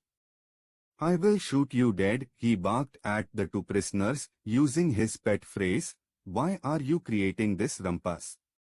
The two prisoners suddenly stopped quarreling as they looked at the superintendent's face and then laughed. "We quarrel and even knife each other to settle old scores, and yet we draw no blood. You don't quarrel and yet your face is red all over. Really, there must be something funny going on." Embarrassed, the superintendent hurriedly retreated into his office, leaving the jail staff to deal with the prisoners. 15 minutes later, General Rani also went away to her cell. But after that, to avoid further scandal, the superintendent stopped calling her to his office. Though a lot of notoriety had gathered round her name, General Rani was not a bad soul. Generous to a fault and compassionate by nature, she would distribute her things among the prisoners and offer milk and fruits to the patients in the jail hospital. There are some personalities who, being at cross purposes with themselves, are their own undoing. General Rani was one such person. She used to say, "I offer myself to others at my own sweet will. No one dares touch me against my will, and none will in future. Bhutto is now having it out on me because when I was with Yahya Khan he had designs on me and I spurned him. No, I wouldn't let him take any liberties with me. What if the dice is now loaded against me? I am still General Rani. I may break but I will never bend. I know this man Bhutto under his skin. He struts about posing big, but I know what he is. Wherever he goes he is surrounded by touts, ready with girls for his pleasure. What good can such a man do to his country? The son of a harlot that he is. He did not even spare the wife of Ghulam Mustafa Khair, a man of his own party and the governor of Punjab. Does the People's Party have no abler man to hold this high office? No, there was a give and take behind this move. Soon after Khair's marriage he sent the fellow out for 10 days on a foreign assignment and spent that time with his newly wedded wife at the governor's house at Lahore. Bhutto is a mountebank.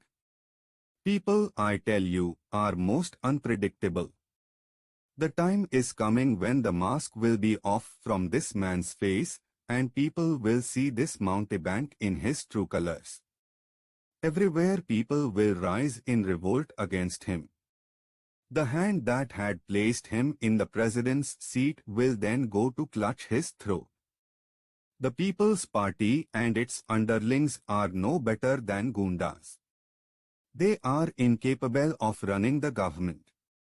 Once again the army will hold the reins of the country, and God willing my Yahya Khan will again come to power.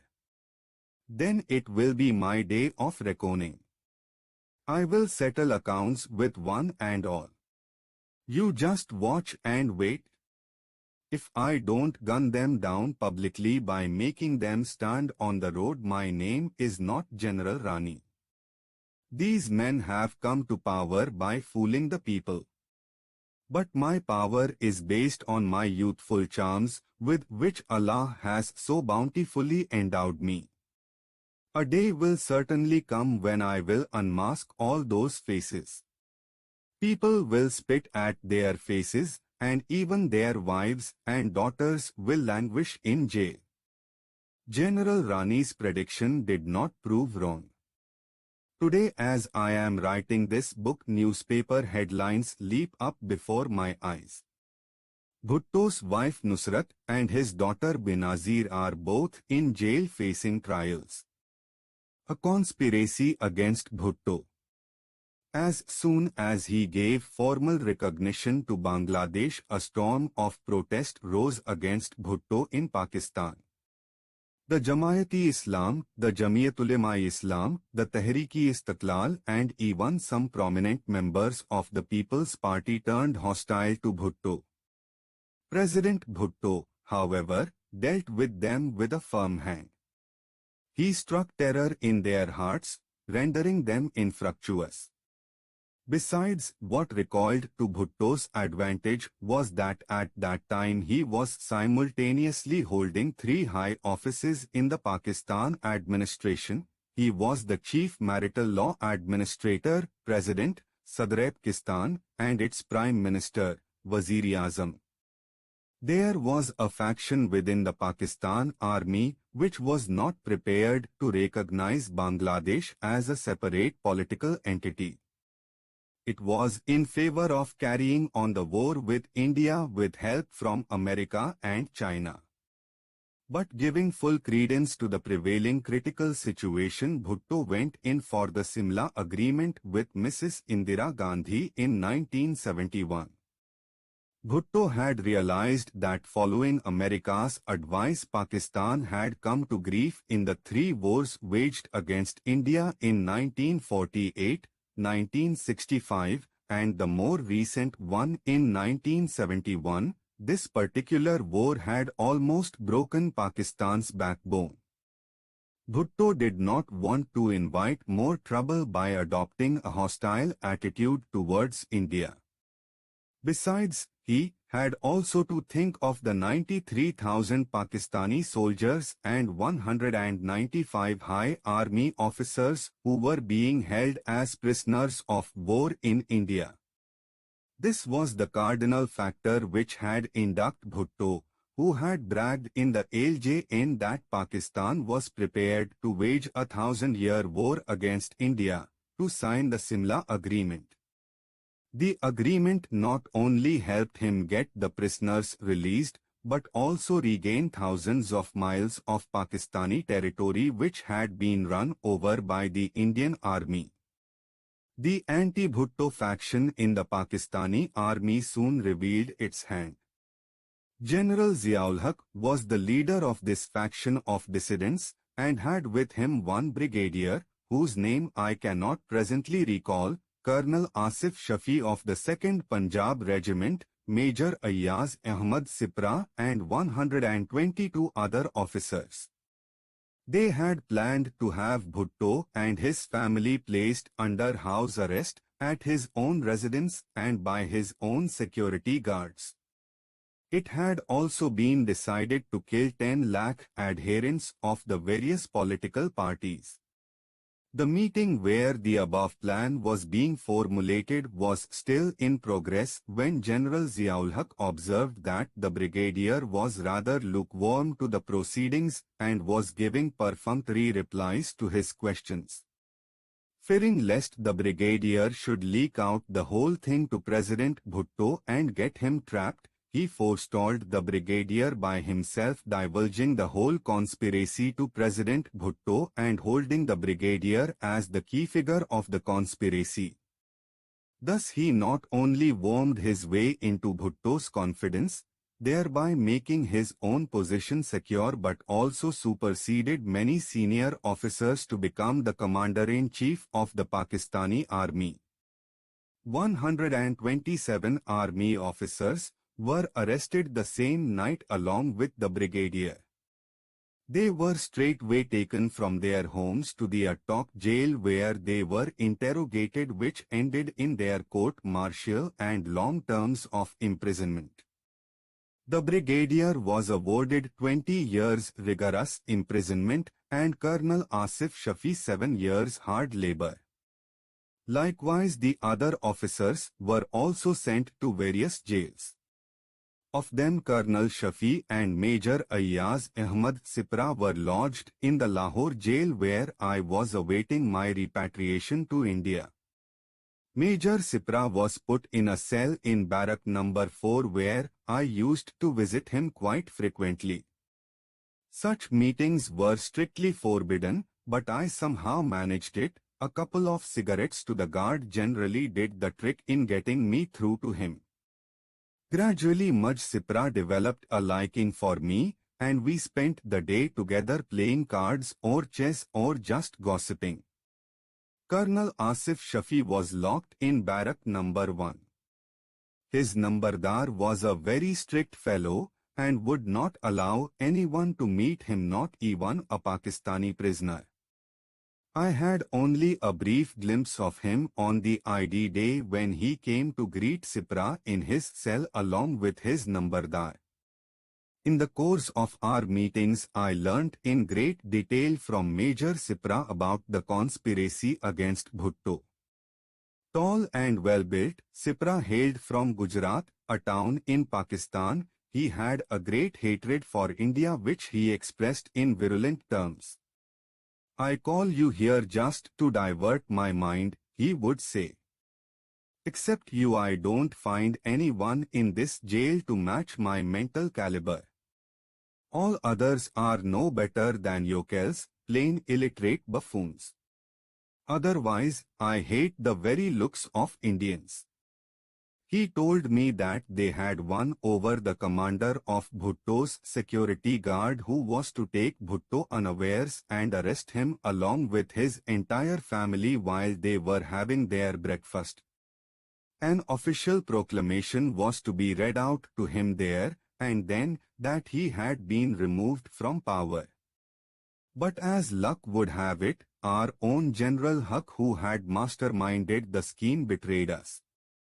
We were arrested the same night. It speaks volumes for our integrity that we did not bring in General Huck at any stage in connection with this military coup. We thought that like us he must have also been put under arrest. Hence, when the 127 of us were brought to the Attock jail, and we did not find General Ziaul Haq there, we thought possibly he had been shot dead or that his name had been withheld from Bhutto for some special reason. Little did we know that our own leader had betrayed us. As I learnt from Sipra, these officers were kept in the Attock jail for 3 months, where no news from the outside world ever reached them. There were also 40 Indian prisoners lodged in that jail, of whom about 8 had been there since 1965 and the rest were arrested by the Pakistani army during the 1971 war. For all I know they are still there, Sipra continued. Among them one Capt Singh, and another Gill of the Indian Air Force had become friendly with me. Every day we played badminton together and watched TV. But they are destined to stay there till the very end. Any Indian who once passes through the portals of the Attock jail never comes out again. Only the rotis of the fort fall to his lot, and a canister of kerosene on death to burn his dead body. There is no redemption for him as long as he lives. At first we thought that we would also meet the same fate, that we would be kept in that fort till we breathed our last. But after court-martial, when the sentence was read out to me, I felt greatly relieved. My sentence was the shortest, extending over 3 years only. And according to my reckoning, I will be due for release in 2.5 years from now. Whatever happens to me, I am sure of one thing: there is no escape for Bhutto, Sipra would say with an air of finality.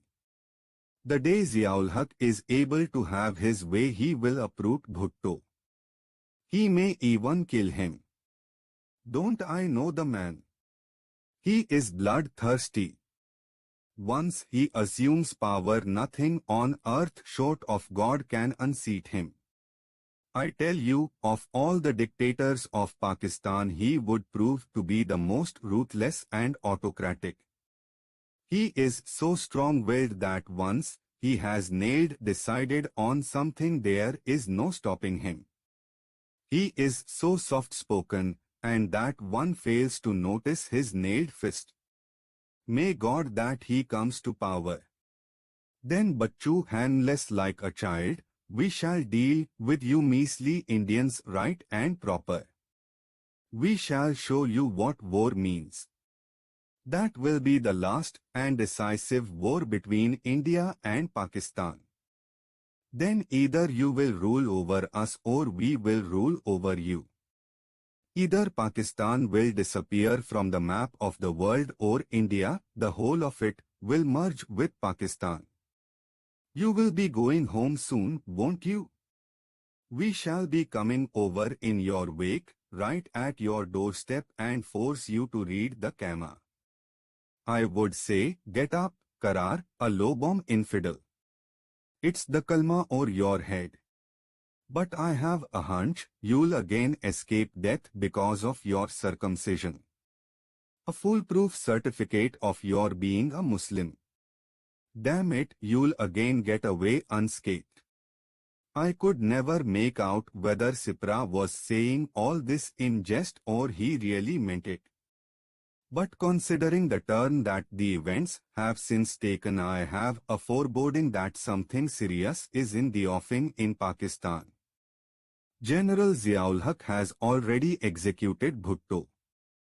The world thought that the day Bhutto was executed, there would be cataclysmic upheavals in Pakistan. It would be like the eruption of a volcano. But nothing of that sort happened. In fact, China, America, and Britain have in a way approved of Zia's action and have encouraged Pakistan to enter the nuclear arms race. On the other hand, America has stopped selling uranium to India while it is making reckless supplies of military hardware to Pakistan.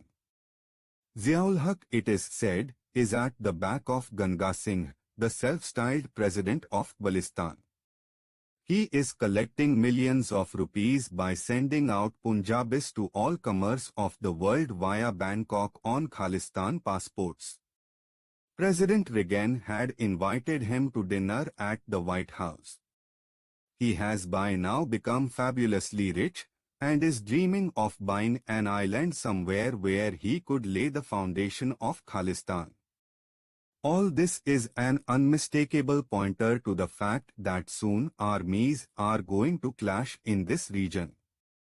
The formal recognition of Bangladesh by Pakistan laid the seeds of the instability of Bhutto's regime. He took many drastic steps to keep his hold over the people. To placate the masses, he dismissed 15,000 government employees overnight and sent them back home. To humor the people, he even openly berated some ambassadors of other county news at an important international gathering. His tactics only angered his political adversaries, who joined hands to rise in revolt to oust him from power. Maulana Madudi of Jamiyat-ul-Ulema-e-Islam, Air Marshal Asghar Khan of Tehreek-e-Istiqlal, Wali Khan the son of Abdul Ghaffar Khan, Muhammad Ali Kasuri, and even Bhutto's own close associates such as Ghulam Mustafa Khair turned against him. This encouraged Pir Pigaro of Sindh, who had a following of 15,000 armed men, to revolt against Bhutto. The Pakistani jails overflowed with people of the opposite parties. Even girlish-looking college boys courted arrest and found themselves behind the bars, where they were treated most brutally. Hundreds of college students had been clapped into the Kot Lakhpat jail. At night they were taken out in groups often, and sex-starved prisoners were let loose upon them. The students would run off screaming only to fall and to be sexually assaulted by the prisoners. The jail would resound with their screams throughout the night. Then their heads would be shaved off, and they would be lodged in some other barrack so that they could not tell their comrades about the hell that they had passed through. This period of torture lasted for a month. There was a quick turnover, the old students being replaced by new ones. They were the same students who used to pray to God to make Bhutto the President of Pakistan. The establishment of Bangladesh had crippled the economy of Pakistan. Previously, Pakistan used to export jute and tea to other countries, but now those earnings had totally vanished. Prices had gone sky high. For instance, sugar sold at 15 rupees a seer and onions at 6 rupees a seer. A cup of ordinary tea cost 1 rupee. Dalda sold at 18 rupees a seer. The cumulative effect of these was reflected in serious political unrest. Now it was the people of the postal department going on strike, and next time it was those of the electricity department. Strikes had in fact become the order of the day. The wardens and other employees of the jail would surreptitiously carry away the jail rotis wrapped in cloth to feed their children at home. The quantity or the number of things received by the prisoners from visitors on their scheduled visits had markedly declined. Gram and gur had taken the place of soap, toothpastes, sweets and fruits. Only rich homes could afford to send such luxuries to their relatives in prison. Naturally, these changes were also reflected in our day-to-day life in jail. If we asked for a cigarette from a Pakistani prisoner, he would come out with a blunt no. Or he would ask us to have one puff on his cigarette and no more. They said they were now getting only one packet a week from home. In the end, we had again started collecting half-burnt stubs, which we smoked carefully. Exchange of prisoners by then had gone underway. Unfortunately again, at the very outset the prisoners came up against one serious snag.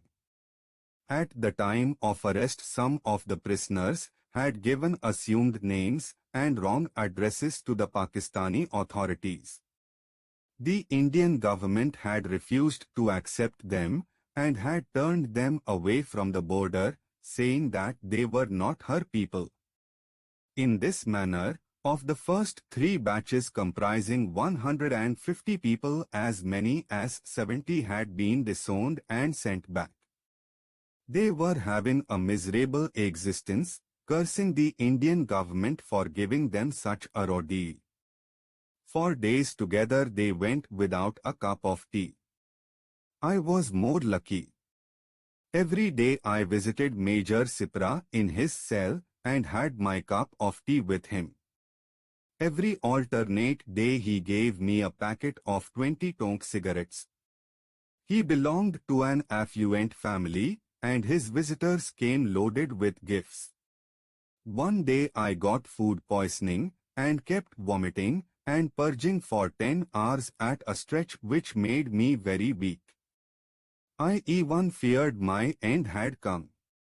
Sohanlal alias Karachand carried me to the jail hospital on his back. Qazi, the chief compounder, was very rude to Indian prisoners, and would not admit me into the hospital immediately. He relented only when the matter was reported to the superintendent. I had gone so weak that I lost energy enough even to go to toilet. I eventually turned the comer and recovered, but physically I was still in very poor shape. At last I sent word to Major Sipra through Sohanlal to come to my help. I was particularly in need of milk and fruits to pick up strength, but now even Pakistani prisoners got these things most sparingly, and to dole them out to the Indian prisoners was out of question. Major Sipra promptly gave Sohanlal 10 rupees and some fruits. He said, "Tell that Karar that when I come to India I will have the money back with interest. Why should I leave it? That's what your Baniya ancestors did with our forefathers." For the next 10 days, Sipra regularly sent me milk and fruits. Sonlal was an opium addict and could not withstand the temptation of buying opium with those 10 rupees. He kept the money with him but dutifully passed on the milk and fruits to me every day. One day Sipra personally came to see me at the hospital. "What have you done with those 10 rupees?" he asked me. I looked blankly at him and then suddenly realized that Sohanlal must have pocketed the money. "I bought cigarettes with that money," I told him. "Sala," he gave me an angry look. "Did I give you the money to waste it on cigarettes and further wreck your health? I gave it to you to buy good food so that you could recover fast. You must get well soon. Your turn has come. You'll soon be going back to India. I have just seen the list in the vestibule. Your name is there. Sala, can't you even smile? You may forget me when you get back to India. But don't forget the things I have given you to fatten on. Of course, one day I will come to fork out their price from you. Insha'Allah. Fazali Khuda." The news had its magic. My illness suddenly disappeared as if it had taken wings. I jumped out of my bed, sought my discharge from the hospital and rushed to my barrack where I conveyed the good news to my friends. There were 30 names figuring in the list. My own and Sohanlal's were there, but I had no knowledge about the fate of the other friends. My clothes were in a most wretched condition. Sipra gave a new set of kurta pajamas to Sohanlal and got a suit, a tie and a pair of shoes for me. It had become difficult to pass the time, for every minute our thoughts went to our homes. When for the next 3 days the jail authorities did nothing to confirm the news, we thought that Major Sipra had spun a yarn just to have some fun at our cost. But on 8th December 1974 we were officially informed that 30 of us should keep in readiness, for the jail van would call at 9 next morning to take us away to the Wagha border for exchange with Pakistani prisoners. Besides myself and Sohanlal, those who were to proceed to the border included Babu Madan Gopal, Chanan Singh Bhuller, Jacob Masir Padre, Anwar Khan, Om Prakash Budhwar and Chetan Singh. They had all been arrested on the charge of spying in Pakistan and had been awarded punishments ranging from 10 years and upwards in jail to that of execution by hanging. Feeling greatly elated at the prospects of reaching home, we had spent the night singing and dancing without a wink of sleep. I am back in India. 9 December 1974. At 4 in the morning we hurriedly got ready to leave on our dream-come-true journey. We were tense with excitement, happy at the prospect of reunion with our near and dear ones, and were fearful lest we should be turned away at the border for lack of confirmation from our government as to our identities. It was a horrifying thought, for in that case we would again have to rot in Pakistan jails for an indefinite period which may extend to the end of our lives. Our fear was not imaginary, for we had the example of about 70 prisoners before us who had been disowned by our government for lack of proper data and identification. They were neither among the living nor the dead, and were just languishing in Pakistani jails. We were called into the vestibule at 8, and our belongings were carefully examined. Pakistani jails are a veritable miracle. We had exchanged our Pakistani notes with Indian ones through some smugglers who were undergoing terms in our jail, and had hid these currency notes on our persons in a most ingenious manner so that there was no chance of their being discovered. I had round my neck an Urdu translation of the Gita made by Abdul Faizi, which I had obtained in the Miamwali jail during the riots. I still have it with me. At 9 the van started for the Wagha border, carrying the 30 of us. It was a closed van which precluded us from having a glimpse of the outside world. We were unloaded at the Wagha border. About a kilometer away from the boundary line there were crowds on either side of the border who had come to receive their relatives from whom they had been separated years ago. Police had been posted in considerable strength on both sides of the border, and there were bands playing. Our handcuffs were removed, and we were taken into a tent surrounded by the police and the CID who had arranged key for us.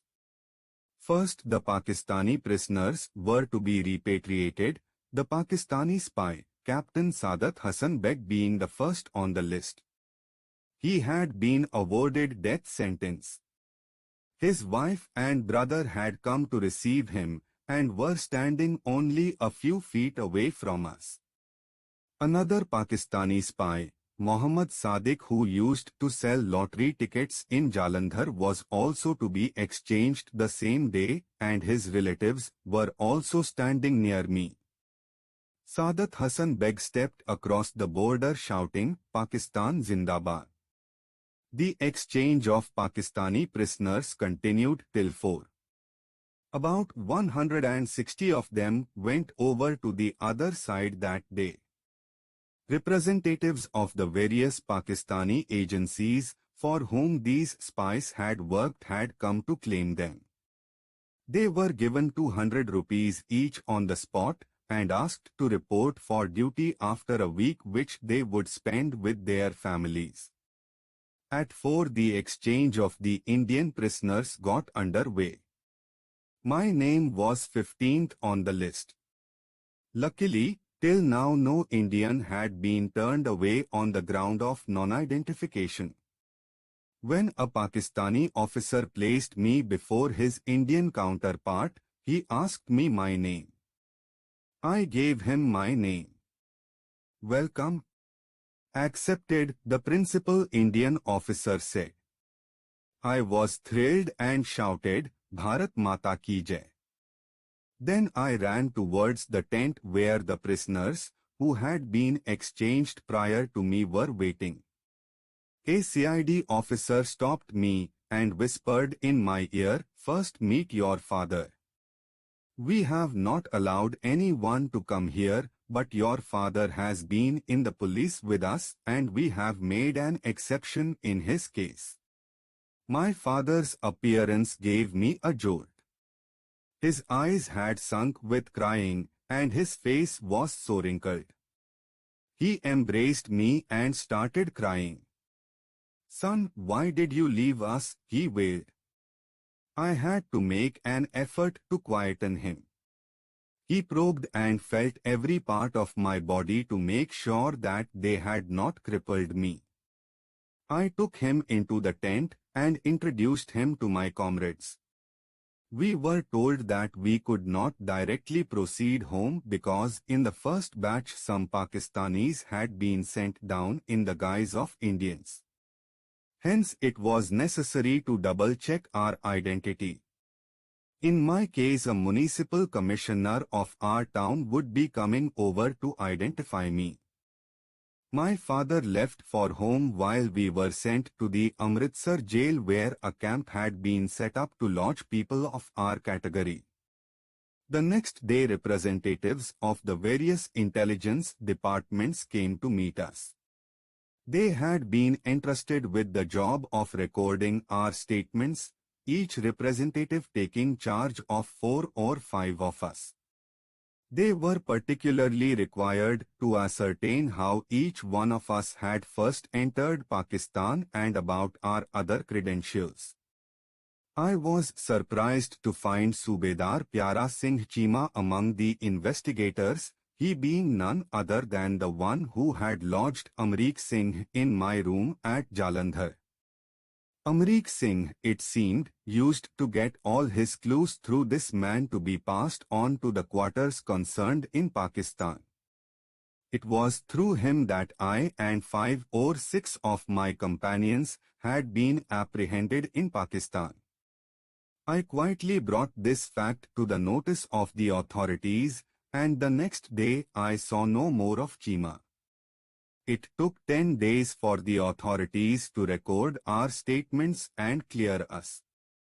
On the 19th December, Mr. Satish Kumar Jain, Municipal Commissioner of Basti Tekamwali at Ferojpur, came to our camp in the jail and attested in my favor. My father and Mr. Sodhi, who lived in the same street with us, came to fetch me. I left the jail at 6 in the evening, and we caught a bus for Mukchu, from where we took the train for Ferojpur, reaching there at 11 the same night. A lot of people had come to receive me at the station. They had brought my wife Prabha with them, decked as a bride. At the station I was swamped under garlands.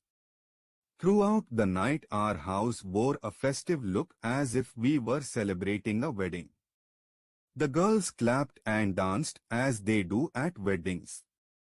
Our house looked so different from what it used to be when I was last here.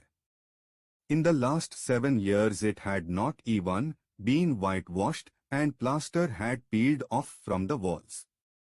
The bricks now exposed to view were a witness to the privations my aged parents had undergone in my absence from home.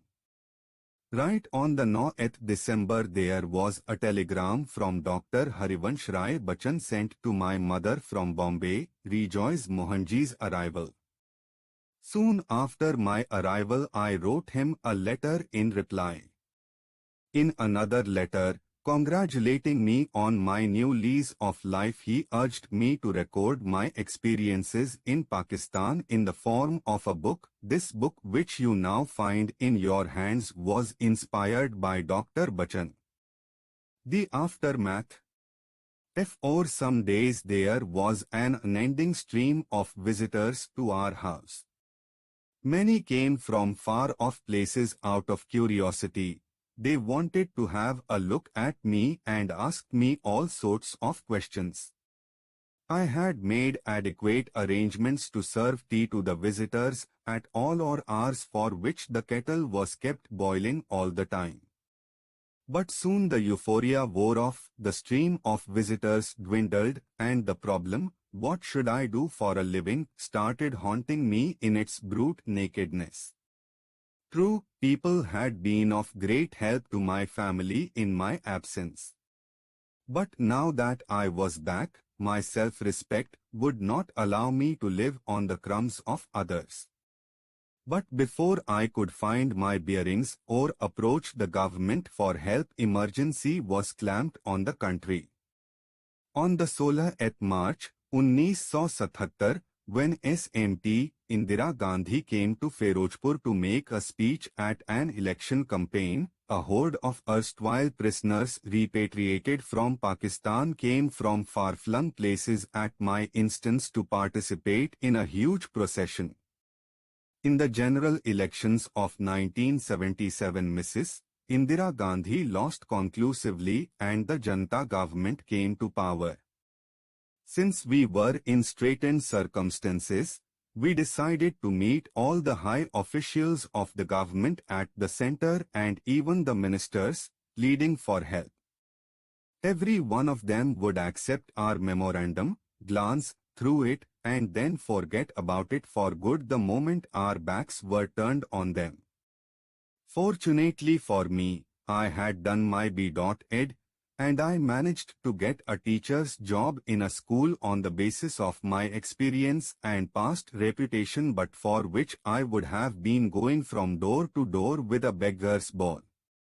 The various political parties which had formed the Janata government held a conference at Delhi in May 1977, which I attended as a delegate from Ferozpur.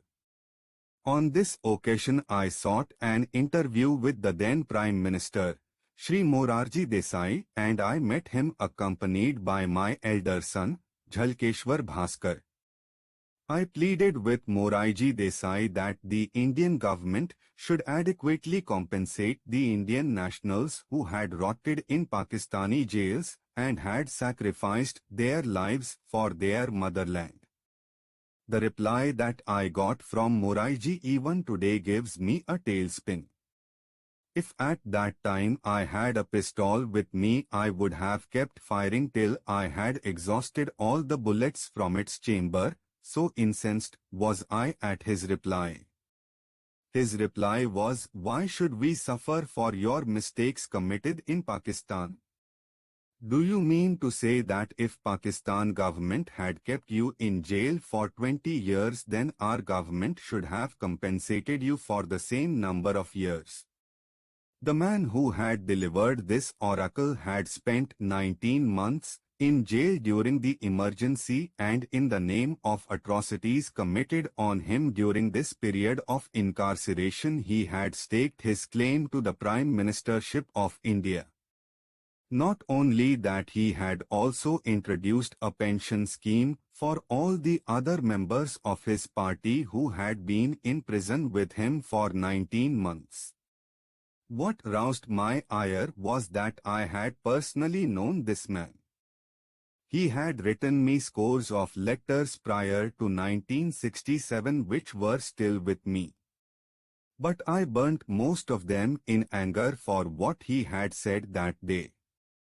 Some stray ones are still left with me. In one of them he had gone on to the extent of suggesting that he won't mind the changing the date of the meeting already fixed to suit my convenience. That very day I said my last goodbye to the Janata Party and its ignominious leader, Morarji. Thanks to my own enterprise and the help of my friends, my financial condition had by now considerably improved. Today I have no complaint against my motherland nor against the Indian government.